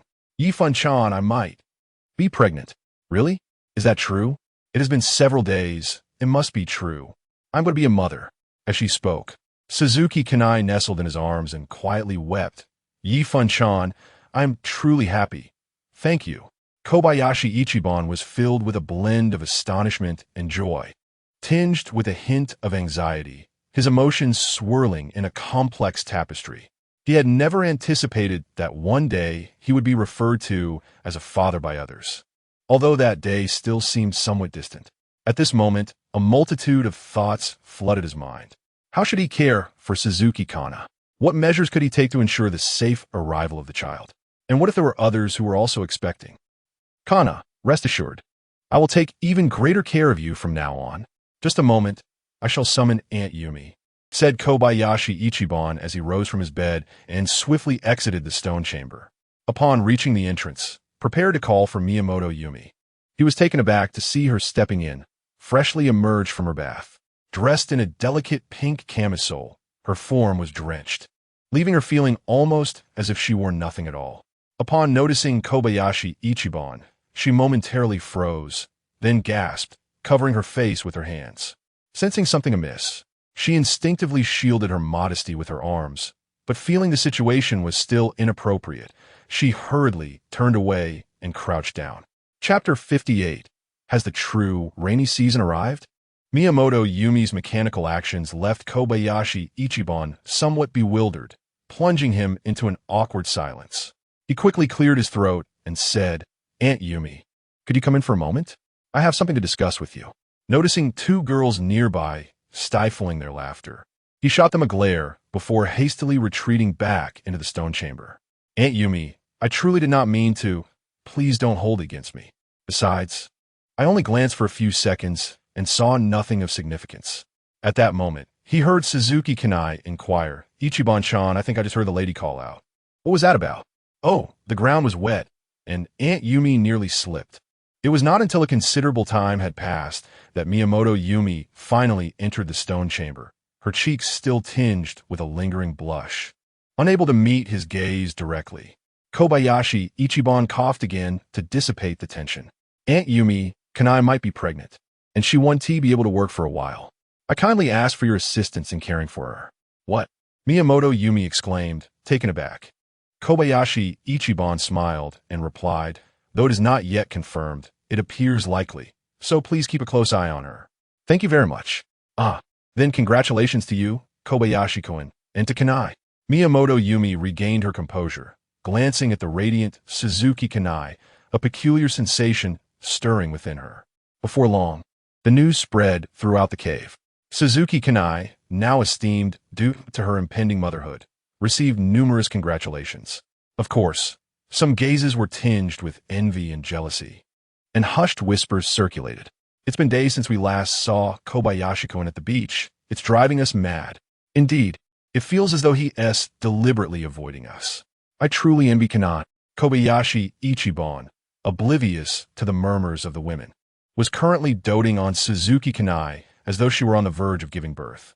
Being treated so tenderly, Kanai felt an overwhelming sense of happiness. However, Ichiban was overly protective, preventing her from doing this or that, prompting her to chide, "Ichiban-chan, there is no need to worry so much. Lying around all day isn't good for me. A bit of movement and work is actually healthier. Trust me, I have more experience in this." Hearing her assertive words, Kobayashi Ichiban relented. After all, Suzuki Kanai had given birth before, and her experience was indisputable. As they reached the cave entrance, he observed that the outside world remained shrouded in a blanket of white. The torrential rain showed no signs of abating. The trap components lay prepared nearby, but the legs of the stools remained unsharpened. With the rain filling the pit with water, the traps were rendered ineffective, and their plans had to be temporarily shelved.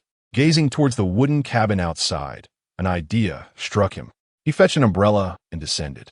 He had yet to enter the cabin since its completion, and with the downpour now upon them, it was high time to show some concern. Arriving outside the cabin, Kobayashi Ichiban called out, "Koji, what's this?" After a short while, Nakata Koji opened the cabin door and welcomed him inside. As the women in the room noticed his arrival, they all rose to their feet. Among them, the girl with whom he had shared an intimate connection, Hirano Maiko, quietly squeezed her way to the front. Kobayashi Ippan, entirely focused on his work, had little time for distractions. He glanced around the room, observing 9 beds in total. Nakata Koji occupied the farthest bed on the side near the door, while the other 8 women's beds were lined together further inside. Although Nakata Koji was a eunuch, the distinction of gender necessitated a degree of decorum. At that moment, Nakata Koji offered him a cup of water, saying, "Nisan, please enjoy this water. It is freshly boiled rainwater." Kobayashi Ippan accepted the cup and noticed it was crafted from bamboo, simple yet practical. He inquired with a smile, "Koji, did you make this cup yourself?" "Yes, Nisan. I apologize for the simplicity." "Not at all, Koji. I could tell at a glance that you possess a skilled and creative spirit." Kobayashi Ippan patted him on the shoulder and offered him an approving glance. "Thank you for the kind words, Nisan," Nakata Koji humbly replied. Kobayashi Ippan took a stroll around the room, inspecting every corner as if he were an old cadre conducting a grassroots inspection.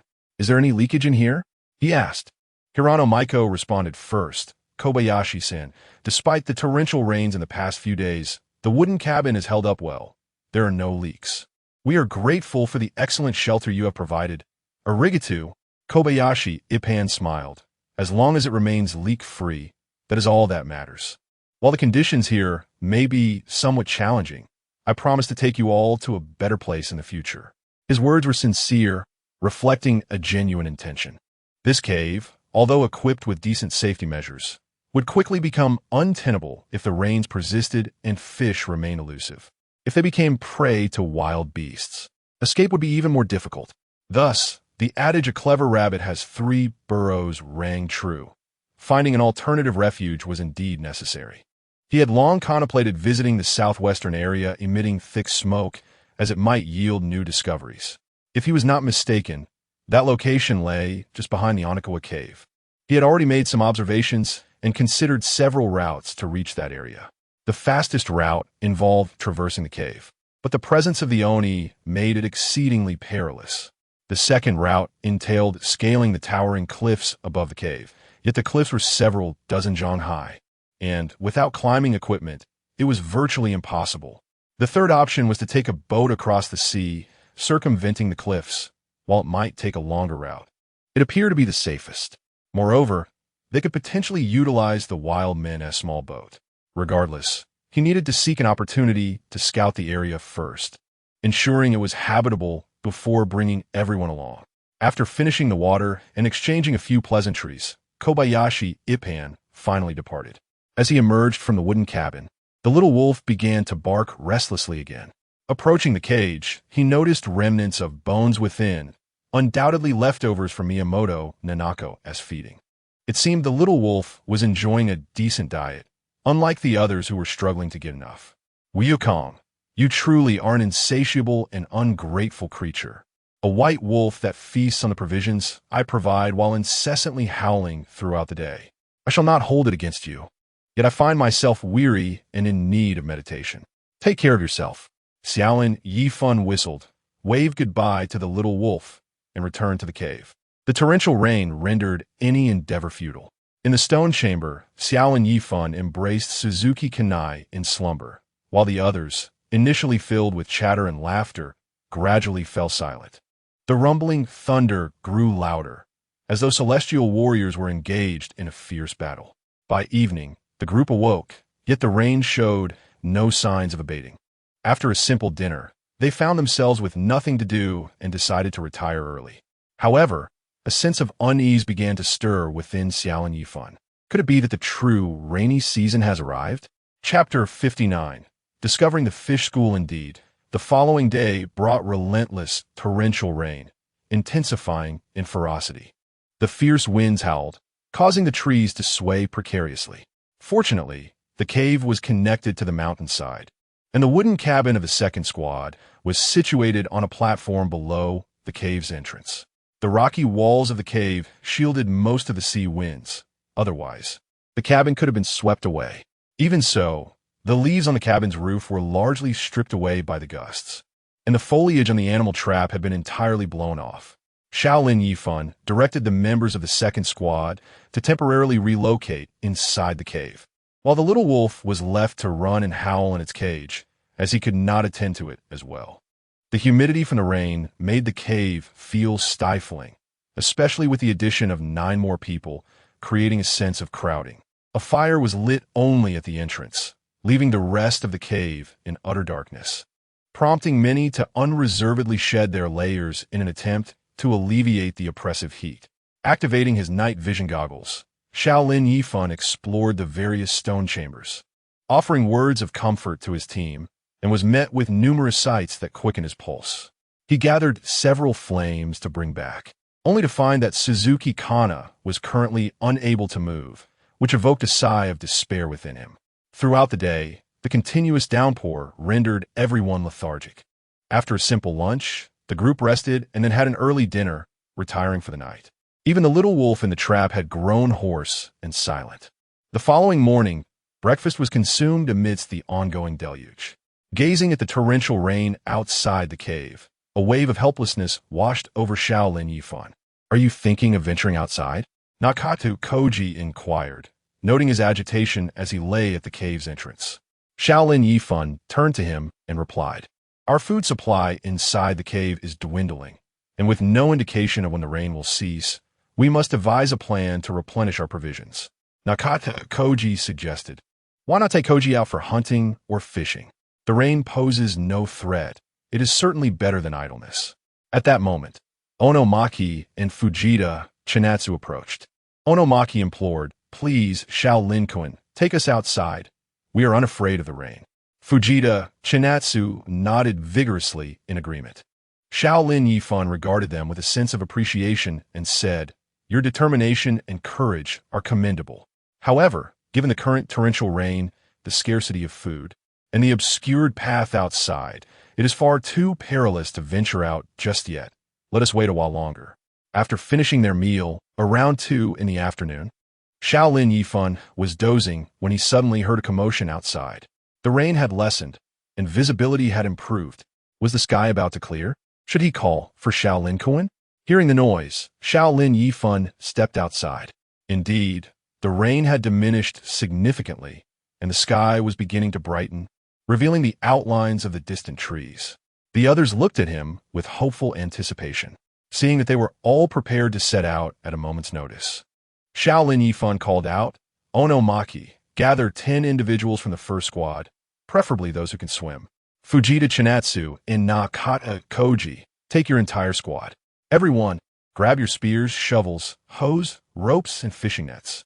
We depart now.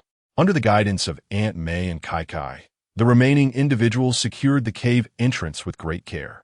With a single command, the group armed themselves with various tools and set off into the rain. They traversed through the dense forest until they reached the beach. Xiao Lin Yifan, keenly assessing the situation, was the first to plunge into the water, submerging himself to explore for the small boat. After a period of searching, he finally located the vessel, which had become completely ensnared by mud, rendering it immobile. To liberate the boat, he realized they must first clear the mud surrounding its hull. After further search, he retrieved the rope attached to the boat and surfaced. Although the sea was not raging, the waves were indeed tumultuous. 7 or 8 individuals waded into the water to assist him, with the shorter ones finding the water level already up to their chests. Do not advance further. The sea is perilous, Xiao Lin Yifan called out, requesting that they toss him the rope. He skillfully tied it to the rope on the boat, securing several knots. He then threw the newly fastened rope towards the shore, urging everyone to pull together in hopes of moving the vessel. The group hastily returned to the shore and exerted all their strength to tug at the boat. However, despite their utmost efforts, the boat remained stubbornly unmoved. Realizing that they could not afford to be lazy, Xiao Lin Yifan returned to the shore and seized a hoe, addressing the others. The boat is trapped in mud. We must first clear it away. 4 or 5 of you who are good swimmers, come with me. 5 individuals stepped forward, armed with hoes and shovels. You 5, accompany me into the sea to excavate the mud around the boat. The rest of you, upon hearing my command, continue to pull on the boat. One by one, the 6 individuals descended into the sea, making their way toward the location of the submerged boat. Xiao Lin Yifan pointed to where the vessel lay hidden beneath the surface, instructing everyone to spread out and dig around it while being cautious not to harm one another. They all submerged and began to excavate, causing a swirling mix of mud and sand. After a while, Xiao Lin Yifan called for a temporary halt and gestured towards the shore. Try pulling the boat now. The individuals on the shore complied and began to exert force on the rope. Xiao Lin Yifan submerged once more to ascertain if the boat had begun to shift. After a period of pulling, although the boat had not yet been freed, there was a noticeable loosening. Emerging from the depths, Xiao Lin Yifan exclaimed joyfully, "The boat is now loose. Just one more round of digging should suffice." After further excavation, he sensed it was nearly time and summoned everyone back to the shore to pull the rope collectively. Indeed, with their concerted efforts, the boat gradually began to move.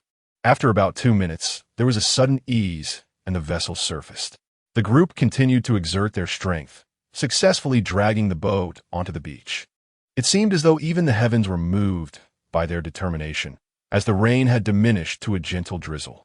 Once they overturned the boat and emptied out the water within, they pushed it back into the sea. Lacking oars, Xiao Lin Yifan improvised with a shovel and began to row. At this moment, many could no longer resist the allure of the water and dashed in to swim and play. Xiao Lin Yifan chuckled softly, unperturbed by their antics, and continued to row his makeshift vessel. After rowing for about 10 minutes, the boat showed no signs of leakage, indicating that it was in perfect condition. Suddenly, a young lady pointed into the distance and exclaimed, "Kobayashi-san, look over there. What is that?"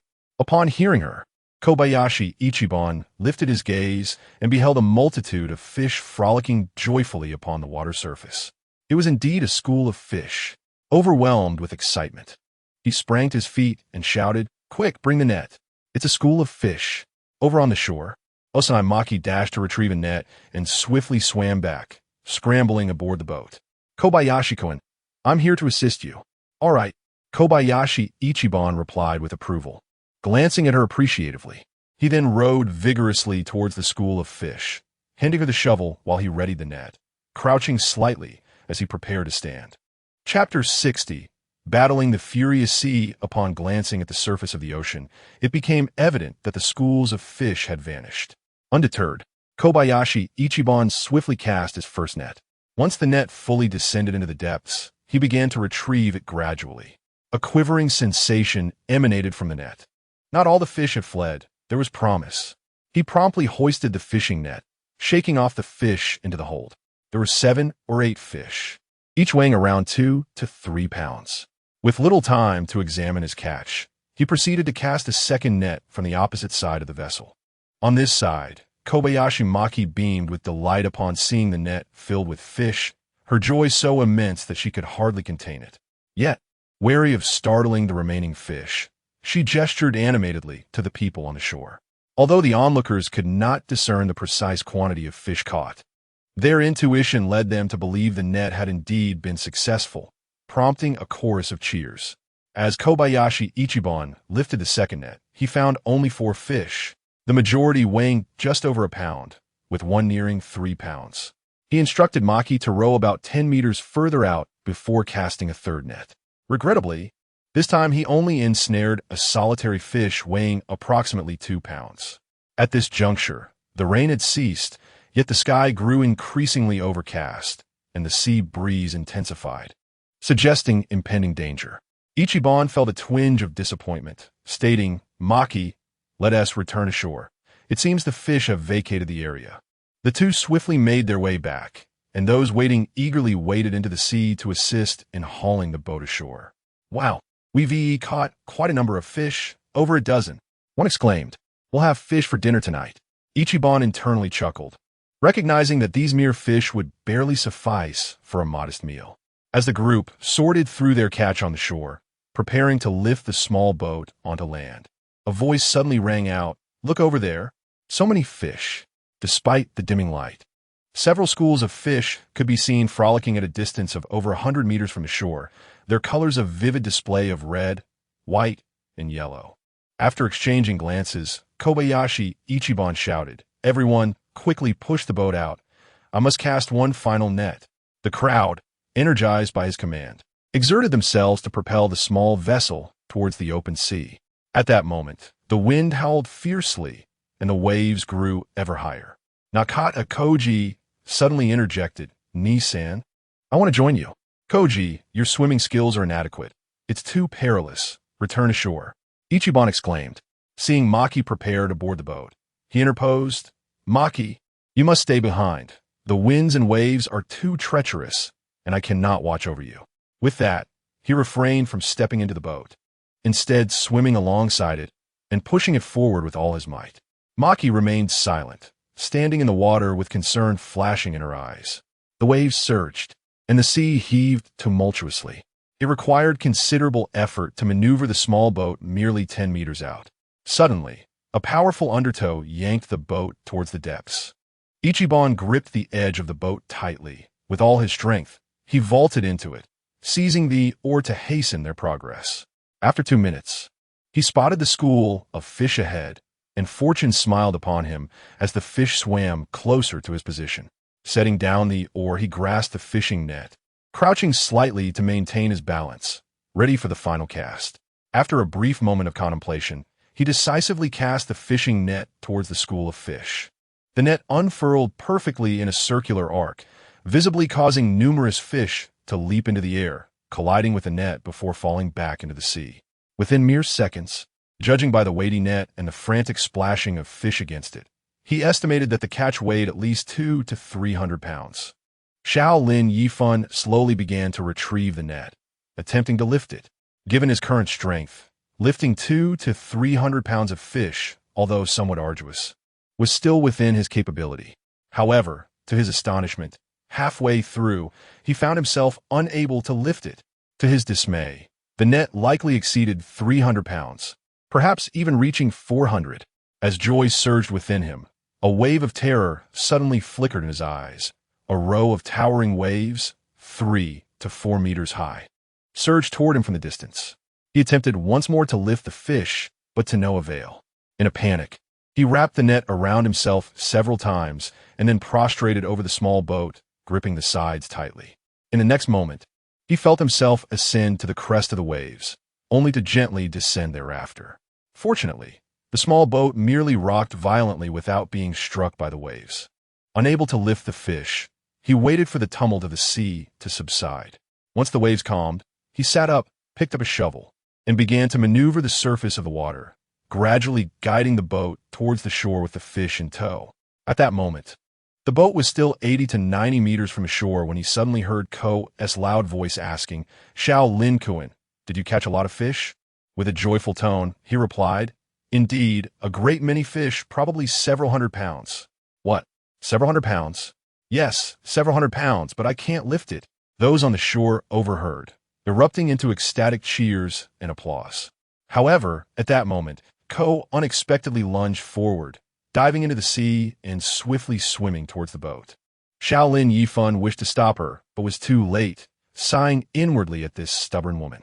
Minutes later, Ko reached the side of the boat. Xiao Lin Yifan extended his hand to pull her aboard, smiling. "Miss Jean, were you worried about me?" Upon hearing this, her face flushed, and she said nothing. Shifting closer to grasp the net, Xiao Lin Yifan untangled the net from himself, and together they worked to haul the fish aboard. Indeed, Ko proved to be quite athletic and strong. Together they managed to lift a third of the catch onto the boat. With the fish out of the water, the net became considerably lighter, and they exerted themselves once more, successfully bringing the entire net aboard. A cursory glance revealed a vibrant assortment of fish, reds, whites, and yellows, including grouper, snapper, tuna, amberjack, and mackerel. Overjoyed by such an abundant catch, both of them laughed heartily, unable to contain their glee. Taking advantage of the moment, Xiao Lin Yifan embraced her. Ko squirmed slightly, but did not push him away. Her cheeks flushed deeper. They settled beside each other, yet their hands remained intertwined.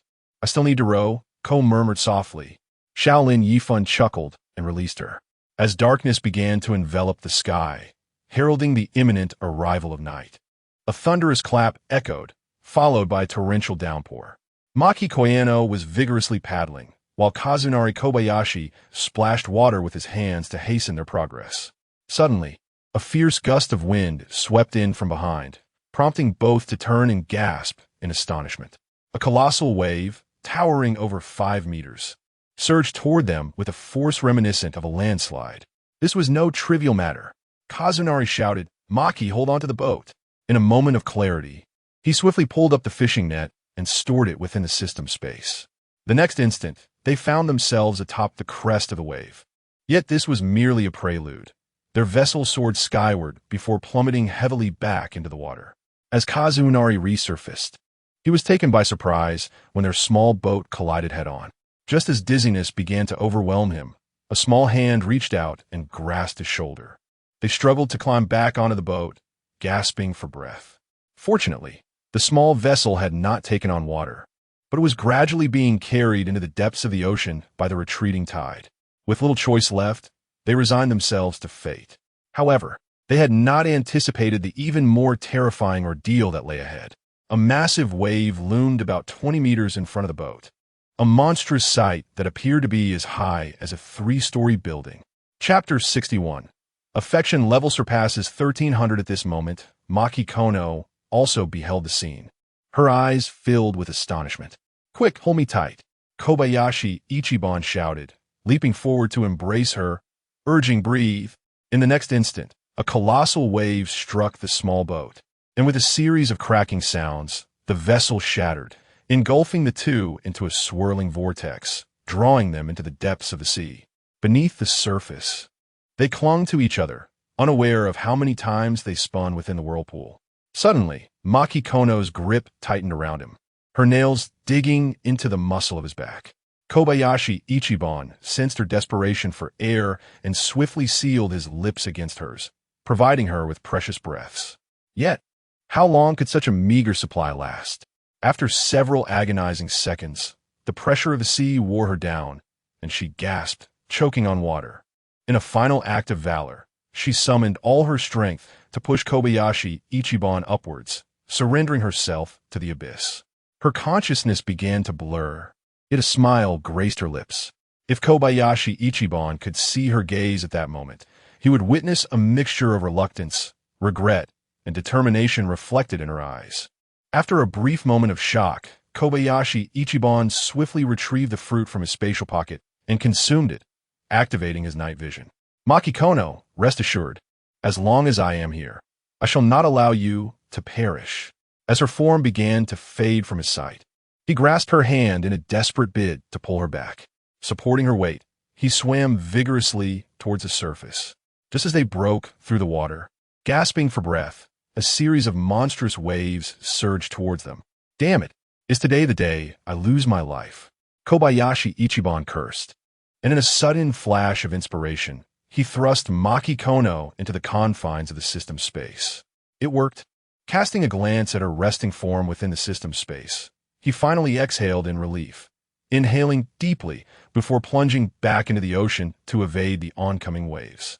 Once the tumult subsided, he resurfaced, spotting a piece of debris from the broken boat nearby. He swam towards it, collapsing onto the wooden plank to catch his breath.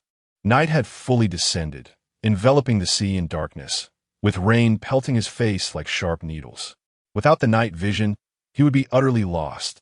Struggling to rise, he discerned the faint outline of trees about a kilometer away and, clinging to the plank, swam towards it. The nocturnal waves were far more ferocious than those of the day, and as formidable swells crashed upon him, he pressed onward, though each stroke felt increasingly arduous. His strength rapidly depleting. Just as exhaustion threatened to overwhelm him, a system notification chimed. Ding! Detected that the host's accumulated affection level has surpassed 1,300. The system rewards are as follows. 1. Awarded a complete camping set, tent, sleeping bag, moisture-proof mat.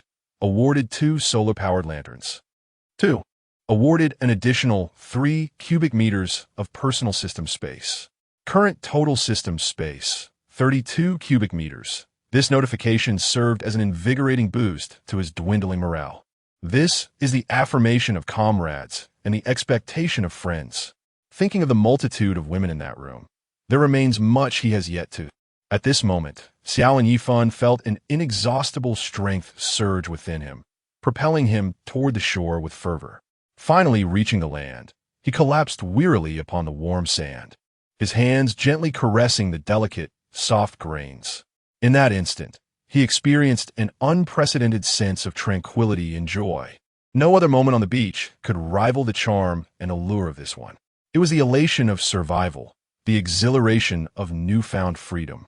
After resting for a while, he pulled Xiaomaki from the void, laying her flat on the beach. At this juncture, Xiaomaki had succumbed to unconsciousness. Xiao Lin Yifan loosened a few buttons on her collar and commenced resuscitation, performing mouth-to-mouth breaths. After several compressions, Xiaomaki finally expelled a few mouthfuls of seawater and regained consciousness. Xiao Lin Yifan exhaled in relief, helping her sit up. Thank heavens, Maki, you have finally awakened. Xiaomaki, still somewhat dazed, murmured, Xiao Lin-kun, where are we? Am I not dead? Xiao Lin Yifan took her hand, speaking softly. We are both alive. We have reached the shore. Maki, as long as I am here, I will ensure you do not perish. At this moment, Xiaomaki fully regained her senses, collapsing into his embrace, sobbing. Xiao Lin-kun, I thought I would never see you again. At that moment, I was truly terrified.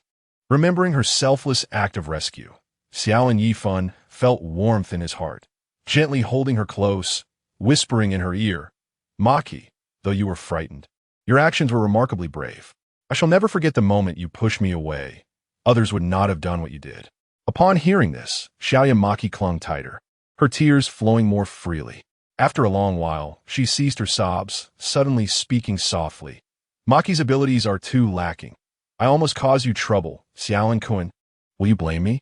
Foolish girl, how could I blame you? On the contrary, I am only grateful. I was nearly knocked unconscious by the small boat. If not for your rescue, I might have perished. Xiao Lin-kun is comforting me. Maki, strong-willed throughout her life, felt her inadequacies render her destined to be merely an accessory to a man. Upon hearing this, Xiao Lin Yifan cupped her face, wiping away her tears, and gently kissed her lips, sincerely declaring, In my eyes, Maki is not an accessory, but my valiant comrade, my cherished partner, and even my beloved. Xiaomaki was momentarily taken aback, her eyes shimmering with tears, and she suddenly leaned in to kiss him, whispering, I wish to give myself to you. I implore you. Xiao Lin-kun, love me. At that moment, the lingering power of the divine fruit surged once more, and Xiao Lin Yifan, disregarding gentleness, embraced her tightly. The rain continued to fall, yet it could not extinguish the fervor of their hearts. The two waded into the sea to cleanse themselves of the sand and mud, while Xiao could not conceal the blush upon her cheeks. The wind was fierce by the shore. Let's find a sheltered place to spend the night. Xiao Lin Yifan chuckled softly, drawing her closer as they ventured into the dense forest. Choosing a spot where the leaves were densely intertwined, beneath lay a patch of grass, thoroughly soaked. The inquisitive Maki Koyanagi asked Kobayashi-kun. Kobayashi Ichi, with a gentle interruption, replied, "Call me Ichi-chan." "Ichi-chan, shouldn't we seek a cave for shelter from the rain?" she inquired. "It's too late. Searching for a cave would be rather perilous." "Maki, keep your eyes peeled and do not blink," he instructed. As he spoke, he extended his hand, and in the next moment, a beautifully crafted item bag appeared in his grasp. He unwrapped the bag, revealing its contents, which he spread upon the ground, activating a folded switch. In an instant, a tent materialized before them. Maki Koyanagi, awestruck, stammered, "Ichi-chan, how did you do that?" Kobayashi Ichi smiled softly, saying, "You'll find out shortly." With that, he suddenly produced a hammer and secured the tent with iron stakes, anchoring its four corners. The system was remarkably considerate, providing a spacious tent that could accommodate 4 or 5 individuals comfortably. Stepping inside, Kobayashi Ichi retrieved a lantern and a mattress, laying it on the ground. Noticing Maki Koyanagi still standing outside in a daze, he gently pulled her inside and laid her down on the bed. Chapter 62. The journey home. An hour later, the two ceased hostilities. Maki Koyano murmured, "Ichiban, I still cannot believe you possess something akin to a secret space. Fool, the truth lies before us. How can you still doubt?" Ichiban Kobayashi gently embraced her and inquired, "Are you hungry?" "A bit," she replied. "Then let us eat." In the next moment, he produced 2 small bags of bread and a bottle of mineral water, handing them to her. Maki Koyano, now devoid of surprise, unscrewed the cap of the water and took a sip, then handed it back. Ichiban took a sip himself, grimacing slightly at the coolness, then smiled wryly. "Next time, let's use a cup and prepare some warm water in advance, so we may enjoy hot water." After finishing the bread, they reclined once more. Ichiban said, "Maki, I know you have many questions, and I promise to reveal everything you wish to know, for you're not merely my capable assistant, but also my beloved. However, you must vow to keep this a secret, as you're the only one privy to this knowledge." Maki Koyano, moved by his words, embraced him tightly. The following day, the two awoke slowly to the sound of birdsong. Ichiban opened his eyes to find Maki Koyano gazing at him, her face flushed. He couldn't help but chuckle. "Maki, how many times have we been through this? Why are you still so shy?"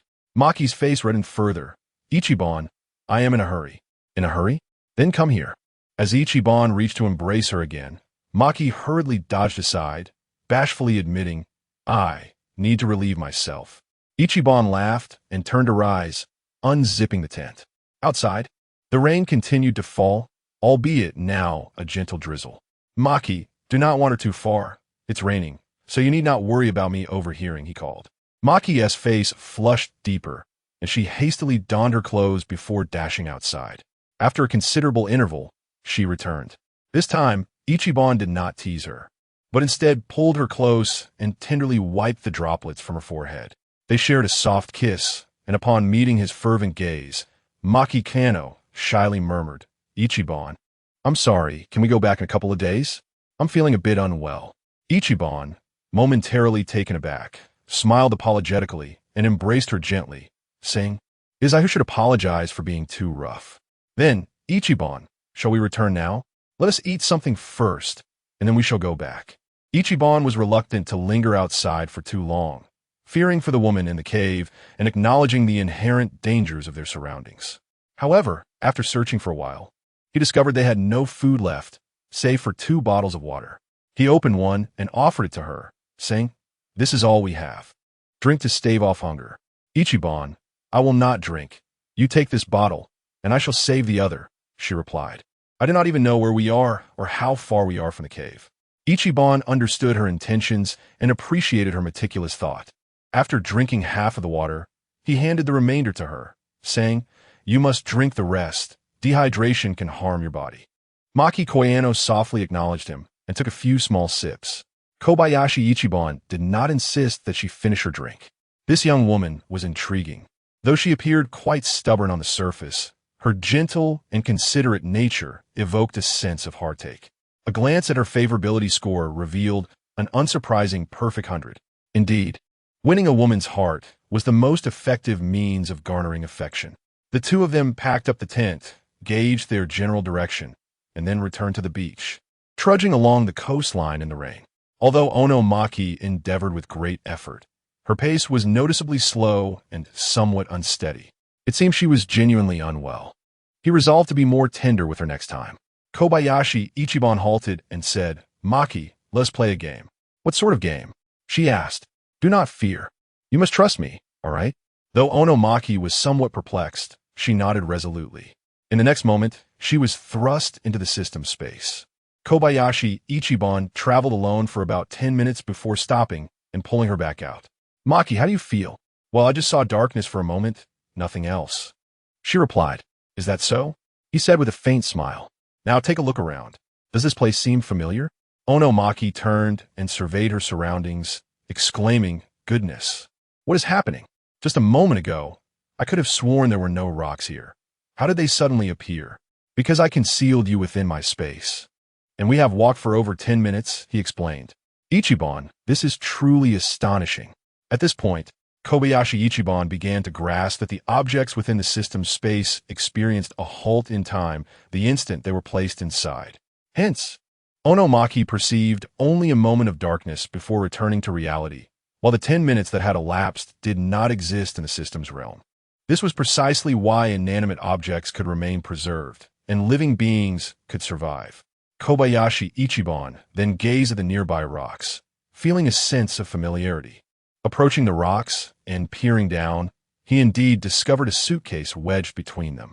The distinctive red suitcase, adorned with two small butterfly ornaments, one red and one blue, was the very one he had found on the beach during his first day of searching for survivors. Though its contents had been cleared out. "Maki, does this place look familiar to you?" he inquired. Onomaki glanced around and shook her head. "I can't tell." Kobayashi Ichiban pointed towards a grove of trees a few hundred meters away. "What about over there? Those rows of low maple and birch trees?" Onomaki looked again, and her eyes brightened. "That looks like the spot where we first set up camp." "Precisely. Therefore, if we continue along the coastline for another hour or two, we should reach the cave." "That is wonderful. Ichiban, let us hurry back." Kobayashi Ichiban grasped her hand, a mischievous smile gracing his face. "Maki, if we venture further, are you not afraid you will not awaken tomorrow? Come quickly into my space. I shall take you back."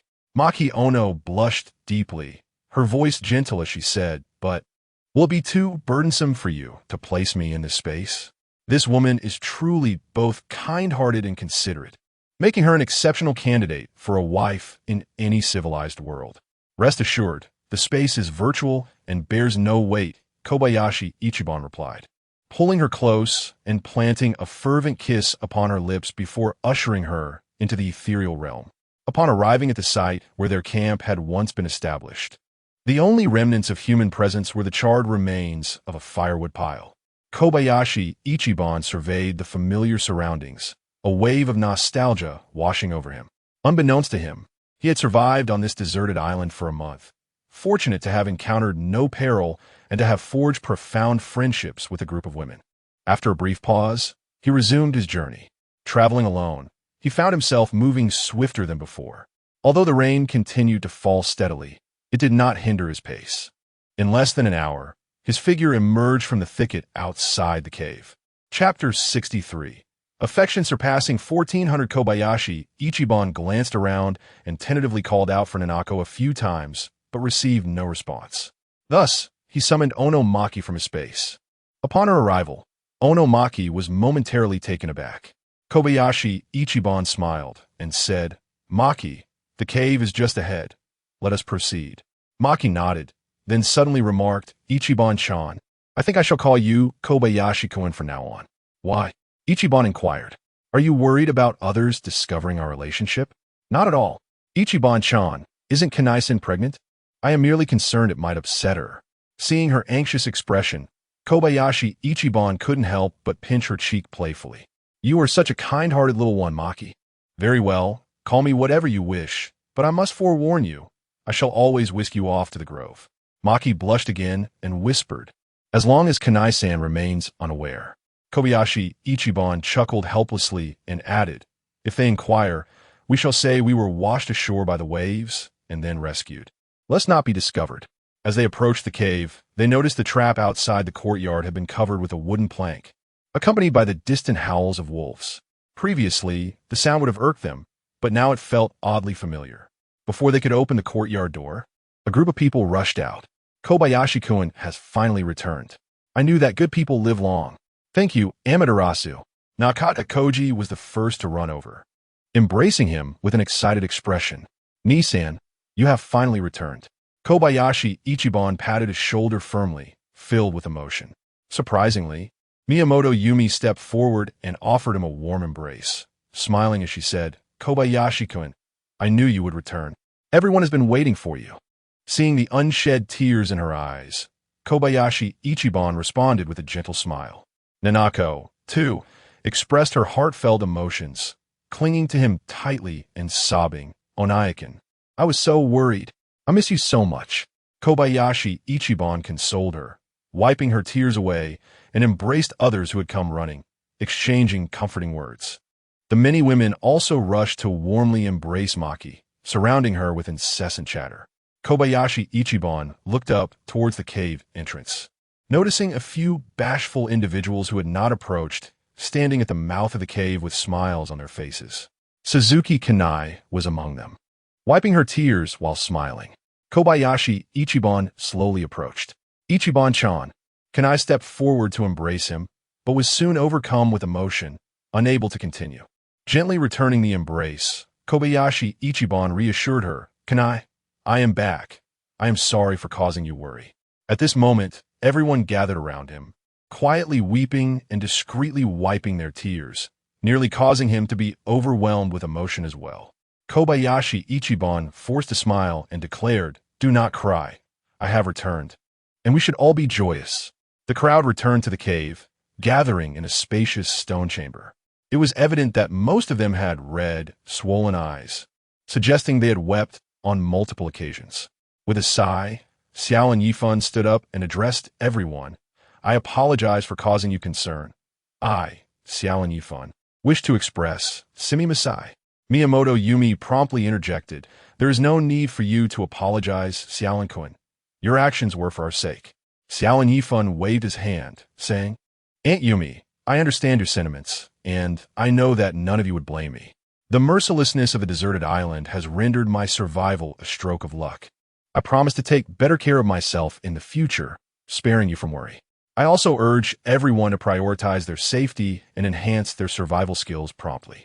Upon my return, I noticed that the trap covers outside had been placed, which delighted me, indicating that you have developed a sense of safety and the ability to take action. I am aware that you regard me as a pillar of support, and I aspire to guide us through future adversities together. However, the unpredictability of fate must be acknowledged. If one day, here, Xiao Lin Yifan intentionally paused before continuing. I wish to convey that regardless of who may be absent from our team, you all must live courageously. We are allowed to grieve and feel sorrow, but we must never lose our fighting spirit. The reason I share these words today is that I consider you my closest friends, even family. Thus, I implore you to truly understand my intentions. Thank you. With that, he bowed deeply. At this moment, the cave was filled with cries, as previously suppressed emotions burst forth like a flood.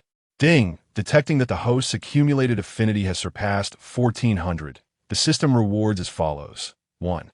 Reward, 10 scissors with a sewing kit. Reward, 2 pieces of fabric. Reward, a complete set of first aid supplies. 2. Reward, a personal system space of 3 cubic meters. Current total system space is 35 cubic meters. Xiao Lin Yifan had initially intended to offer mere words of comfort, but as he spoke, he found himself unable to restrain his emotions and opted for a more impassioned delivery, unexpectedly garnering a wave of goodwill. Once everyone had wept and released their emotions, Xiao Lin Yifan continued, During this challenging time, We have stood together, and the achievements of Team 2 are evident. Therefore, I propose that we officially incorporate Team 2 into our organization. However, I'm a democratic person, so I invite the other core members of the Pansy Cave to share their opinions. Miyamoto Yumi and her daughter, Miyamoto Nanako, exchanged glances and spoke in unison. We agree. Following suit, Suzuki Kane and Onomaki also expressed their agreement. Xiao Lin Yifan nodded and added, I have one more proposal, to formally appoint Nakata Koji as the captain of Team 2 and Fujita Chinatsu as the vice captain, recognizing both as core members. I invite other core members to share their thoughts. Once again, the proposal was unanimously approved. Excellent. I now announce the results of the second meeting of the core members for survival on this deserted island.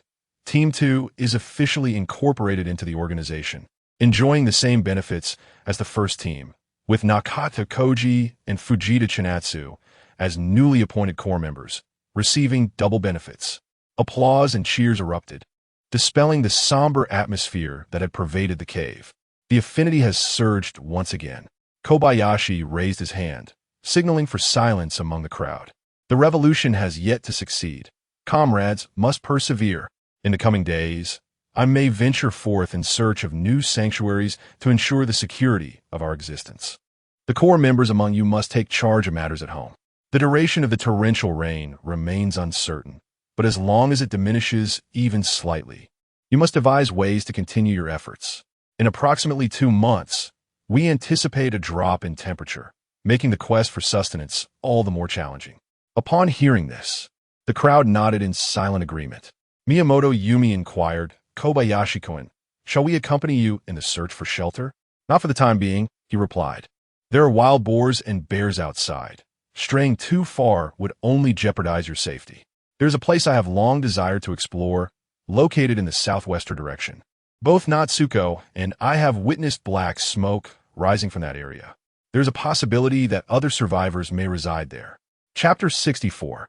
I can offer myself to you, along with other survivors? Upon hearing this, a lively discussion erupted among the crowd. Kobayashi Ichiban waved his hand to quell the excitement, saying, Please, everyone, let us not rush. This is merely my conjecture. If these are indeed our colleagues, it would be ideal. We could unite our efforts as strength lies in numbers. However, it is also possible that they are strangers to us, or perhaps even members of a wild tribe. Therefore, let me first ascertain the situation. His aim, of course, was to garner additional goodwill. Currently, he had accumulated over 1,400 points of goodwill, and he estimated that he could exhaust the 20 women cataloged by the system in no time, necessitating the search for new targets. After the discussions concluded, the group dispersed, their expressions a mixture of joy and worry. Having dined, the rain continued to fall, and the sky grew increasingly overcast, limiting visibility, leaving everyone no choice but to remain in the cave. Inside the stone chamber, Kobayashi Ichiban gently conversed with Suzuki Kana, embodying the image of an expectant father. It was not until around 10 o'clock the following day that the rain began to diminish and the sky started to clear. When Kobayashi Ichiban stepped outside, he found 7 or 8 individuals diligently working by the edge of the trap pit. He looked up at the sky, observing the dispersal of clouds, revealing a clearer expanse, though clusters of clouds still lingered at the horizon, leaving him uncertain whether they were remnants or newly formed. However, it seemed unlikely that rain would fall in the immediate future. Descending the stone steps, he approached the animal trap and playfully teased the little wolf. Although the wolf remained aloof to his antics, it no longer barked aggressively at him. Wukong, your demeanor today is commendable. I shall reward you with a large bone. Kobayashi Ichiban chuckled softly as he ventured to inspect the excavation work for the traps. At that moment, 5 women stood by the trap pit, while 3 others were inside, all covered in mud, their faces similarly soiled. Noticing one woman staring at him, Kobayashi Ichiban recognized her as Onomaki and couldn't help but chuckle. Maki, how goes the progress? Onomaki replied, Kobayashi-kun, the trap has been dug to the dimensions you specified. We only need to scoop out the accumulated rainwater before it can be utilized. It will likely take another half hour. The 3 women in the pit were using basins to transfer water into 2 hanging buckets. while the women above were responsible for hoisting the buckets and disposing of the water. Kobayashi Ichiban nodded, noticing her earnest demeanor. He stealthily approached and pinched her arm playfully. Onomaki let out a soft grunt and quickly bowed her head. Though her expression was obscured, he imagined her cheeks were likely flushed. Just as he was tempted to tease her again, another woman beside her spoke up. Kobayashi-san, do you have a moment? I would like to speak with you. Kobayashi Ichiban glanced at her, puzzled. And you are? Wiping her face with her hand, she replied, I am Fujita Chinatsu. With great effort, Kobayashi Ichiban suppressed a laugh and inquired, where are the others from Team 2? Why are you the only one here? Hujikoen took them fishing and foraging. But I had matters to attend to, so I waited here for you, Kobayashi-san. Is this a private conversation you seek? Fujita Chinatsu hesitated momentarily before nodding. Kobayashi Iban was somewhat taken aback. Initially, Fujita Chinatsu's favorability had soared rapidly, but once it reached 80, it stagnated, currently resting at a mere 86, lagging behind many other women. Thus, Kobayashi Iban had yet to fully discern her true intentions. At this moment, seeing her approach him, he wondered if perhaps he should take her to the grove for a little exploration. Clearing his throat, he spoke in a low voice, then come with me. The two walked into the grove, and suddenly, Fujita Chinatsu halted and asked Kobayashi-san, when will you go to the shelter? Could you possibly take me along? Kobayashi Iban frowned and replied, take you along? Give me one good reason. My boyfriend might be among those survivors. We boarded the plane together. At that moment, Kobayashi Iban finally understood why her favorability had not increased. Her boyfriend was the obstacle standing in the way. Can you swim? Yes. Can you climb trees? Yes. Then show me. Without hesitation, Fujita Chinatsu began to scale the nearest large tree. Although her ascent was not particularly swift, she soon reached a sturdy branch over 3 meters high. Kobayashi Iban, feeling helpless, said, come down. He had initially hoped to deter her, yet she had effortlessly passed the test. Once she descended, she added, that place requires rock climbing or boating to reach. Now that there are no boats, we can only climb. The area for climbing is often frequented by the demon children. You have never seen one, and if you did, you would likely be terrified. I am not afraid. I must see him. He is not only my boyfriend, but also my fiancé. Taking you there would be tantamount to sending you to your doom. So I cannot take you.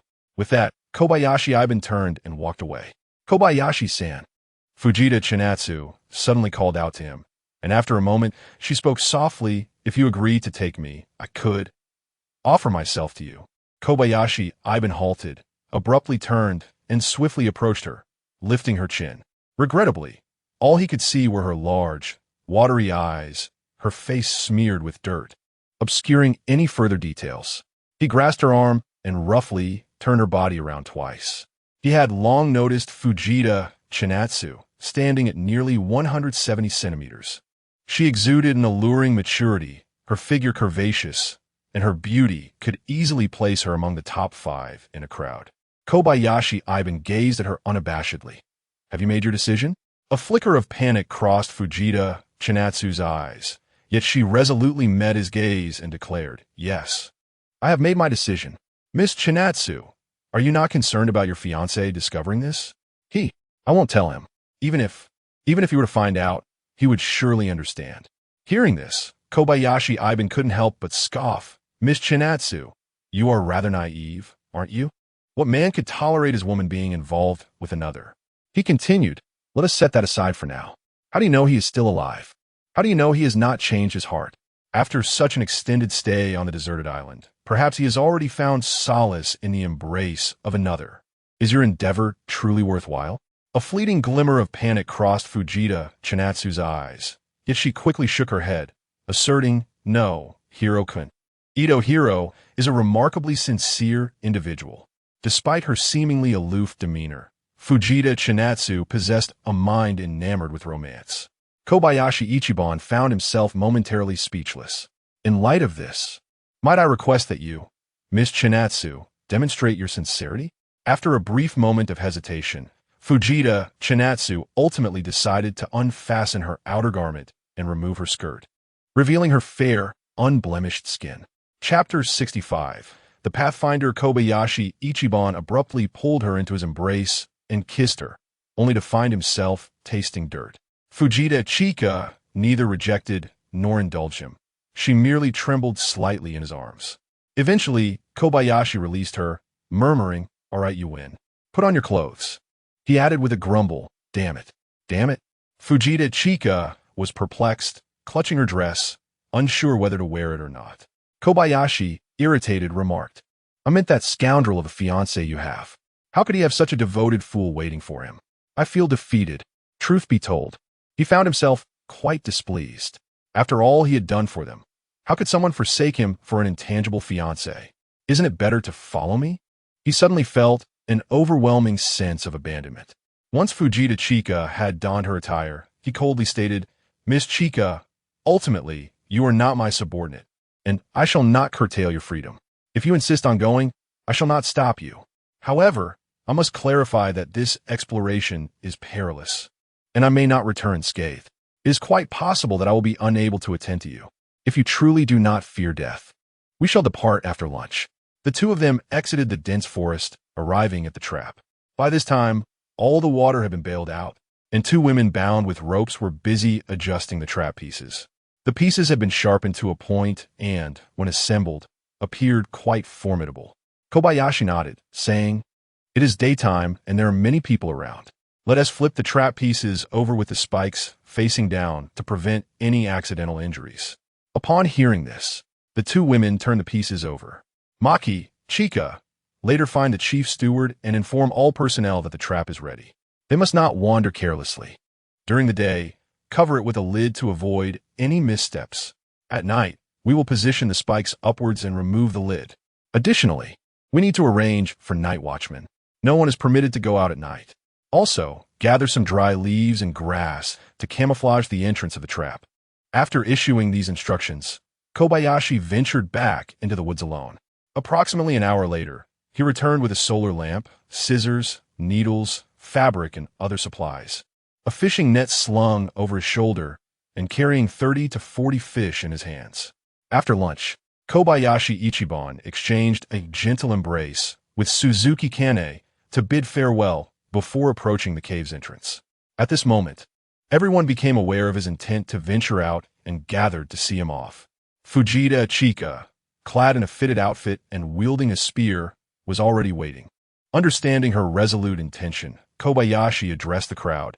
"Chika and I are merely going to scout the path and assess the situation.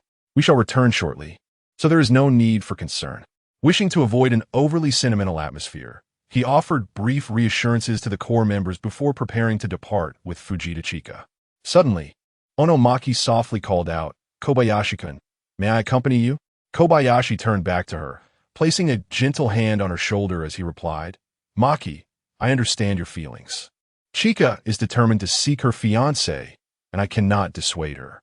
But I promise you, I will return as soon as possible. Will you help me guard the house? Please."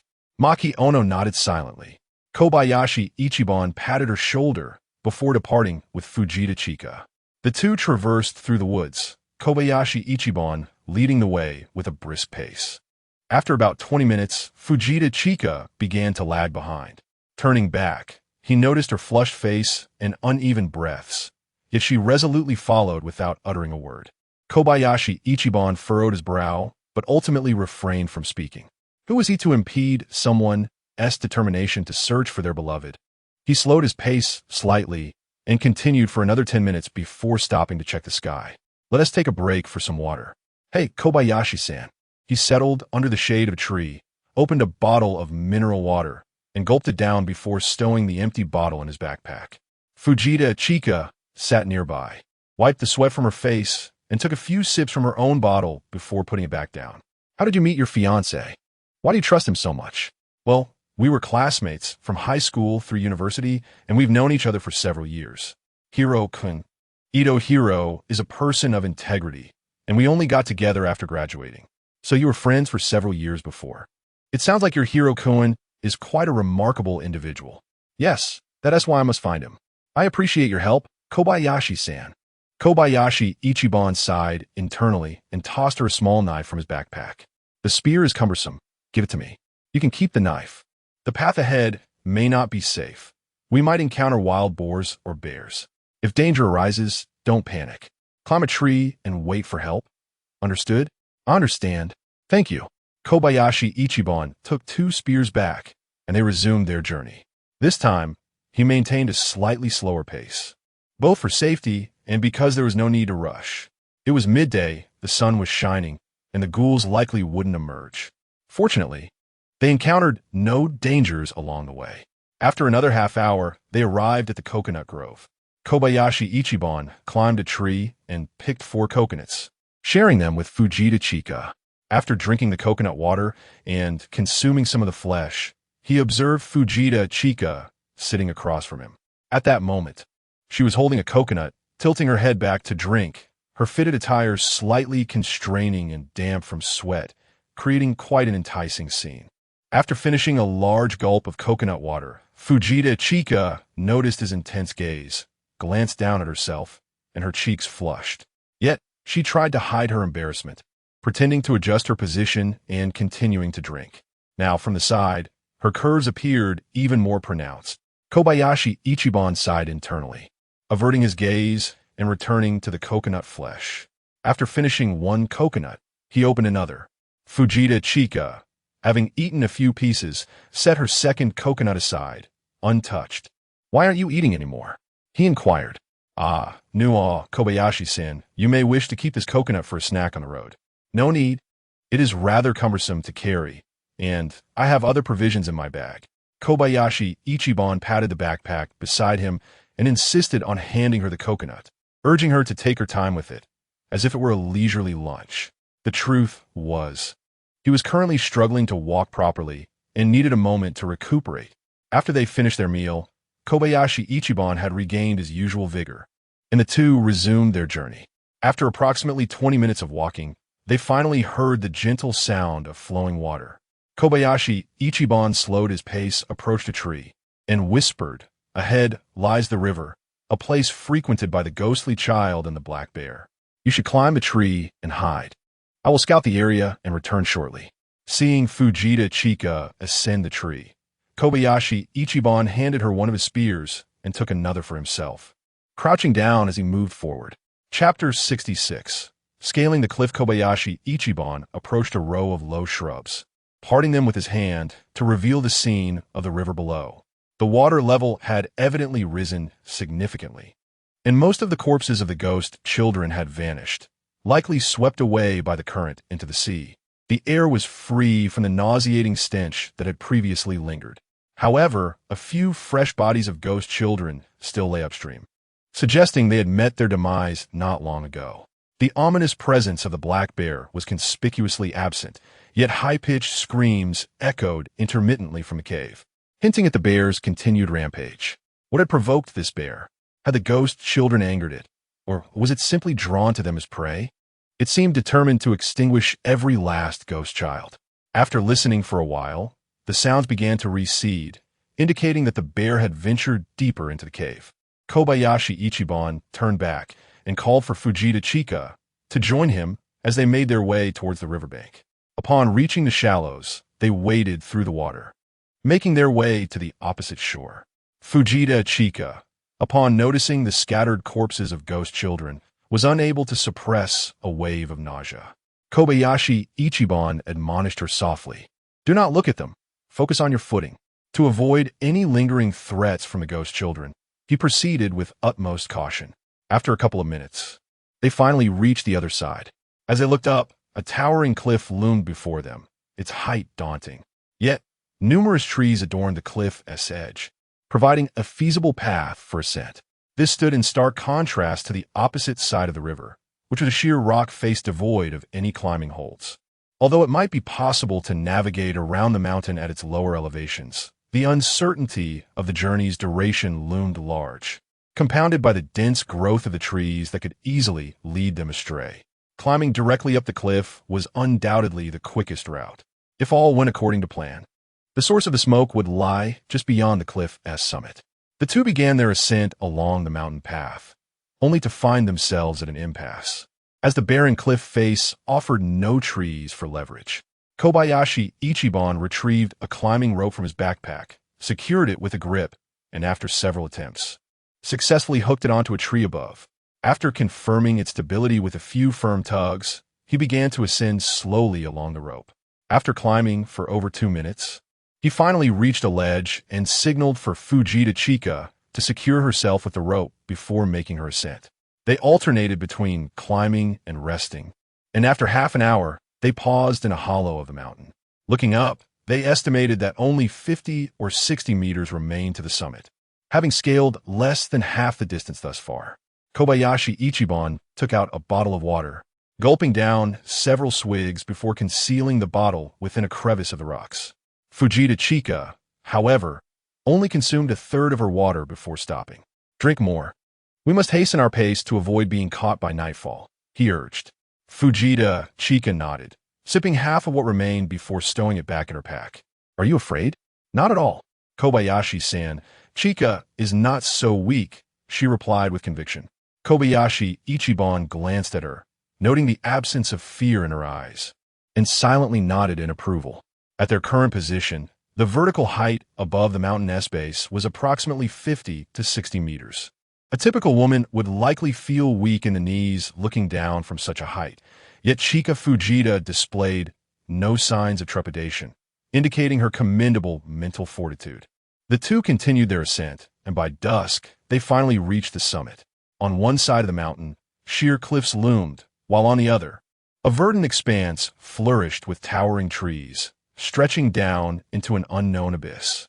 The setting sun resembled a slowly descending fireball, painting the sky in a vibrant tapestry of colors.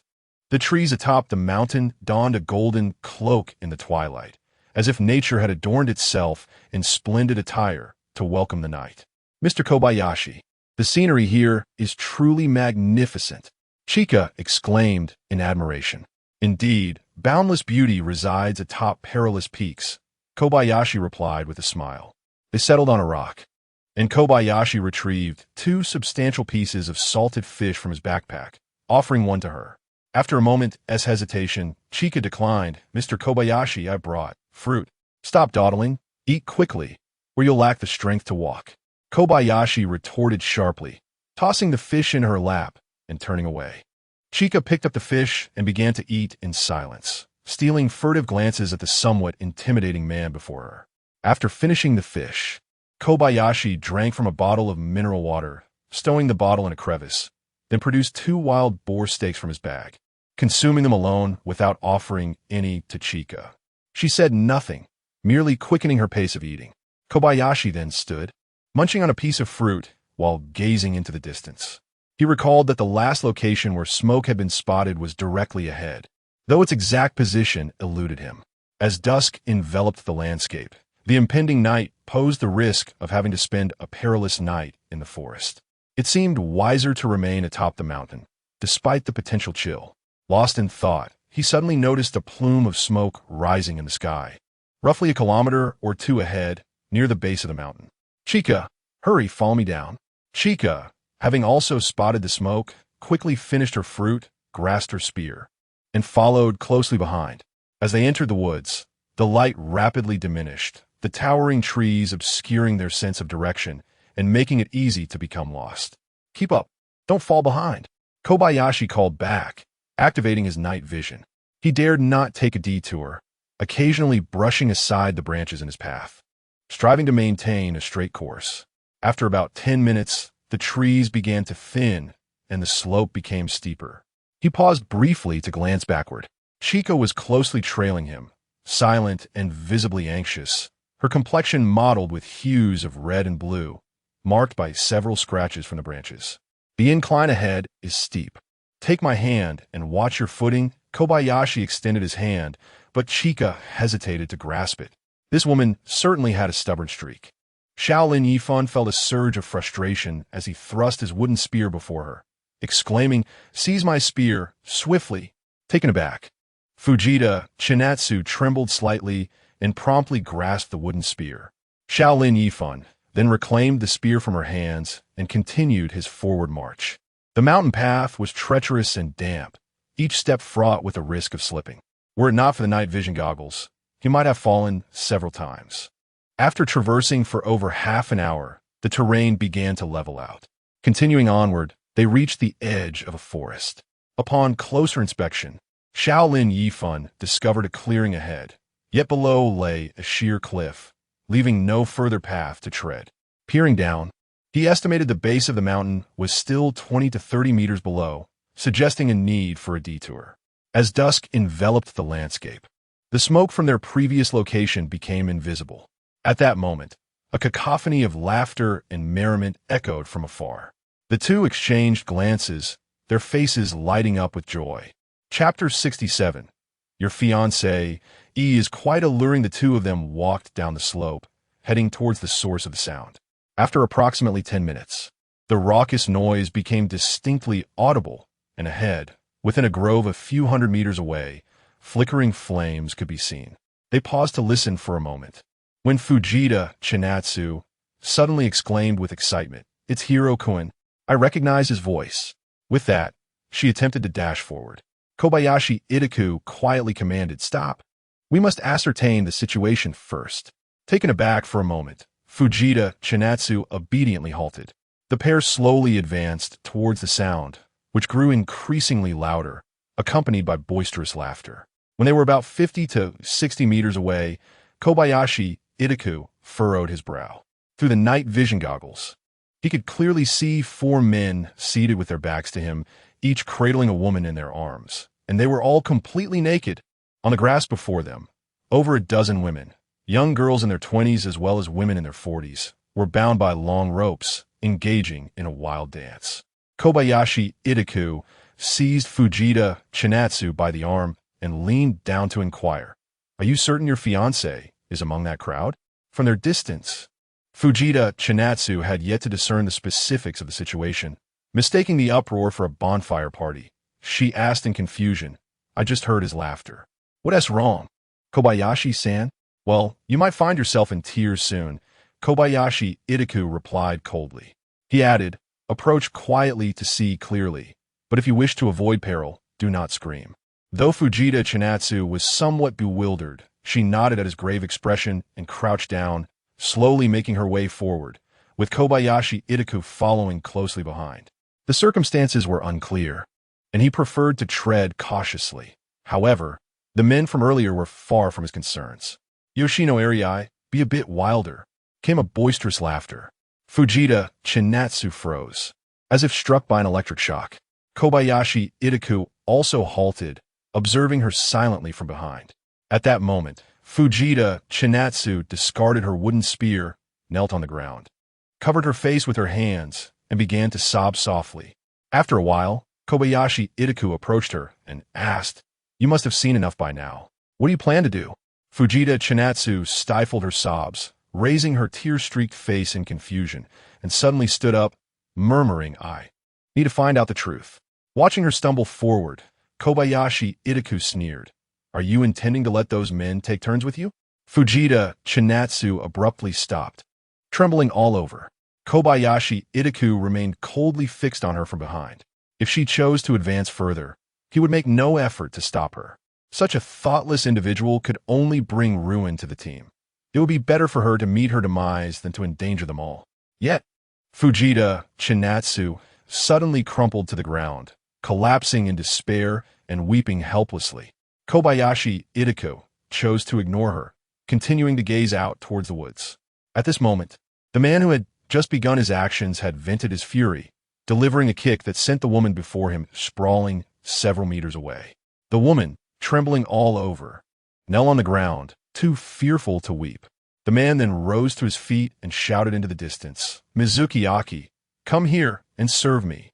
A dancer, upon hearing this, halted her movements, unfastened the ropes binding her feet, and walked over with a sorrowful expression. As she approached the man, he struck her to the ground with a resounding slap, berating her, "Baka, who are you showing that mournful face to?" Witnessing this scene, Kobayashi Ichiban could not suppress the surge of indignation within him. In just over a month, these humanoid beings had transformed into shameless beasts. He stowed his wooden spear into his space and approached Fujita Chika, saying calmly, "Miss Chika, do you not wish to know the truth?" Allow me to inquire on your behalf. Ichiban-san, no. Fujita Chika called out, raising her head, but Kobayashi Ichiban had already walked away resolutely. Under the moonlight, a slender figure emerged from the woods, prompting the four men to become alert, pushing the women aside as they stood up. Ito Hiro, in particular, picked up a crossbow from the ground, aiming it at the approaching Kobayashi Ichiban. Ichiban halted his steps, stating coolly, "Which of you is Ito Hiro?" Taking a couple of steps forward with the crossbow in hand, Ito Hiro replied coldly, "I am Ito Hiro." "Who are you?" "My identity is of little significance. Your fiancée, Fujita Chika, has sent me to find you." "Chika? She's not dead? Where is she?" As Ito Hiro spoke, he did not lower his crossbow, but merely adjusted its aim slightly. Kobayashi Ichiban glanced at him. Though not particularly tall, he was robust, his appearance somewhat simple and earnest. Indeed, one should not judge by appearances. The most unassuming of individuals could engage in the most sordid acts. Kobayashi Ichiban stepped forward and said, "Right now, Fujita Chika is trapped in a cave by a bear. We must rescue her immediately. Delay could cost her life." Ito Hiro exchanged glances with the other three men and inquired, "A bear? Where? How far from here? If we move swiftly, it should take just over an hour. So, will you go?" A flicker of hesitation crossed Ito Hiro's eyes. After a hushed discussion with the three men, a sinister smile crept onto his face. "How many people do you have on your side?" Kobayashi Ichiban replied coolly. "Aside from Fujita Chika, there are 2 other women." "3 women? Very well, brother. I certainly want to rescue them. I refuse to abandon an entire forest for a single tree. Here's the deal. You bring those 3 women over, and we have a dozen women on our side. We can exchange." "Ito Hiro, did I hear you correctly? Fujita Chika is your fiancée, Kobayashi Ichiban said, deliberately glancing behind him. Fujita Chika, hidden in the forest, could hardly believe her fiancé would utter such words. At that moment, she felt a profound desire to vanish. Just then, Ito Hiro laughed heartily. "Fiancé? I may have once regarded her as a treasure, but now I have experienced the joy of an emperor. Here, I can indulge in whatever pleasures I desire with the women. My fiancée is not just any woman. She does not possess an additional orifice. Ha ha ha. You speak of my fiancée, I have had my turn with her, and it was quite exquisite." Xiao Lin Yifan suddenly remarked with a chilling demeanor. "What did you just say?" Ito Hiro's laughter abruptly ceased as he glared back. Xiao Lin Yifan continued with an air of nonchalance. "I said, your fiancée, Fujita Chika. I have been with her in various positions, and it was delightful." Upon hearing this, Ito Hiro's expression turned ashen, and he suddenly burst into laughter. "Brother, you possess quite the audacity. Whether it was sooner or later, it is all the same. Since you have had your fun, why not bring her over, and we shall enjoy her together." Ito Hiro truly was devoid of decency. Xiao Lin Yifan sneered disdainfully and replied coldly, "What if I refuse?" Ito Hiro's expression darkened, and with a wave of his hand, he sneered, "If you do not comply, you shall not leave this place tonight." In an instant, 3 other men closed in around them. Chapter 68. Favorability surpasses 1900 as 3 individuals closed in. Xiao Lin Yifan was about to retrieve his spear from the void when he suddenly heard a delicate shout from behind. A figure, wielding a spear, charged forth. Xiao Lin Yifan recognized her immediately as Fujita Chika and felt a wave of incredulity wash over him. To his surprise, Fujita Chika dashed in front of him, exclaiming loudly, "Ito Hiro, halt! Xiao Lin-san saved me. You cannot harm him." Xiao Lin Yifan was momentarily taken aback. This foolish girl, despite her lack of sense, still possessed a commendable sense of loyalty. Ito Hiro, seeing her, was momentarily stunned as well. "Chika, what are you doing here? I heard everything you said." "Ito Hiro, I foolishly believed you to be a man of integrity, only to discover you are nothing but scum." "Scum, you say?" Ito Hiro burst into laughter, which abruptly ceased. "Fujita Chika, you are the real disgrace. You pretended to be so pure, and after a few years of our relationship, you wouldn't even let me touch you. If it weren't for the drugs I slipped you, I doubt I would have ever had the chance to sleep with you. And now, after just a brief separation. You've already been with someone else? I haven't tea, she retorted. Look at your current actions. How are they any different from a beastess? Before she could finish her sentence, she was struck down to the ground. Ito Hiro spat venomously. You wretched creature, dare to retort. We are on a deserted island. I could do as I please. After I'm done with you, I'll let my friends have their turn. Consider it your punishment. As Ito Hiro continued his tirade, his expression suddenly contorted in agony, blood gushing from his mouth. A spear protruded from his chest, piercing through to his back. The three men beside him snapped out of their stupor, howling in alarm as two brandished knives and one wielded a baseball bat, lunging at Xiao Lin Yifan. However, Xiao Lin Yifan had already positioned himself behind Ito Hiro, seizing the crossbow from his grasp before he fell. Thwack! Thwack! Xiao Lin Yifan released 2 arrows, and the 2 knife-wielding men crumpled to the ground. The remaining assailant, clutching the baseball bat, was paralyzed with fear, tossing the bat aside and fleeing into the woods. Xiao Lin Yifan took aim at his back, lowering his angle to target the man's thigh. Thwack! The man collapsed, clutching his leg and groaning. In that moment, the area was filled only with the anguished cries of the fallen men, while the rest remained eerily silent. Xiao Lin Yifan turned to the stunned crowd, scanning their bewildered faces. Your enemies stand before you. You know what to do without my guidance, do you not?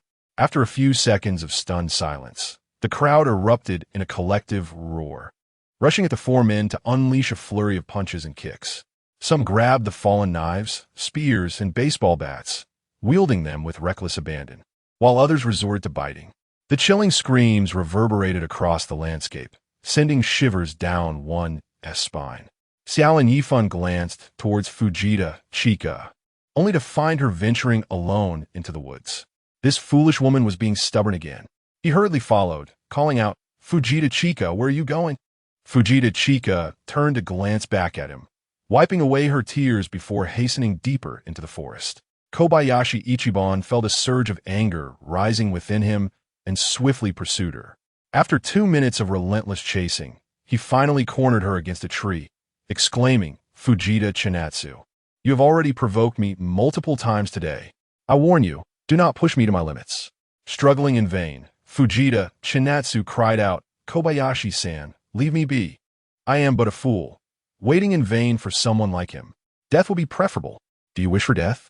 Have you consulted me on this matter? As Kobayashi Ichiban spoke, he pulled her close and kissed her. Kobayashi-san, please don't do this. He forcefully tore away her clothing. Kobayashi-san, you cannot treat me this way. He proceeded to remove her trousers. Half an hour later, Fujita Chinatsu curled up, quietly weeping. Kobayashi, why must you treat me like this? You are already mine. From now on, be with me, and I shall never mistreat you. Yes, you. I am no less than your brutish fiancé. After dressing, Kobayashi Ichiban suddenly heard mournful cries from outside the forest, furrowing his brow as he urged Fujita Chinatsu. Hurry and dress. We need to see what is happening. Noticing her reluctance, he threatened, if you remain here alone when the wolves come, it will be too late for me to save you. At his words, Fujita Chinatsu shuddered and hurriedly donned her clothes. Observing her torn top, Kobayashi Ichiban removed his own shirt and offered it to her. After a moment's hesitation, she accepted and put it on. As they returned to the previous clearing, they found 4 bodies reduced to mere pulp. Most of the crowd wailed in despair, their cries echoing through the air. Some sharp-eyed individuals spotted them first, quickly silencing their sobs and retreating discreetly. Gradually, more and more people became aware of the situation and began to withdraw to the sidelines. In a vast, open field, silence fell once more. Faced with this group of individuals who had endured inhumane suffering, Kobayashi Ichiban struggled to find the right words to communicate. But upon noticing 8 individuals registered within the system, he realized he would not leave empty-handed. Suddenly, a man knelt down, performing a humble bow, and respectfully proclaimed, Thank you, noble hero, for your rescue. Please lead us out of this predicament. Arigatou gozaimasu. The others quickly followed suit, bowing in gratitude. With a thought, Kobayashi Ichiban addressed the crowd. I am Kobayashi Ichiban, the bodyguard of the president. Since we are all colleagues, rest assured, I will ensure your safety. So he's the president's bodyguard. No wonder he is so formidable. We are saved. Ding. Host's accumulated favorability has exceeded 1,500. System rewards are as follows. 1. Reward: 10 multi-purpose flashlights. Reward: 2 precision hand drills. 2. Reward: 3 cubic meters of portable system space. The current system space totals 38 cubic meters. A notification indicates that the host's accumulated favorability has surpassed 1,600, resulting in the following rewards: 10 large storage boxes and a combined total of 10 large, medium, and small buckets. Additionally, the host receives an increase of 3 cubic meters in their portable system space, bringing the total to 41 cubic meters. Upon surpassing a favorability of 1,700, the host is rewarded with 10 folding knives and 10 precision screwdrivers, along with another increase of 3 cubic meters in their portable system space, now totaling 44 cubic meters. As the favorability exceeds 1,800, the host earns 10 metal containers for boiling water and 20 gas lighters, plus an additional 3 cubic meters in their portable system space, reaching a total of 47 cubic meters. Finally, upon crossing the threshold of 1,900 in favorability, the host is granted 30 thermos cups and 30 hammocks, in addition to yet another 3 cubic meters in their portable system space, culminating in a total of 50 cubic meters. Chapter 69. Do you love me?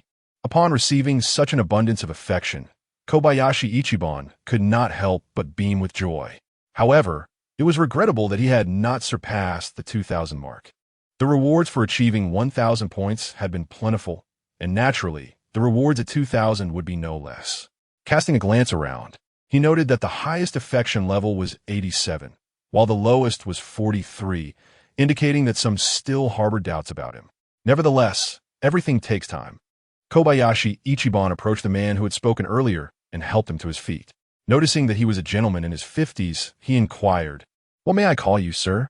The man humbly replied, "Nakamura Kazu. You may simply call me Nakamura-san." At that moment, a woman in her 40s hurried over to assist him. It was then that Kobayashi Ichiban observed that the man's left leg was amputated halfway. Realizing that they were all in a rather undignified state, he decided it was inappropriate to discuss matters further. "Everyone, listen to me. I came here today to scout the area, but since I have encountered you all, I, Kobayashi Ichiban, shall not turn my back on you. However, it is quite late, and you must all be weary. Let us return to rest and reconvene tomorrow." Upon hearing his words, the group dispersed into the various corners of the forest. Nakamura Kazu then led Kobayashi Ichiban and Fujita Chinatsu to the so-called camp, which consisted of 2 large wooden shelters haphazardly constructed from dry branches, sticks, vines, and leaves. These shelters provided minimal protection from the rain and were otherwise utterly inadequate, emitting an indescribable, peculiar odor. Kobayashi Ichiban could barely endure a second inside and fled, preferring to sleep in the woods rather than remain in this makeshift abode that resembled a doghouse. "Nakamura-san, please gather everyone again tomorrow morning. I will come by as soon as I awaken. If anyone feels embarrassed, they may cover themselves with some leaves for now. As for clothing, I will do my utmost to find a solution." "Thank you, Kobayashi-san." Kobayashi Ichiban took Fujita Chinatsu by the hand and departed. He could hardly tolerate lingering in that dreadful campsite. After walking for over 10 minutes, Fujita Chinatsu asked, "Where are we going? Why are we walking so far?" "Because I do not yet fully trust them. Human nature is unpredictable and warrants caution," Kobayashi Ichiban replied without looking back, continuing onward. Fujita Chinatsu suddenly murmured, "You really think things through. Unlike me, I'm just a fool." Kobayashi Ichiban remained silent, leading her to a patch of soft grass and stopping. He ran his hand over the ground and found it quite level. "Wait here for a moment. I shall return shortly." "Oh no, don't call me that. Call me Ichiban-chan." Seeing her quiet, Kobayashi Ichiban turned to leave. Fujita Chinatsu hurriedly called out, "Ichiban-chan, where are you going?" With a smile, he replied, "To relieve myself. Would you like to join me? Can you return quickly? I feel a bit scared." "Do not worry, I shall be back promptly." With that, Kobayashi Ichiban swiftly vanished into the woods, intending not only to relieve himself, but also to retrieve something on his way back. In the enveloping darkness, Chika Fujita found herself alone, her heart racing as she anxiously surveyed her surroundings. As she awaited Kobayashi Ichiban's return, a sudden hoot from an owl sent a jolt of terror through her, causing her to cry out. Unbeknownst to her, Kobayashi Ichiban had already returned, standing silently in the shadows to observe her reaction before feigning his arrival with a loud, "Chika, what's wrong?" Without a moment's hesitation, she threw herself into his arms, trembling uncontrollably.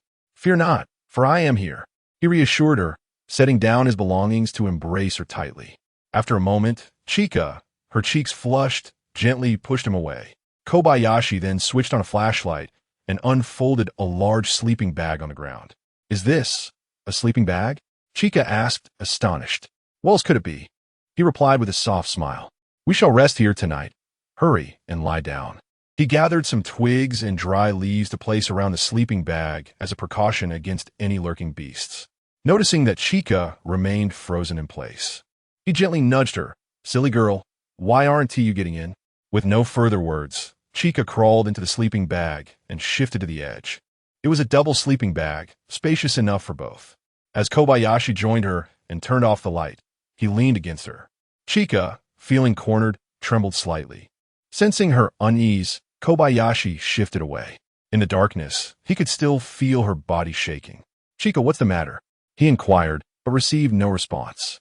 Deciding to turn her towards him, he was met with the sight of her tear-streaked face, stifling her sobs. "Why are you crying?" he asked softly, wiping away her tears.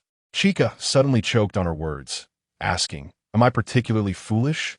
Clearly, she was still wrestling with that notion. Kobayashi sighed gently and replied, "Your unconditional waiting for your fiancé reveals your deep affection. Your willingness to stand before me, disregarding your own safety, shows your gratitude. This so-called foolishness is, in fact, a trait I admire." As he caressed her cheek, he continued, "From the moment you stepped forward, a voice within me has whispered, 'This is a good woman. Cherish her well.'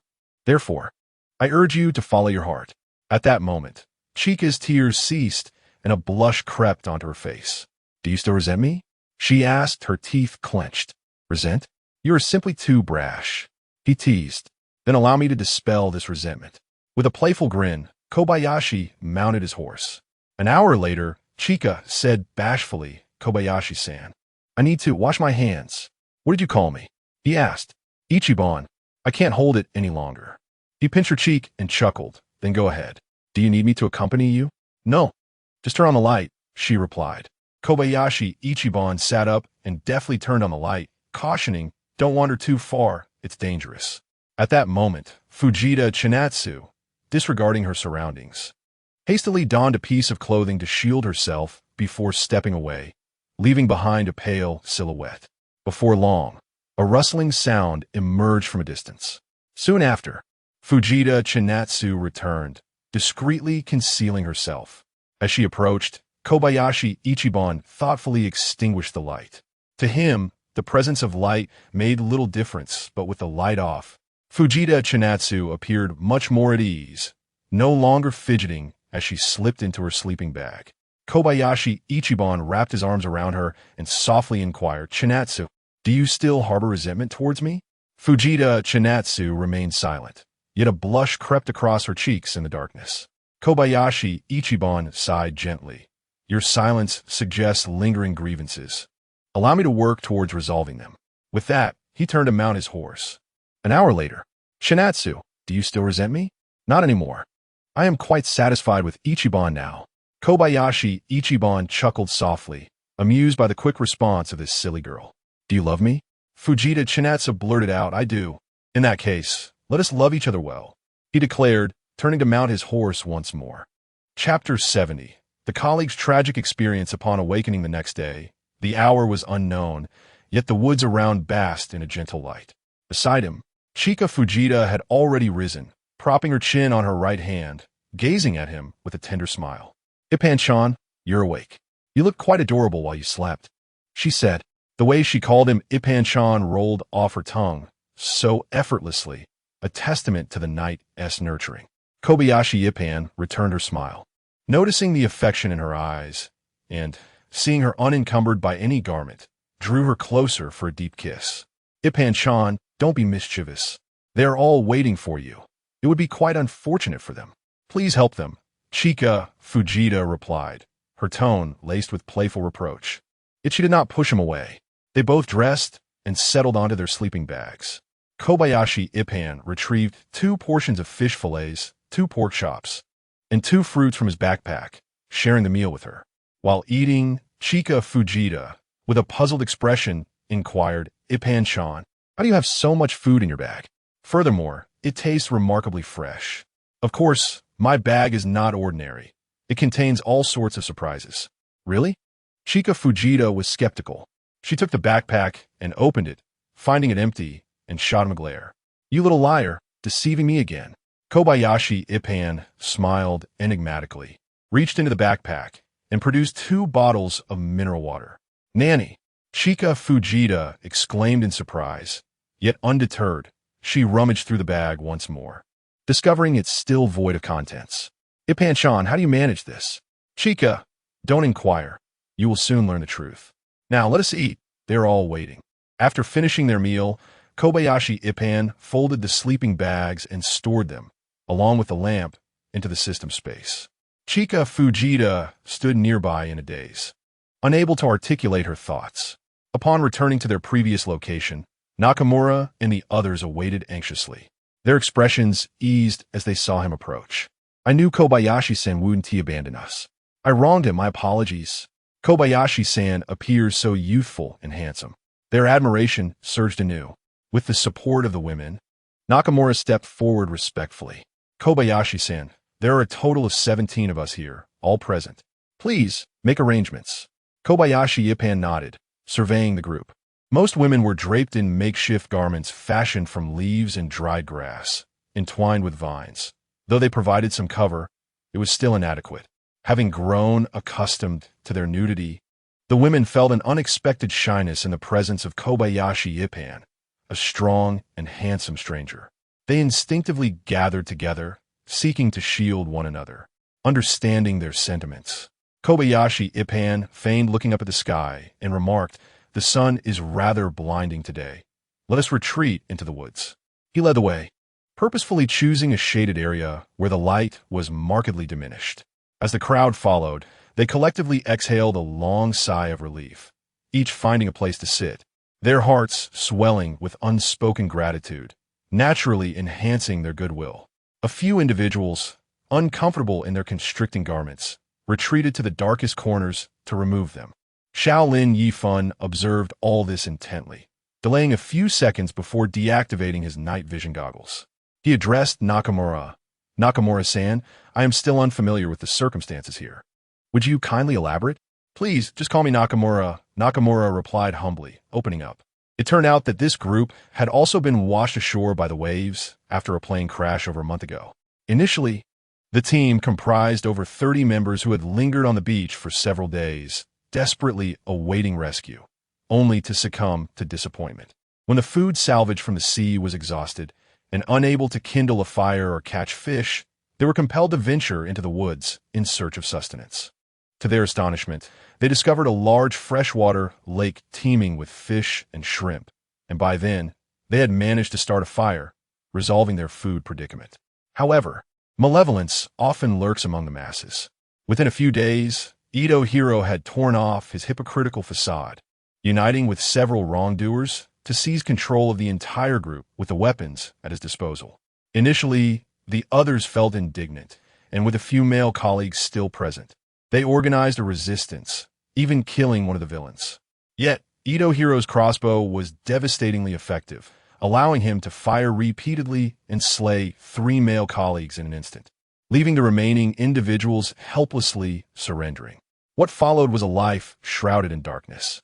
The men risked their lives to catch fish in the river, while the women gathered fruits by day and were forced to entertain their captors by night, even coerced into performing a risque dance routine at intervals. At this point, an expression of indescribable anguish crossed Nakamura's face, and the woman beside him quietly wept. Nakamura added, Xiao Lin-san, this is my wife, Aiko Aoyama. Xiao Lin Yifan and Aiko Aoyama exchanged glances, nodding in acknowledgement. Aiko, around 40 years old, appeared haggard, yet her features suggested she had been a beauty in her youth. Nakamura-san, are both you and your wife employed in the same company? Xiao Lin inquired. As Nakamura's age hinted, he was not a senior executive, but rather a client. Indeed, Nakamura replied, my wife is the chief designer in the design department, and I am a guest invited by the president, often engaged in business dealings. Since Aiko-san works in the design department, she must possess considerable expertise in design, particularly in garment tailoring, Xiao Lin remarked. Indeed, Aiko Aoyama replied. Several of our company's sample garments were crafted by me. Tailoring and sewing are fundamental skills. Xiao Lin nodded in satisfaction. With a tailor present, the issue of clothing was resolvable. He stood up, searching for the figure of Fujita Chinatsu. At that moment, he saw Fujita Chinatsu chatting with several women not far off and called out, Chinatsu, could you come over for a moment? We need to retrieve some items. Fujita Chinatsu, puzzled yet aware of the enigmatic nature of the man before her, approached without uttering a word. The two individuals ventured deeper into the dense forest. After traversing a considerable distance, Xiao Lin Yifan suddenly inquired, do you know them? Indeed, a few of them are my colleagues, came the reply. Chinxia, refrain from disclosing too much information to them. If they have any inquiries, they should approach me directly. Fujita Chinxia, somewhat perplexed, nodded and asked Yifan-chan, where are we headed now? You shall find out shortly, Xiao Lin Yifan responded, guiding her behind a large tree. He raised his hand, and in an instant, a piece of cloth appeared in his grasp. He then produced scissors, needles, and other items, placing them into her arms with a smile. Let us say we found these during the day. Just like before, do not ask anything. When the time comes for you to know, I shall inform you. With that, he took her hand and led her back. At that moment, Fujita Chinxia was beset by countless questions, yet she had no avenue to voice them, feeling as if she were a marionette being pulled along by him. Chapter 71. Affection Surpassing 2000. Ecological Map. Kobayashi Ichiban and Fujita Chinatsu returned to the spot they had just left. Kobayashi-san, is that fabric? Aoyama Aiko exclaimed upon catching sight of the item in his hand, her surprise evident. The other women, upon hearing this, quickly gathered around. Kobayashi Ichiban replied with a smile. This is something Fujita Chinatsu, and I painstakingly found after searching for an entire morning. It includes fabric, scissors, and needles. Aiko, would you be so kind as to sew some simple garments for everyone? The group erupted in excited cheers at his words. System notification. Host's accumulated affection has surpassed 2,000. Rewards are as follows. 1. One ecological map can be activated through intent, current sensing radius, 100 meters, 2 sets of precision binoculars, 2 military compasses. 2. A portable system space of 20 cubic meters. Current total system space, 70 cubic meters. 3. Upgrade of part of the system space, 20 cubic meters, to allow for the storage of living creatures. Upon hearing such bountiful rewards, Kobayashi Ichiban's joy was nearly overwhelming. He silently chanted, Ecological Map, activate. In an instant, a semi-transparent electronic map materialized before him, revealing a multitude of small red dots densely scattered across its surface. At the center, a larger yellow dot flickered, indicating their current location, surrounded by 19 smaller red dots representing where the others stood. This map not only allowed for zooming in and out, but could also switch to a three-dimensional mode, presenting various perspectives of the surroundings. Not far away, he noticed some red dots, and upon switching to the three-dimensional view, he discovered they were suspended above the ground, likely indicating birds. With such a powerful tool, capturing the island's creatures would be a breeze. Alas, the current visibility was limited to a mere 100 meters. Otherwise, it would truly be extraordinary. Ichiban-chan, what's the matter? Fujita Chinatsu gently inquired, noticing his dazed, blissful expression. Snapping back to reality, Kobayashi Ichiban quickly retracted the ecological map, cleared his throat, and spoke earnestly, allow me to introduce. This is Fujita Chinatsu, my girlfriend now, and I ask that everyone show her the respect she deserves. Chinatsu's cheeks flushed at his words, a sweet warmth enveloping her heart. The others, upon hearing this, warmly engaged her in lively conversation. At that moment, Aoyama Aiko bowed and said, "Kobayashi-san, the lighting here is quite poor. Shall I take these ladies outside to begin making the clothes?" Kobayashi Ichiban nodded. "Please do. I have some questions to discuss privately with Nakamura-san." In an instant, the women vanished into the woods, leaving only the two men behind. They settled down. Kobayashi Ichiban asked, "Nakamura-san, are there no other men in this team?" Nakamura's expression darkened as he replied, "They are all dead, either killed or devoured by crocodiles and monsters. I'm the last one remaining. If it weren't for my disability, they likely would have killed me too. They kept me alive to use Aoyama Aiko as leverage, forcing me to watch over the other women. Thus, I have inadvertently become their accomplice." As Nakamura spoke, he closed his eyes in anguish, tears streaming down his aged face. Kobayashi, upon hearing this, felt a deep-seated rage. Truly, these were a wretched breed of beasts. After a brief pause, Nakamura continued, "This leg of mine, too, is a tribute to their malevolence. Initially, I was wounded by a monster, and they claimed there would be an infection, so they cruelly severed half of my leg." Gazing at the frail, fear-stricken Nakamura, Kobayashi's heart swelled with a resolute conviction. Henceforth, he would show no mercy to his adversaries. If he were to strike, it would be with lethal intent. "Nakamura-san, it's all in the past. Thankfully, your life is spared, and there remains a glimmer of hope. You mentioned the monster. What did it look like?" "It was diminutive, with a crimson body devoid of fur, yet possessed long, menacing claws." "Was it demon child?" Kobayashi inquired. "Where did you encounter this creature?" "Was in the lake." "Not in the lake. We only saw crocodiles there. Downstream, a river flows into a cavern, and I cannot say where it ultimately leads. We were attacked near the cavern, and 2 female colleagues perished that day. I was also wounded, and thereafter none dared approach that area." Kobayashi nodded thoughtfully and asked, "Is the lake far from here?" "Just beyond the small grove ahead." "Would you like to take a look, Kobayashi-san? I can have my partner escort you." "Then let us go." As they exited the grove, they found Aiko Aoyama sitting on the ground, industriously crafting garments. She wore a dress she had already sewn, accompanied by 2 other women clad in similar attire. Kobayashi approached and observed the dress, noting that it was fashioned from a long piece of fabric with a hole in the center for the head, draping over the body and secured with simple stitches at the underarms, waist, and legs, a remarkably efficient design. Although the waist remained exposed from the side, the essential areas were effectively concealed. Kobayashi silently approved of this method. As Aiko continued her work, they were eventually led by a woman named Chizuru Matsumoto towards the lakeside. After about 7 minutes of walking through the woods, they emerged into a vast clearing, revealing an expansive lake that seemed to stretch endlessly. Chizuru cautiously approached, picking up a length of rope from the ground, her expression somber. "Chizuru, what troubles you?" asked Chika Fujita, stepping forward. "Yesterday, a male colleague collapsed here. His body is now missing, likely devoured by crocodiles," she lamented. Chika embraced her gently, offering comfort before inquiring, "What exactly transpired?"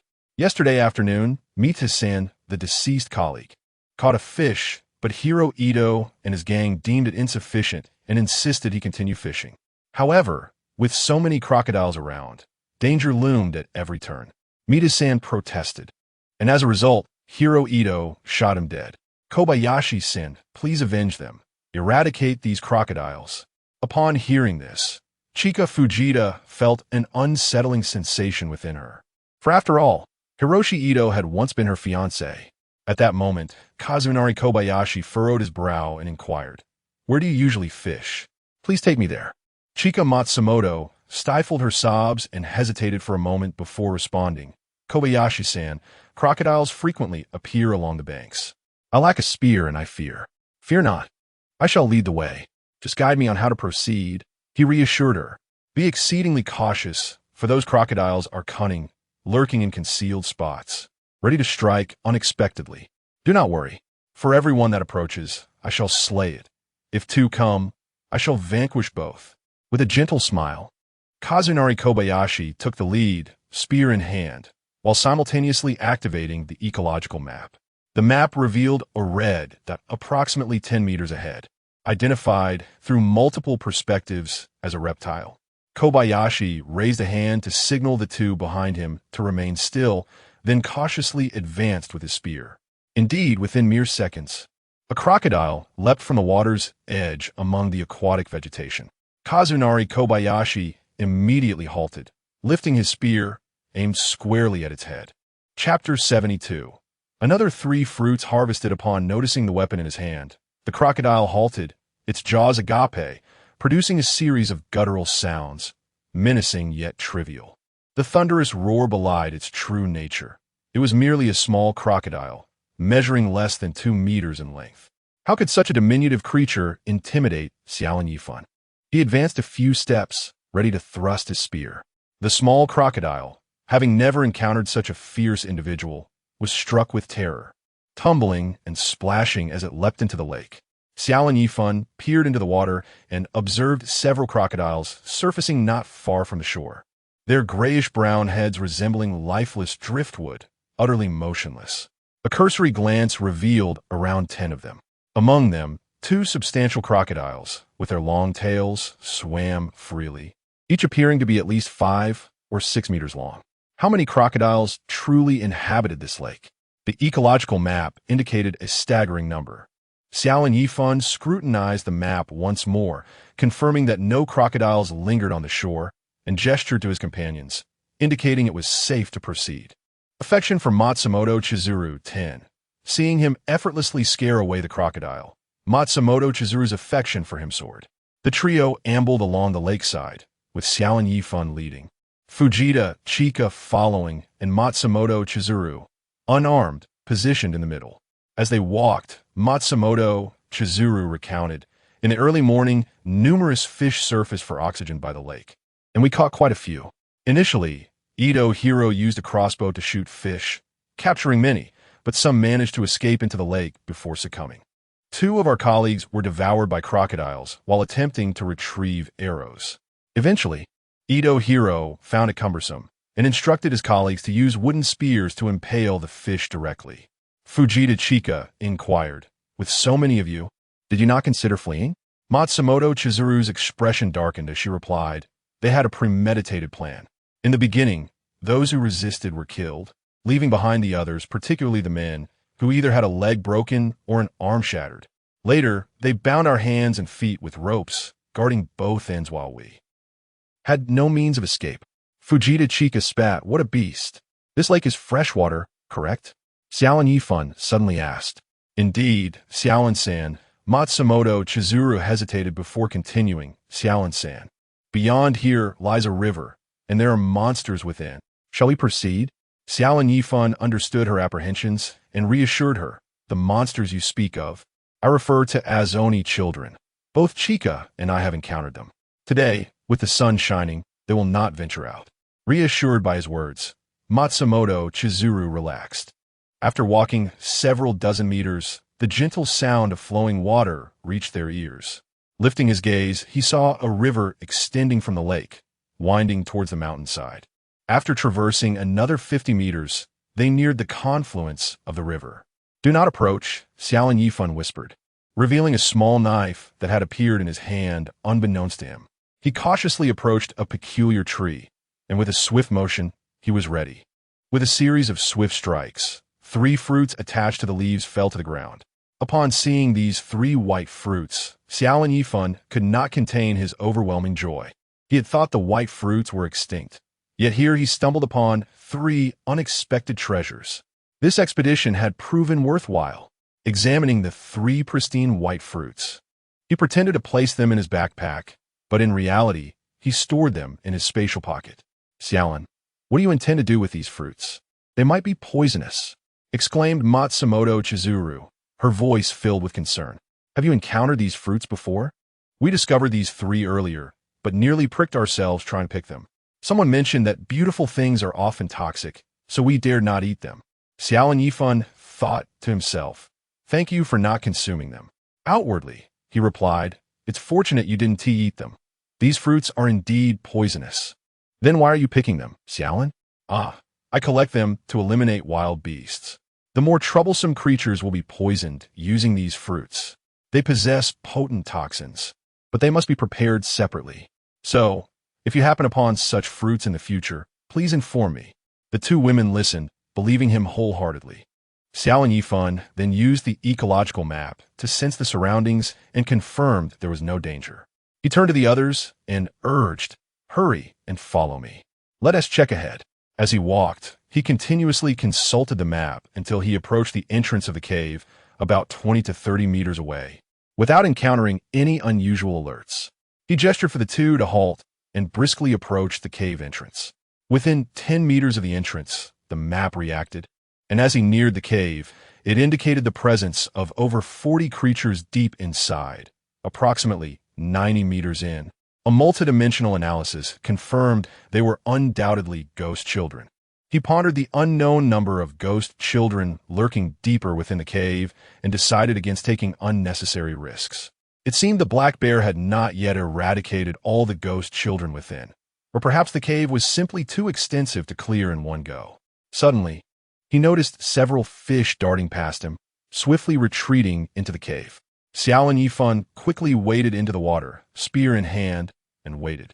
After a brief 10 seconds, he struck decisively. Thud! A 6-pound rainbow trout was speared. He tossed the fish onto the shore, prompting the two women to rush over and collect it. A minute later, he speared a 3-pound red carp. The women, witnessing his success, erupted into applause and cheers. Matsumoto Chizuru's affinity 10 in less than half an hour. Xiao Lin Yifan had speared 7 rainbow trouts and 3 carp.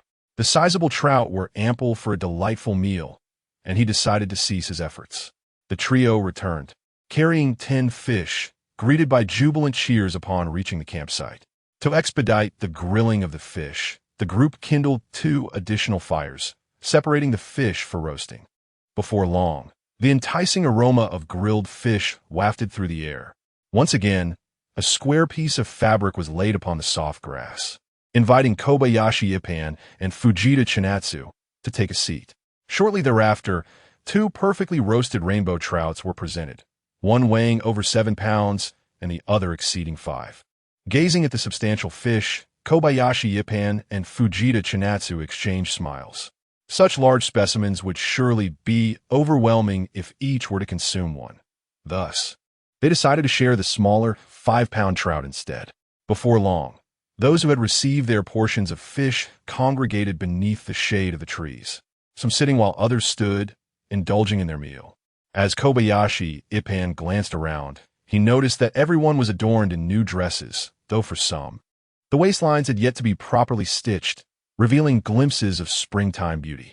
He consumed 3/4 of the fish, while Fujita Chinatsu partook of the remaining quarter, both feeling exceedingly full. Yet, it was evident that they had underestimated the hunger of the group. Not long after the fish had been grilled, it had swiftly vanished into the eager stomachs of the others. Perhaps feeling a tad out of sorts, Nakamura wiped his mouth and, with a hint of embarrassment, remarked, "Kobayashi-san, we truly were too hungry. I hope we have not embarrassed you." Kobayashi Ippan had intended to laugh, but suddenly felt a pang of sadness. Perhaps it is only humanity that would subject its own kind to such torment. Chapter 73. Has something happened in the cave? After the group finished their meal of fish, they rallied around Kobayashi Ichiban, eager to express their newfound admiration. Nakamura inquired, "Kobayashi-san, do you have a plan for your stay here? Would you consider remaining to lead us?" Kobayashi Ichiban paused, a look of concern crossing his face. "I understand your sentiments, but it may be premature to discuss such matters. On the other side of the mountain, I have several companions, and their living conditions are quite satisfactory. Here, however, we have no shelter from the elements. If we were to face a tempest or a wild beast, we would be utterly exposed, rendering this place less than ideal." Matsumoto Chizuru, in a state of urgency, exclaimed, "Are you suggesting that you intend to abandon us, Kobayashi-san? Please, we implore you to stay and lead us." The others echoed her plea, "Please do stay and guide us." Predictably, their admiration for him increased significantly. Noticing Matsumoto Chizuru's potential as an advocate, he asked, "Chizuru-san, do you truly believe I possess the capability to lead you?" With a respectful bow, Matsumoto Chizuru replied, "Indeed, Kobayashi-san is not afraid of crocodiles or ghastly creatures. You possess martial skills and can even catch fish. You are truly remarkable. Furthermore, you are quite handsome, and I hold you in the highest regard." This flattery nearly caused Kobayashi Ichiban to blush. Though he had faced wolves, battled black bears, and defeated ghastly beings, he acknowledged that his experience was merely slightly superior to that of his companions. To claim the mantle of leadership seemed to him stretch. With an unruffled demeanor, he stated, "In the pursuit of gaining your admiration swiftly, I am willing to make the effort." At this, the group began to buzz with excitement. What? Kobayashi-san has actually slain wolves? That black bear must have stood 10 meters tall, and yet he was able to contend with it? And those ghastly beings, are they truly as revolting as they appear? At this moment, Nakamura interjected, "Kobayashi-san's abilities are evident to all. Please do not decline. Earlier, you mentioned the matter of shelter. I wonder what kind of dwelling you have in mind. Survival on a deserted island necessitates a refuge from the wind and rain. As the weather is soon to turn cold, residing in such conditions may not allow us to survive the winter. If we could locate a large cave, it would be ideal." Nakamura nodded thoughtfully, hesitating before continuing. "Before arriving here, we stumbled upon some caves, but they were inhabited by giant lizards. I fear you may laugh at our fright, but we fled in terror and did not have the opportunity to explore further. However, it felt as though the space within was quite expansive." Kobayashi Ichiban felt a slight headache at this revelation. Giant lizards? What manner of place is this island? Is that location far from here? Is it near the lake? It is indeed near the lake. If you follow the lakeside path, it takes roughly an hour to reach. We came here fearing the difficulty of fishing in that area and the threat posed by the giant lizards. Kobayashi Ichiban nodded, contemplating his options. He had already considered that their current location, adjacent to the lake and blessed with fresh water, provided both sustenance and hydration. The only downside was the lack of shelter. However, given the possibility of a giant lizard's cave, it warranted further consideration. Perhaps the cave could indeed be a viable dwelling. Before making a decision, it is imperative to conduct an investigation. Thus, I said, "Nakamura-san, please arrange for 2 individuals to escort me to the giant lizard cave." Nakamura complied, glancing at the women, only to find them all bowing their heads in unison. He appeared somewhat embarrassed and murmured, "Kobayashi-san, it seems everyone is quite frightened. However, I cannot walk far." Observing this scene, Kobayashi Ichiban's expression turned cold. Do they wish to receive without offering anything in return? What distinguishes them from pests? This group may not deserve sympathy. As I pondered, 2 young women raised their hands. One of them said, "Kobayashi-san, the giant lizard is much larger than a crocodile and appears even more terrifying. We are all quite afraid. If you intend to go, we will accompany you, but we ask that you protect us." Upon hearing this, Kobayashi Ichiban's demeanor softened slightly. "Since you are willing to join me, I shall ensure your safety." At that moment, a notification sound echoed. "Takahashi Yuko Affection 5. Takahashi Yoko Affection 5. Why is there a notification from the cave at this time?" Kobayashi Ichiban was taken aback. Takahashi Yuko and Takahashi Yoko are a pair of twin sisters, both aged 20, who are rarely seen apart. He has always struggled to distinguish between the elder and the younger. Previously, he had sought opportunities to show them kindness, but the sisters, likely new to society and somewhat shy, often avoided him. Their sudden display of affection seemed unlikely to be genuine. Could it be that something is afoot in the cave? A sense of foreboding washed over him. "Aiken, what is the matter?" Fujita Chinatsu, noticing his unusual expression, gently inquired. Kobayashi Ichiban met her gaze, his countenance serious. "There may be trouble at the cave. We must return swiftly." Although Fujita Chinatsu did not fully understand, she nodded in agreement. Upon hearing that Kobayashi Ichiban intended to leave, the others grew anxious. "Kobayashi-san, you cannot abandon us." "Indeed, what shall we do? There are beasts everywhere. Kobayashi-san, please take us with you." At this juncture, Kobayashi Ichiban rose from the ground, his expression grave. Time was of the essence, and he did not wish to waste words. He proclaimed, "The beasts you fear, crocodiles and ghouls, Let me share some wisdom. Although crocodiles appear ferocious, they're slow on land, likely unable to outrun even a child. If you remain cautious, avoid the water, and do not panic, you can sidestep them without issue. If you do encounter one, aim for its eyes, the most vulnerable part of its body. As for the ghouls, while they may seem terrifying, they are blind and rely solely on sound to navigate. Moreover, they fear the sun.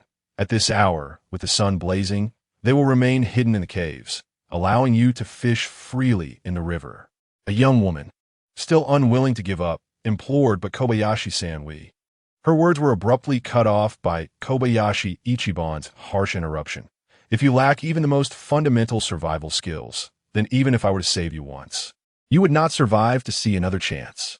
Nakamura, perceptive as ever, sensed Kobayashi's displeasure and swiftly intervened, silencing the young woman. He added, Kobayashi-san, please rest assured and attend to your teammates over there. As for this situation, I shall certainly devise a means to ensure everyone's safety during these days.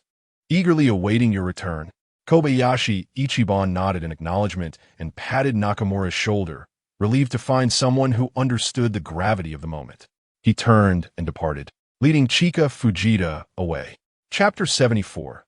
Returning to the cave after walking for several minutes, Chika Fujita could no longer contain her curiosity and inquired, Ippan-chan, is there something troubling us, considering our haste? Indeed, I have an uneasy feeling, he replied. Should I stay back here with them for a while? Upon hearing this, Kobayashi Ippan halted, frowning. You wish to remain? No, Ippan-chan, I merely fear that my slower pace might hinder you. Seeing her hurried defense, Kobayashi Ippan felt both amused and exasperated. Next time, do not beat around the bush. Speak plainly, or you might provoke my ire. When I am angry, I could easily resort to drastic measures. Oh, I understand, Ippan-chan, Chika Fujita replied softly, lowering her gaze. Kobayashi Ippan lifted her chin. You're already mine, and I will not allow you to linger in such perilous surroundings. Do you comprehend? I understand, Ippan-chan. Chika Fujita beamed, her eyes brimming with affection. Understanding is one thing, but should you not express it? Upon hearing this, Chika Fujita leaned in and pecked him on the lips. Close your eyes. Obediently, Chika Fujita shut her eyes. In the next moment, Kobayashi Ippan had already propelled her into the system's space and swiftly ascended the mountain. The trees atop the mountain grew dense. After traversing a stretch of the flat base, his speed was hindered once he entered the forest. Armed with a spear in his left hand and a machete in his right, he aggressively cleared obstacles, vanquishing any foe that stood in his path, forging a route through sheer determination. After approximately 30 minutes, he finally managed to reach the summit, albeit with considerable difficulty. Amidst the crevices of the rocks, he discovered a mineral water bottle left as a marker from the previous day. Peering over the edge of the cliff, the dizzying height of over 100 meters was indeed disorienting. The current time was likely earlier than the previous day. The sun was still fierce, ensuring that the demon children would not emerge, leaving only the concern of the black bear.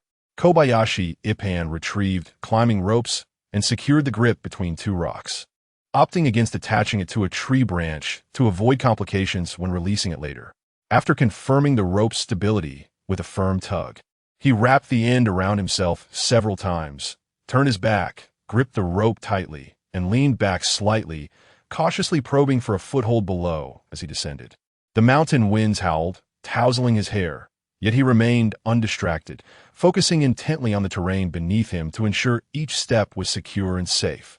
After descending approximately 30 meters, he found a ledge to uncoil the grip, stowed the rope, and fastened it to a large stone before continuing downwards. When he was merely 20 meters from the ground, the surrounding area transformed into a dense forest. Kobayashi Ippan coiled the rope, consulted his ecological map, and found no suspicious creatures within 100 meters. So he proceeded down the slope through the thicket. Upon reaching the ground, he knew that crossing the river would lead him safely to the other side. Seizing the moment of safety, he strode confidently toward the shallows. However, scarcely halfway across, he was startled by a series of piercing screams emanating from the cave, followed by a frantic rush of several demon children bursting forth. The distance from this location to the mouth of the cave was still about 50 to 60 meters. Thus Xiao Lin Yifan remained unperturbed, merely quickening his pace. As a few ghostly children dashed out of the cave, they shrieked upon being exposed to the sunlight and scattered towards the shade of the trees by the riverbank. At that moment, a tremendous noise erupted. The black bear had emerged. Spotting Xiao Lin Yifan wading through the water, the bear abandoned the ghostly children and lunged towards him. It must be said that the black bear, robust and agile, moved swiftly through the water, covering 10 meters in mere strides. Meanwhile, Xiao Lin Yifan was still over 20 meters from the shore, and moving sideways could easily lead to being overtaken by the bear. He decisively altered his trajectory, sprinting diagonally downstream. As he reached the bank, the bear was a mere 4 to 5 meters behind him. With a powerful push of his right foot, Xiao Lin Yifan propelled himself forward, then suddenly spun around, releasing his spear towards the bear's eyes. The bear, poised to pounce, instinctively swatted at the spear as it flew towards it, momentarily slowing its advance. In that fleeting instant, Xiao Lin Yifan had already managed to distance himself by 5 meters, swiftly darting into the underbrush toward the grand tree. The ferocious bear, relentless in its pursuit, crashed through obstacles in its path, snapping small trees with a cacophony of cracking sounds. Realizing the precariousness of his situation, Xiao Lin Yifan leapt onto a tree of moderate size, swiftly climbing 5 to 6 meters high. Upon reaching the base of the tree, the bear, too heavy to ascend, began to ram its body against the trunk, howling in frustration. While the tree was not particularly large, it swayed perilously. Yet Xiao Lin Yifan exhaled a sigh of relief as he settled onto a sturdy branch. After a series of futile attempts to dislodge its quarry, the bear, now enraged, circled the tree, growling ominously. In stark contrast, Xiao Lin Yifan leisurely retrieved a piece of wild boar steak and began to eat. Upon finishing, he nonchalantly tossed the bone atop the bear's head. How audacious of a human to act so brazenly before me. This provoked the bear into a frenzy as it violently slammed against the tree. The impact indeed caused significant internal injury to the tree, which shook violently, yet the bear too sustained its own misfortune, rebounding from its forceful collision and tumbling several times. Xiao Lin Yifan could not contain his amusement and erupted into laughter. The bear rose again and charged, but its strength had evidently diminished. After several more fruitless attempts, it ceased its assault and retreated a few meters, lying in wait. It appeared ready for a prolonged standoff, but Xiao Lin Yifan could not afford to linger. Given the circumstances in the cave, scanning his surroundings, he devised a plan and comfortably laid down, feigning sleep. Observing this, the bear hesitated momentarily before also closing its eyes. After a few minutes of feigned slumber, Xiao Lin Yifan cautiously opened his eyes, noting that the bear seemed to have dozed off, its faint snores echoing. Surely, the bear could not be pretending to sleep. Initially considering a stealthy descent, he deemed it safer to traverse above ground.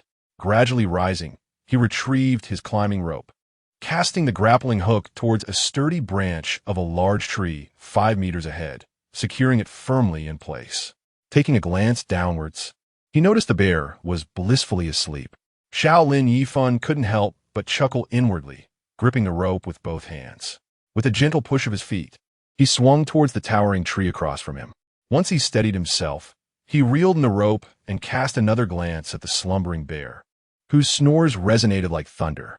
Xiao Lin Yifan, however, had lost interest in the creature and quietly descended the tree. To avoid being spotted by the bear, he first made his way towards the beach for a distance before veering towards the cave. After a considerable trek, he finally found himself back in the dense forest near the cave. The day was bright and clear, yet he had not encountered any teammates engaged in labor along the way. It seemed something was indeed amiss. In a hurry, he summoned Fujita Chika from the system space. Just moments ago, she had been on the other side of the mountain, and upon opening her eyes, she found herself on the narrow path beside the cave, utterly bewildered. There was no time to explain, so Xiao Lin Yifan urged, "Chika, don't ask anything now. Something has likely happened at the cave. Hurry and follow me." Chapter 75. Why have you always disliked me? Kobayashi Ichiban brandished his spear and, accompanied by Fujita Chinatsu, hastily approached the cave, deftly circumventing the traps, until they reached the entrance of the courtyard. Inside, three figures stood in a daze. Onomaki and Miyamoto Nanako were motionless to one side, while Nakata Koji, a few steps away, was bowed over, chopping something with a kitchen knife. The little wolf let out a couple of whines, startling the trio. Upon seeing Kobayashi Ichiban and Fujita Chinatsu entering from outside, they simultaneously exclaimed, "Welcome back, Ichiban. Oni-chan, you're back. Nissen, you've returned." Noticing the odd expressions on their faces, Kobayashi Ichiban's gaze fell upon the ground, where lay the carcass of a wild boar. He furrowed his brow and inquired, "What has transpired?" At that moment, the commotion caught the attention of those within the cave, and several women emerged. One of them, with a quivering voice, lamented Kobayashi. "Saito Ayako is inside the cave. She is not well." Saito Ayako? The woman known for her cunning ways?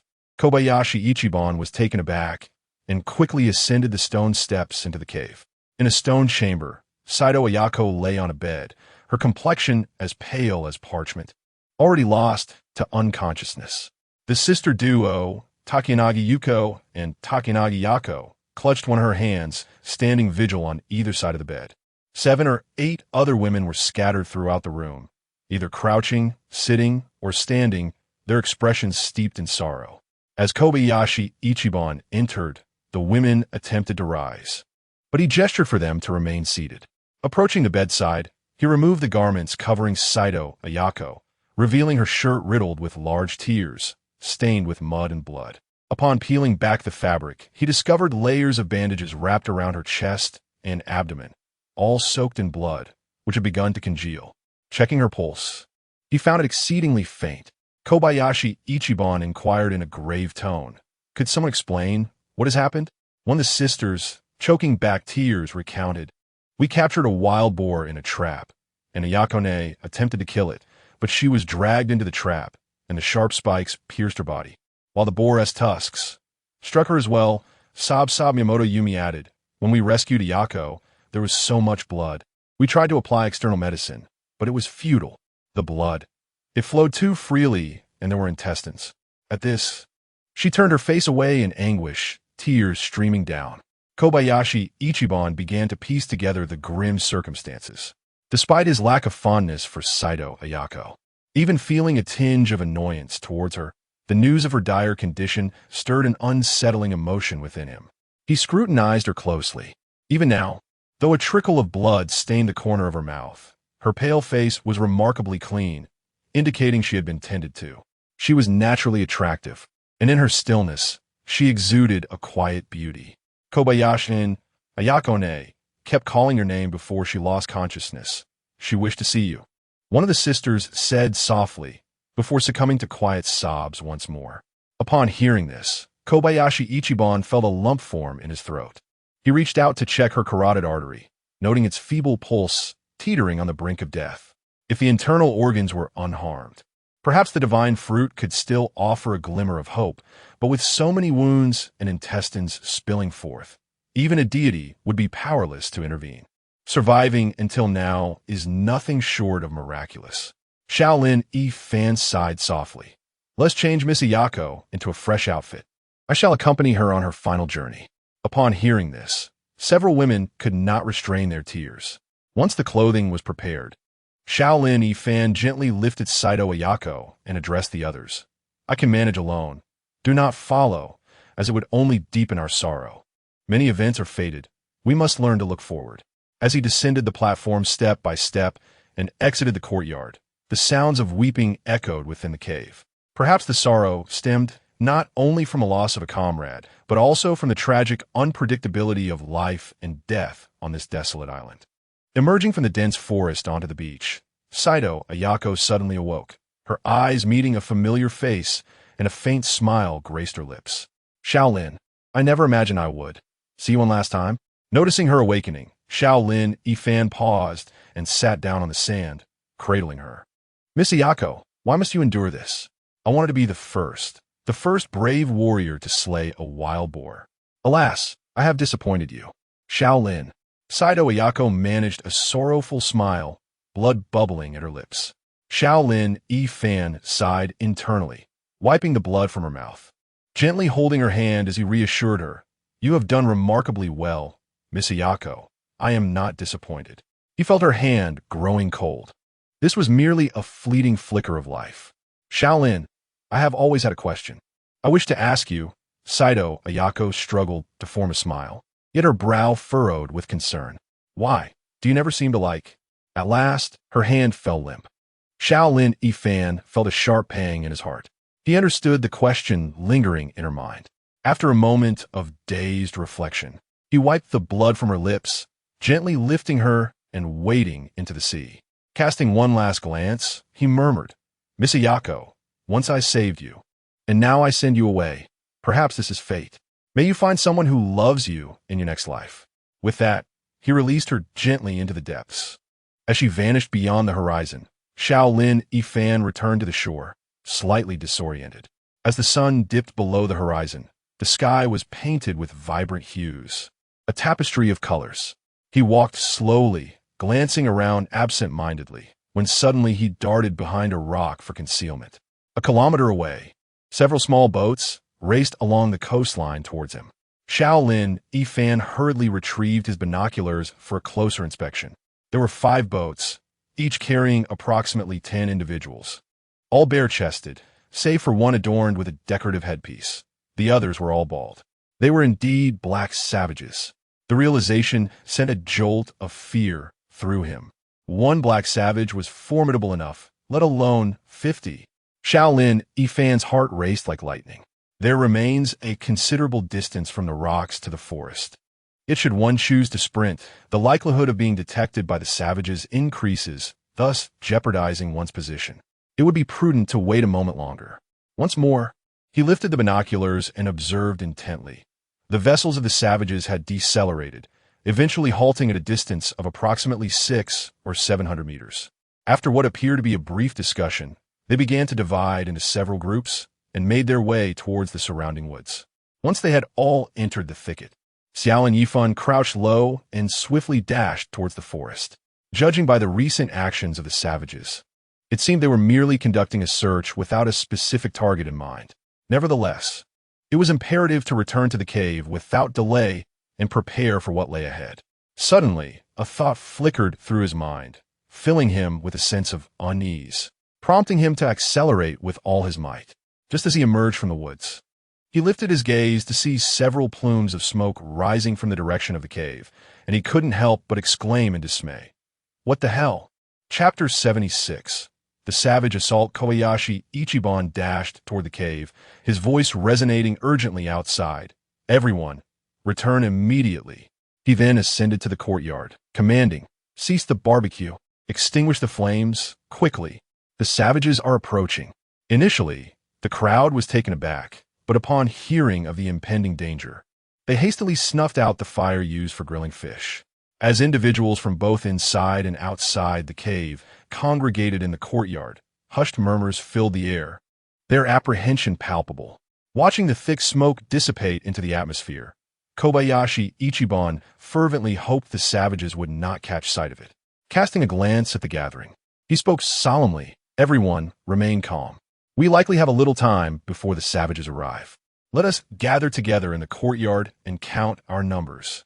Shortly thereafter, the head count concluded, and Miyamoto Yumi reported that all were accounted for.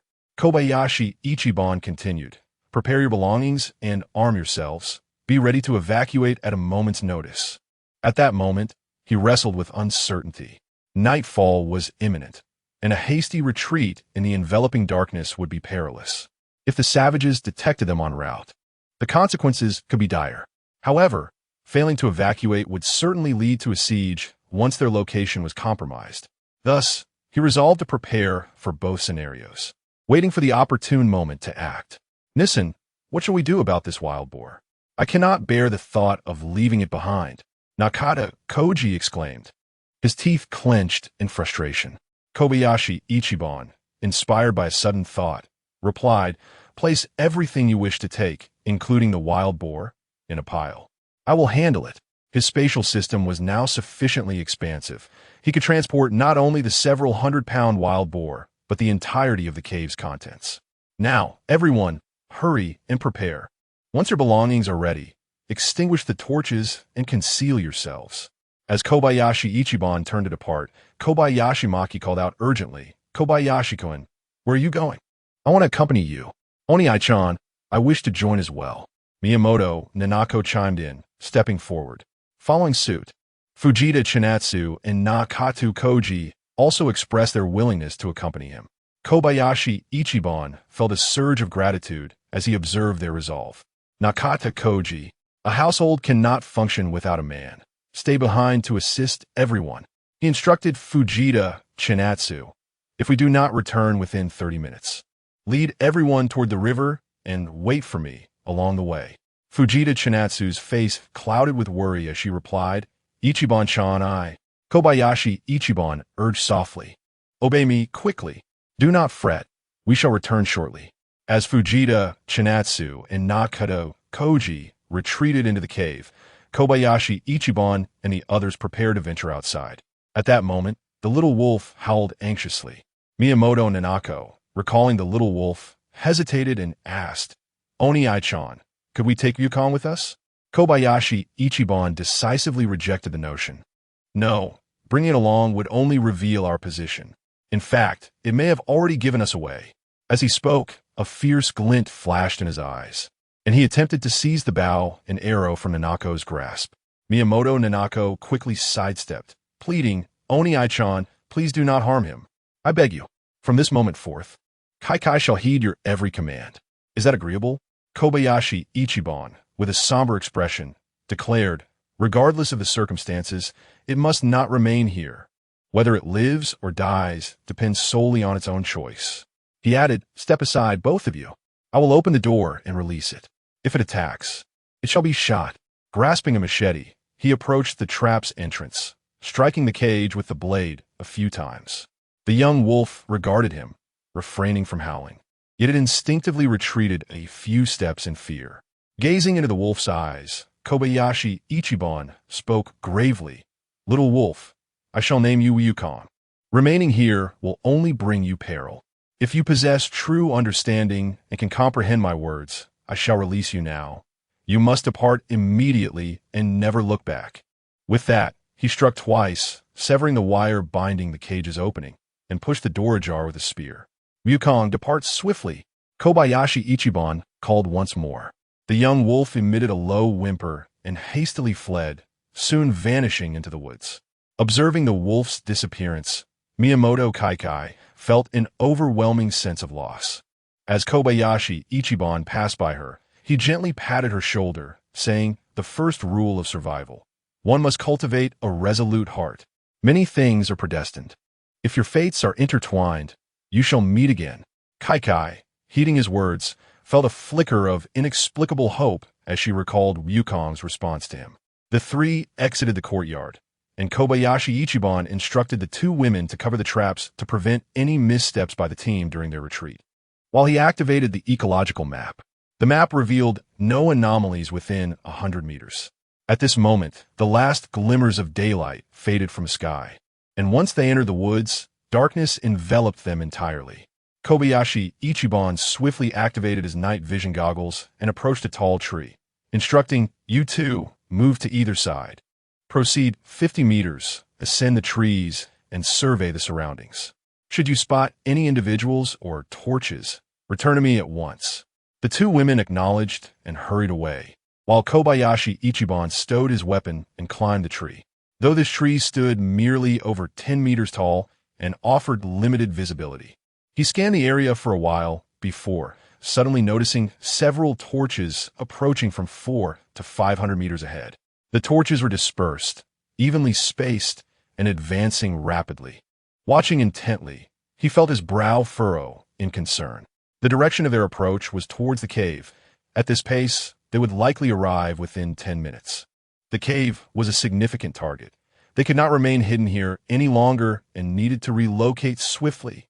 Just as he descended from the tree, Miyamoto Kaikai rushed over, breathless, exclaiming, "Onaikin, many torches are coming this way." "From which direction?" he inquired. "The west, towards that tall tree." A wave of apprehension washed over Kobayashi Ichiban. Had he ordered a retreat towards the river, they would surely have been ambushed en route. At that moment, Koyanomaki also arrived, panting, and reported Kobayashi. A dozen torches are approaching from the east, and they are moving swiftly. Upon hearing this, Kobayashi Ichiban felt a sinking despair wash over him. Surrounded by adversaries, how shall one break free? How can this multitude of family members escape unscathed? Miyamoto Naoko inquired. Onaiken, what should we do now? Kobayashi Yifan pondered for a moment, as if arriving at a resolution, and replied softly, let us retreat to the cave. The three hastened towards the cave. Upon reaching the entrance, they moved aside the trapdoor. And Kobayashi Yifan instructed, you two, quickly return to the cave and gather everyone for a potential evacuation. I will be there shortly. He produced 3 arrows, applying lard to the tips and shafts, then ignited them with a lighter, shooting them sequentially towards the east, south, and west. In the inky darkness, the 3 flaming arrows blazed through the night sky like meteors, shattering the silence, and leaving behind brilliant, searing trails that gradually faded into the obscurity of the distant night. May these arrows serve to alarm and signal, granting him precious moments. Chapter 77. Some individuals you can never fully nurture. Xiao Lin Yifan stored the wild boar meat along with a pile of other items into his spatial system, then took a stroll around the courtyard, gathering everything visible and movable into the system space. With a mighty shout, he attempted to lift the salt-making stone platform, but it remained steadfastly unmoved. Without hesitation, he took a fruit and consumed it, thinking to himself that if not now, when? He hoped this fruit would aid his escape from peril. With another powerful shout, he finally managed to store the stone platform in the system space, then ascended the stone steps and entered the cave. Inside, it was enveloped in darkness, with everyone huddled together, except for a few brave souls. Panic marked the faces of the others. Xiao Lin Yifan stepped aside, suddenly raised his hand, and conjured a lamp. The sight elicited a gasp from the crowd. Shinayama Maki, Fujita Chinatsu, come to my side. I shall lead you out. The two exchanged glances, but without hesitation, approached him. Xiao Lin Yifan gently pushed them, and in an instant, they vanished into thin air. The onlookers gasped in terror, with a few timid individuals retreating a few steps. Time was of the essence. Xiao Lin Yifan could not afford to explain. I understand you have countless questions, and I do not wish to elaborate. Those who trust me unconditionally step to my side. I will guide you to safety. Moments later, Suzuki Kana, the Miyamoto mother and daughter, and Akata Koji were the first to step forward, followed by others who gradually approached. Xiao Lin Yifan ushered them into the space one by one. Still, 5 or 6 individuals trembled at a distance, hesitant to come closer. Perhaps they perceived him as a monster. I will give you 10 more seconds to decide. Xiao Lin Yifan set down the lamp, stored the items piled at the entrance into the system, and returned to the stone chamber to collect the remaining supplies before heading back to the cave entrance. Suddenly, a scream pierced the air, followed by wails of despair. Xiao Lin Yifan quickly stepped outside to look, and saw that several meters away, a dozen torches flickered to life, with 2 positioned just outside the courtyard. The earlier scream must have been a wild man who fell into a trap and was impaled. The wild men arrived swiftly, without time to ponder further. Xiao Lin Yifan drew an arrow and shot it forth. As he prepared to step into the courtyard, a dark wild man shrieked and collapsed. Another wild man hastily discarded his torch and picked up the injured one, retreating. Xiao Lin Yifan aimed and shot again, bringing down the assailant. The advancing wild men halted, crouching low and shouting to one another. Xiao Lin Yifan lowered his bow and retreated into the cave. At that moment, 4 women approached him briskly. After ushering the 4 into the system space, Xiao Lin Yifan's gaze fell upon the 2 women several meters away who refused to come forth. One was 26 years old with a meager affinity score of 67, while the other was in her 40s and not recorded by the system. Xiao Lin Yifan smirked inwardly. Some individuals you can never fully nurture. Some are simply born with animosity towards you. In light of the circumstances, let's each find our own peace. He refrained from uttering another word, retrieving 2 long spears from the confines of his space and casting them onto the ground. After extinguishing the illumination device, he strode directly towards the cave entrance, tumbling onto the platform. At this juncture, the wild men, though slowing their pace, gradually approached. A few cunning individuals among them deliberately extinguished their torches and advanced to the forefront, armed with either spears or bows and arrows. According to the ecological map, nearly 40 of these wild men encircled him from various directions, intent on entrapping him. A forced breakout seemed nearly impossible. It was likely that he would be transformed into a hedgehog before he even crossed the threshold of the courtyard. His sole advantage lay in his ability to see in the dark. He resolved to endure for a while, surviving until deep into the night, and then, taking advantage of their momentary lapse, slip into the woods. With a strategy in mind, Xiao Lin Yifan concealed himself behind the wooden hut. The wild men, seemingly hesitant to launch a full-scale assault, were likely deterred by the recent loss of a companion to an arrow and the fall of another into a trap. They were momentarily uncertain of the number of individuals within the cave and the extent of the trap set. Xiao Lin Yifan laid a dozen arrows on the ground, casually selecting one, drawing it back fully and aiming it at the courtyard entrance. The night was devoid of moonlight, and aside from the occasional flicker of distant torches, the surroundings were enveloped in darkness. Yet for Xiao Lin Yifan, it felt as bright as day. One wild man stealthily approached the courtyard entrance, reaching out to unfasten the door latch when a sharp arrow whizzed through the air, striking him squarely in the throat. Before he could utter a sound, his body collapsed backward, lifeless. The two wild men, trailing him, hastily retreated several meters. Simultaneously, on one side of the courtyard's barbed wire fence, another wild man attempted to scale it. However, the thorns made his ascent precarious. In that moment of indecision, Xiao Lin Yifan released two arrows, both finding their mark, leaving the corpse swaying on the barbed wire. At this point, the wild men were thoroughly deterred from advancing. The map indicated their retreat, pulling back approximately 30 meters to avoid being struck by his arrows. After half an hour of stillness, they remained stationed 50 to 60 meters from the cave entrance, extinguishing all their torches, seemingly preparing to wait until dawn to launch their attack. The night was as dark as ink, rendering visibility in the wilderness exceedingly low. With the night vision device turned off, even the objects 5 or 6 meters away were nearly imperceptible. As Xiao Lin Yifan prepared to stealthily exit the courtyard, he suddenly heard a woman's voice behind him. "Xiao Lin-san, have the wild men departed?" Glancing towards the cave entrance, he saw two women peering at him from the edge of the cave. Xiao Lin Yifan contemplated briefly and replied softly, "The wild men have temporarily retreated, but they surely have not gone far. I expect they will return to the cave by tomorrow. I must leave. Take care of yourselves. Xiao Lin-san, please take us with you." One of the women implored anxiously. "Now you are afraid? You have no chance. The three of you are too conspicuous. If you wish to escape, you must do so separately." As he spoke, Xiao Lin Yifan bent down and moved towards the courtyard entrance. "Xiao Lin-san, wait for us."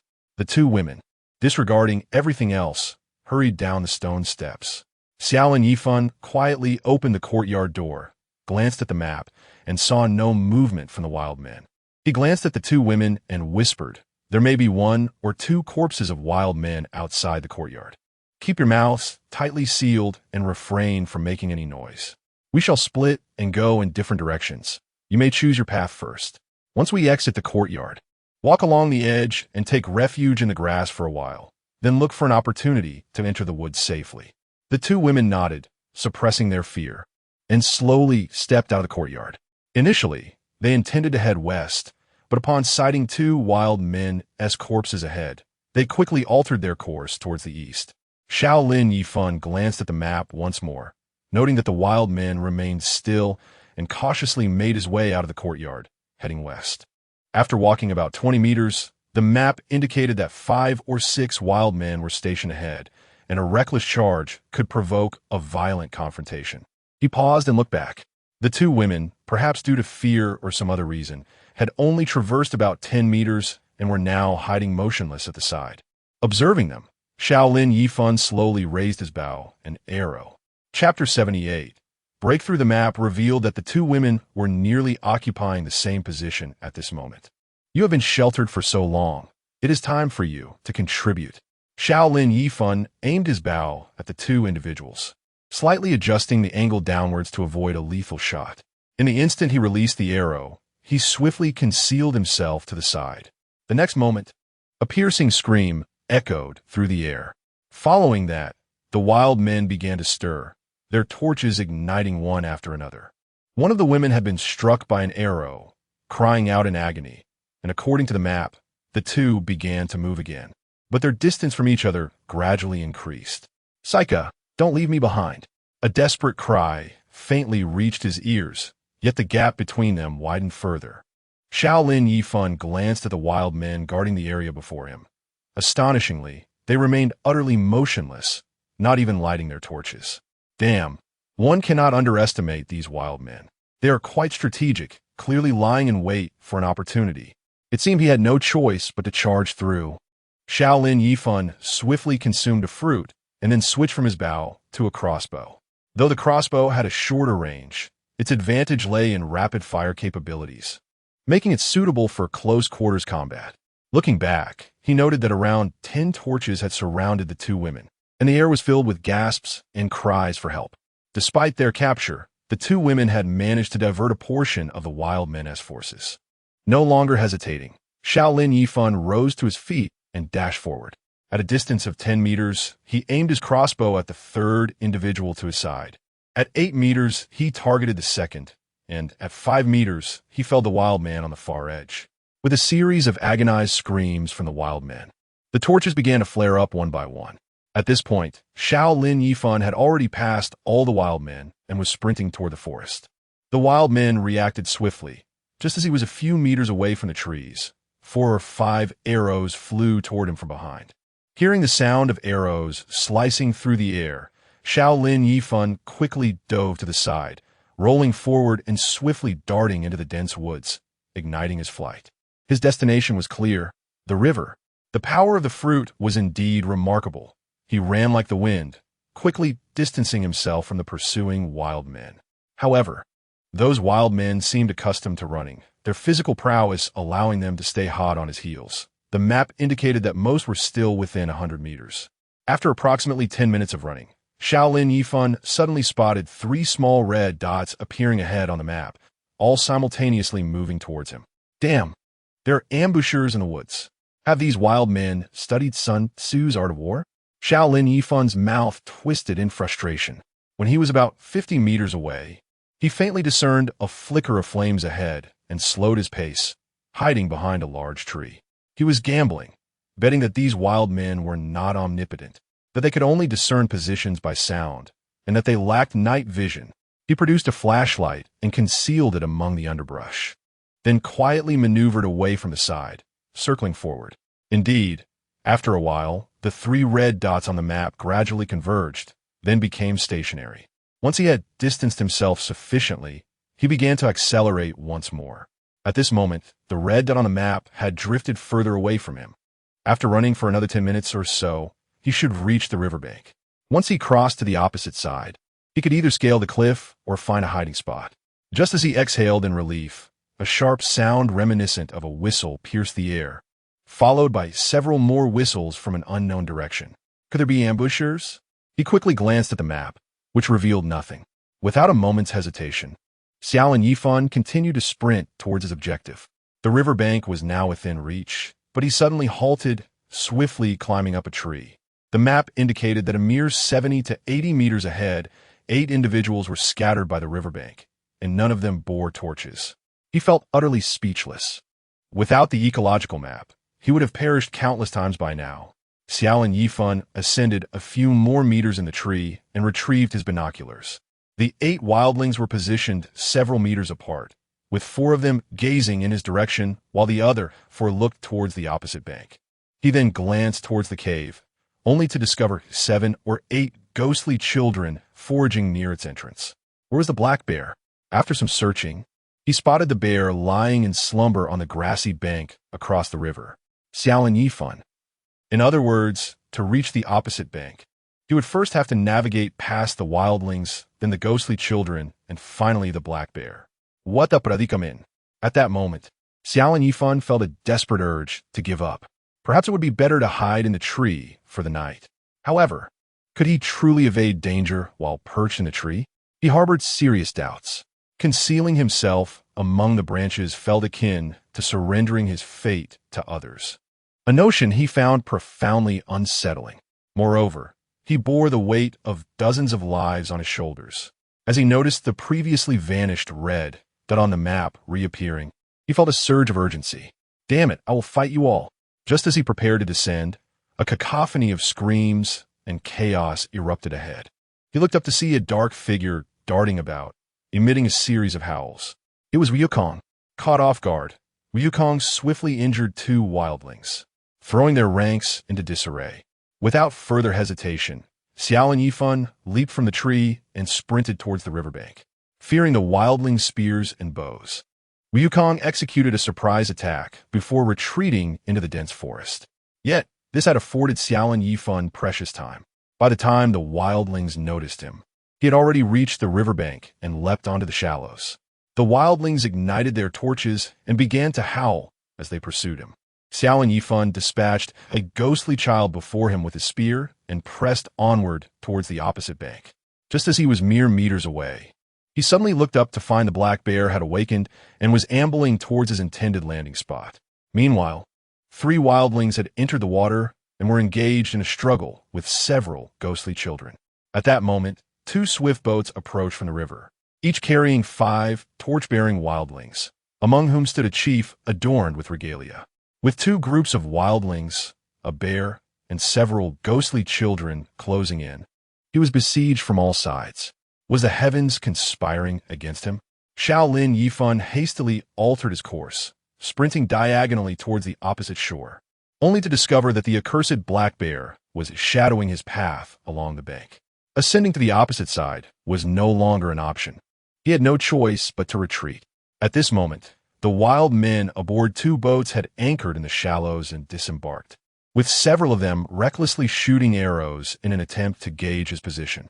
Meanwhile, on the other side, a group of wild men, having emerged from the cave, were pursuing a dark figure that darted erratically in all directions.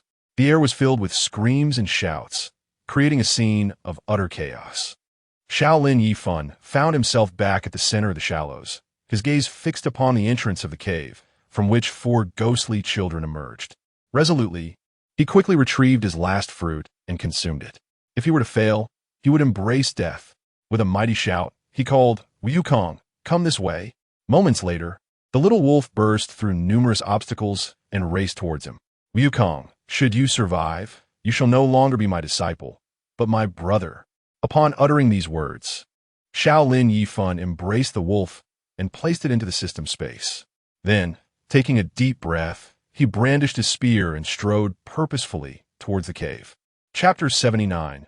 A desperate escape. At this moment, the black bear plunged into the water, swiftly dispatching 2 unwise wildlings with a powerful swipe. Ignoring the remaining wildlings, the bear charged directly towards the cave. It had already caught the scent of Xiao Lin Yifan, the very human who had mercilessly taunted it on that fateful day. Meanwhile, Xiao Lin Yifan was using a spear to lift a ghostly child's corpse and hurl it towards the cluster of wildlings behind him, effortlessly swatting another ghostly child that lunged at him. The black bear was drawing ever closer. Turning around, Xiao Lin Yifan hurled his spear at the bear, instantly wielding a harpoon and a folded wire net in his hands. Gripping the harpoon tightly, he positioned it at the center of the wire net, using it as a shield as he dashed into the cave. He had examined the ecological map beforehand. Aside from a few ghostly children outside the cave, there were only sporadic figures within 50 meters of the cavern, and he felt entirely confident in handling them.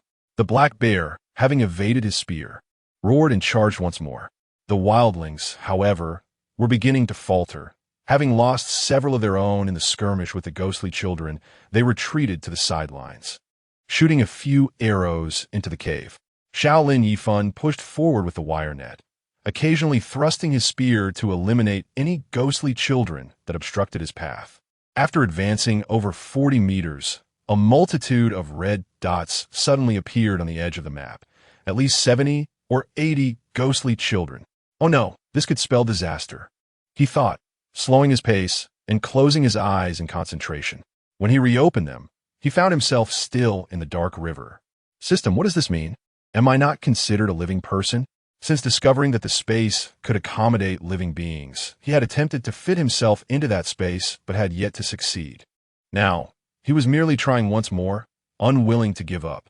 Oh system, you're too formidable. I cannot compete with you. The water in the cave's dark river barely reached his calves. Assessing his surroundings, he noted the river was only 4 to 5 meters wide, surrounded by sheer stone walls. There was no way to circumvent it. He would have to face it head-on. The footsteps of the black bear were growing ever closer. Although its stride had softened, the mere presence of the bear sent the ghostly children fleeing in terror. Xiao Lin Yifan, steeling himself, continued forward another 20 or 30 meters when the sounds behind him suddenly ceased, indicating that the black bear had halted. In a moment of defiance, he turned and shouted, "Hey, big bear, aren't you here to kill me? Come on." The bear, enraged by his taunt, let out a furious roar and lunged forward once more. Xiao Lin Yifan moved forward calmly, waiting for the bear. He pondered deeply. While the ghostly children were unafraid of him, surely they feared the black bear, that fearsome harbinger of death. The bear was notorious for its sporadic forays into the cave to slaughter. As the roar of the black bear grew nearer, Xiao Lin Yifan quickened his pace, emitting a series of low, guttural sounds from his throat. Indeed, the ghostly children had long been traumatized by the bear. Upon hearing its roar, they scattered in fright.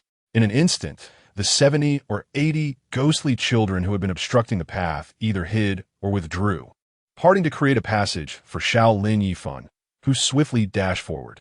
After traversing approximately 50 meters, he encountered another group of 30 or so ghostly children ahead. Unaware of the unfolding chaos, they descended from the cavern walls, drawn towards the noise, and positioned themselves in the water to block his way. Xiao Lin Yifan lowered his voice and emitted a series of peculiar cries, but to no avail. Left with no option, he awaited the arrival of the black bear.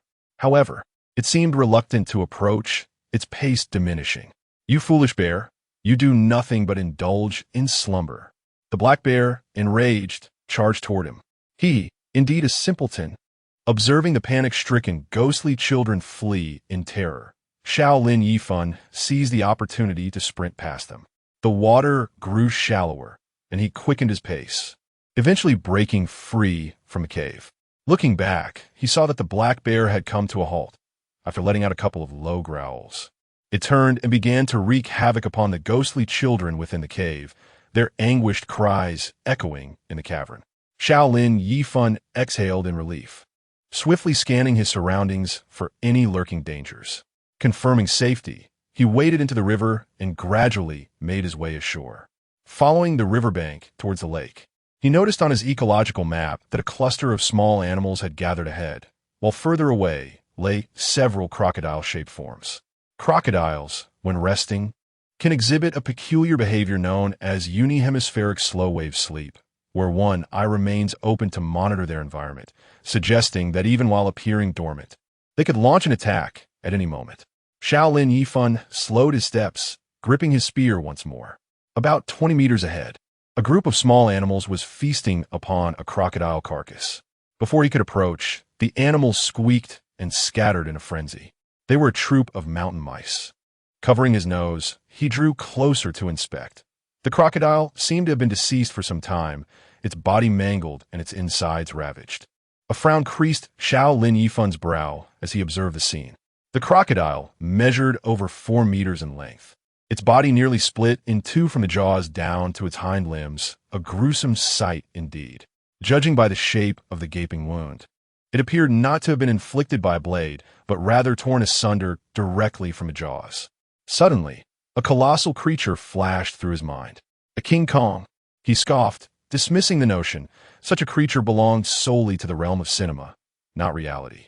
Shaking his head to rid himself of impractical thoughts, he approached the peculiar tree, only to find no unexpected surprises or new fruits. Observing several crocodiles lying motionless ahead, he recognized they were merely feigning sleep, and thus he circumvented them, stepping directly into the woods. After a few minutes, he arrived at a clearing, the very spot where he had battled those men the previous night. Two piles of long-extinguished campfires lay scattered across the clearing, devoid of any human presence. The ecological map reveals that the group of survivors is nestled within the woods, either seated or reclined, precisely consisting of 17 individuals. Yet, the forest is enveloped in darkness, devoid of even a flicker of light. Observing their stillness, one might surmise they are all in slumber. Xiao Lin Yifan sighed inwardly, pondering the absence of a lookout and the unlit campfire. What would happen if a wild beast were to approach? It is nothing short of miraculous that this group has survived thus far. Xiao Lin Yifan initially intended to join them, but abruptly halted his steps. Turning back to the previous thicket, he sought a patch of soft grass to lie upon, resting while contemplating his situation. Survival on a deserted island demands not only skill, but also a resilient mindset and astute thinking. Clearly, the majority of these survivors lack such qualities, rendering them a potential burden. Though he could rescue them once, he could not safeguard them indefinitely.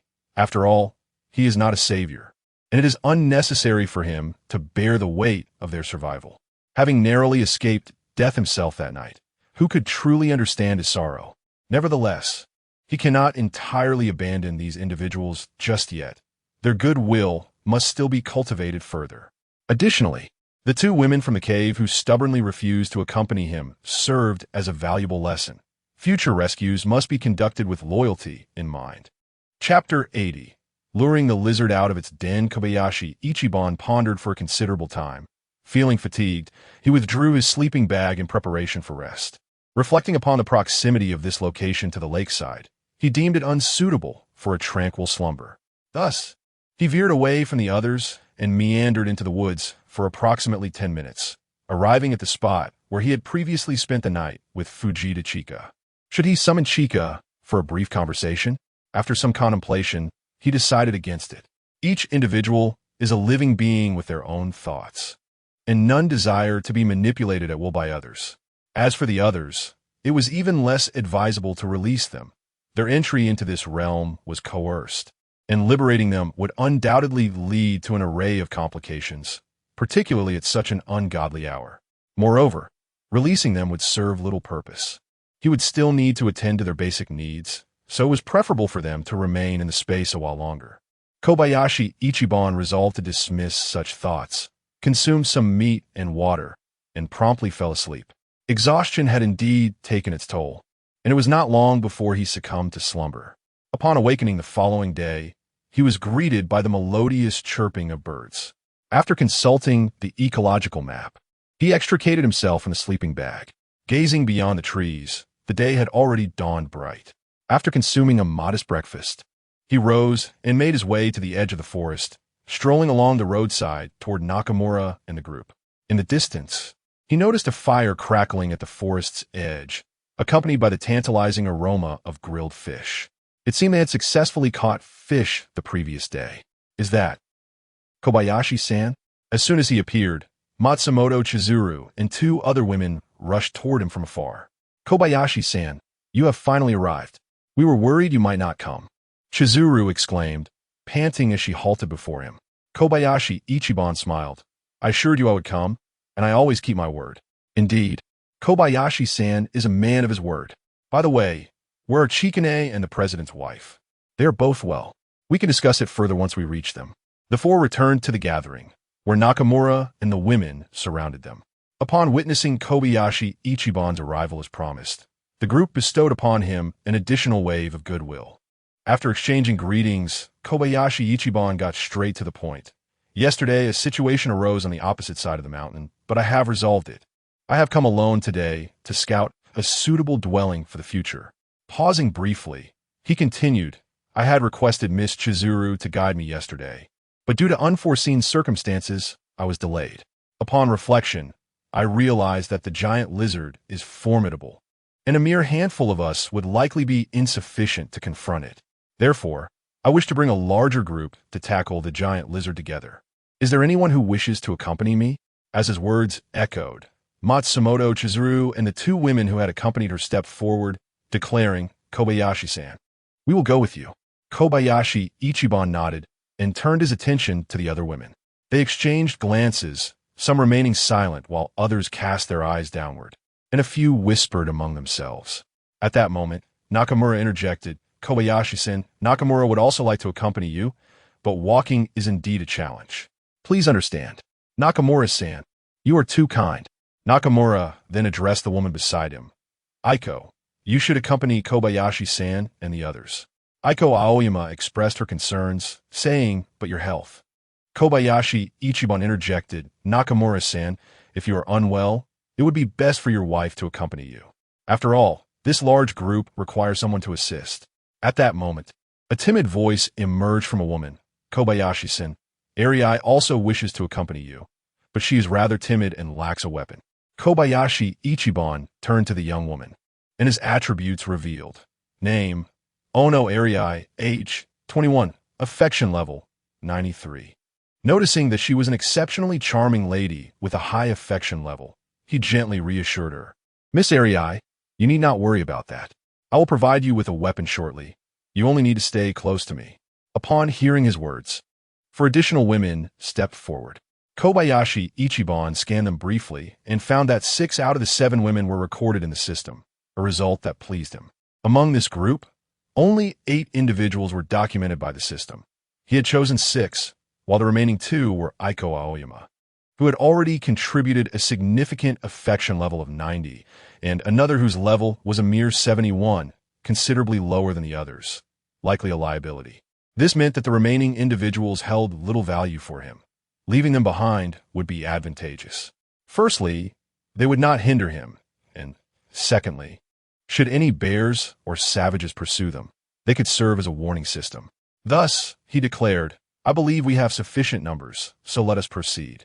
Finish your breakfast promptly and join me." "Kobayashi-san, shall we eat together?"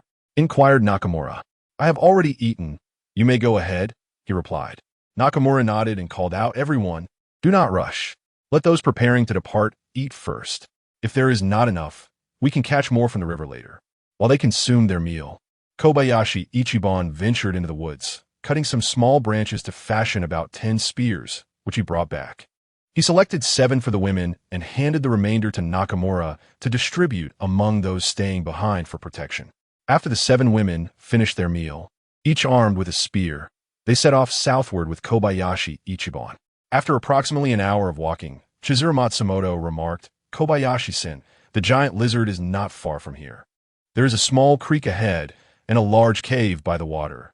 The giant lizard resides there." "How many are there?" "I only see one, and it is quite large and fearsome." Kobayashi Ichiban nodded and opened the ecological map, confirming that a giant lizard lay coiled within a cave about 60 to 70 meters ahead, measuring nearly 6 meters in length, and with its tail likely extending to 8 or 9 meters. "You all wait here. I'll go take a look." He proceeded a bit further without encountering any other giant lizards. Typically, giant lizards prefer solitude, only gathering during mating season or when foraging. Despite their imposing size and fearsome appearance, they move sluggishly. With his current combat prowess and weaponry, he felt no fear. His only concern was whether the lizard's saliva was venomous. What if it spat during their confrontation? He needed to assess the strength of this particular giant lizard before proceeding. As Kobayashi Ichiban approached within 30 meters of the slumbering giant lizard, it gradually opened its eyes. Initially, it believed that a mere glance would terrify the human before it, sending him into a state of utter fright.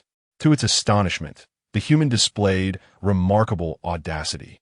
Not only did he remain seated, but he also hurled a stone in its direction. The giant lizard, incensed, immediately rose to its imposing stature, flicking its forked tongue and emitting a series of hissing sounds as it advanced menacingly. Undeterred, Kobayashi Ichiban threw 2 more stones at it before leisurely turning to depart. The giant lizard, having never endured such humiliation since its birth, pursued him relentlessly.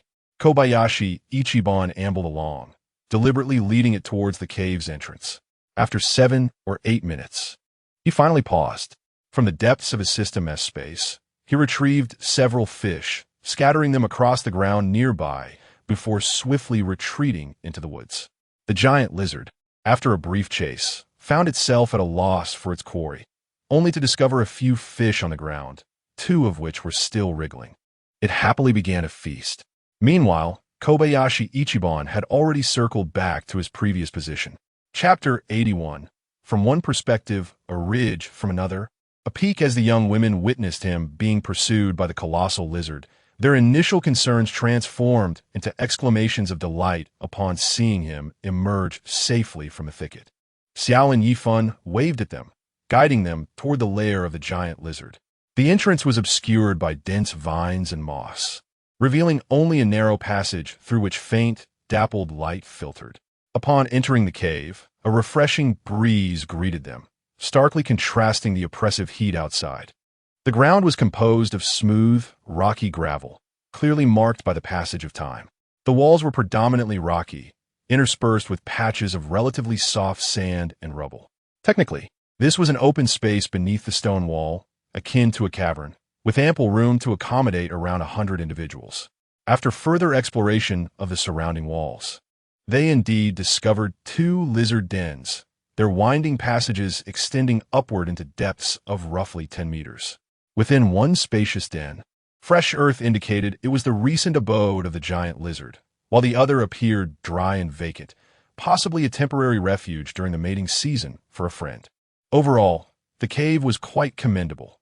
The sole peril lay in the possibility of heavy rain, which could rapidly elevate the water level of the stream outside, threatening to inundate the entrance and compromise their safety. Nonetheless, it seemed to be the most suitable refuge at present. Dear Lizard, I have taken a liking to this cave. Would you kindly shift your position? Glancing at the ecological map, he noted that the giant lizard had yet to return, its whereabouts unknown. The group departed the cavern and ascended towards the lakeside. Matsumoto Chizuru inquired with concern, Xiaolin-san, what if the giant lizard remains in the cave? Feigning a frown, Xiao Lin Yifan replied, the giant lizard poses a challenge. A direct confrontation would be unwise. Let's explore other areas. As they walked along the lakeshore, the terrain here was noticeably higher than that of the Ghost Child Cave, with many shallow banks exposed along the vast lake. Strangely, no crocodiles were spotted along the banks or in the shallows. After a 10-minute trek, they finally observed a curved bend along the distant lakeside. This lake, though not particularly large, stretched endlessly before them. To have such a sizable freshwater lake on a deserted island was indeed a marvel. However, their exploration had yielded little beyond the occasional sighting of large fish, leaving them to ponder the absence of any mysterious lake creatures.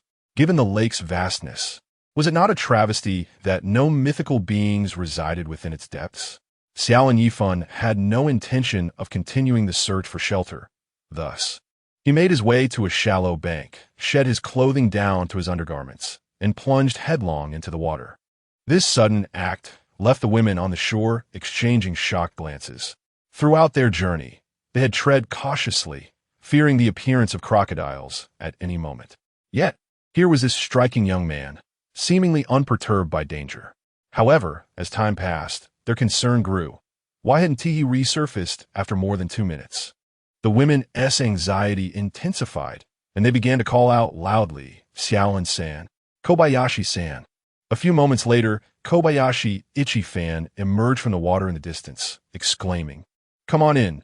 The water's delightful and refreshing."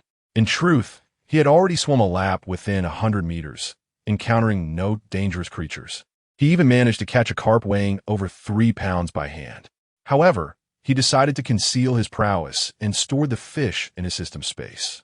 This place, abundant with fresh water and fish, and offering the luxury of spontaneous bath, was undoubtedly a favorite among the young women. Upon hearing his invitation, a few of the girls hesitated before stepping down from the shallow bank. They had not enjoyed a proper wash in several days, and with crocodiles nearby and the fear of encountering mischievous spirits, even when attempting to catch fish in the river, they had only managed to rinse themselves hurriedly before retreating to shore.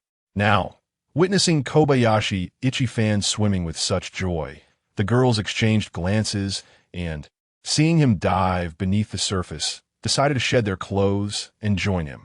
At that moment, it seemed as if Kobayashi Ichifan had perfectly timed his emergence, surfacing just a few meters away. The girls gasped in surprise, some ducking down while others quickly waded into the water, while he swam away, laughing merrily. In the water, Kobayashi Ichifan indulged in backstroke, breaststroke, and diving, reveling in the experience. His current physique, having consumed 6 white fruits, was robust beyond measure. He could sprint on land like the wind and swim with a speed rivaling that of fish. Such an impressive sight left the young women in awe. Suddenly, with a swift turn, he swam back to the girls, asking, "Why aren't you swimming? I assure you, there is no danger in the water." The women exchanged shy glances, their expressions somewhat bashful. Kobayashi Ichifan understood they were still hesitant. "But if you don't let go of your reservations, how will I have the chance to enjoy this with you? Ladies, in such a beautiful setting, with such pristine waters, let us elevate our thoughts. Cast aside burdens and distractions. Simply focus on liberating your bodies in this moment." As he spoke, he took a few steps forward, pulling Matsumoto, Chizuru, and Ono Eri into the water with him. Women are inherently emotional beings. Sometimes, all that is needed is a valid reason to act. Kobayashi Ichifan's heartfelt words resonated deeply within them. Seeing Matsumoto, Chizuru, and Ono Eri swimming alongside him, the other 3 capable swimmers shed their inhibitions and dove into the water as well. The remaining 2 girls, however, looked on with regret, lamenting their decision not to learn how to swim earlier. If only they could join Kobayashi-san without restraint. As he observed the 5 girls swimming, Kobayashi Ichifan plunged back into the water, activating his night vision goggles. These goggles were remarkable, functioning not only in darkness, but also filtering light waves in the water, rendering the images with clarity. Indeed, the view from underwater was a marvel, revealing a world that appeared vastly different from that above the surface. After swimming for a considerable time, he found himself unable to continue, and were it not for a lingering sense of shame, he might have indulged in a fervent embrace with them. Xiao Lin Yifan resurfaced and swiftly swam to the girls, wrapping his arms around Matsumoto Chizuru and Ono Eri, one on each side, urgently exclaiming, "Quickly, let's get to the shore, there may be danger." Upon hearing this, Matsumoto Chizuru and Ono Eri clung to him tightly, while the other 5 girls were equally alarmed, hastily swimming towards the shore. Once they reached land, the 2 girls still dared not let go.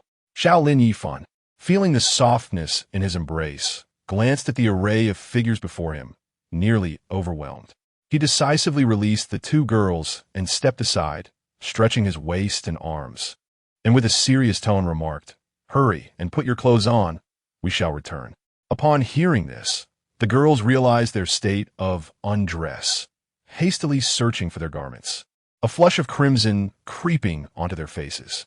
Chapter 82. Affection surpassing 2,100, surrounded by ladies after the ladies had donned their attire. They turned their gazes towards the gentleman nearby, bathed in the afternoon sunlight. His bronze skin gleamed under the sun, and his sculpted chest and abs resembled iron castings, presenting a physique that stood tall and proud like a mountain crag. Ah, such form, such complexion, such a chest, such abs, and, moreover, he had not indulged in any peeking. Instead, he had thoughtfully reminded them to dress appropriately. What commendable virtue! Suddenly, a wave of affection surged forth. Ding! Detected the host's accumulated affection has surpassed 2,100. The system rewards are as follows. 1. Reward. 1 canoe, placed 100 meters away in a realistic environment. 2. Reward. A personal system space of 3 cubic meters. Current total system space is 73 cubic meters. A canoe?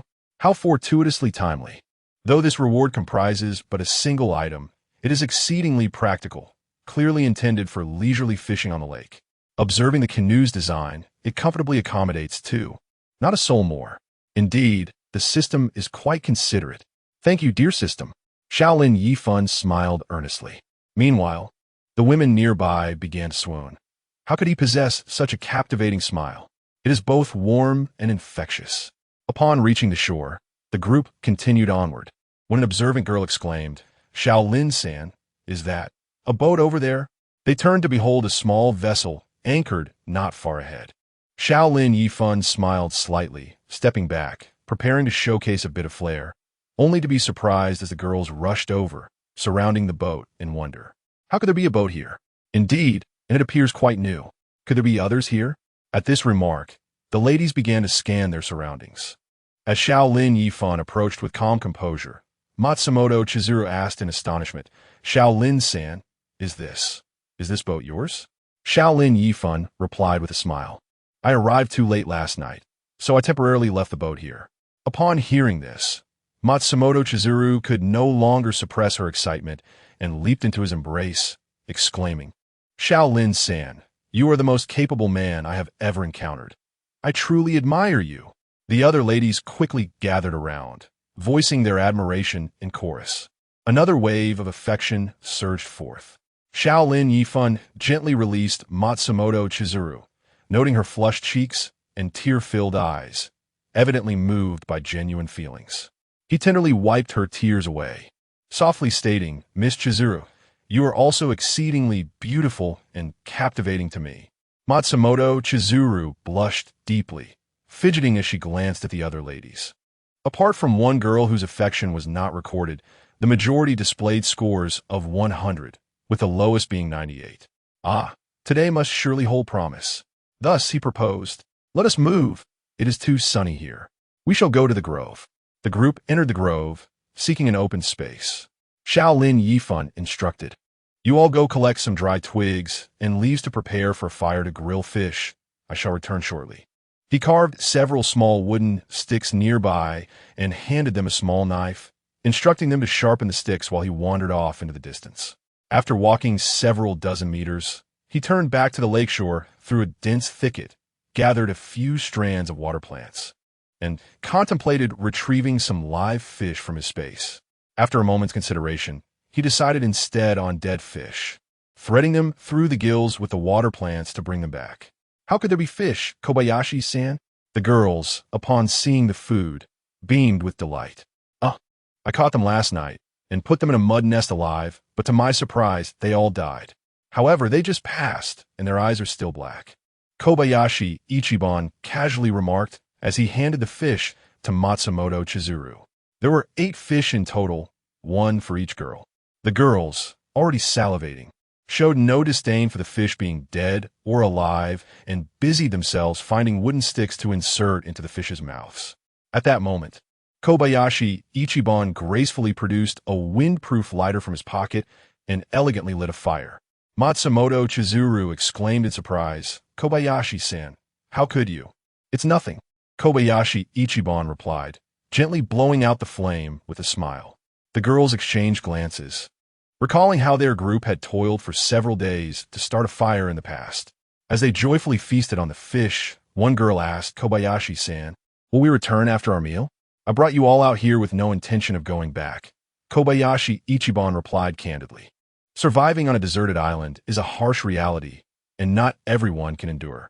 In fact, I had you make a choice this morning. I can only say you are fortunate to have chosen me. Upon hearing this, the girls exchanged silent looks, momentarily at a loss for words. After finishing the last bite of fish, Kobayashi Ichiban magically produced a bottle of mineral water from behind him, took a couple of sips, and said, of course, you are not my slaves. I will not restrict your freedom. I'm going to rest in the back for a while. If you wish to return, you may do so at any time.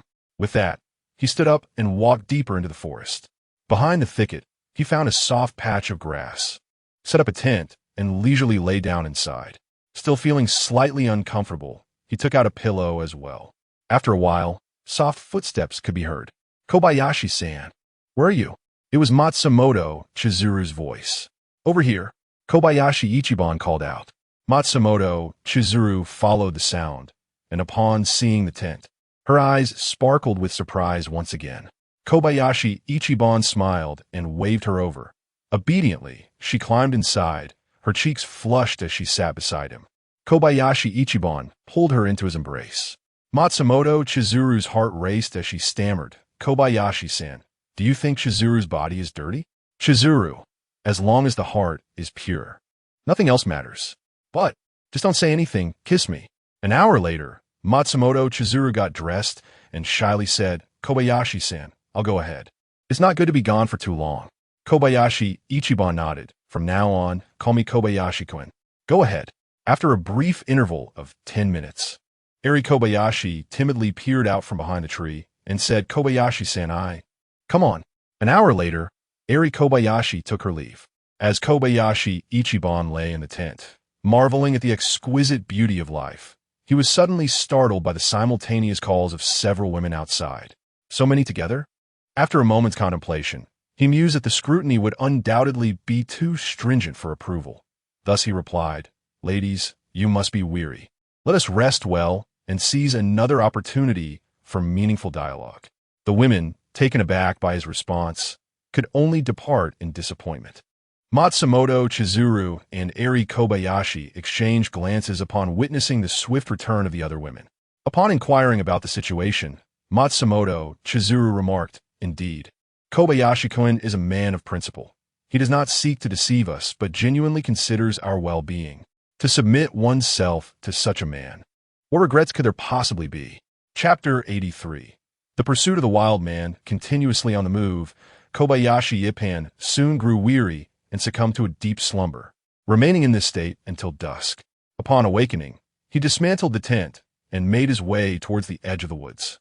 By this time, the women had already risen, engaging in soft laughter and conversation, experiencing an unprecedented sense of ease. Nearby, they had gathered a considerable amount of dry twigs and branches, seemingly preparing for the night ahead. Upon seeing Kobayashi Yifan, the women stood in unison, their faces aglow with smiles directed at him. He cast a glance at them, feeling quite content. Their favorability had all reached a perfect score of 100, signifying a most loyal little team. Thus, he cheerfully remarked, I am preparing to catch some fish. If you're interested, feel free to join me. The women, upon hearing this, became instantly intrigued and eagerly followed him. Matsumoto Chizuru inquired as they walked, Kobayashi-kun, are you going to spearfish? The water here seems rather deep. Not spearfishing, but net fishing, he replied. Net fishing? Where's the net? The women exchanged puzzled glances. Yet no further questions were posed. This man before them was shrouded in mystery. It seemed that in his eyes, nothing was beyond his capabilities. Arriving beside a small boat, Kobayashi Yifan shed his clothes and plunged into the water. Moments later, he emerged with a fishing net in hand. Kobayashi-san, did you hide the fishing net below? Indeed, I concealed it to prevent others from taking it, he affirmed.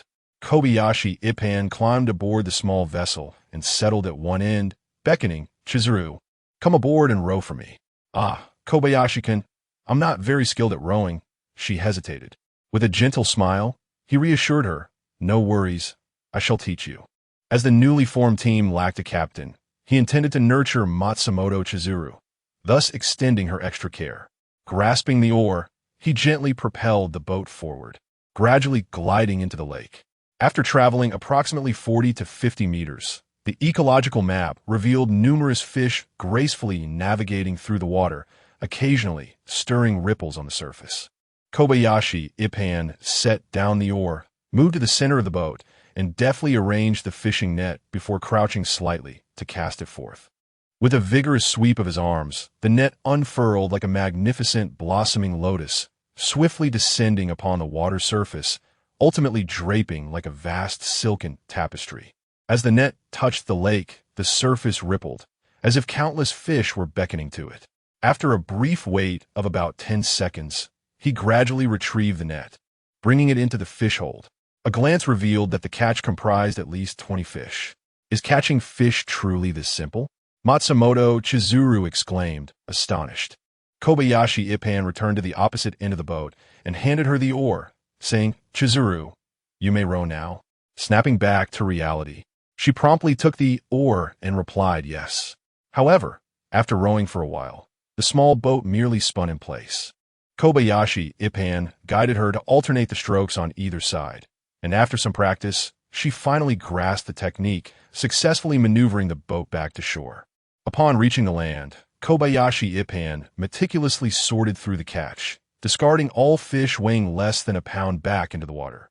Observing the perplexity among the women, he remarked, our sustenance is drawn from nature, Thus we must express our gratitude towards it and cherish its gifts. These fish are still juvenile, hence I have released them. Otherwise, it would disrupt the ecological balance. Upon hearing this, the women nodded in agreement. Indeed, Kobayashi Ishifan is a person of great compassion. He took 8 fish, leaving the remainder in the boat's hold, adding some water, confident that they would remain viable until the morning. Upon returning to the woods, he kindled a bonfire, and the group shared laughter and conversation while dining. As night descended, witnessing the sparks of enthusiasm in the girl's eyes stirred something within Kobayashi Ishifan, yet pressing matters loomed. Thus, he stated, "You shall spend the night here.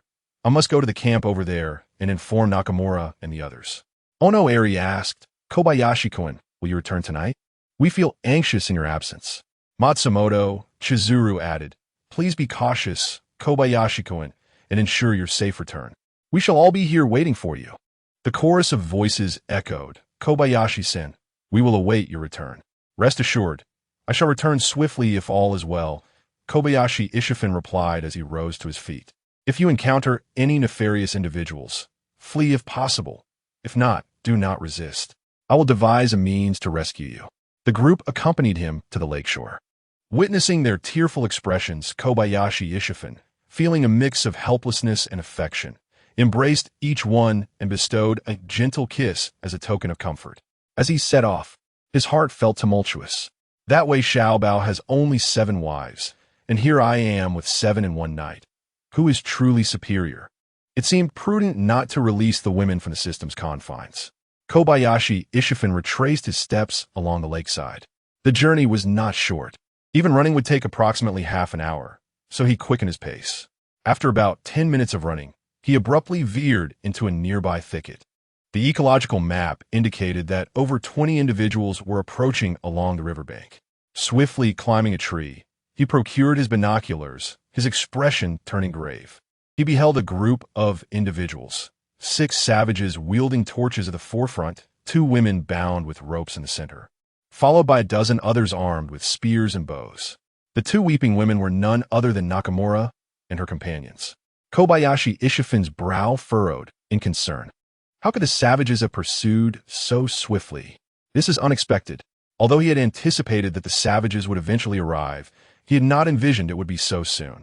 Logically, the savages should lack the audacity to traverse the Ghost Child Cavern, given it is inhabited by a host of individuals armed with surgical precision.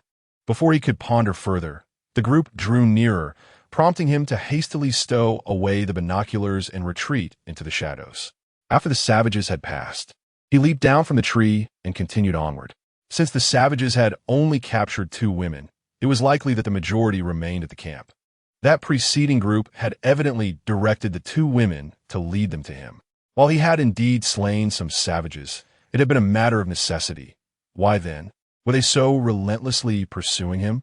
A sudden thought crossed my mind, recalling the savage I had slain long ago, a memory now veiled in the mists of time, with no witnesses left to attest to it. The tribe of savages should be unaware of such an event. Lost in contemplation, Kobayashi Ichiban instinctively quickened his pace.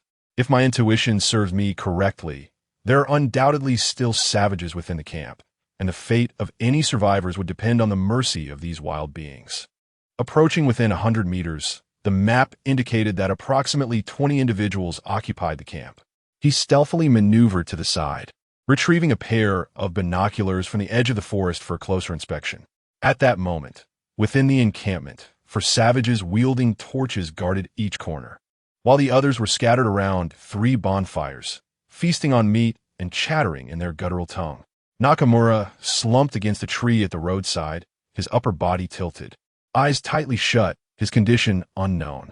Aiko Aoyama and several other women were bound together back to back, resembling a bundle of rice dumplings, their faces ashen as they sat on the grass not far from the fire. In front of them sat a solitary figure, a woman, and upon closer inspection, it was unmistakably Ayaka Hashimoto, the very woman I had abandoned in the cave. Chapter 84. A carnage unleashed by connecting the dots. Everything becomes clear. Ayaka Hashimoto, during her escape from the cave, was captured by the savages. Perhaps unable to withstand their interrogation, She divulged her identity and even confessed to the slaying of a savage, explaining why they pursued her relentlessly. At that moment, the savage chief, adorned with a headdress, abruptly snatched a piece of meat from the roasting spit and hurled it before Ayaka, uttering two loud phrases. Ayaka hesitated, picked up the meat from the ground, brought it to her lips, took a bite, but immediately discarded it, rushing to the edge of the woods to vomit. Witnessing her reaction, the savages erupted in a cacophony of mocking laughter. Observing this scene, Kobayashi Ichiban could not help but furrow his brow. There were no ropes binding Ayaka, and judging by the savages' attitude towards her, they had no fear of her escaping. Could it be? It seemed he had underestimated the deviousness of this woman. Ayaka Hashimoto and the savages were clearly in cahoots.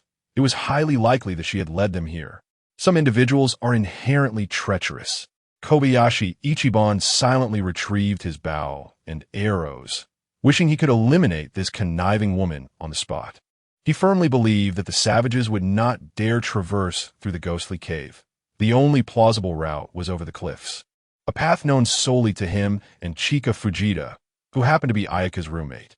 Though his grip on the arrow relaxed, he reminded himself to remain calm. Nakamura and the 5 bound women, alongside the 2 guides, totaled merely 8 individuals. Originally, there had been 10 in their party, where had the other 2 vanished. Under the savage assault, it was impossible for anyone to have escaped. As he pondered, his brow knitted once more. Glancing at Ayaka, who was still squatting and retching, an overwhelming wave of nausea surged within him, growing ever stronger. He could no longer afford to linger. Hastily, he ventured deeper into the woods. After only a few paces, he retched violently. Tonight, he had witnessed the savages' brutality. The flesh they consumed was undoubtedly human. After heaving 2 or 3 more times, the sounds of shouting and movement jolted him back to reality. With no time to think, he dashed into the woods, swiftly concealing himself behind a large tree. Consulting his map, he noticed 4 savages approaching from different directions. Damn it, tonight, I shall show you the might of my prowess. Lacking a surrounding encirclement, he felt no fear. The savage's cruelty had ignited a fierce desire for vengeance within him. The forest was shrouded in darkness, and thus the savages moved at a deliberate pace, wielding torches and maintaining a distance between one another, forming a vague line as they searched for him. You may not see me, but to my eyes, it is as bright as day. Kobayashi Ichiban drew his bow, aiming for the throat of the 3rd savage. With a swift whoosh, the arrow flew forth. Before the savage could utter a sound, he fell lifeless to the ground. The other 3 wild men, upon hearing the commotion, quickly crouched down and shouted loudly. Xiao Lin Yifan had stealthily shifted to the left for over 20 meters, drawing his bow once more to shoot through the head of the first wild man who had peered out. The remaining 2 wild men, however, were stubborn. Instead of retreating, the second one charged towards him with a spear in hand.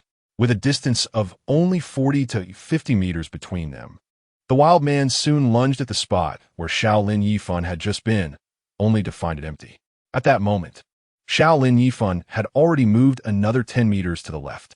The 4th wild man, having listened for a while, also crouched down and stealthily approached. If he had rushed over quickly, Xiao Lin Yifan might not have been able to hit him, but now observing the slowly moving target before him, he felt a cold smirk rise within. He decisively released the arrow. With a dull thud, the arrow pierced through the side of the wild man's neck and exited, sending him tumbling to the ground. The last wild man, hearing the commotion, raised his spear and hurled it with force towards Xiao Lin Yifan. The spear lodged itself into the ground just 2 meters away, still vibrating. Xiao Lin Yifan feigned a cry of pain. Sure enough, the wild man, hearing this, drew his bow and brandished his stone knife as he rushed forward. Unbeknownst to him, the next moment, an arrow had already found its way into his heart. Xiao Lin Yifan swiftly approached, confiscating the bow, quiver, and spear, and extracted the arrow from the wild man's chest, placing it all into his system storage. He repeated this with the other 3 wild men, stripping them of their possessions. Having swiftly dealt with 4 wild men, Xiao Lin Yifan's confidence soared. The enemy was visible, while he remained concealed. This sensation was exhilarating. He gazed ahead, gradually advancing with an increasingly frigid expression.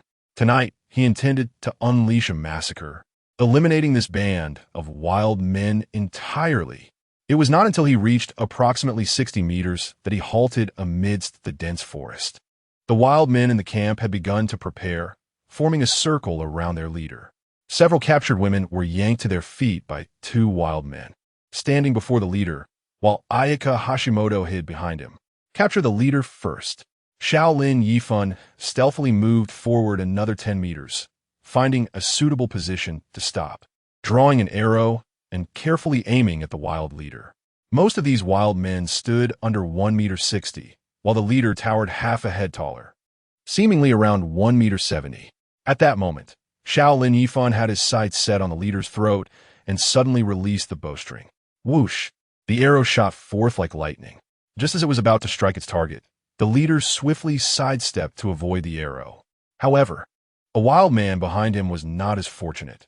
The arrow penetrated his right eye, exiting through the back of his head, and after flying 3 to 5 meters, he struggled on the ground for a moment before falling still. The wild men erupted into chaos, and the four standing at the forefront yelled and dashed into the woods. 2 minutes later, the previously noisy forest returned to a serene silence. Xiao Lin Yifan once again positioned himself in the same spot, counting the remaining 9 wild men in the camp. At this moment, the wild men had reformed their ranks, and the 5 women who had previously been bound were now free of their restraints, standing in a line with their hands tied behind their backs, positioned before the wild men. Behind each woman stood a wild man, brandishing a spear against their necks. Suddenly, one of the wild men approached the front of the line, shouting loudly into the woods in a language that was incomprehensible to him, intermittently striking the women with his spear. Although Xiao Lin Yifan could not understand the words, he surmised the implications. Did they believe they could coerce him with just these few women?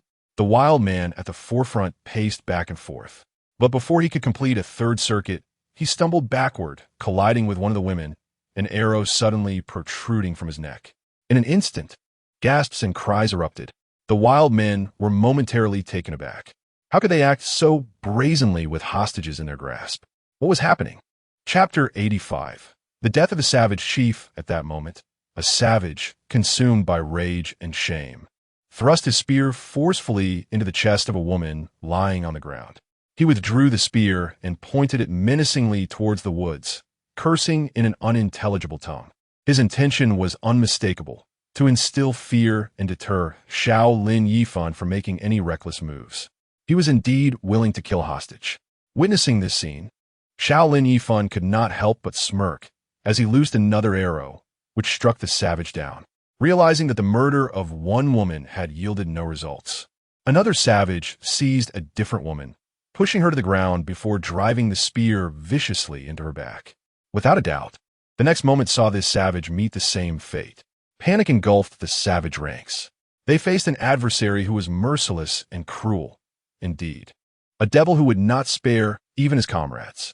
The savage chief swiftly altered his strategy, shouting loudly as he and the remaining savages hastily retreated into the forest, dragging 3 women with them, hiding behind several large trees and extinguishing their torches. This reaction was undeniably swift. It was unfortunate for them to encounter the night-visioned Xiao Lin Yifan. He remained unhurried, taking a few steps forward at an angle to adjust his position. In the pitch-black forest, silence enveloped both parties. After a few minutes, a voice suddenly broke the stillness from within the savages. Xiao Lin Yifan, I know it's you. You are but a coward, lurking in the shadows. Where is your courage? The voice was unmistakably that of Ayaka Hashimoto. This wretched woman was merely attempting to provoke him into revealing his position. Very well, let it be as you wish. After a brief silence, he replied, Ayaka Hashimoto, why have you betrayed us? A fit of manic laughter echoed through the woods, followed by Hashimoto's taunting words, having fallen into the hands of the savages. My future will surely be worse than death, but do not think you will fare any better. Xiao Lin Yifan, you abandoned me to flee for your own life. You are a coward, a loathsome maggot. As she spoke, 3 savages stealthily approached Xiao Lin Yifan, but suddenly he heard no more sounds from them. Naturally, he observed their movements closely. Just as he hoped they would reveal themselves, he quietly retreated 10 meters, granting them ample space to advance. Suddenly, the savage at the rear collapsed backward, uttering a garbled cry before falling silent. An arrow had pierced his throat, and the shot was unmistakably the work of Xiao Lin Yifan. Whoosh! Whoosh! The remaining two savages, attempting to discern the direction, loosed their arrows in succession. Though their aim seemed somewhat haphazard, one arrow flew past him, barely 50 centimeters away. Xiao Lin Yifan stifled a cry of pain. Upon hearing his shout, not only did the two savages rush towards him, but two more emerged from behind the trees. Internally, Xiao Lin Yifan chuckled. Although these savages possessed some knowledge of military tactics, they appeared to lack intelligence. At this moment, he had taken refuge behind a large tree about 10 meters to his right, his arrow aimed at a savage lurking behind him. Whoosh! He released the arrow and simultaneously rolled forward to take cover beneath a tree 3 meters away. His bow transformed into a crossbow. The struck savage collapsed to the ground, still alive but wailing in agony. The remaining 3 savages rushed towards his previous position, shouting and loosing arrows. Xiao Lin Yifan aimed his crossbow at the foremost savage and decisively shot him down. As the second savage charged within 3 meters of him, he felled him with another precise shot. Meanwhile, the third savage lunged at him with a spear aimed at his chest. Xiao Lin Yifan swiftly leaned back and retreated, the spear grazing past him. He quickly turned, brushing past the savage, and switched from his crossbow to a hefty blade, swinging it towards the savage's back. The blade found its mark, and the savage tumbled to the ground, howling and thrashing with his spear in a frantic display. Xiao Lin Yifan retreated 3 meters, aiming his crossbow at the savage's throat and releasing another bolt. Silence enveloped the woods once more. Shaking off his garments, Xiao Lin Yifan approached the savage leader slowly. At this moment, the savages in the forest had mostly been vanquished, leaving only the leader.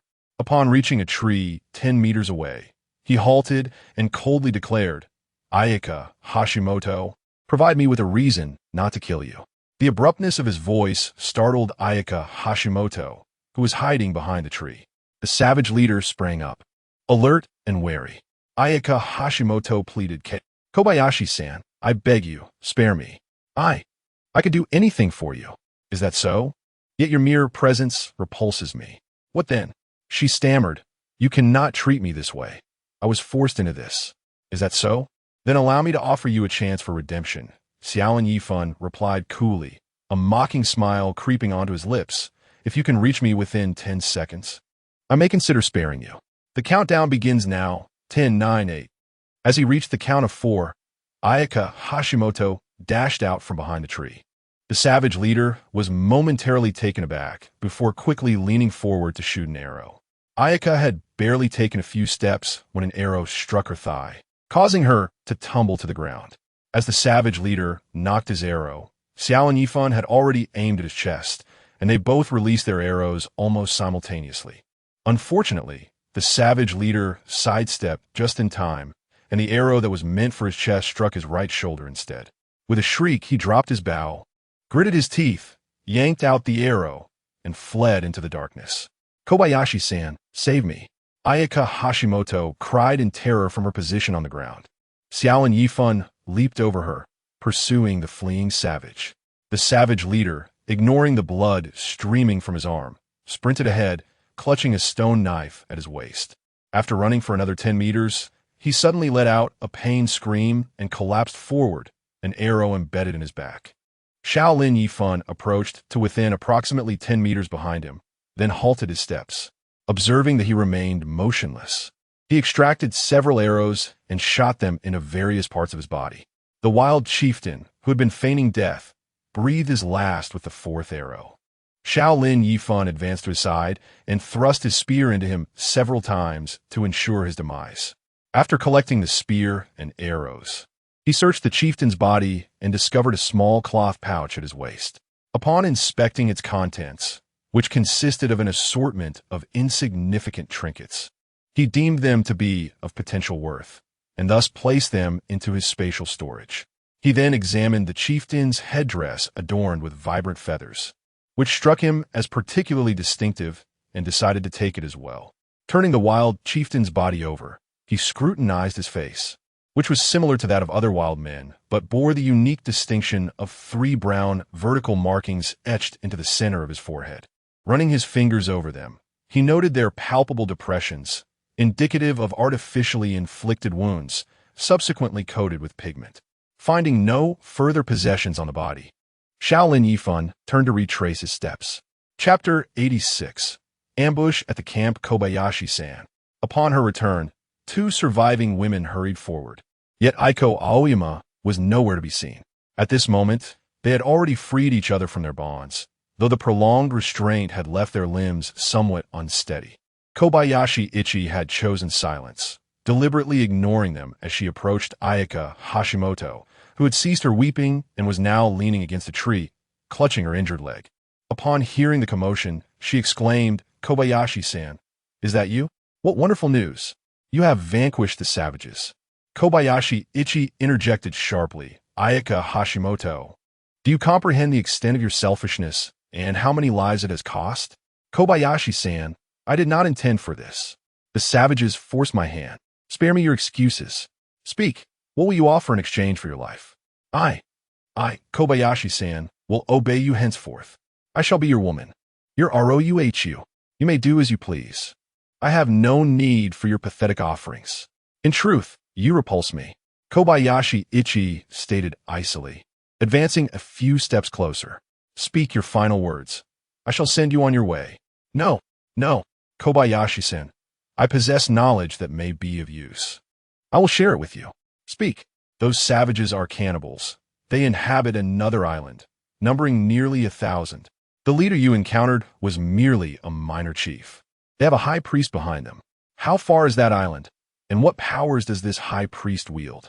The savages did not disclose that information, and I only know fragments. Then you have run out of time. No, Kobayashi-san, you cannot treat me this way. Before she could finish her plea, the blade in Kobayashi Ichi's hand had already sliced through her throat. Ayaka Hashimoto clutched her neck, struggling in agony until moments later she collapsed lifelessly to the ground. The 2 women behind her, terrified beyond measure, stumbled away from the woods in a panic. Kobayashi Ichi sheathed her knife and exited the forest at a measured pace. Meanwhile, Aiko Aoyama leaned silently against Nakamura, weeping. Remarkably, Nakamura had survived, though his countenance was pale and his eyes barely open. Kobayashi Ichi approached him, squatting beside him, and inquired, "Nakamura-san, how do you fare?" Hearing her voice, Nakamura slowly opened his eyes wider, managing a faint smile. "Kobayashi-san, my injuries are grievous. I fear I shall not last much longer." After assessing the severe wounds on his abdomen, which bore 2 gaping holes, it was indeed a miracle he had endured this long. Kobayashi Ichi sighed softly, preparing to leave them in solitude for their final farewells. But Nakamura suddenly called out to her, "Kobayashi-san, before I depart, I have a request. Please, take care of Aiko. Ensure she survives. Should you find her appealing, you may." He coughed violently several times, blood seeping from the corner of his mouth. After a brief pause, he continued, "Kobayashi-san, you may find my words peculiar, but this is my love for her. Nothing is more important than her existence." Upon hearing this, Kobayashi Ichi's brow furrowed in confusion. Yet by the end, he seemed to grasp the sentiment. Was this a pathological love, or perhaps a selfless one? Did it matter, even if he was labeled? Nakamura then spoke again. "I understand that you may feel uneasy, Kobayashi-san, but I assure you, I will not let your assistance go unreciprocated. This ring, it is a token aligned with Aiko's birthday. If one day you return to civilization, you may acquire immense wealth." As he spoke, he struggled to remove a signet ring from his left thumb and placed it into Kobayashi Ichi's hand. "Kobayashi-san, please, I implore you," he gasped, "even as a spirit. I shall not forget. I will be grateful." With that, Nakamura exhausted his final breath, having conveyed all he wished to express, and his hand fell limp, lifeless. Aiko Aoyama hung her head, her eyes devoid of tears, merely clutching her deceased husband's hand with a mournful expression. Kobayashi Ichi accepted the ring and rose to his feet. He cared little for wealth, but Nakamura's dying words stirred something profound within him. Just as he was about to speak, faint footsteps echoed in the distance. The ecological map revealed that over 20 individuals were approaching. The savages have returned. We must depart quickly. The farther away, the better. Kobayashi Ichi called out, hastily darting into the woods. Aoyama paused for 2 seconds, then, finally comprehending, waved at the two girls standing afar and swiftly vanished into the thicket. Kobayashi Ichi stealthily advanced, keeping a distance of over 30 meters from the roadside, silently observing the savage group pass by. Suddenly, their procession halted, followed by a chorus of shouts as the savages hurried toward the campsite. Without hesitation, Kobayashi Ichi released his first arrow. Upon witnessing a companion collapse unexpectedly, the savages erupted in chaos, with 5 torch-bearing individuals charging directly into the dense forest. Kobayashi Ichi remained calm, shooting as he retreated, taking down 2 more savages. Observing this, the remaining savages paused, hastily lifting their fallen comrades and retreating from the woods. Have they surrendered so easily? Seeing the savages not pursue, Kobayashi Ichi felt a pang of disappointment. Failing to eliminate these savages could lead to dire consequences. Yet, if they were overly cautious, striking would prove challenging. He swiftly advanced a few steps, loosing 3 arrows into the chaotic throng of savages, and to his surprise, struck one in the rear, eliciting a howl of pain. In an instant, a barrage of a dozen or so arrows was loosed in his direction. Kobayashi Ichi quickly sought refuge behind a tree. Thud! Thud! Thud! Several arrows landed beside him, some embedding themselves into the ground nearby. Others lodged into the trunk of the great tree in front of him. Damn, that was close. He quickly surveyed the map. The savages did not pursue, but instead continued to distance themselves. Steadying himself, Kobayashi Ichi cautiously followed their path. Before long, a cacophony of voices erupted from camp, followed by a series of mournful wails. It was evident that the wild men had discovered the numerous lifeless bodies of their fallen comrades, including that of their chieftain. Xiao Lin Yifan knocked an arrow, holding his breath as he awaited the ensuing chaos. Indeed, mere seconds later, 7 wild men came charging towards him, their cries echoing in the air. They must have been driven by the desire for vengeance upon witnessing their leader's demise. Ah, how I relished the fervor of such valiant warriors. As the foremost wild man approached within a mere 50 meters, Yifan hesitated no longer and released his first arrow, which struck true, sending the wild man crashing to the ground. He swiftly shifted his position and loosed a second arrow, claiming yet another foe. Observing this, the remaining wild men discarded their torches and instinctively spread out to either side. The one still clutching a torch slowed his pace, lingering at the rear, occasionally using the trees for cover. It was indeed a cunning strategy, employing the torchbearer to divert attention while the flanking members surged forward to launch a surprise attack. Yet, how unfortunate for them. I could see everything. I only wish they would come closer. Chapter 87. Annihilation of the Savages. Kobayashi Ichiban swiftly retreated several meters before commencing his onslaught against the savages. Aside from a single arrow that missed its mark, the remaining 4 arrows found their targets, claiming the lives of 4 savages.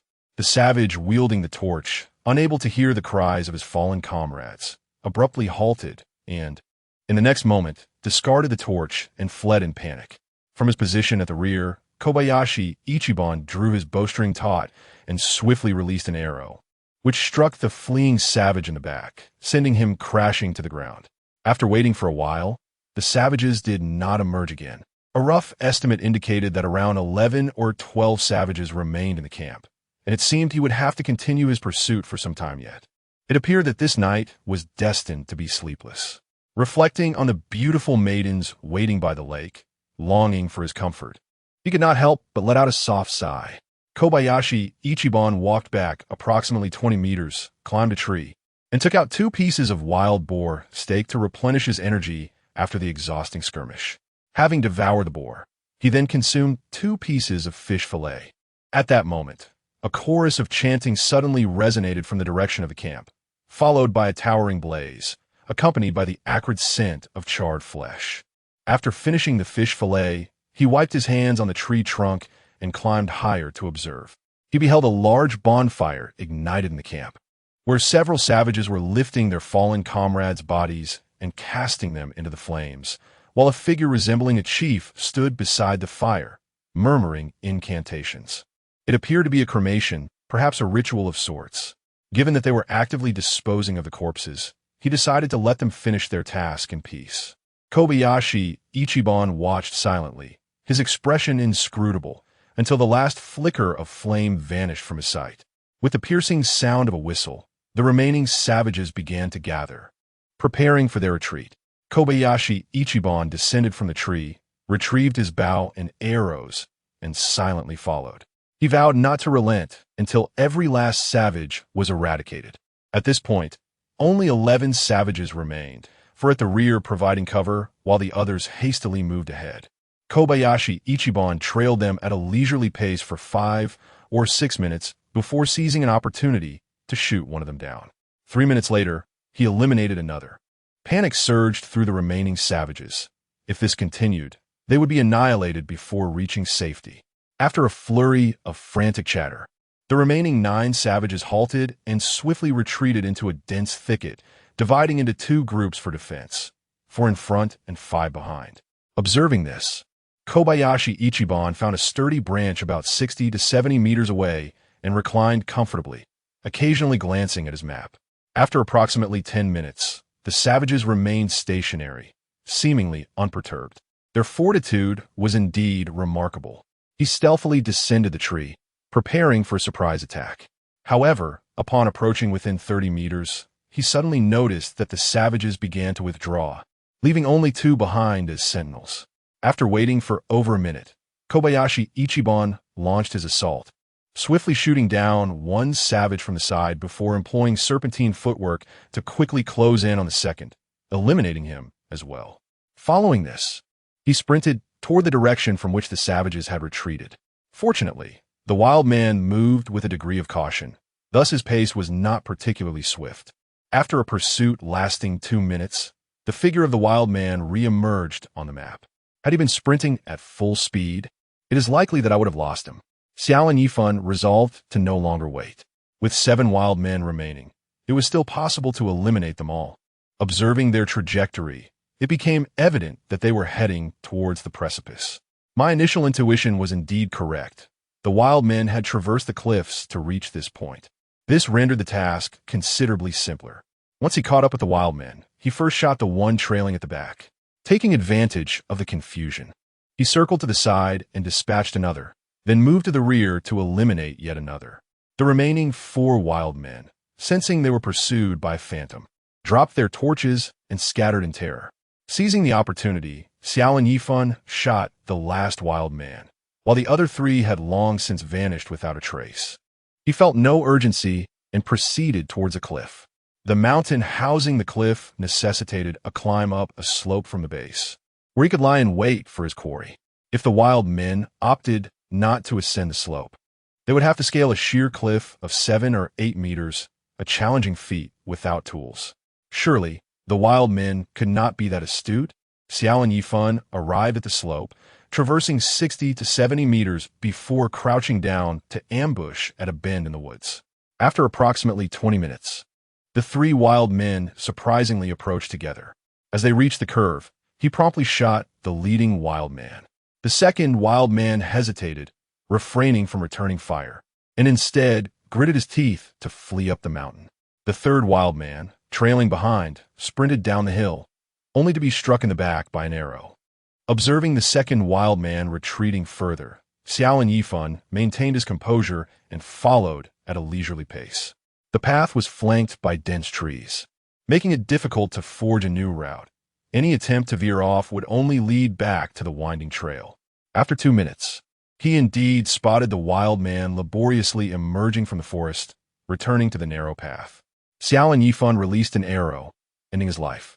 Continuing forward, he searched the area but found no useful items, so he gathered his bow and quiver. He then retraced his steps, collecting the belongings of the wild men along the way and storing them in his space.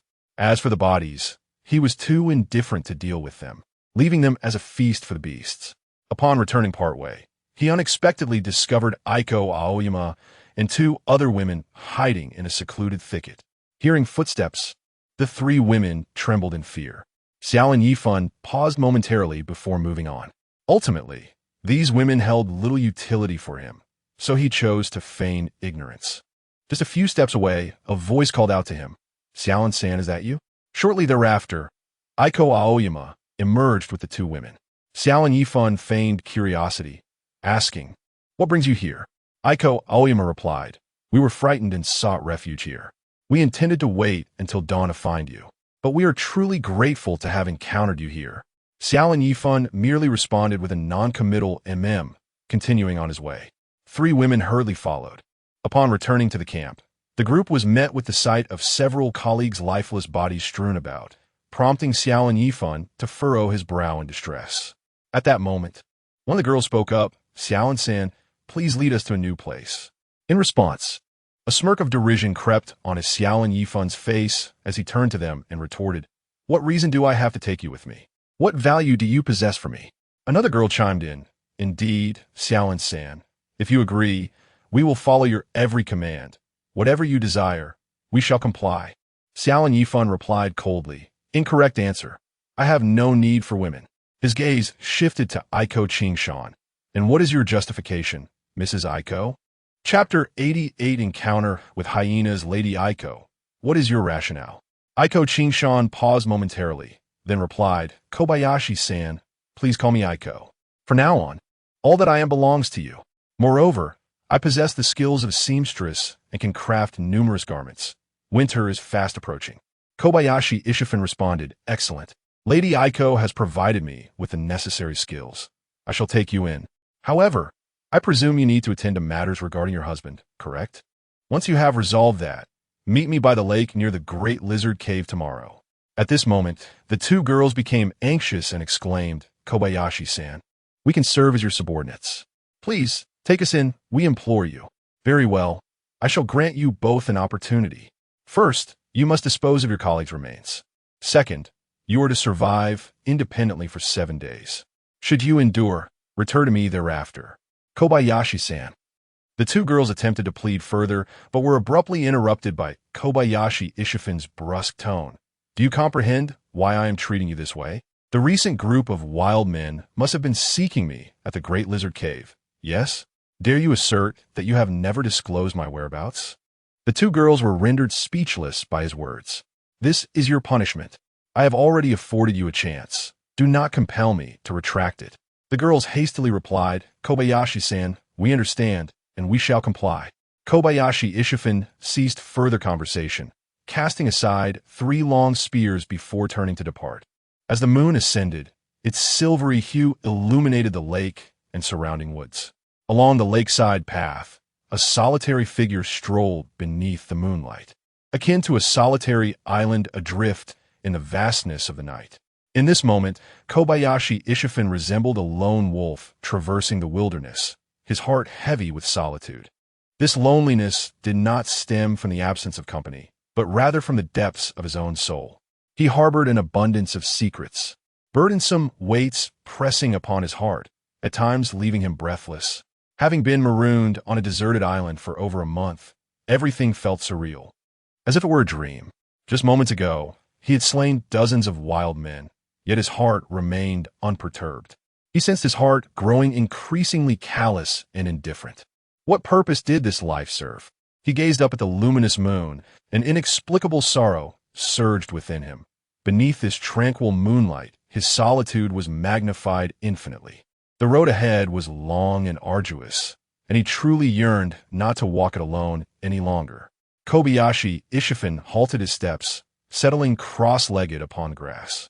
He then rummaged through his spatial pocket, summoning the little wolf. Initially bewildered, the wolf took a moment before attempting to bark, but upon recognizing him, it swiftly silenced itself, circling around him before lying down a few meters away. Kobayashi Ishifan beckoned gently, a warm smile gracing his lips. Wukong, come here. The little wolf lifted its head to glance at him, then emitted a couple of soft whines as it approached, beginning to lick his fingers. At last, it recognizes its master? Kobayashi Ishifan chuckled. As I have stated, you shall not merely be my disciple. You will be my dear brother. As the little wolf licked the blood from its fur, it became apparent that it was hungry. Therefore, I retrieved a fish from my spatial storage. Wukong, follow your brother, and there will certainly be meat to eat, but you must obey. I instructed, now go and lie down in that spot from earlier. Upon seeing the fish, the little wolf's eyes glistened with greedy anticipation, and it scampered a few meters before lying down. Excellent. In the future, when I say 1, you must not say 2. If I tell you to go east, you must not go west. After delivering my admonition, I tossed the fish before the little wolf. Rising to my feet, I surveyed my attire, which bore mud and bloodstains, accompanied by a lingering scent of iron. A bath was certainly in order. Consequently, I retrieved another fish and tossed it to the little wolf. Wukong, I am going to bathe. You shall wait here. This fish is a reward for you. If you remain obedient and attentive, your rewards will multiply with no upper limit. Descending into the lake, I scrubbed my clothes and cast them aside before submerging myself in the water, swimming freely. I resurfaced approximately 10 minutes later. With such aquatic prowess, do you believe I could breathe underwater? After frolicking about randomly, I finally emerged ashore to don my clothing. The lake at night was extraordinarily refreshing, and upon completing my bath, I felt invigorated and revitalized. Upon reaching the shore, I found the little wolf had finished its fish, patiently waiting for me. I whistled and called, Wukong, let us depart. Together, man and wolf walked side by side along the path.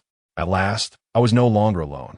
As for the question of why one lives, I am not a philosopher. Pondering such matters is futile. It is far more prudent to cherish each day as it comes. Approaching the vicinity of the giant lizard's cave, the little wolf suddenly howled and dashed forward.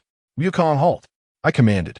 Upon hearing my call, the little wolf immediately stopped and whimpered twice. Was there something amiss? I quickly consulted the ecological map and, indeed, discerned 6 or 7 suspicious figures ahead. At that moment, a few barks echoed from that direction, and the little wolf, undaunted, responded with a loud howl. Furrowing my brow, I readied my bow and arrow. Wukong, come with me. We descended the slope and navigated around a large tree that obstructed our view. The low growls of several beasts were distinctly audible, and the little wolf began to howl at my side once more. I took out my binoculars and observed 7 hyenas were feasting on a corpse on the ground.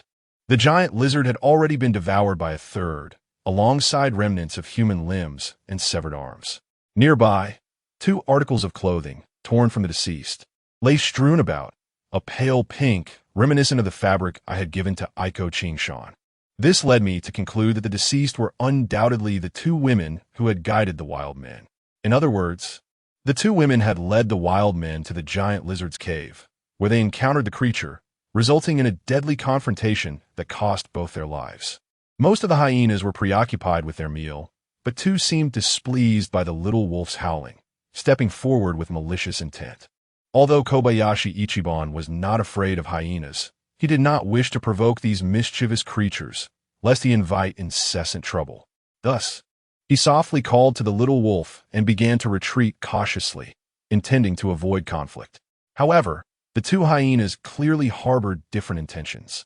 Sensing his solitude and noticing that the little wolf beside him was still weaning, they were filled with contempt and barked a few times before charging towards him. Kobayashi Ichiban decisively loosed an arrow. It struck the ground approximately 5 meters in front of the hyena, causing the lead hyena to come to a sudden halt. Hesitantly glancing back, it seemed evident that this human was not to be underestimated. This arrow was merely a warning, and the next could very well find its mark in my heart.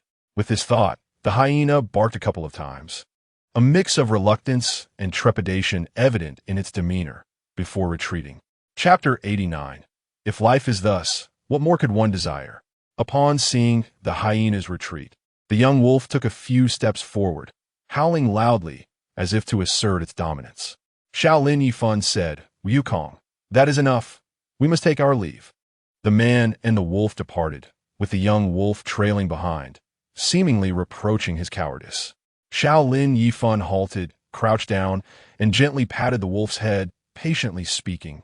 Wukong, I understand your youthful bravado, but one must also discern the situation.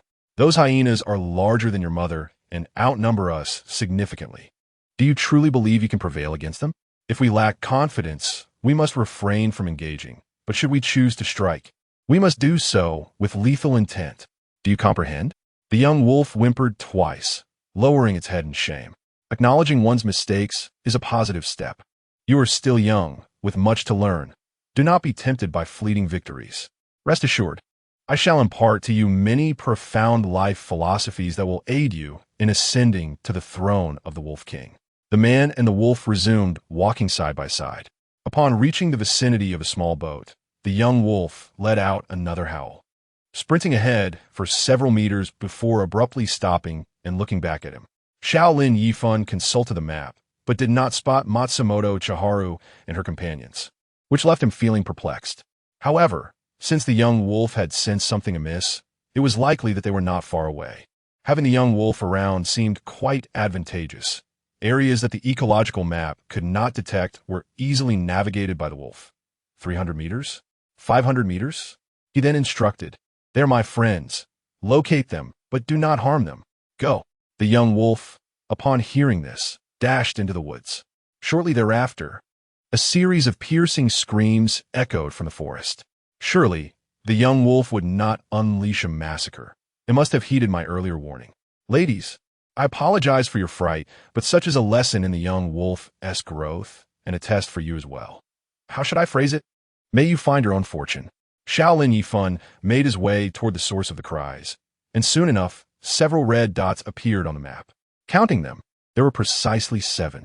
As he approached, he found the 7 women huddled together, trembling despite wielding spears. Wukong, behave yourself, they are my women. Xiao Lin Yifan called out as he advanced towards them.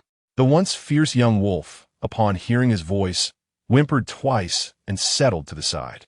The women recognized Xiao Lin Yifan's voice and approached him as though he were their savior, with Matsumoto Chiharu rushing directly into his embrace.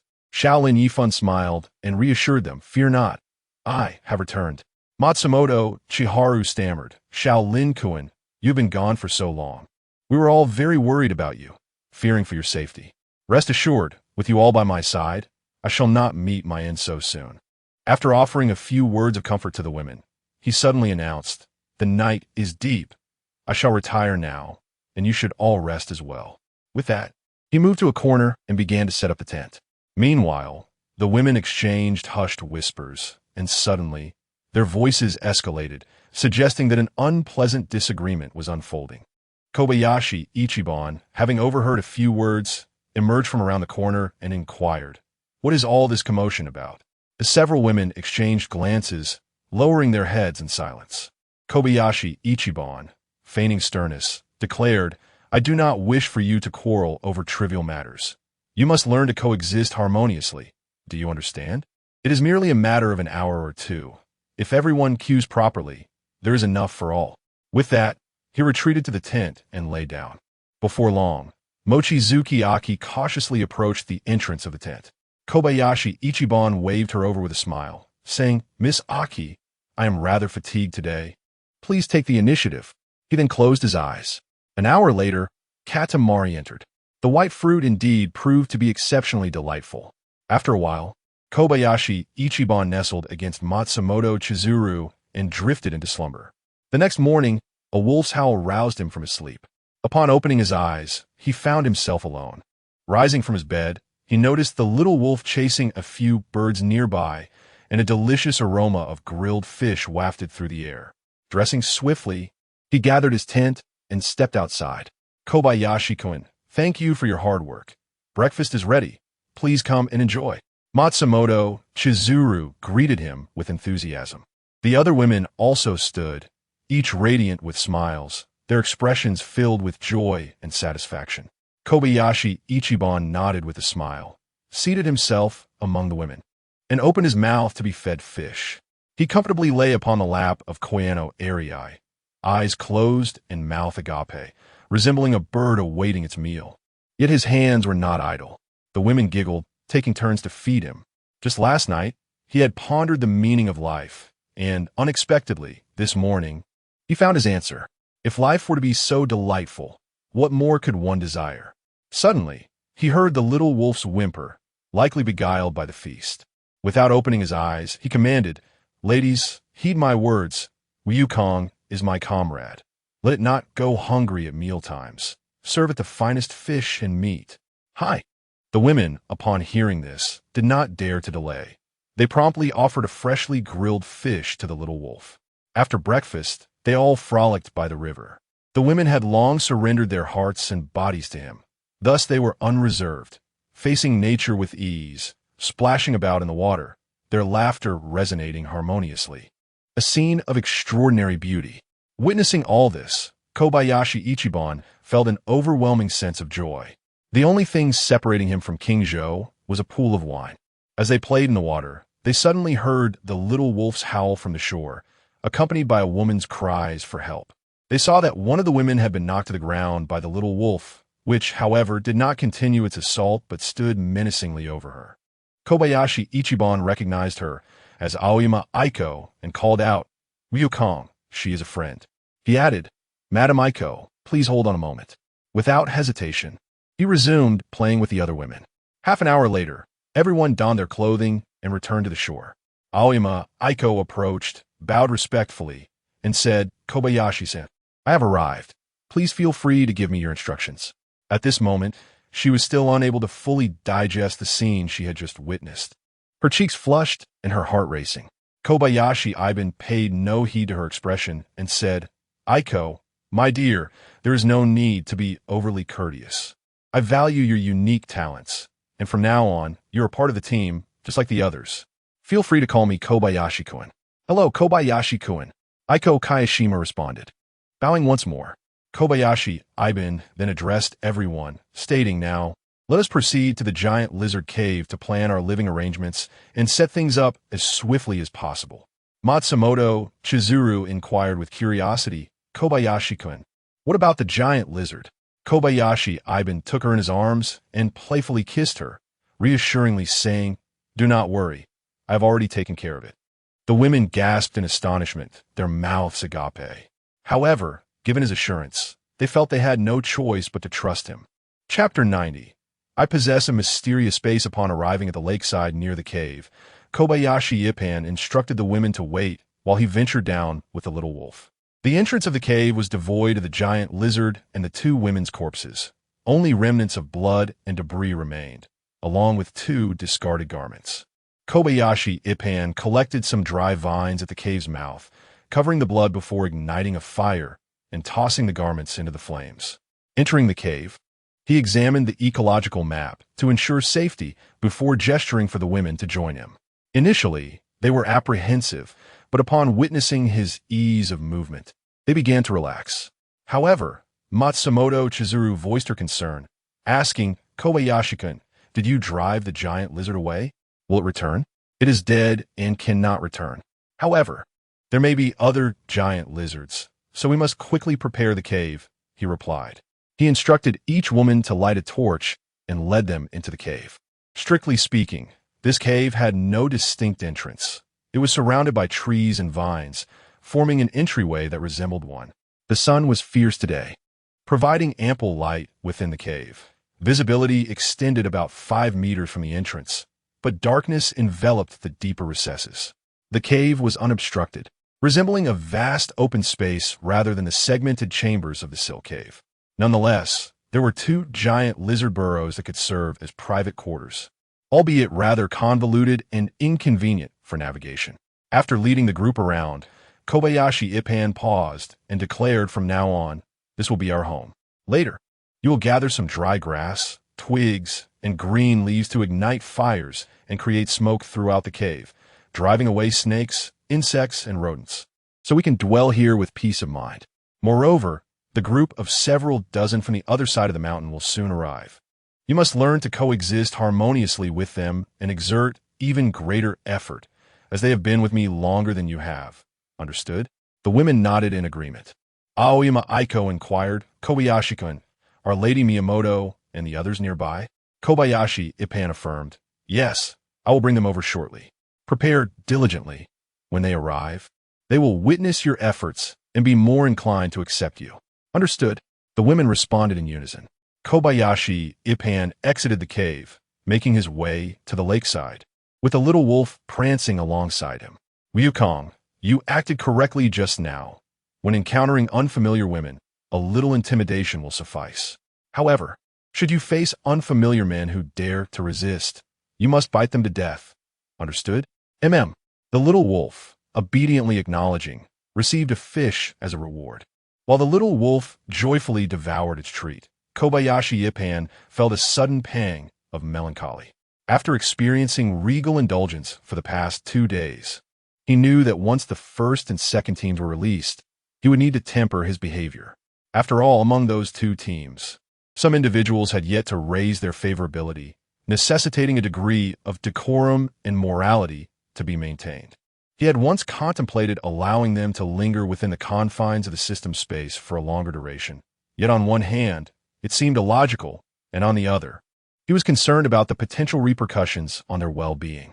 Although, theoretically, the passage of time was frozen in the system space, could an extended stay adversely affect their health, particularly considering that Kanai Suzuki was with child? This was, after all, his first. Releasing them seemed unwise, yet withholding them felt equally troublesome. Perhaps he should return to the cave for now and indulge in a bit of mischief with those few women. After a moment of inner turmoil, he reminded himself that he possessed self-control, ultimately abandoning the notion of further indulgence. As he approached the grove beside the small boat, Kobayashi Ichiban contemplated whom to summon first. Upon noticing the little wolf nearby, an idea struck him. Ryukong, I shall summon your sister shortly. How do you feel about that? The little wolf emitted a couple of curious sounds, gazing at him with perplexity. The girl who is rather adorable and often feeds you bones. Have you forgotten her? The little wolf continued to look at him in confusion. Very well, it seems communication has faltered. Kobayashi Ichiban threw a fish into the distance. Ryukong, go eat over there, and I'll call you back in a moment. He intended to distract the little wolf, both out of concern that summoning a living person might frighten it and apprehension that its untamed nature might startle the others. Once the little wolf wandered off to consume the fish, Kobayashi Ichiban summoned Nanako Miyamoto.